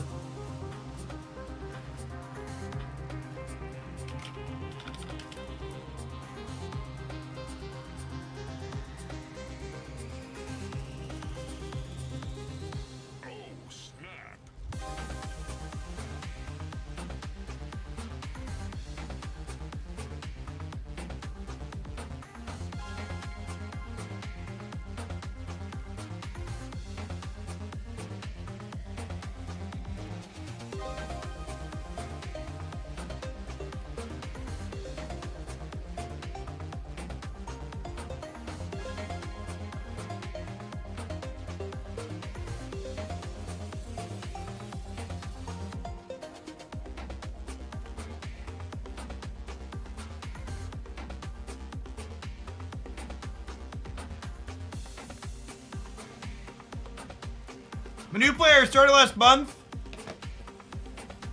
And I got White Widow on my first Spotlight key. Is next week worth the keys or should I save them and wait? So I always do a video reviewing the different Spotlight Cash weeks that we have. So you should check out my upcoming May, June, July review here. The drops are better than expected. Yeah, I mean, obviously, Celine and Hercules aside, all 5 of these are very playable cards. And Gladiator and Nebula are generically very good cards. Echo enters Series 3 as a new tech card. Silver Samurai is a very playable, reasonable Marvel Snap card. Is Dak in Series 4 or is Dak in Series 5? Does anybody know offhand? I forget which one he is.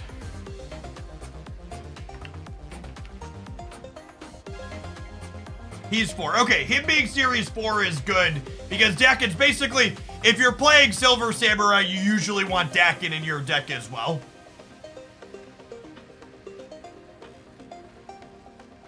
I think having Dakin be accessible with Silver Samurai is a good thing. Let's make a link to my tweet.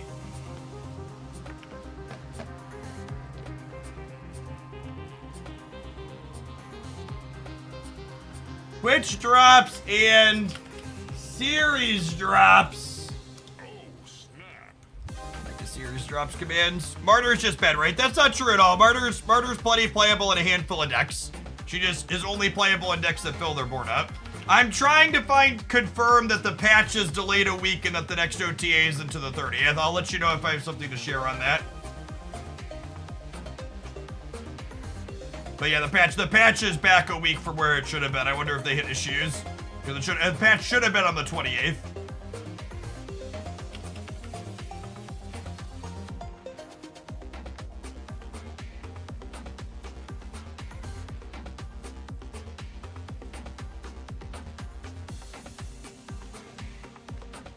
Yeah, so with this series drops announcement, they're saying the next patch is on June 4th. So I'm just finding out if that's a typo, or if we're skipping something, and what that means for the OTA cycle. Because per their typical 4-week cycle, they said they were trying to get back onto the next patch should have been on the 28th, which isn't actually announcing the series drops a bit early. They told us series drops would have a 2-week notice, so this is a 3-week notice for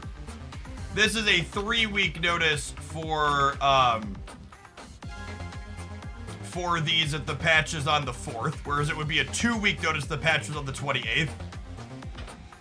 So I'm curious what that's gonna be. Hopefully they buff Mirage too. Mirage is definitely getting overshadowed by Valentina and Cable stuff recently. I think they could easily push her cards she copies to +3. The fours here are a big deal. Like Living Tribunals, he's an archetype cornerstone. Gladiator and Nebula are just both very generically good cards.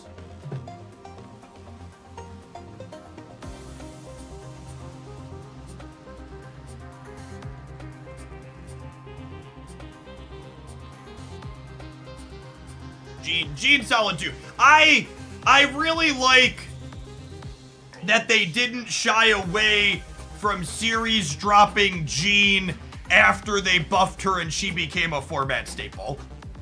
I think that's a really good thing to see, right? Like they didn't, they're like, oh, now this card's more playable, we're gonna hold her up. So that's a good drop. She's more desirable and more people are gonna have access to her still.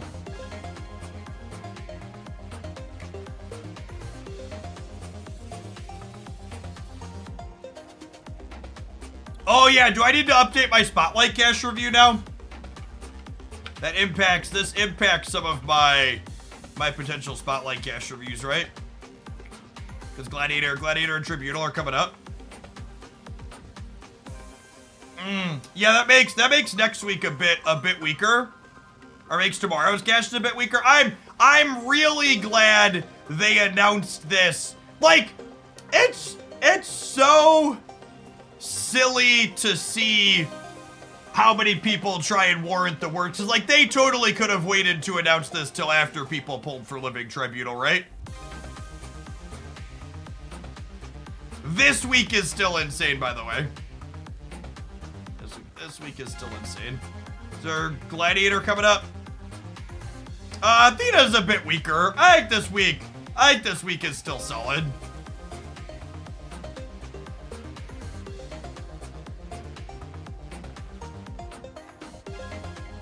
Erishim is still Erishim.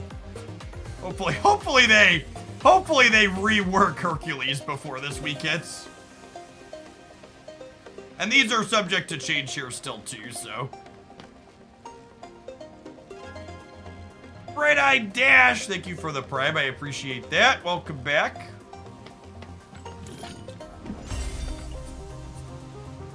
Reddit is currently complaining. When aren't they complaining, chat?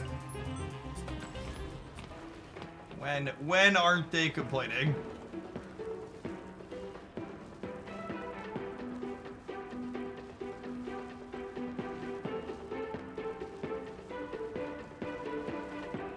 I really can't emphasize enough, if you're someone that frequents places like the Marvel Snap subreddit, how much your enjoyment of Marvel Snap as a game will go up if you explicitly cut places that are always incredibly negative out of your content diet. And so it's so easy to get wrapped up in that negativity. Just like being in spaces where constantly everything is viewed through the absolute worst possible case lens and frame.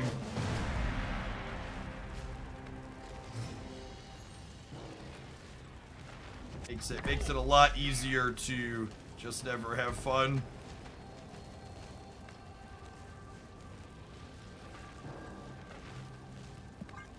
Pretty much every game subreddit. I don't think it's strictly every game. I think it's definitely every live service game. I think a lot of these live service games tend to breed environments that have people that are salty.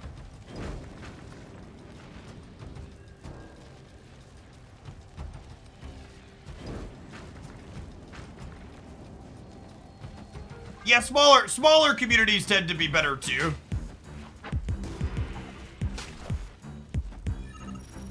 AFK Journey subreddit also currently on fire. Do you know why? I saw some other people. I don't follow AFK Journey stuff super heavily, but I saw some people complaining about some things. I need to win the coin flip going center on this if I play it. I'm not sure if I love that. It's probably just this. So I probably want Carnage to eat the Nimrod, yeah?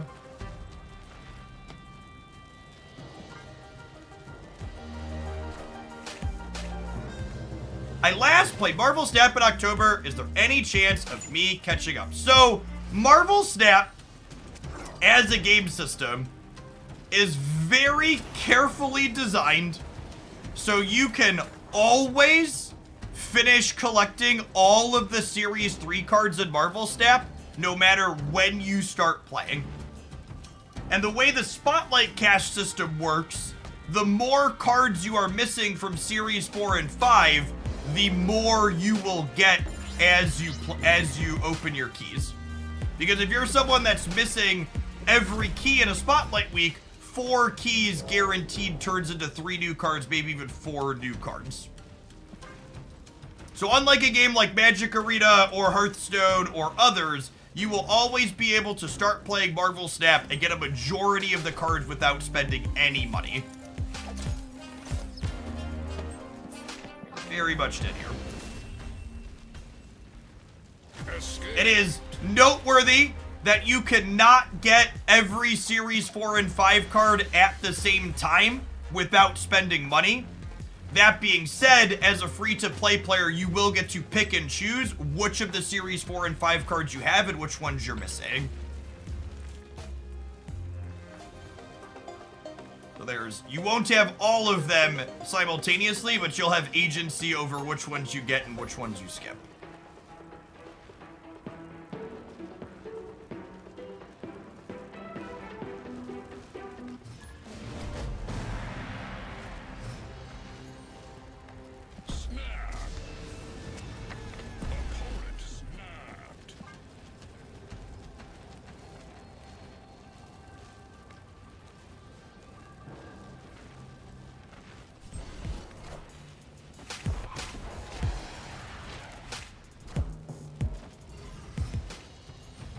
Not My Dance asked, was the weirdness around which cards they chose to series drop discussed? I would argue there's absolutely no weirdness at all around which cards they're series dropping. They are very clearly, explicitly, and intentionally trying to make it so there are desirable cards in Series 4 and 5. So if you look at cards that are downgrading, and you're like, oh, those are ones I wouldn't be excited to open in a Spotlight week, their goal long-term is to have all cards you open in Spotlight weeks be exciting. It's not based on a timer. Having cards explicitly downgrade after a given number of months creates decision paralysis and prevents people from spending resources on them. one of the core issues with the old resource system was that having it so you knew exactly when cards were downgrading meant it was optimal to stop acquiring certain cards after a certain time period. Wind, aid my hand.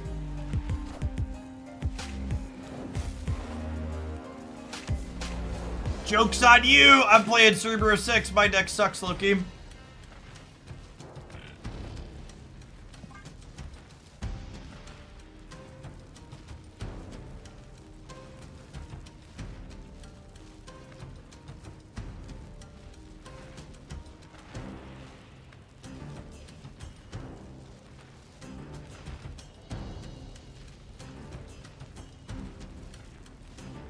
I disagree. I'm not asking for your fucking opinion, Chud. It's not my opinion that this is how many cards you get. The number of cards that I just told you get in Marvel Snap is factually the number of cards you get based on the calculations of all the currency that you get. If I give you something that's my subjective opinion, I'll tell you a subjective opinion. When I give you a number, I am quoting factual information. You're right that you can't just no-life Marvel Snap and grind endlessly for no rewards. I disagree. Actually, we weren't arguing. Yes, exactly that. I'm not asking for your opinion on something. I'm giving you factual information.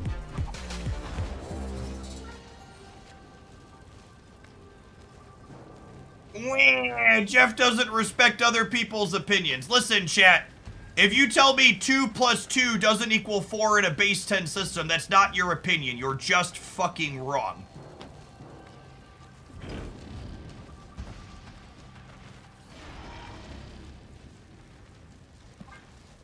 I hate the 2024 post-fact reality in which we live.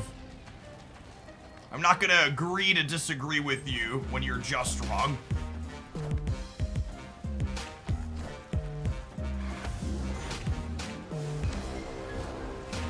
Are you currently standing? I am, yes. I have a sit-stand desk and I split my time sitting and standing. Oh no, did they just out Cerebro 6 us, chat?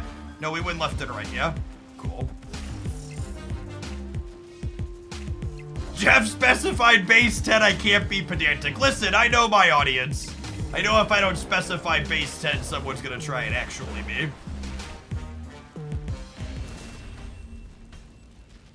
Victory. The objective facts about the Marvel Snap economy is if you are collecting all of your free-to-play rewards in a given month, you can expect to get roughly 9 Series 3 cards from the collection level track, and then an additional Series 3 card from your claim a free Series 3 card in the shop, giving you 10 Series 3 cards per month loosely. You can expect to get about 4.5 Spotlight keys in a month, and it takes about 2.5 keys on average to get a new card. So you will not get everything in Series 5, like I said, Series 4, 5, but you will get everything in Series 3, and you will pick and choose which cards you get from Series 4 and 5 based on how you use your keys and your tokens.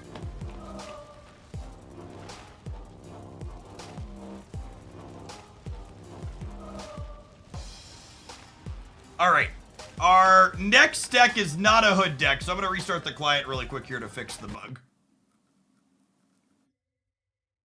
Yes, and 2.5 keys to get a specific single card in a Spotlight Key week. You are better than that if there are more cards you're missing in a single week. If you're missing 2 or more cards, you'll get more than that on average. Yes, they also are announcing the card downgrades 3 weeks in advance when they previously told us they would only announce them 2 weeks in advance.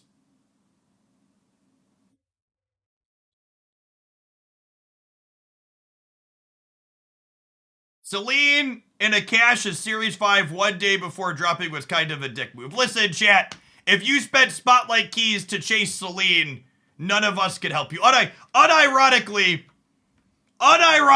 last week we had a discussion where I said verbatim, the list of cards that I wouldn't open one spotlight key for is really small, but Celine's definitely on it. And that hasn't changed with her being Series 4. If you spent 3 keys this week to get Nocturne, and you're like, do I spend 1 more key to get Celine? The answer was no when she's Series 5, and it's still no if she's Series 4. And if you happen to get her along the way, well, fuck you, be luckier next time.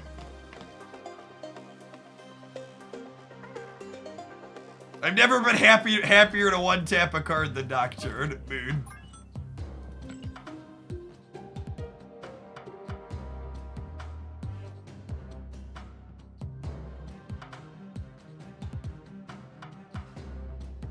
This deck was titled Just a Bunch of New Cards.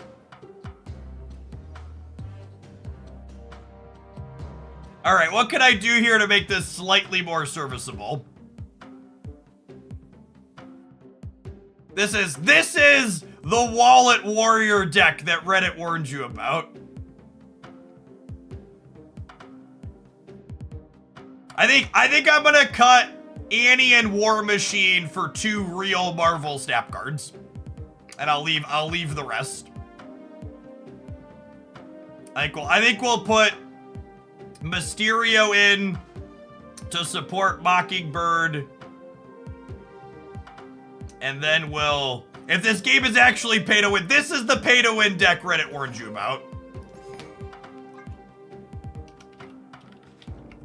The person that sent it in said it could be a joke and I could skip it after a couple of minutes and make fun of it, but I think I'm just going to make a couple of small changes and see if we can make something serviceable here. I think it's like Mysterio and Luke Cage and we'll ship it.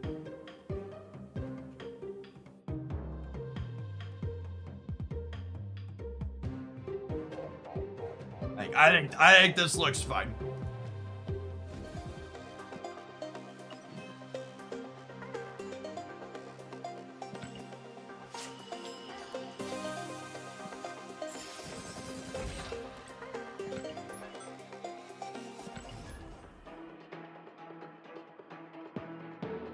Which caches should I go for? And I'm only missing cash cards. So, the Marvel Snap Balance team has made it really difficult to figure out which cards you should open for because they're really good at their job. Basically, all of the upcoming Marvel Snap card releases look interesting and reasonable, but not broken. Which gives you, as the gamer, the very difficult decision of deciding which cards look fun to you and then opening for those. And I know there's a lot of former Magic the Gathering players in my audience, and you've never played a game for fun in your life. But I promise you, if you sit down and have a good long think about it, you're gonna figure out some of these Marvel Snap cards that look fun, and you're gonna have a good time.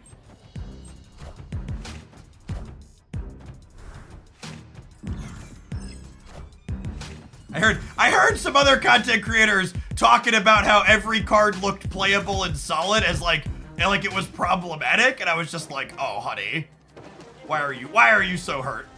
It's okay. No, this is a good thing. This is a good thing. Calm down, babe.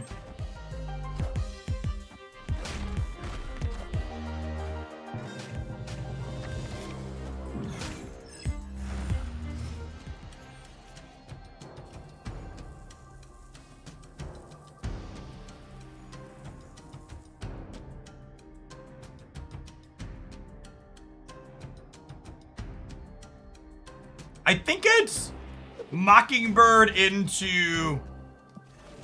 I think it's Mockingbird into Nocturne, and then if I don't draw Red Hulk, Blink guaranteed turns Nocturne into Red Hulk here. We'll keep him in the middle where he is protected.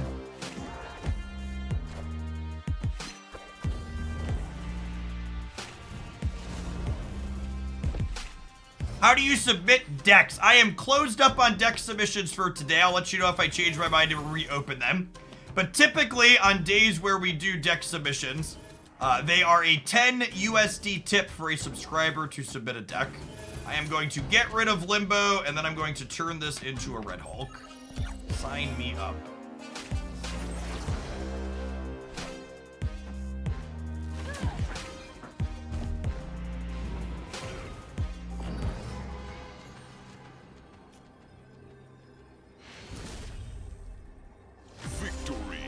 What happens if you blink Mysterio? Yes, the rightmost Mysterio always gets blinked. It's kind of like the opposite of when you Nico Mysterio. Nico's Demon or Destroy always hits the leftmost one. This is always the first played Mysterio. This is always the last played Mysterio. Yeah, Pink, I think one of the cool things about Marvel Snap right now is the format's in a reasonable enough spot that you can play most things if you have some okay deck building theory.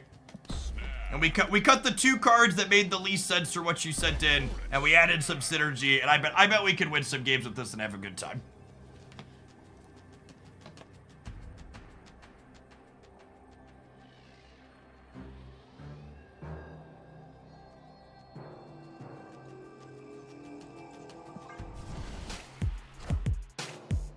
Oh, chat! So, Twitter doesn't always make stellar points. But there's a really useful comment on my series drop post here. And I think I should share it on stream. According to Elena, I can find their nudes in their profile. So if anybody else finds that useful about the series drops, I figured I'd share that. As someone whose Twitter account is almost 16 years old, it's hard for me to put into words just how much worse Twitter is as a platform since Elon Musk fucking took over. Like, I get that I also hate him because he's a sociopathic billionaire, but it's hard to like overstate how much worse he made a platform that I use daily by taking it over and making awful decisions.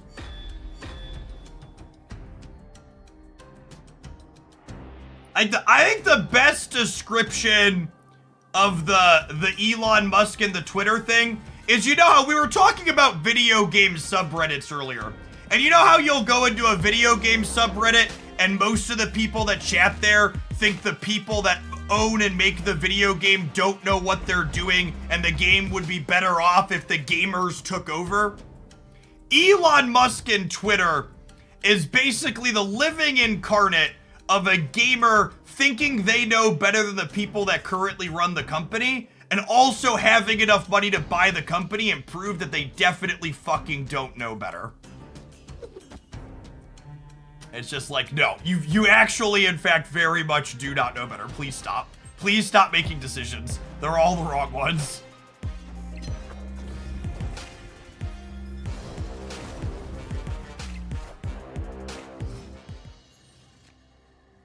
It's more like rinse up gamers because you all stink. Yeah, mood.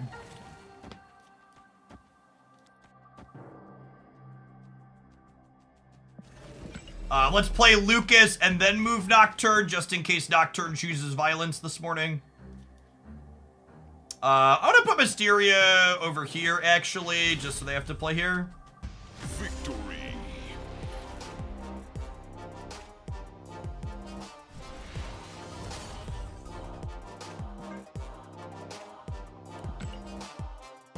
Nocturne boosties. Lovely.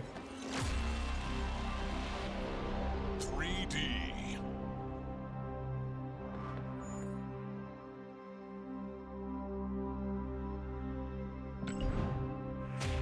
How many infinite tickets do you have? We actually haven't played much gold conquest yet this season because the gold queue times have been 2 to 3 minutes every time I fired a ticket off. I think I have 1 or 2 infinite tickets, but like I said, we haven't fired that many golds yet.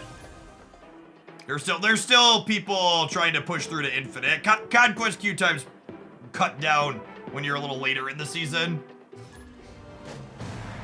Yeah, my last queue is 5 minutes. Yeah, usually anytime a queue is consistently more than 90 seconds in gold, I'll stop playing that queue for the day because I just need faster queues to make content move along.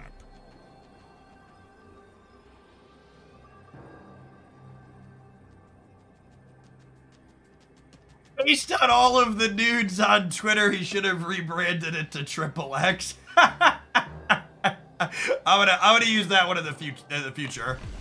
That's a good one.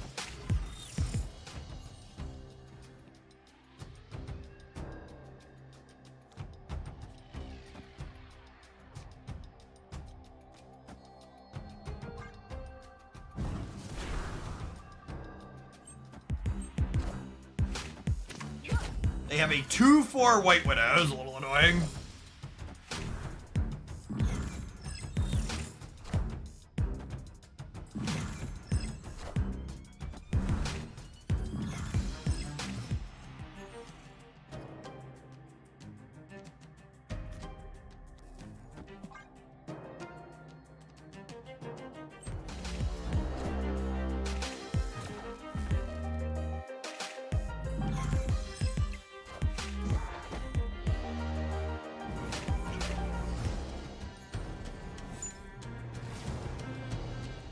That one doesn't matter. Oh, actually, with the Mobius straw, I can leave Dream Dimension now, right?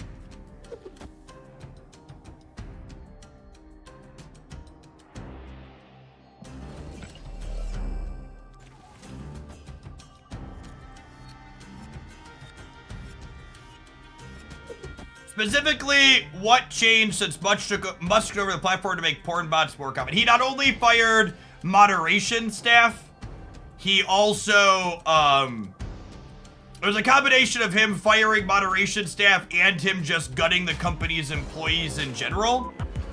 So that way their automated tools can do less.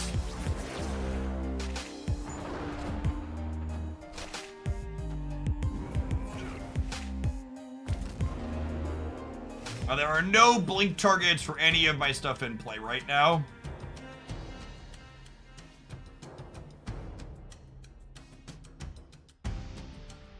Just gonna do this, and then we'll hope this holds in the middle, and then we'll play Red Hulk on one of the sides. Victory.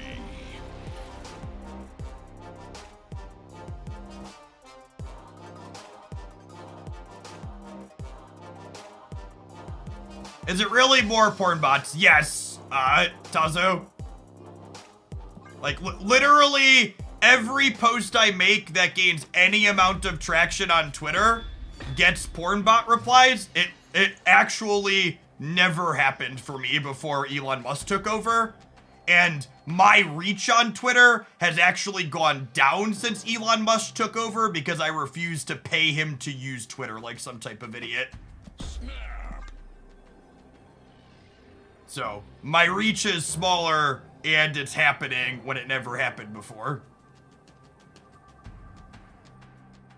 What are Go look at my latest tweet, and you'll find responses that are just nudes in bio. They're bot accounts promoting pornography.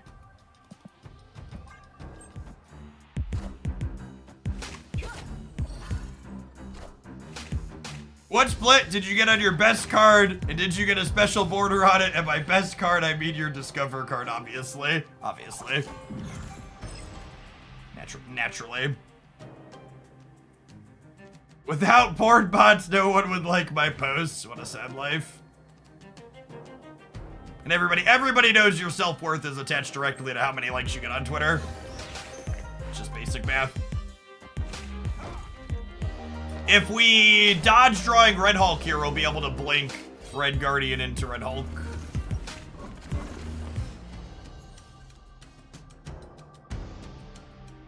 I split my credit card earlier and it didn't work anymore. Rough.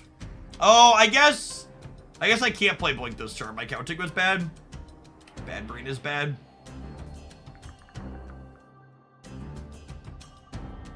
Pixie's kind of been in this deck too, believe it or not.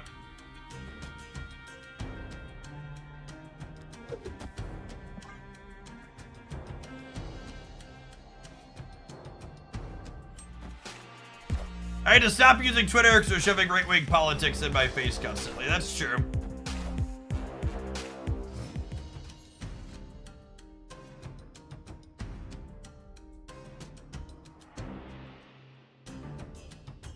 Pile of cards from the opponent.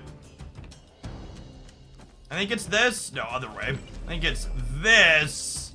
And then we can blink the Mysterio next turn. Mobius cause Loki. Yeah, I guess they could be Lokiing me. That's fair. I don't know. If they Loki me, I don't think they could win.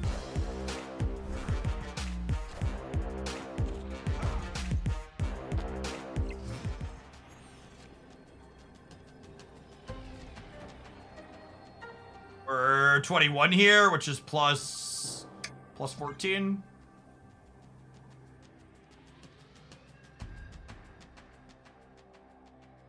Picks and Comedico. Chat, none of the cards in this deck are likely optimal. The original submission was just 12 cards that were all recent card releases somewhat. And then I subbed out 2 cards for kind of serviceable cards.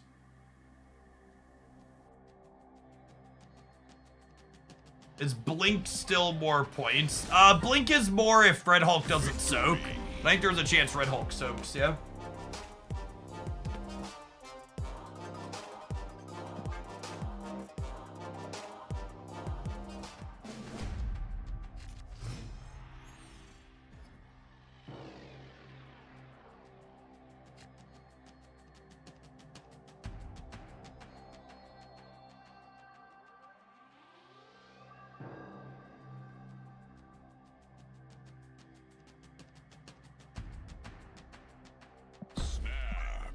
Mysterio's lovely in the turn X. Opponent snapped.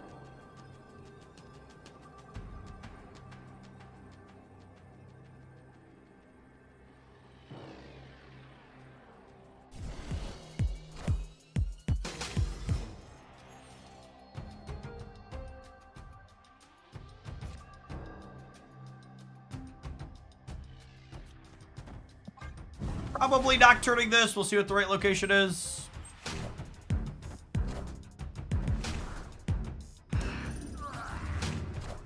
Damn it, turn X. 0 for a 0, I suppose.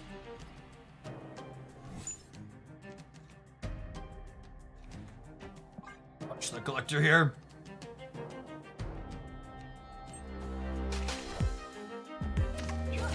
Have a rock.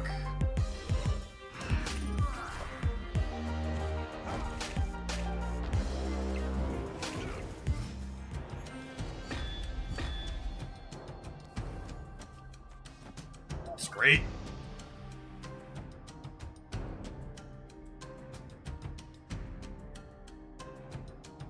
I'll have Nocturne clear the Mindscape here.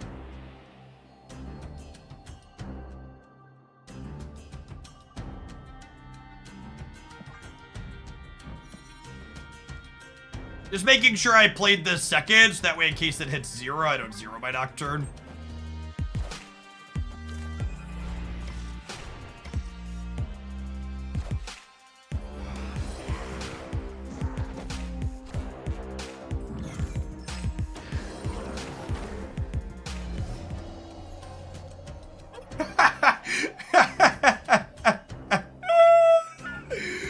Alright, now that's funny.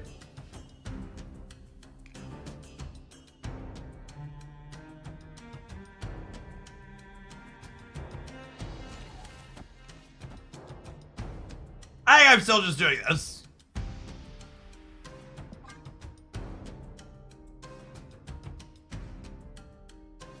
Yeah, Mockingbird left could still be great.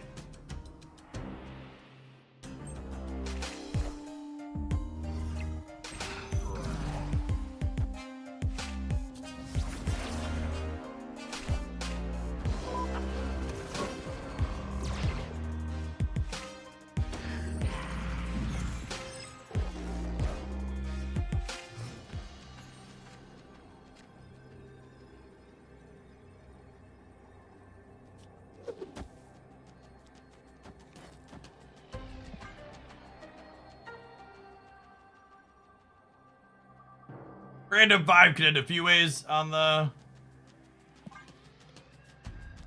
left. I don't think this Pixie really matters.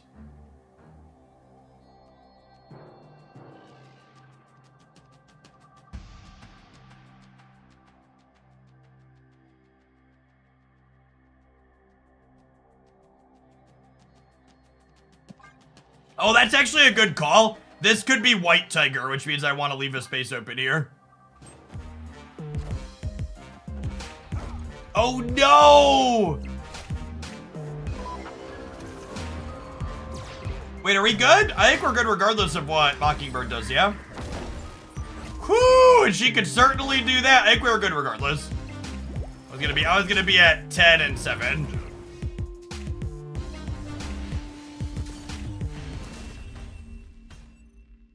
Victory.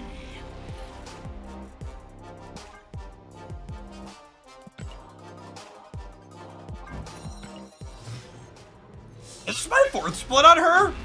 Infinity. Yes, Red Guardian prevents Real Mysterio from revealing. I think this might be 4th split on her.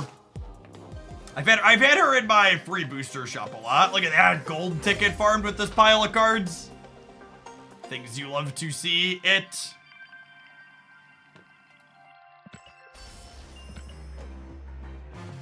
Infinite ticket so far because I haven't been playing much gold.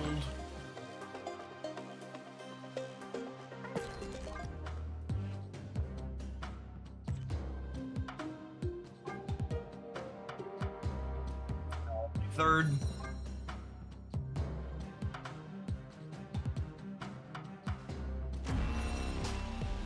So, 3rd split, no chance for premium finishes or crackles. So our next split will have a chance at inked. And then your 5th split is your first chance at the gold that I enjoy so much. Gotta get that premium, gamers.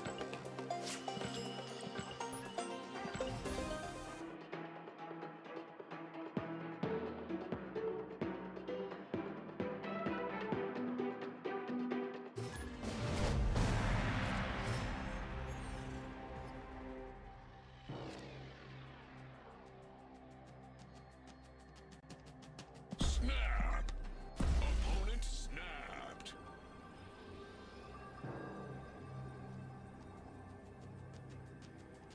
Someone dial the Chuki hotline they never miss.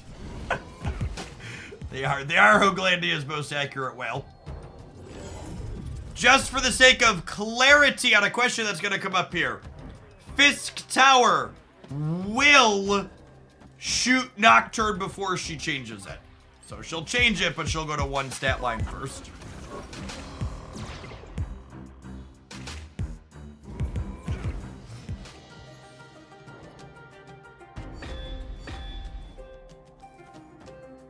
I'm gonna Nocturne here to give myself the option to reset Nexus.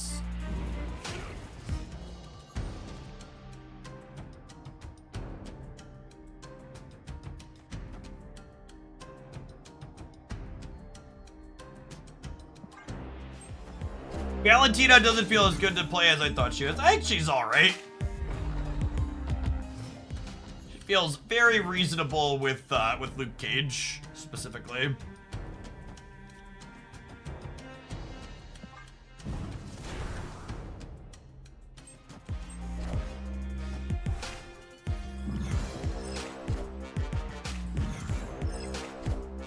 If they're a Shang deck, Mockingbird plus Luke on the last turn would be a quality juke.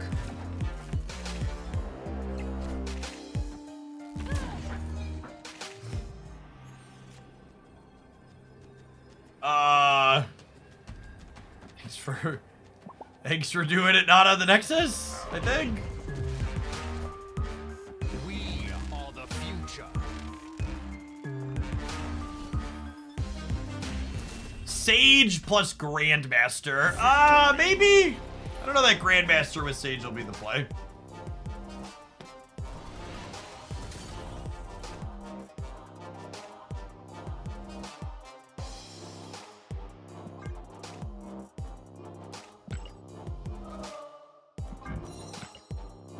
Yes, working our way up here. 3D.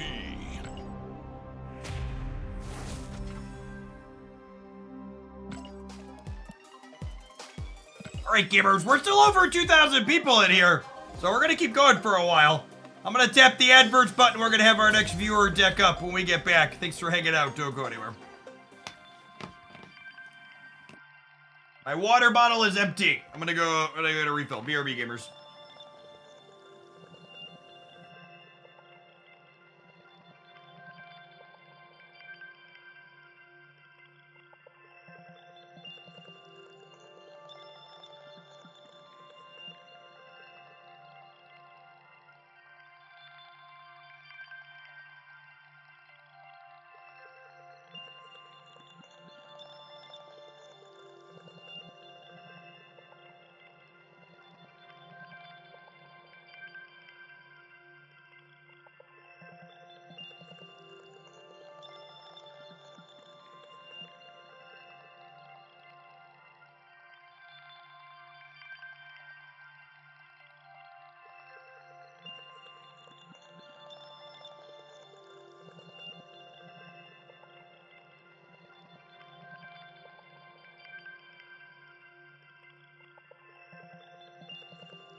A Valentina. Got a different Valentina deck here that's quite reasonable.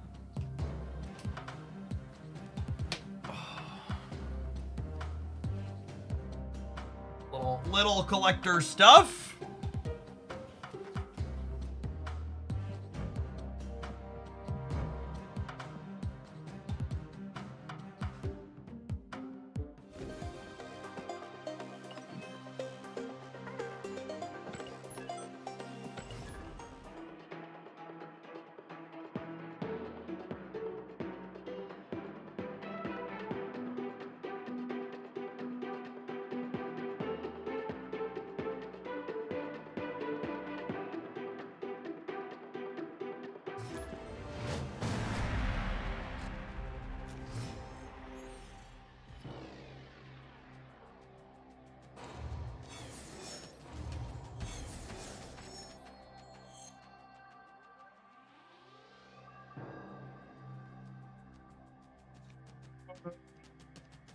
Can we just vibe on the Snow Guard for now, especially with extra energy from the Superflow? If we peel a copy of Collector, or we peel an Angela, she could potentially be more than just 2 stats down the line here.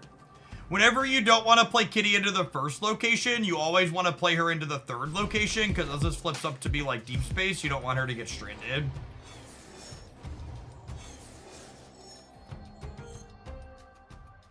Is this Loki-less Loki? Yeah, I cut the bad card from Loki and put this together. It's funny how all the sweats immediately identified this as Loki-less Loki, because I did not start with a Loki deck and cut him from it. I was just like, I want to just build like a little collector deck with Valentina. What's that look like? And then this is what was thrown together.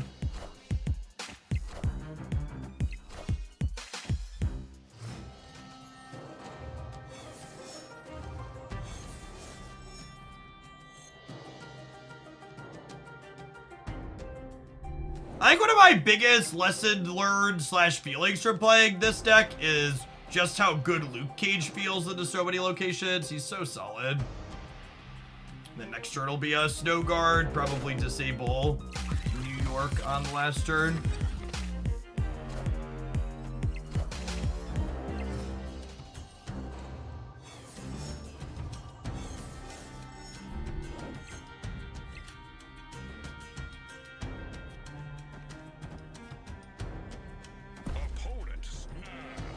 Snapping me? Please, dear gamer. You killmongering me? They must be killmongering me, yeah?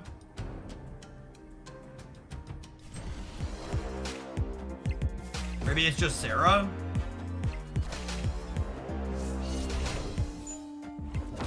Alarm Ball. Probably not a Killmonger deck then.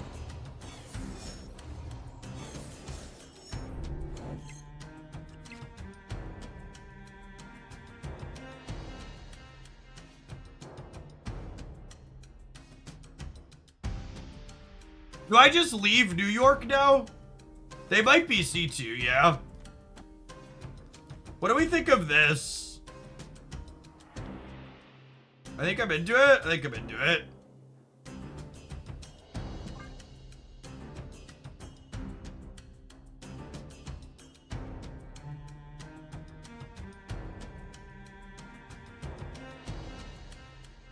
They might be snapping Shadow King. Yeah, maybe. But if they Shadow King the center, they're not storming the center. Although I suppose they could Shadow King, move with New York, and then storm it, because I didn't snow guard. A reasonable thought. That one. Okay, so they are a Patriot pile then.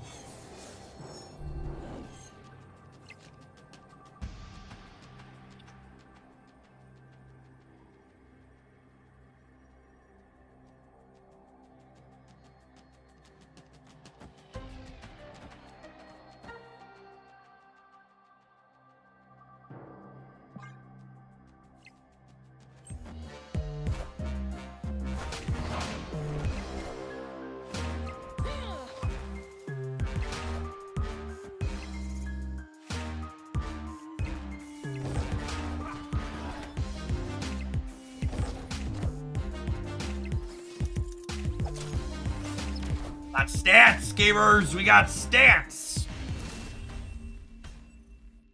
Victory. Did some numbers.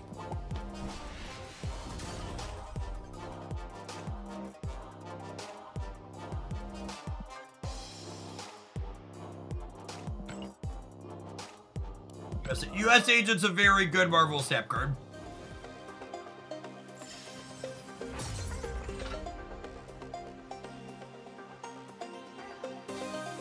Hey, you're good luck in the rest of your conquesting today, Thunder.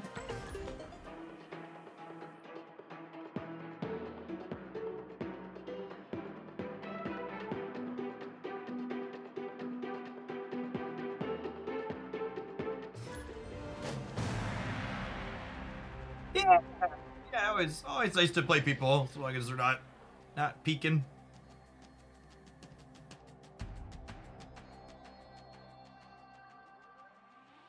Yeah, paid off for Colsing that game. I was debating on whether or not I wanted to burn and shut off the New York. You're just joining us and you weren't here at the top of the hour. They have announced the next round of series drops coming for Marvel Snap. Our next patch is scheduled for June 4th. There'll be a bunch of goodies dropping down. Jean Grey, Gladiator, Nebula, Silk. Some solid 4s to 3s as well. Silver Samurai, Echo, Mirage. Constantly just getting rewarded for waiting to play Snow Guard here. Don't play this card on one, gamers.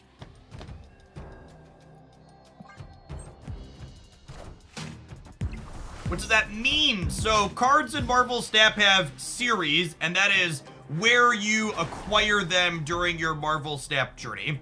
So series 3 cards come out of collector's reserves along the track, and then series 4 and 5 cards are those more expensive cards that cost 3,000 or 6,000 collector's tokens and appear in spotlight reserves. Spotlight caches, whatever the hell they're called. I'm gonna put him on the Isle of Silence because he's not ongoing. A lot of my other cards are.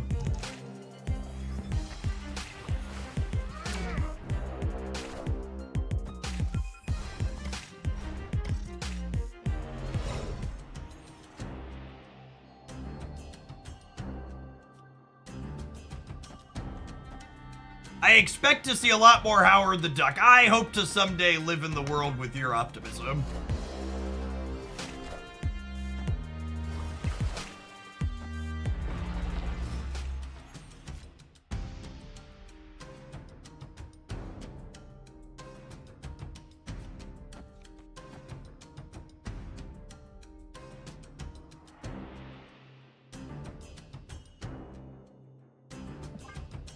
I mean, Leech shrinks my collector.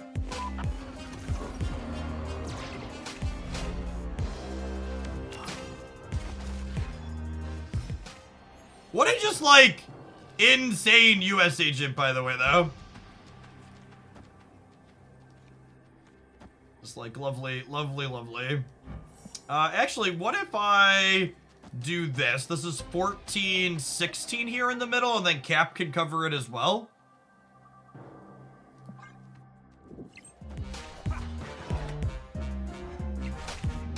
-8. How's your last one looking? Nice, nice. Victory. Carol could have moved to give us the casserole here, but declined not to. The lazy card.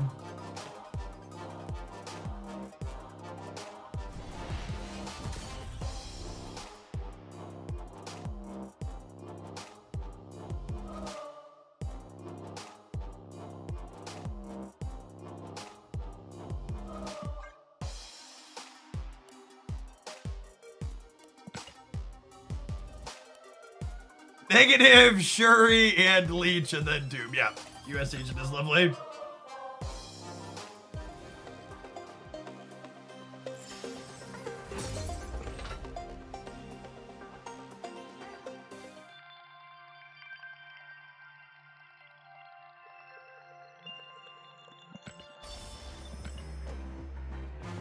Gold key for the pile. I think this deck's super solid, by the way. Just like a good mix of tech cards and numbers in a couple of different ways. The Collector Angela Elsa Kitty Pride package is so satisfying to execute.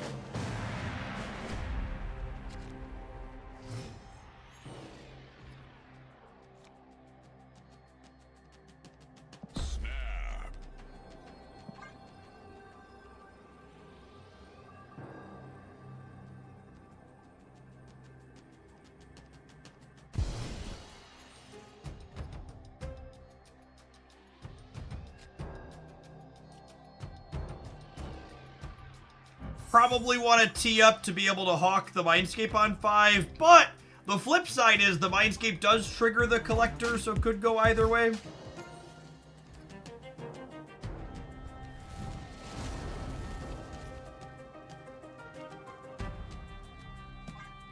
So probably be a Snow Guard into Baby Land Shark in the center. Worth noting that if we Snow Guard to disable Mindscape, we'll also get to cut off Limbo. For the reason I thought Tribunal was a big bad. There were a number of people who thought that, but thankfully it didn't work out that way.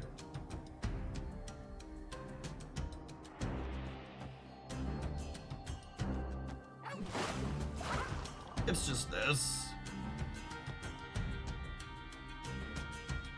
Never find time to grind grind conquest. Every time I get a gold ticket, I just sigh. Yeah. Unironically, playing it and just always snapping on one goes a long way. It's a real thing.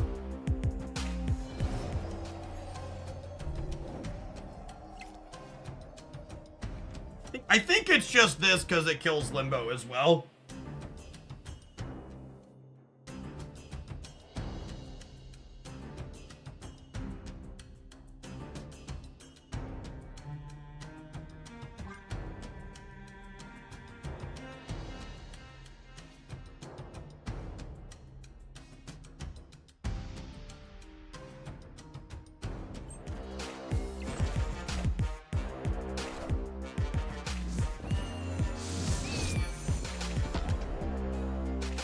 Airship has not been officially revealed yet, no. Oh gosh, kill someone on the right! Ah, Snow Guards. So if someone in the center had to die, Snow Guard's a good one to have happen.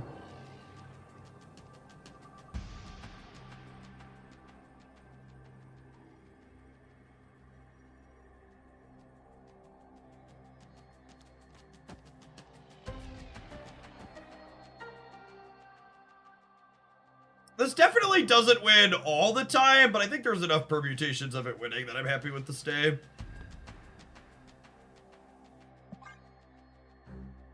Oh, we know they have Apocalypse, yeah? Yeah, we're probably torched to Monarch Apocalypse.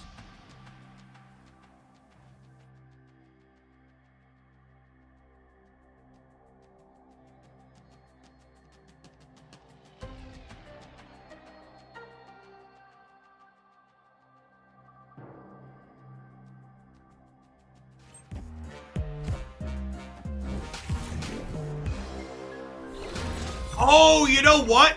Maybe I'm supposed to play for the left. Oh, they have a helicarrier. Maybe I'm supposed to play for the left for the sake of making their track more likely to miss. Could be real. Oh, I'm gonna miss on the right anyways, yeah? Yeah, I'm gonna be short rolling +9.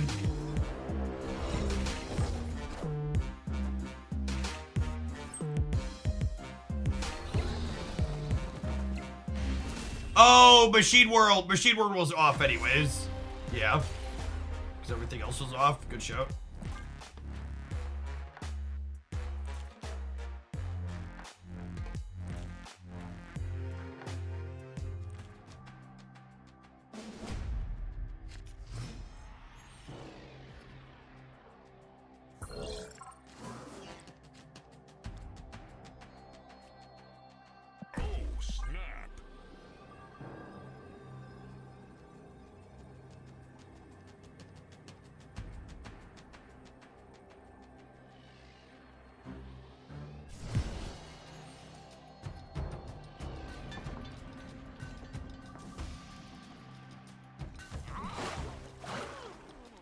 Let's play the Sun Curve, actually.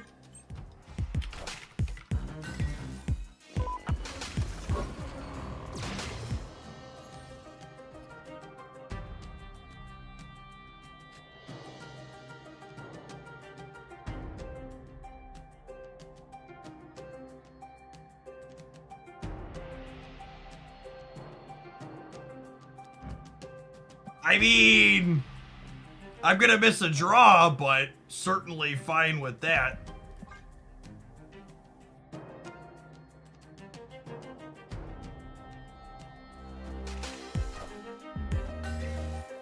Hello. The Big Bag title doesn't make sense because everything stays Series 5. Holy fucking shit, gamer. Take a 10-minute break and get out of my chat. It's just like today. It's pinned above the chat and it's in my stream title. Everything's Big Bad forever. Herp-a-derp. Herp-a-derp.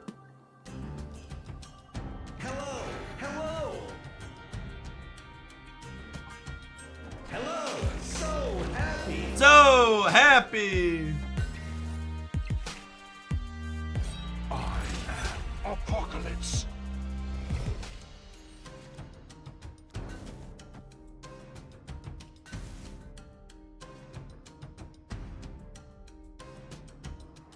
Do I do this? Or do I do this?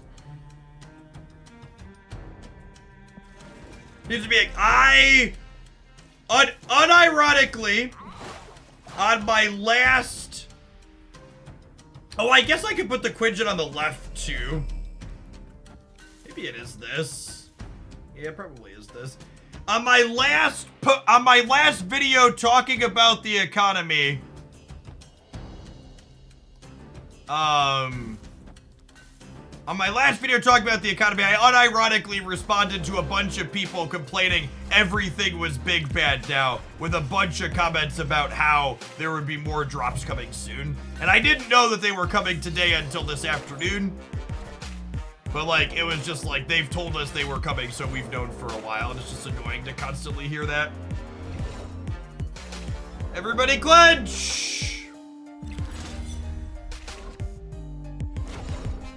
You Gambit, appreciate you. Going on Rivals, pick who I play. You should flex for your team and be a good teammate.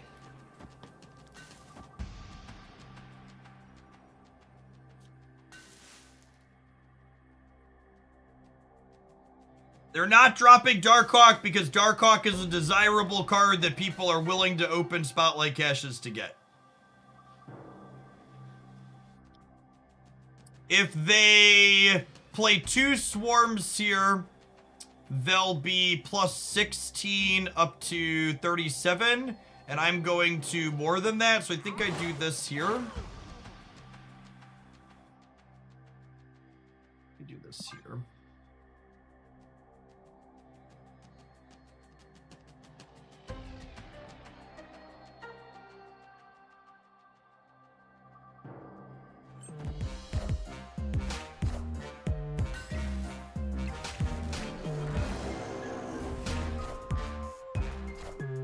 Punting the right punishes us here. They didn't put many stats there. Reborn.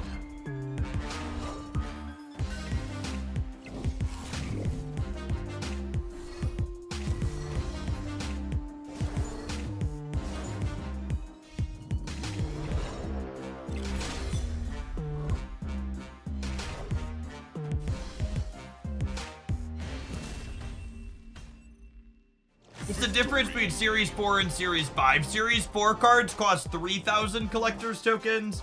Series 5 cards cost 6,000. So they're the same inside of Spotlight caches, but they're different in the tokens.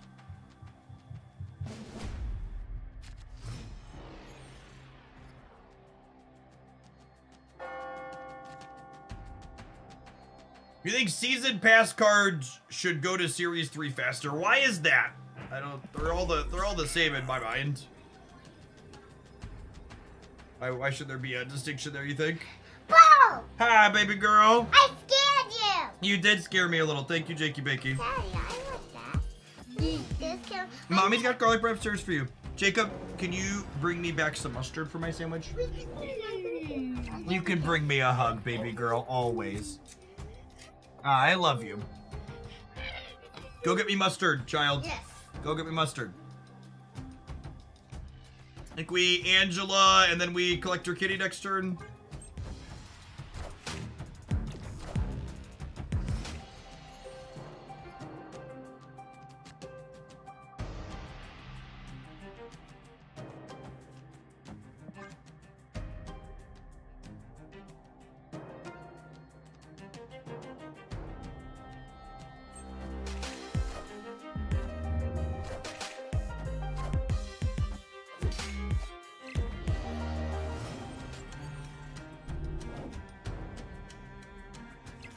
What kind of mustard do you use? If I say Dijon, will it cause a political controversy? Or can we all be reasonable here? I think it's this. Although I suppose there's a chance if I win this that Kitty wouldn't come back to my hands. I think I'm gonna do this actually.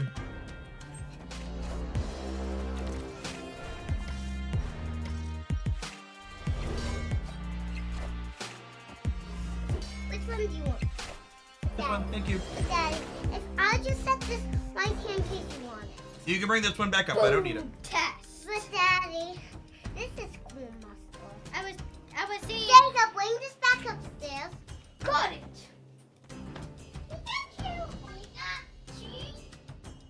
You played Petty on Rivals. I've mostly been playing Mantis and Luna on Rivals. The little bit of Magneto when other people take my supports, but usually you don't have to fight to be a support in those kind of games. Nobody else wants to heal.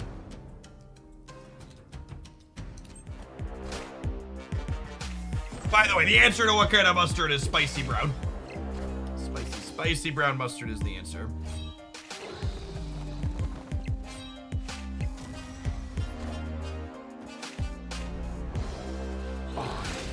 Apocalypse.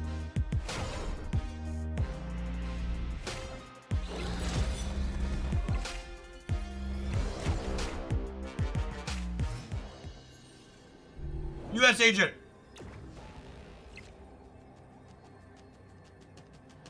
Nailed it.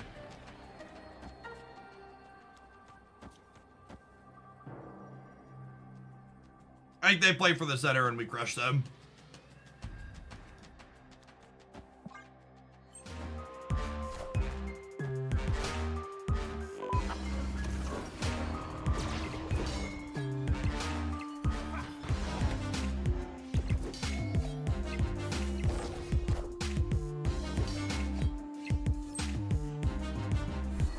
Oh no, we only tied!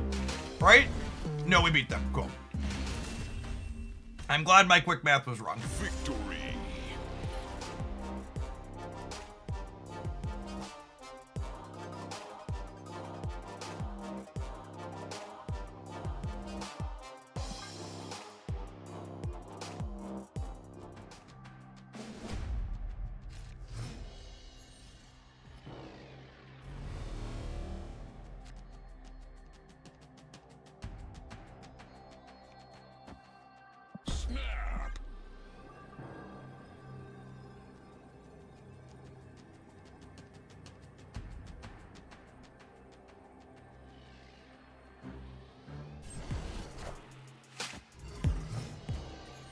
I think we lost if Gambit didn't hit exactly those 2 cards. Well, it's a good thing our Gambit's a goddamn professional, then.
Neil Fox, thank you for that Prime for the 2nd month. The closest thing to US Agent in this deck is Maximus. You just have to play him on the last turn of the game. I will say this. Unless you're like a brand new player, if you like playing decks full of little cards like this card is very good and you should consider picking it up with your tokens.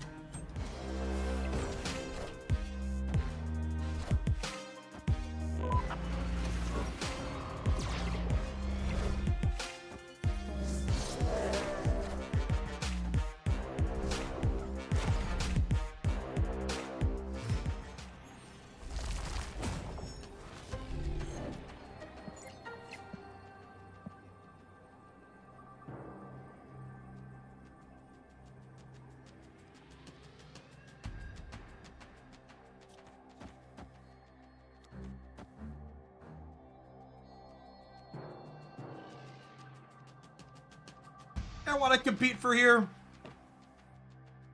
I can put Galactus here because we have Luke Cage.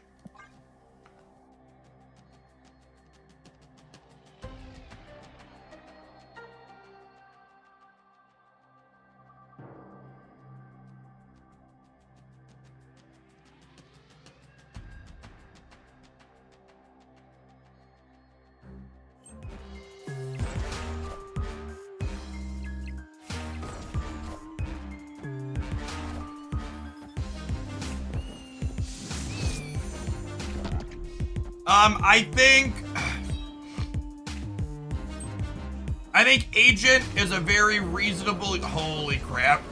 We still win the breaker here, yeah?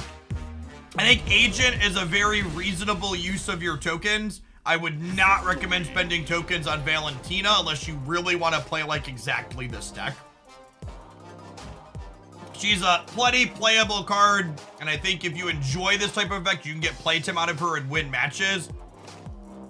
But I will say that she's definitely this card goes in a lot. You can play him in a lot of stuff. Valentina's more narrow in what she plays in. Animated frame.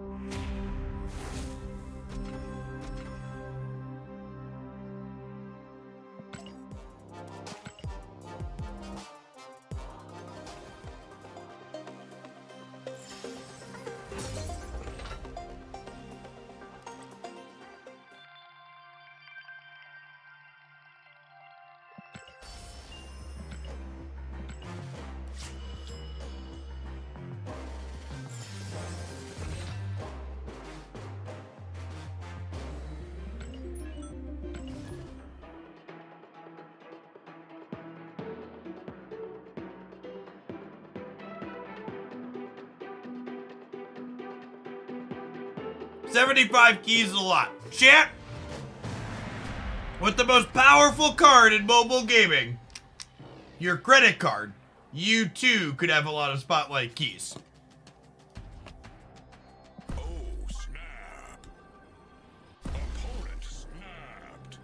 What do you think about Peach Momoko Rogue? I think Peach Momoko Rogue is new best in slot. And she looks gorgeous in every single way possible. Beauteous.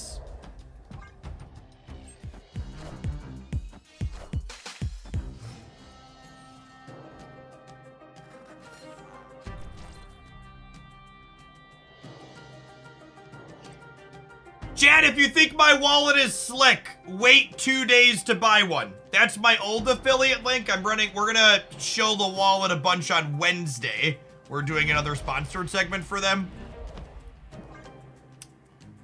I love my extra. I've had it for, gosh, almost 3 months now. We've done this will be our 3rd promo with them. They're great. But wait until I have a new link if you're loosely interested.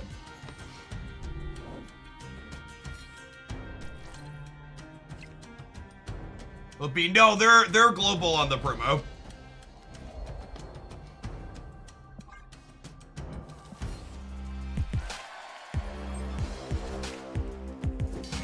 They do have the best split in the game on Nocturne.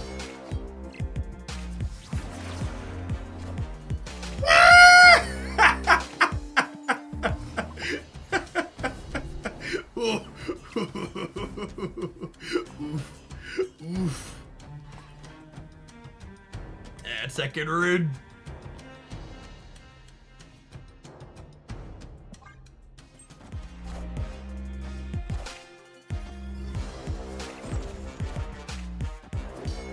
This is why you play first and then move. Well, it was Death's domain, Spacely, so they couldn't play first and then move.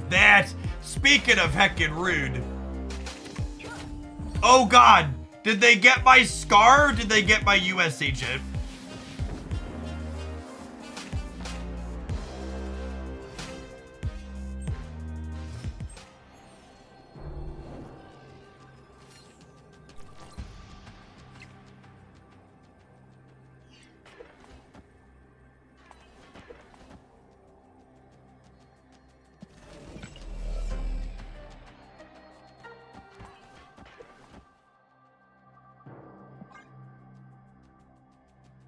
Agent Coulson's a great draw here because it lets Collector win the center here too. Speaking of, oh god, they have it on. This is unreasonable. They shouldn't be allowed to have that on so many playable cards. Holy shit.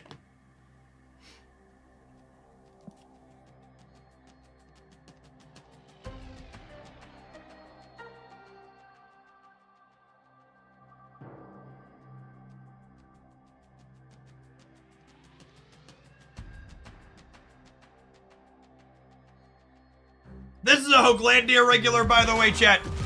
They'll probably be back in chat after we finish up here.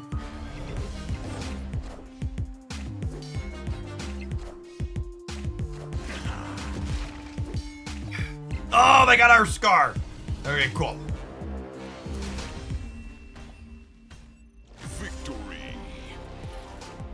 This is their Golden Girls deck.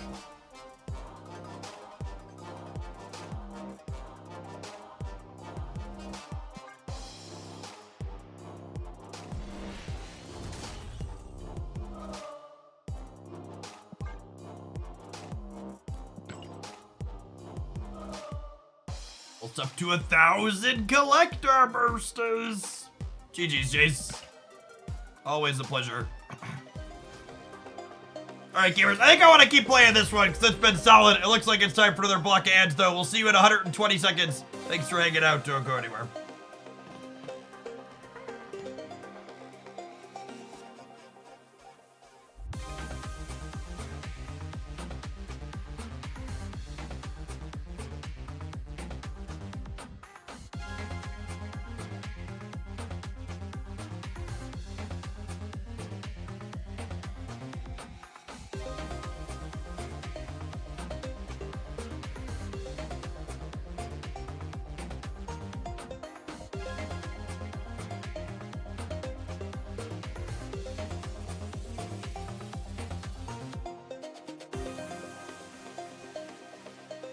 Yeah, the Nocturne choosing violence for you in the center was unfortunate.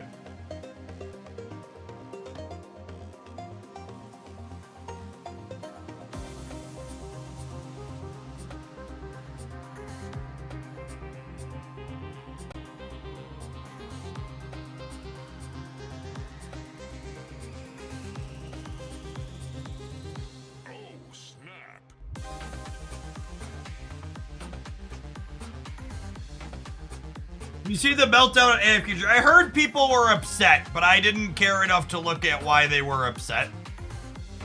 We actually started this stream with some AFK Journey this morning. Had a really sweet honor duel run that I'll get a highlight tomorrow probably. I've been enjoying the new AFK Journey season personally.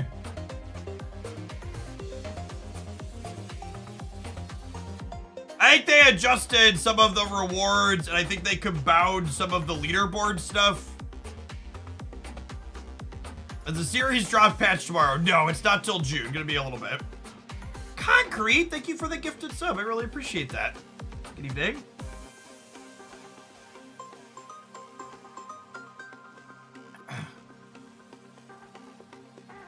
Thanks to all the folks here hanging out for some rare evening Hoaglandia. Little Twitch tracker here says we're approaching 250 follows on the day. If you're someone that's new and you're enjoying the vibes of the channel, you haven't tapped that follow button yet, consider doing that and coming back again sometime.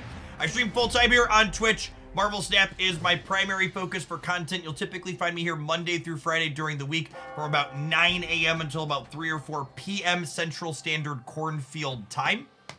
It is currently 6 p.m. Cornfield time. We run a bit late when we've got some solid metrics while drops are going on for Snap.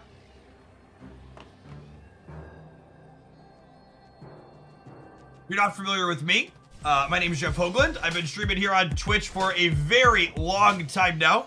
It's been over a decade. I've been doing it as a full-time job for the last 6+ years now. Before I streamed Marvel Snap, I played a number of turn-based strategy and card games. Played a lot of Magic the Gathering, some Runeterra, some Mythgard, and all sorts of other things in there. In a former life, I have a graduate degree and an undergraduate degree in mathematics. I spent time teaching at both the high school and college level. Now I'm a full-time meme here on the internet. Do I want to fill up the Nexus, or do I want to get these building up to get Elsa triggered next turn? I probably just want to trigger Elsa next turn, yeah? Hey, Alpha, thank you for the brand new primer. There's a ton of great people you can send that to every month here on Twitch. Thanks for sending it this way this month and keeping me around. D Good, thank you for the 17 months. So, those direct support subscriptions are definitely the biggest part of what I make here month to month, so I do appreciate those. Collector's not even on the Nexus. He doesn't matter, gamer. Punch him all you want. I don't have anything witty to say here, so have an ASCII rat. Lovely. Thanks for the 17. Yeah, Hobgoblin off of Coulson is lovely. He definitely overperforms somewhat consistently. Although it means my Elsa's not going to get a ton of value. It's a shame US Agent got pulled into the middle.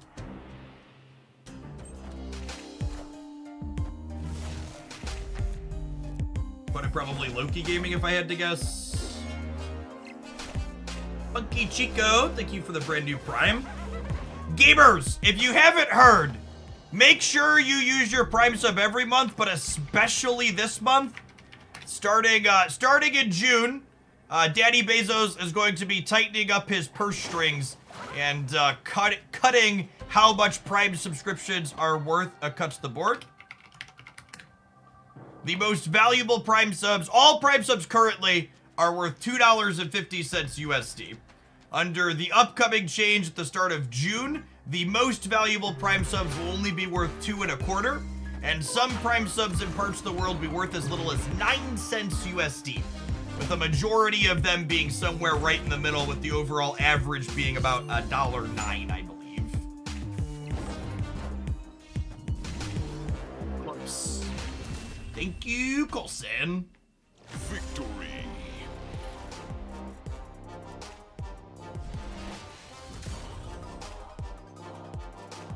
Jace, thank you for the 5 gifted subs. Appreciate that. $1.09. $1.09. So how much Prime sub revenue gets cut by will depend on like where the streamer's subscribers come from. So like me personally, I estimate my sub revenue will probably go down somewhere between like 10 and 20% because fortunately a majority of my subscribers come from the US and Canada, which is only getting cut by 10%. So 80% of my Prime subs will be worth 10% less, and then the other 20% will be worth somewhere between 10 and 50% less, most likely. So, while it's still a cut for me, I expect I'll get cut a little bit less than some other content creators will. All right. I think I'm going to go ahead and call it an evening on Marvel Snap, but people have been...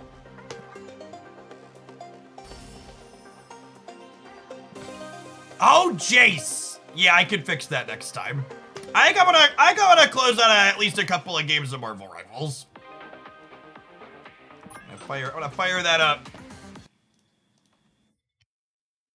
We'll show off what we've been chatting about.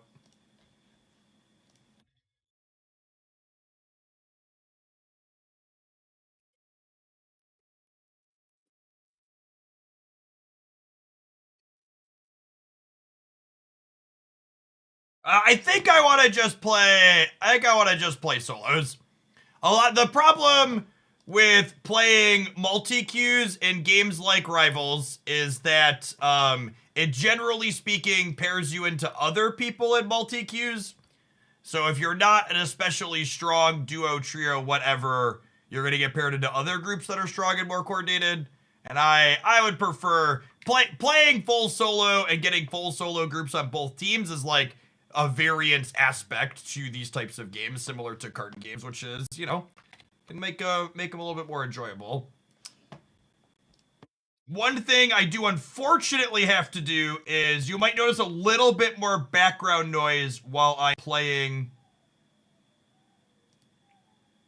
Hold on.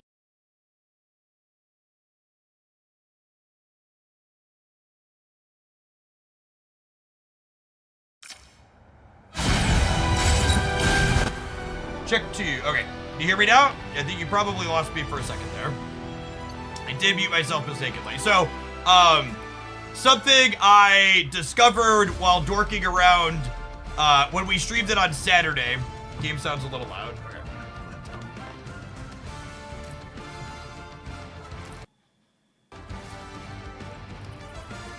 Something that was a little unfortunate is that I normally use a piece of NVIDIA software that uses my graphics card to filter background noise out of my microphone and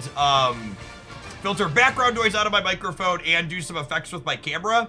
And my graphics card is only a 2080 Super, so it chokes and was making me robot voice. So I have to turn off the voice filtering while we're playing this because my card can't quite handle encoding the game and... Yeah, NVIDIA broadcaster. I can't quite handle encoding the game and my webcam and the video stream all at once.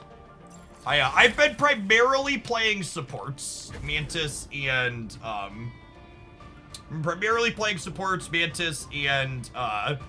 Luna, and my PS5 controller plugged right in and works, including this is the first PC game I've ever played with my PS5 controller where the adaptive triggers both work. Or work at all, I should say. Obviously, if one works, they both work. So the closed alpha test for this is PC only, but I expect that means we're getting console releases, including PS5. Because there's no reason you make the adaptive triggers work if you're not going to release on PS5, I imagine. Energy is a powerful weapon against evil. Rocket's playstyle is a support character that does a bit of extra damage. Do I have extra keys? They have not given me anything. Their content creator program is a bit of a mess, to put it kindly. And the key that I am currently playing on, I owe to a member of Hooglandia, getting one at random and then sending it to me. This is not a first-person shooter. It is a third-person combat game.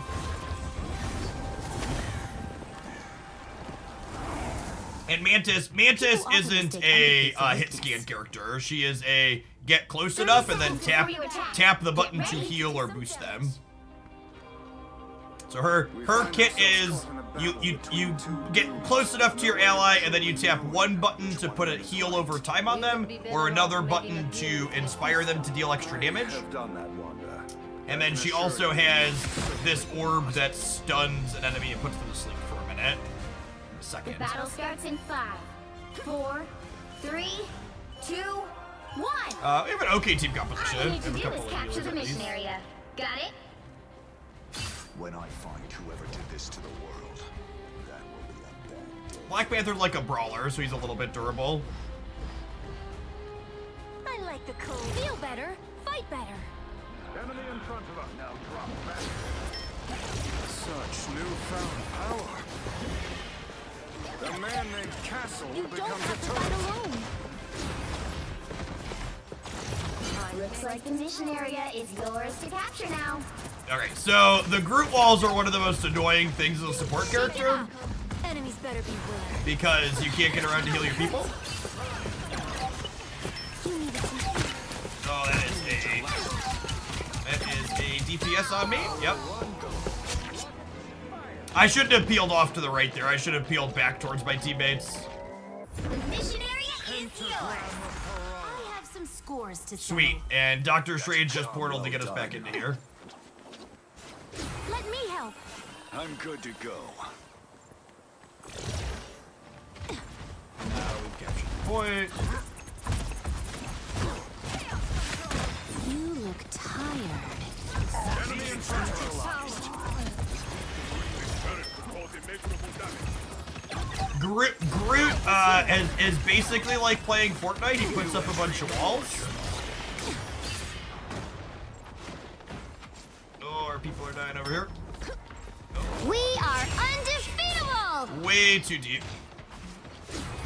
A nice deep freeze. That one hurt. Help, friends.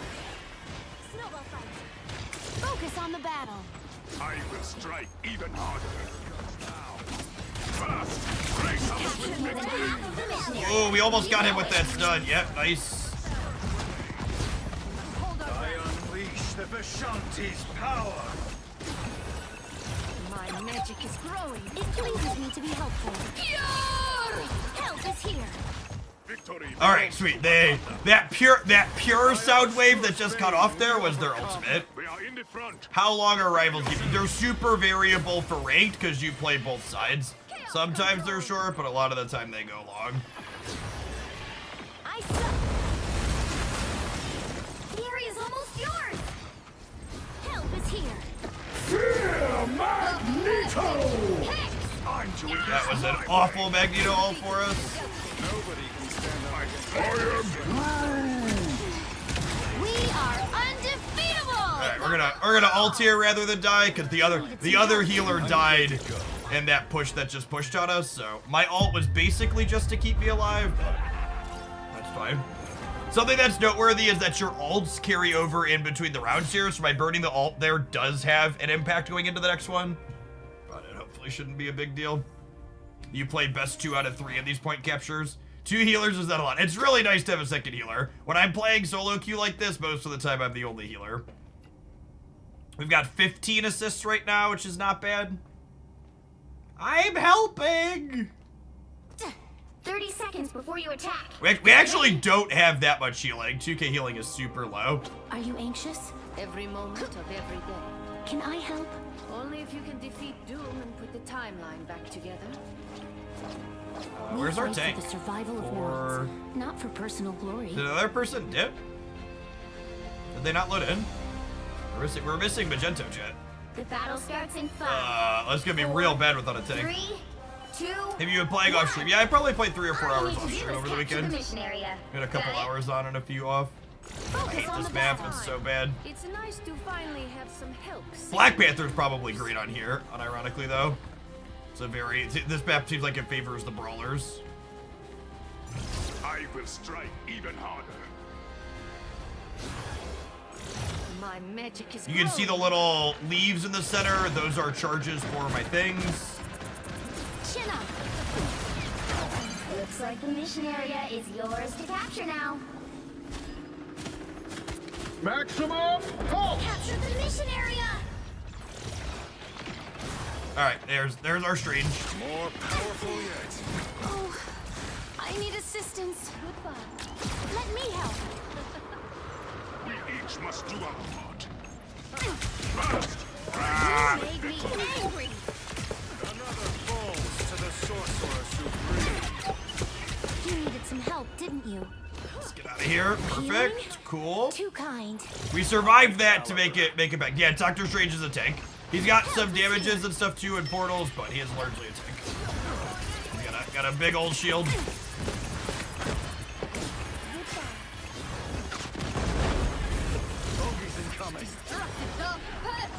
We are undefeatable! I unleash the Ashanti's power. That was a ult just to kill Groot. I guess this lets us capture it, so it's probably fine. Capture progress has passed the halfway point. Yeah, it's probably a fine ult to get them off the point. You made your We last are mistake. on our way to victory. The first time I've seen Jeff play shooter. It's the first shooter I've played in a long time. Being third person helps a little bit. I'm definitely not playing hit scan characters. On the rare occasion I don't get to play a support, I play a tank. But I'm much worse with the tank. I just enjoy running around and healing. I haven't played Loki.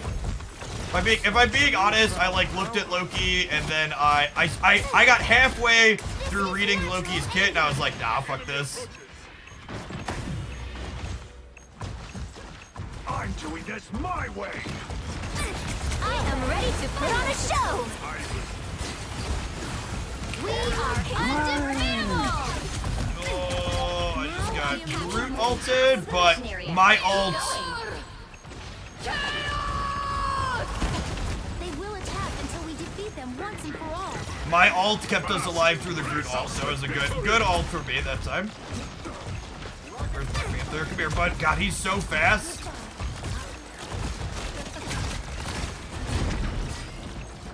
Chin up. Oh, I need assistance. This is real firepower! Alright, we Maximum pulse! probably need to back out of here at this point. Yeah, I do. You lost. Angry. Okay, cool. I survived at least. Better. Fight better. Sensational. Come on. Come on! Get him! Alright, It cool. pleases me to be Thank you, helpful. bud.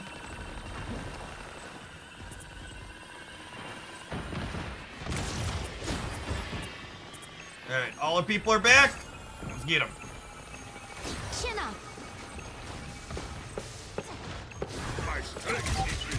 You needed some help, didn't you? We've almost got him! We are undefeatable! Unleash the Ashanti's power. What do I do for an encore? I need assistance. I need to survive. Yep, okay, cool. We are undefeatable! I like the cold. Use my ult here before I die. Let me help. You'll have to keep fighting until we have Oh, that's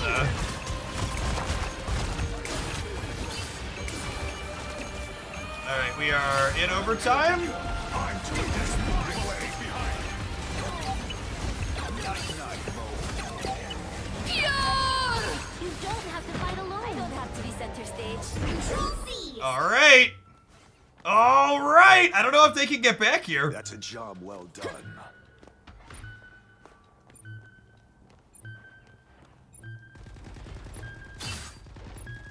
We good? We good?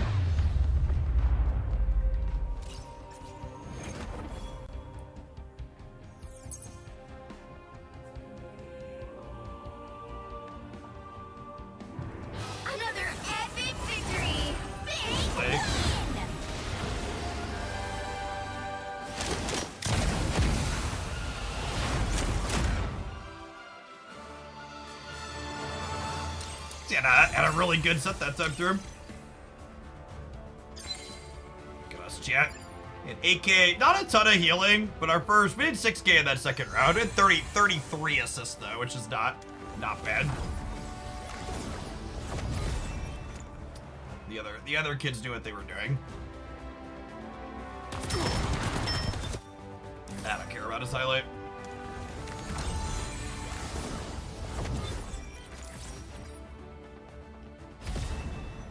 Oh, if I click on me twice, it gives you a highlight for that character, right? That's my fault.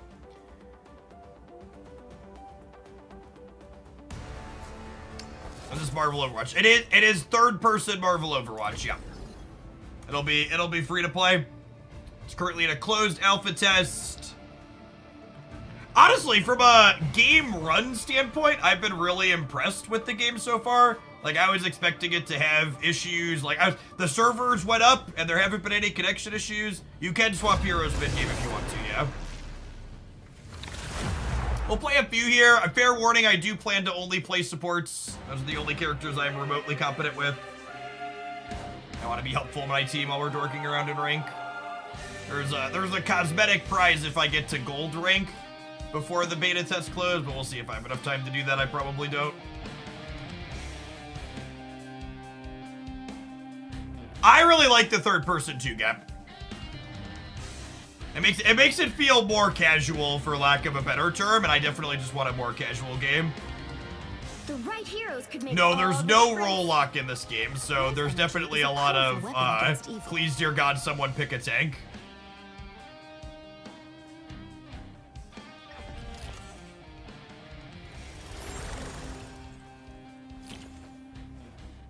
I watched some other streamers play together, and they didn't seem like they knew what they were doing. Watching you now, it feels like a whole different game. I also think, like, I think a lot, so I don't have a ton of experience with games like this. I played Pokemon United MOBA for a while, and I played, like, Overwatch 1 for a little bit, but I actually think I get that it's fun and exciting to, like, collab, and Marvel staff content creators don't get to collab while they play games a lot, but I think playing full 6-stacked, especially when you're new to a game like this, is one of the absolute worst things you can do. Like, I watched some of the other stat creators trying to play 6-stats, and they were just getting fucking smoked again and again and again, because they were queuing into 6-stacks that have serious team battle experience in games like this. They kept getting matched into, like, death squads, and, like, a couple of times if I wanted to do it, even duos and trios are harder. Like, obviously, God, this team is fucking stacked too. Look at this. We have such a good team composition. So lucky.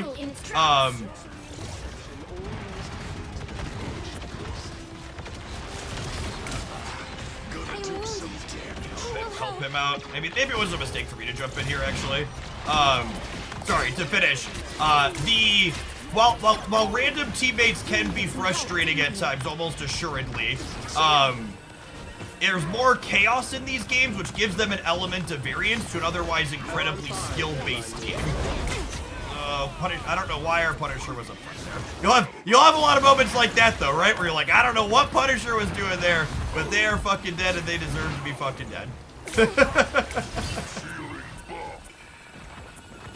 me help.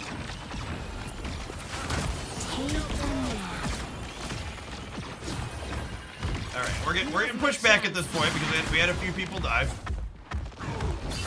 I'm gonna need to back up here. I'm gonna do my best to try and keep her alive, but we probably lost this first point now. Take a nap. Chin up. Yeah, I am very dead.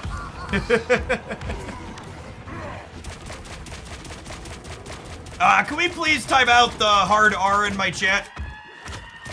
Stop Life it. energy brings me I promise you, for every teammate you have that you think is bad, there's 3 other teammates that think you are the problem. Most people playing these types of games have main character syndrome, and the problem could never be me. It's always someone else. We are undefeatable. So, turns out we were in fact very defeatable. Drop faster. There's still a chance to stop them. All right, nope. That one's torch. I'm more dangerous.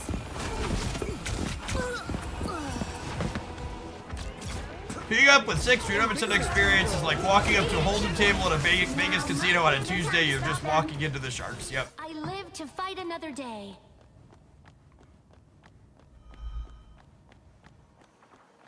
Was a character with the Fallout look Hulk? Yes, the Hulk had a costume. Now, unfortunately here, and obviously, we don't know a lot about this game and it's new, so maybe there'll be different opinions on balance here in a little bit. But, Hulk and Penny Parker are both widely considered lower tier heroes by a lot of people. So, us having those as our tanks is not necessarily ideal. And there's a strange ult. Oh god, yep. It's always my fault I play a game like this. I mean, some amount of the time it's gonna be your fault. And some amount of the time it's gonna be your teammates' fault. Some scores to settle. And you just gotta take your lumps. Your teammates are the variance in a game like this. There's still a chance to stop them. Now's my chance. I'm altering. They hit a checkpoint. Now might be a good time to stop them.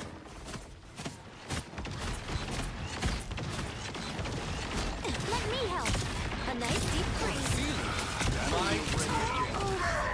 I need assistance. Be your best self. We are undefeatable! One more for the soul. I don't know if I'm supposed to like get in here with the Hulk in a spot like this, but you know. Oh my god, we hit him with the slow, but the Hulk had moved off onto someone else. We are undefeatable!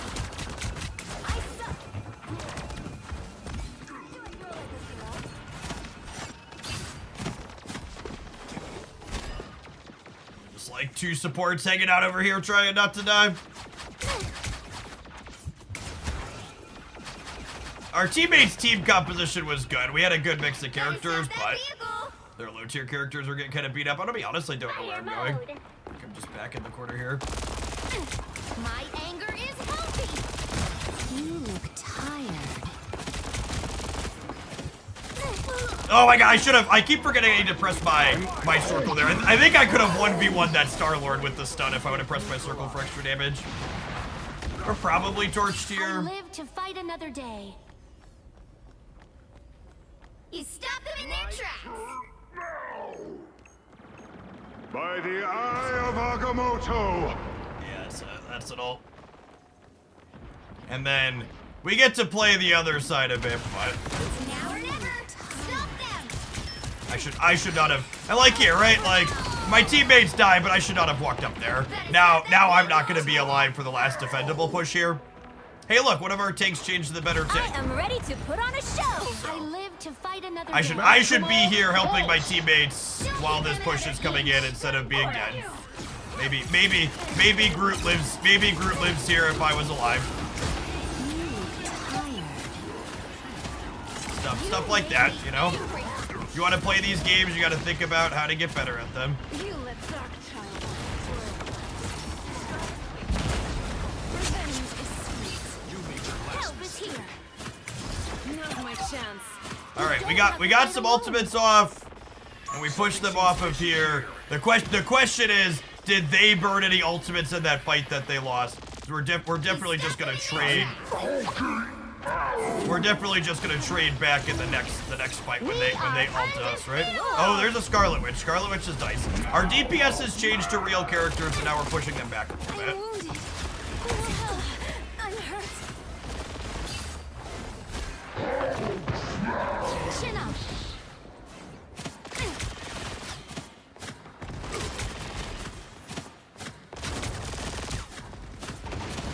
You made me angry.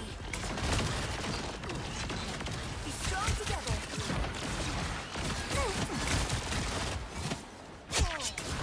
It's okay. Admit it. Shake it up. Ooh, I'm more dangerous. We are undefeatable! A nice deep freeze. Only 60 seconds left. Oh man, are we actually gonna hold them up here? They probably have a bunch of ults coming in. My ult there was baby duck, right? Yeah, there's a strange ult. This is natural anger. Ready to do some damage.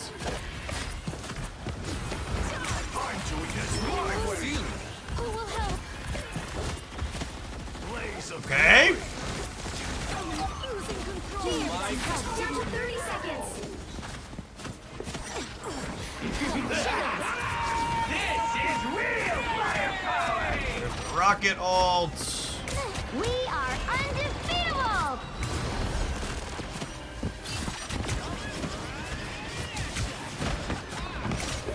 The final 10 seconds. My anger is healthy. Let me help. Oh, we got him, chat. You'll have to keep fighting until you have a winner.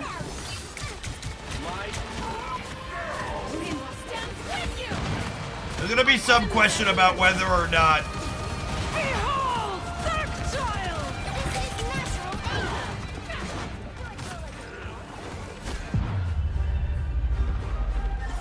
The current score is 0-2. Okay, so we stopped them. We pushed them off. I backed out there a little bit at the end because my ultimate was getting ready to pop, and I was just trying not to die. Top-notch team to win this one. It's also not a coincidence that our teammates switched to like Scarlet Witch and Groot, and then suddenly we had an easier time. That's not a coincidence. Zeckles, thank you for the 39 months. Welcome back. We struggled a little bit there to start, and then we clutched it up at the end. I appreciate for folks hanging out for some variety at the end of the stream. I know we're primarily a one-trick streamer, but oh my god, we got a Magneto pinch me. That's exciting. I like this comp. I like this comp. Scarlet Witch and Magneto have a team-up ability. That sounds 30 seconds great. before you attack. Get ready. Is that Domino? It is not. That is Luna Snow, who is a character not in step currently. This is Magic. And then we have Hulk, Scarlet Witch, and Magneto. Who is the other healer supporting your team? Luna is the other healer. She's the other character that I play.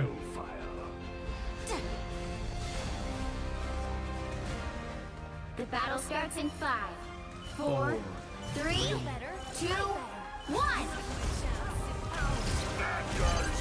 Help get that vehicle to its destination. Temporarily to defeat the other. My anger is healthy.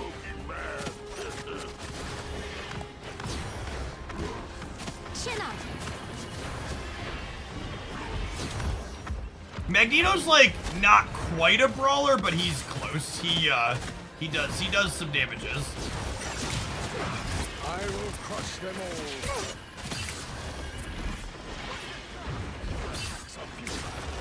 And Magic's an assassin. She jumps in and out of their back line. Shake it up. My magic is growing.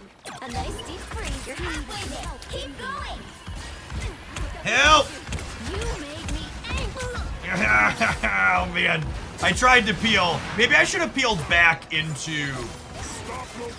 I'm interested in this. Hopefully they curate the game for casual. I know Overwatch folk, but others just ruin themselves to top 0.1% of players. Yeah, maybe. I don't know exactly. Magic is Genji. Okay. Oh, here they are now. She's very playable. 9 times out of 10, when I get assassinated as the support, it's because of a Magic on the opposing team. The entanglement turns guardian against guardian. We are undefeatable.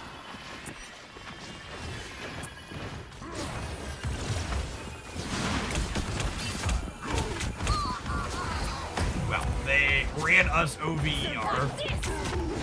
Star-Lord is kind of like a Reaper. Yeah, he is a DPS that bounced it out. They are literally spawn keeping Circle us. of life.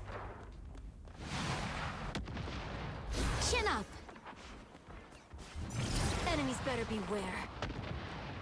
Oh, the Hulk can jump on people, by the way, which is very flavorful. By the eye of Agamotto. Blow up.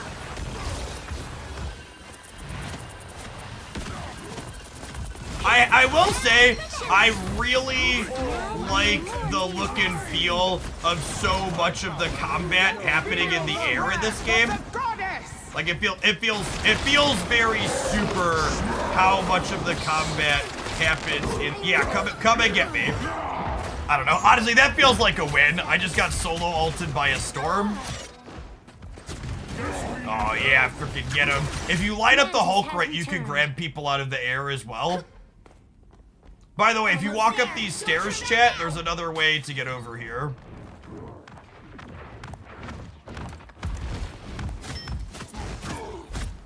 Help is here. I like the cold. Ooh, I'm Get more that vehicle dangerous. moving again! Only 60 seconds left. Take a nap. I don't know, the two of us sitting here beating on what's his name is a good use of our time. This We is are real You made me angry. Oh shit. I went in to try and help the Hulk. That might have been wrong. 30 seconds. Yeah, it might be torched here. We barely held them back, so it doesn't surprise me that we're not able to get a push on them. Harder. We got 20 seconds, so this is like our last hurrah. We need to get up and touch this thing, and there's only 3 of us here. I'm more dangerous. That one hurts. The final 10 seconds. This is natural Stay strong together. Get that vehicle We moving are again. undefeatable. You'll have to keep fighting until we have a winner. All right. We touched the point. All right, squad. I did what I could, squad. My anger is held up. Ah, fucking Hulk. Finally, Mantis. It took many OTAs, but Mantis is finally playable. 2-2. I don't know. I'm proud of us for holding that first game. We got pretty far behind. We lost the match, but I feel like we did all right there.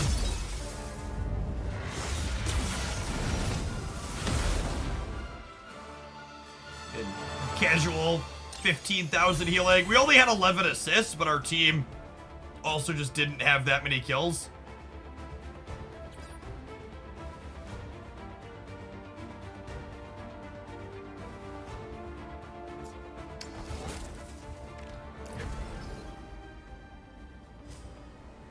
Wow, squad. I think I'm just doing some solos, boot man.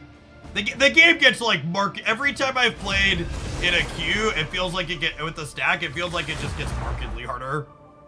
I'm just not into it.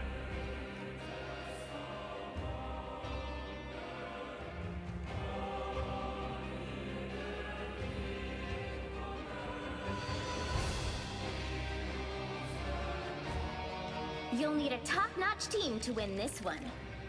Life energy is a power. I'm gonna. Oh, look, so I was gonna say maybe we'll play the other healer for a minute since we've been playing Mantis. So this character, her auto attacks heal your teammates when they hit. And she has you get to tag a specific teammate and it stays on them till they die, and whenever you heal someone else, it also heals them wherever they're at on the map. So like I'll probably want to throw that on like our magic here, so that way she can go deep.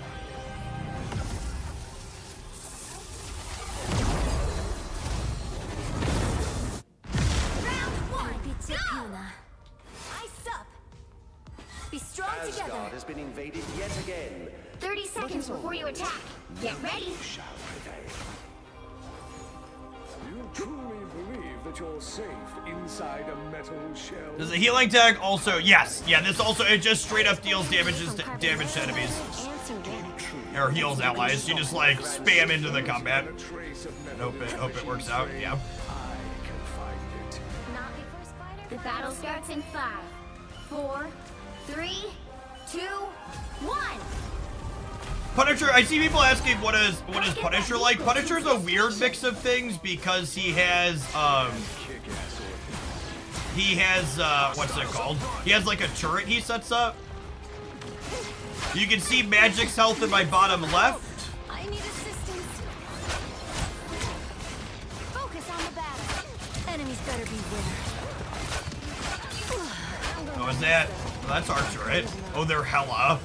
We haven't played against Hela yet in a few rounds. Hela, I think Hela, Scarlet Witch, and Punisher are like the three like DPSs people seem to have settled on, and we just got mostly completely smoked here. Do I throw like a girl? Alright, well, let's wait for folks to come back. Let's go. Get that vehicle moving again! You cannot hurt me. Snowball fight. You see our snowball there hit Hulk? A nice deep freeze. They are coming from behind. We're gonna get there in time. How did we not? Were my attacks just like missing him? I felt like I was shooting through him there.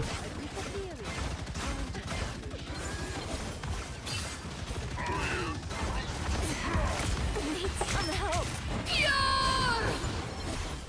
A nice deep freeze. Back up.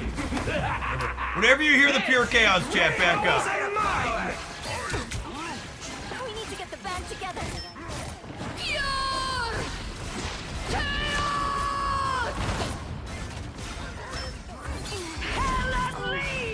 I need assistance. Chin up. Blow up.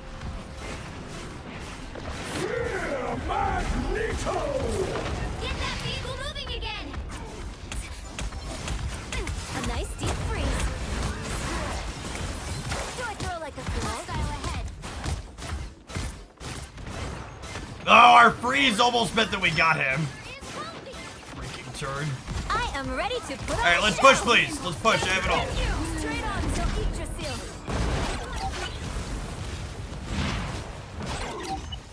We're finding our groove. Newfound power. Ready to do some damage.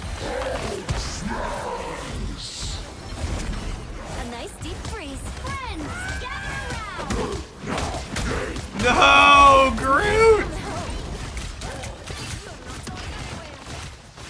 Pulse charge, fire! Blow up. There was a mighty power. Alright, do we find our groove? Only 60 seconds left. This is real firepower! Keep going! I unleashed the Shanti's power. Oh, I froze him! Enemies on approach. We won't stop until the tapping is stopped. Okay, so one thing that's noteworthy here, chat, is you'll note that like Mantis and I are in the back. 30 seconds. Mantis and I are in the back together, and then like Magneto walks up and we just get like full pulled off. Fight back. You can't just leave the supports I'm in the making a back. comeback. Needed someone with us to babysit. Both the tanks were up in front of the cart. I'm hurt. Final 10 seconds! Get that vehicle moving again! Very, very dead.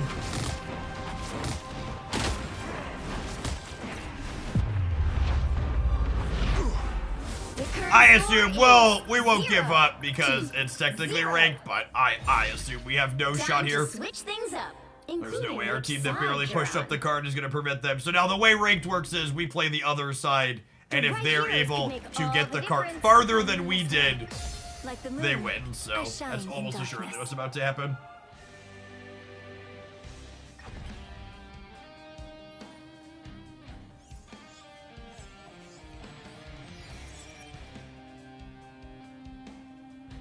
Star-Lord is the strongest DPS right now. I think he's in contention. I think the DPS slot's probably the most diverse. Round 2! As bad as things get, I try to stay positive. It seems like there's more good characters than bad at the moment. I'm sure that'll change as like people figure things out more. Be strong together. You're able to get access to the closed alpha test. There are technically people doing giveaways for keys, but who gets keys and when is dictated by the company that has them, and there's no consistency or responses.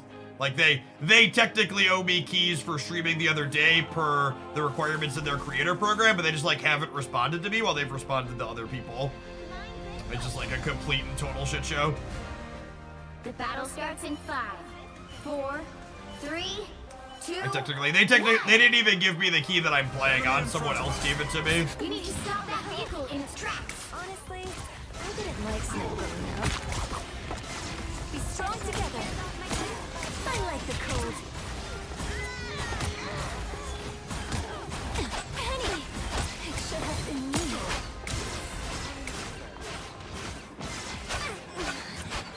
You see, this line here is all they have to get it to. So they have 3.5 minutes here.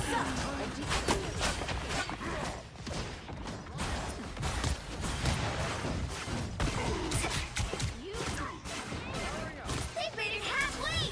Stop them!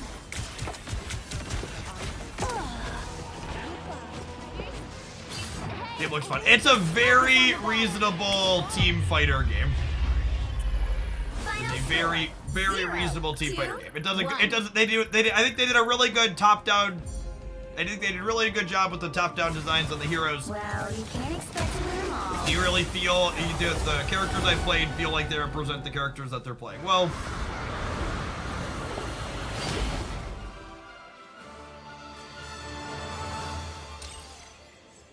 they said open beta type for it yet. They've not. It sounds like they're going to have a closed beta after this silence, because one of the things they said was being level 10 in the closed alpha would get you guaranteed access to the beta. So it sounds like that probably isn't going to be fully open to start either.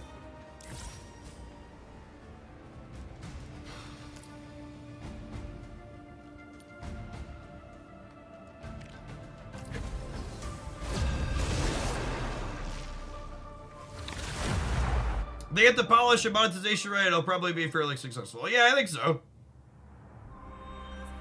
I don't know, it feels relatively polished to start. Have my prime before Jeff Bezos takes it back to his dragon heart. Thanks, Capitals. Appreciate the 7 months. Assume the beta is really test cross-platform play. I hope so, Gap. I would love to be able to play on my PlayStation on the couch in the evenings. They haven't given me any keys yet. Again, the literal only key, the key that I am playing from, a community member gave to me that they got at random from applying, because they heard me say they hadn't gotten back to me. So I'm like in their Discord content creator section and have the tag, but no one's responded to my hey, you owe me keys for streaming your game. Because they're supposed to give you certain amounts of keys depending on how much you've streamed and what your viewer count was. And like my stream on Saturday qualified for that. And they've given other people keys since then, but they must have missed mine or they decided not to. I don't know. They haven't kicked me out of their creator Discord, so I assume I haven't pissed them off. Such an emotional time. I like it. 30 seconds before you attack. Get ready. Our last person picked Rocket. We have 3 DPSs, but whatever. Dark Place, thank you for the 15 months. Welcome back. Honestly, I feel like if we have a combination of 3 supports and tanks going into these random matches, like better than average. Or a few games I played over the weekend where you only had 2 of those 2 roles. Dark Places, thanks for the 15. 4, 3, 2, 1. No, based on my last stream, I should have had 15 keys. Actually. If you streamed it for any amount and you averaged 800 viewers, we averaged over 1,000. They owed me 15. Based on the things that they laid out. Oh, they do not look happy. Help is here. Let's ride this. I'm just dying. I'm extra lethal. Looks like the mission area is yours to capture now. I'm good to go. I'm impervious to damage. Mission area is yours. Help is here. Back slaps and bear hugs. Control lost. Tripled in here.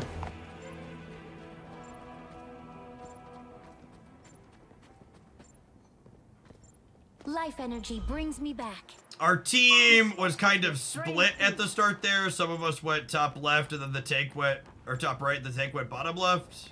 We definitely needed to be grouped. I don't know where our Magneto is. Here he comes, okay. We need you up front, bud. Let me help. Our magic is growing. Assuredly, Strange dies here. Yes, cool. I caught him with the sleep chat. My purple ball sleeps him for a minute. I'll take good care. So long. I will crush them all. Mantis definitely feels like the best support for the flying characters. They're just like impossible to track down otherwise. This is natural anger. Their team's capture progress has passed the halfway point. One thing I'm not sure that I like is how you'll see the structures, like, I like that the structures blow up. I think that's really cool, but it's weird. We are undefeated. It's weird that the structures, like, rebuild while you're there and people are fighting. I, like, popped my ult and they just, like, ignored me and walked around. Hostile ahead. I am ready to put on a show.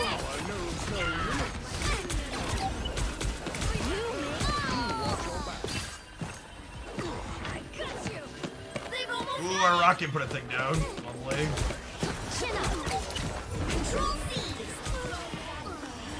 So, Rocket's thing lets someone respawn at it, which is nice. That's why I respawned right close again.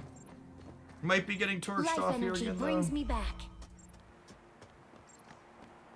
We have a few people left in there. The opposing team definitely has numbers here.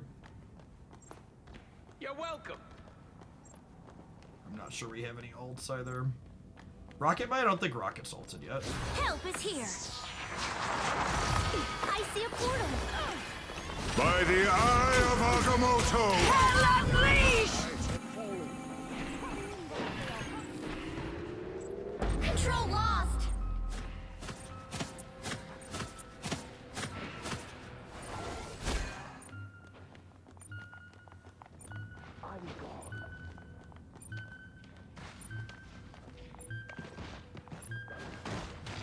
I'm doing this my way! This is natural anger. Ah, I was a hair too late. I was a hair too late. I almost got there. I waited too long.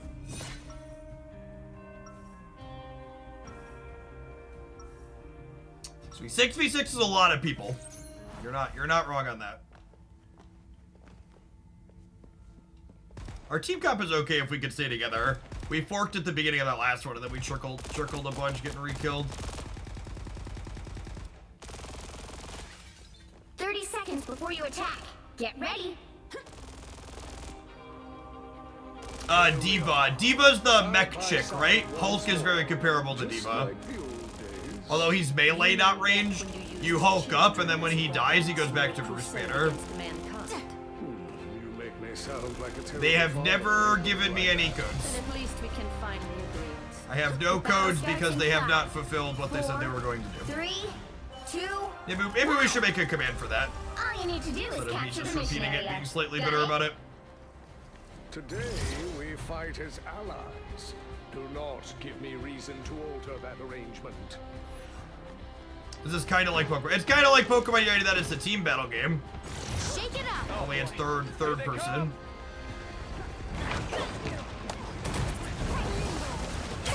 Watch your back. The destructible environments are the unique part of this, right? Looks like the mission area is yours to capture now. We captured the mission area. Let me help. How did they capture the mission area while simultaneously being 3v2 on the right side? What happened to everybody else that we were 3v2? Always the question. You had numbers elsewhere, what happened? I am ready to put on a show. Hex. This was an Not like And that's the tougher, frustrating part about these games. Like, I don't know. Sometimes I like walk away from a loss and I'm like, yeah, I could have done something better here or there. But like these last two, it's like, I don't know, there's anything we could do. Like their team was much better than ours. And it's difficult to impossible. very hard to level up in games like this because you just don't know what you don't know.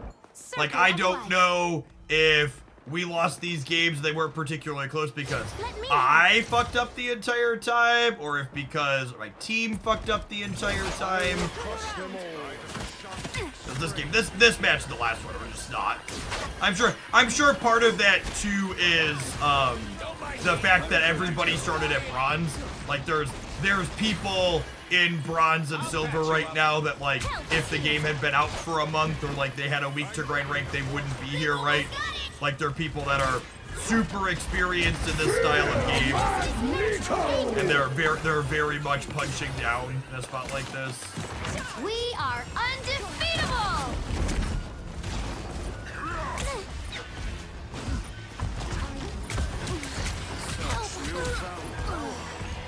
Where are you going, Strange?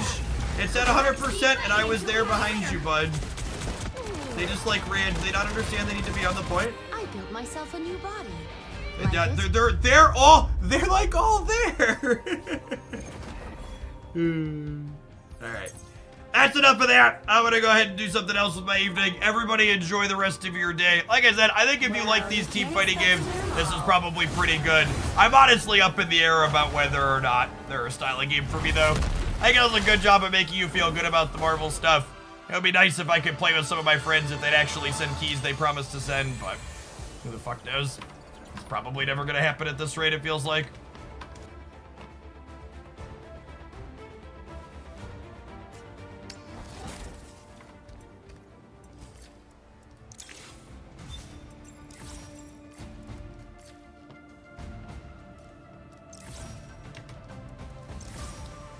I think there's supposed to be, I forget where the button was at this point. Was it here? No. There's somewhere you're supposed to be able to, like, claim a key for a friend. All claimed for today. It reset 15 minutes ago and they're all claimed. So you're supposed to be able to claim an extra key in here too. I've been level 6 for a while.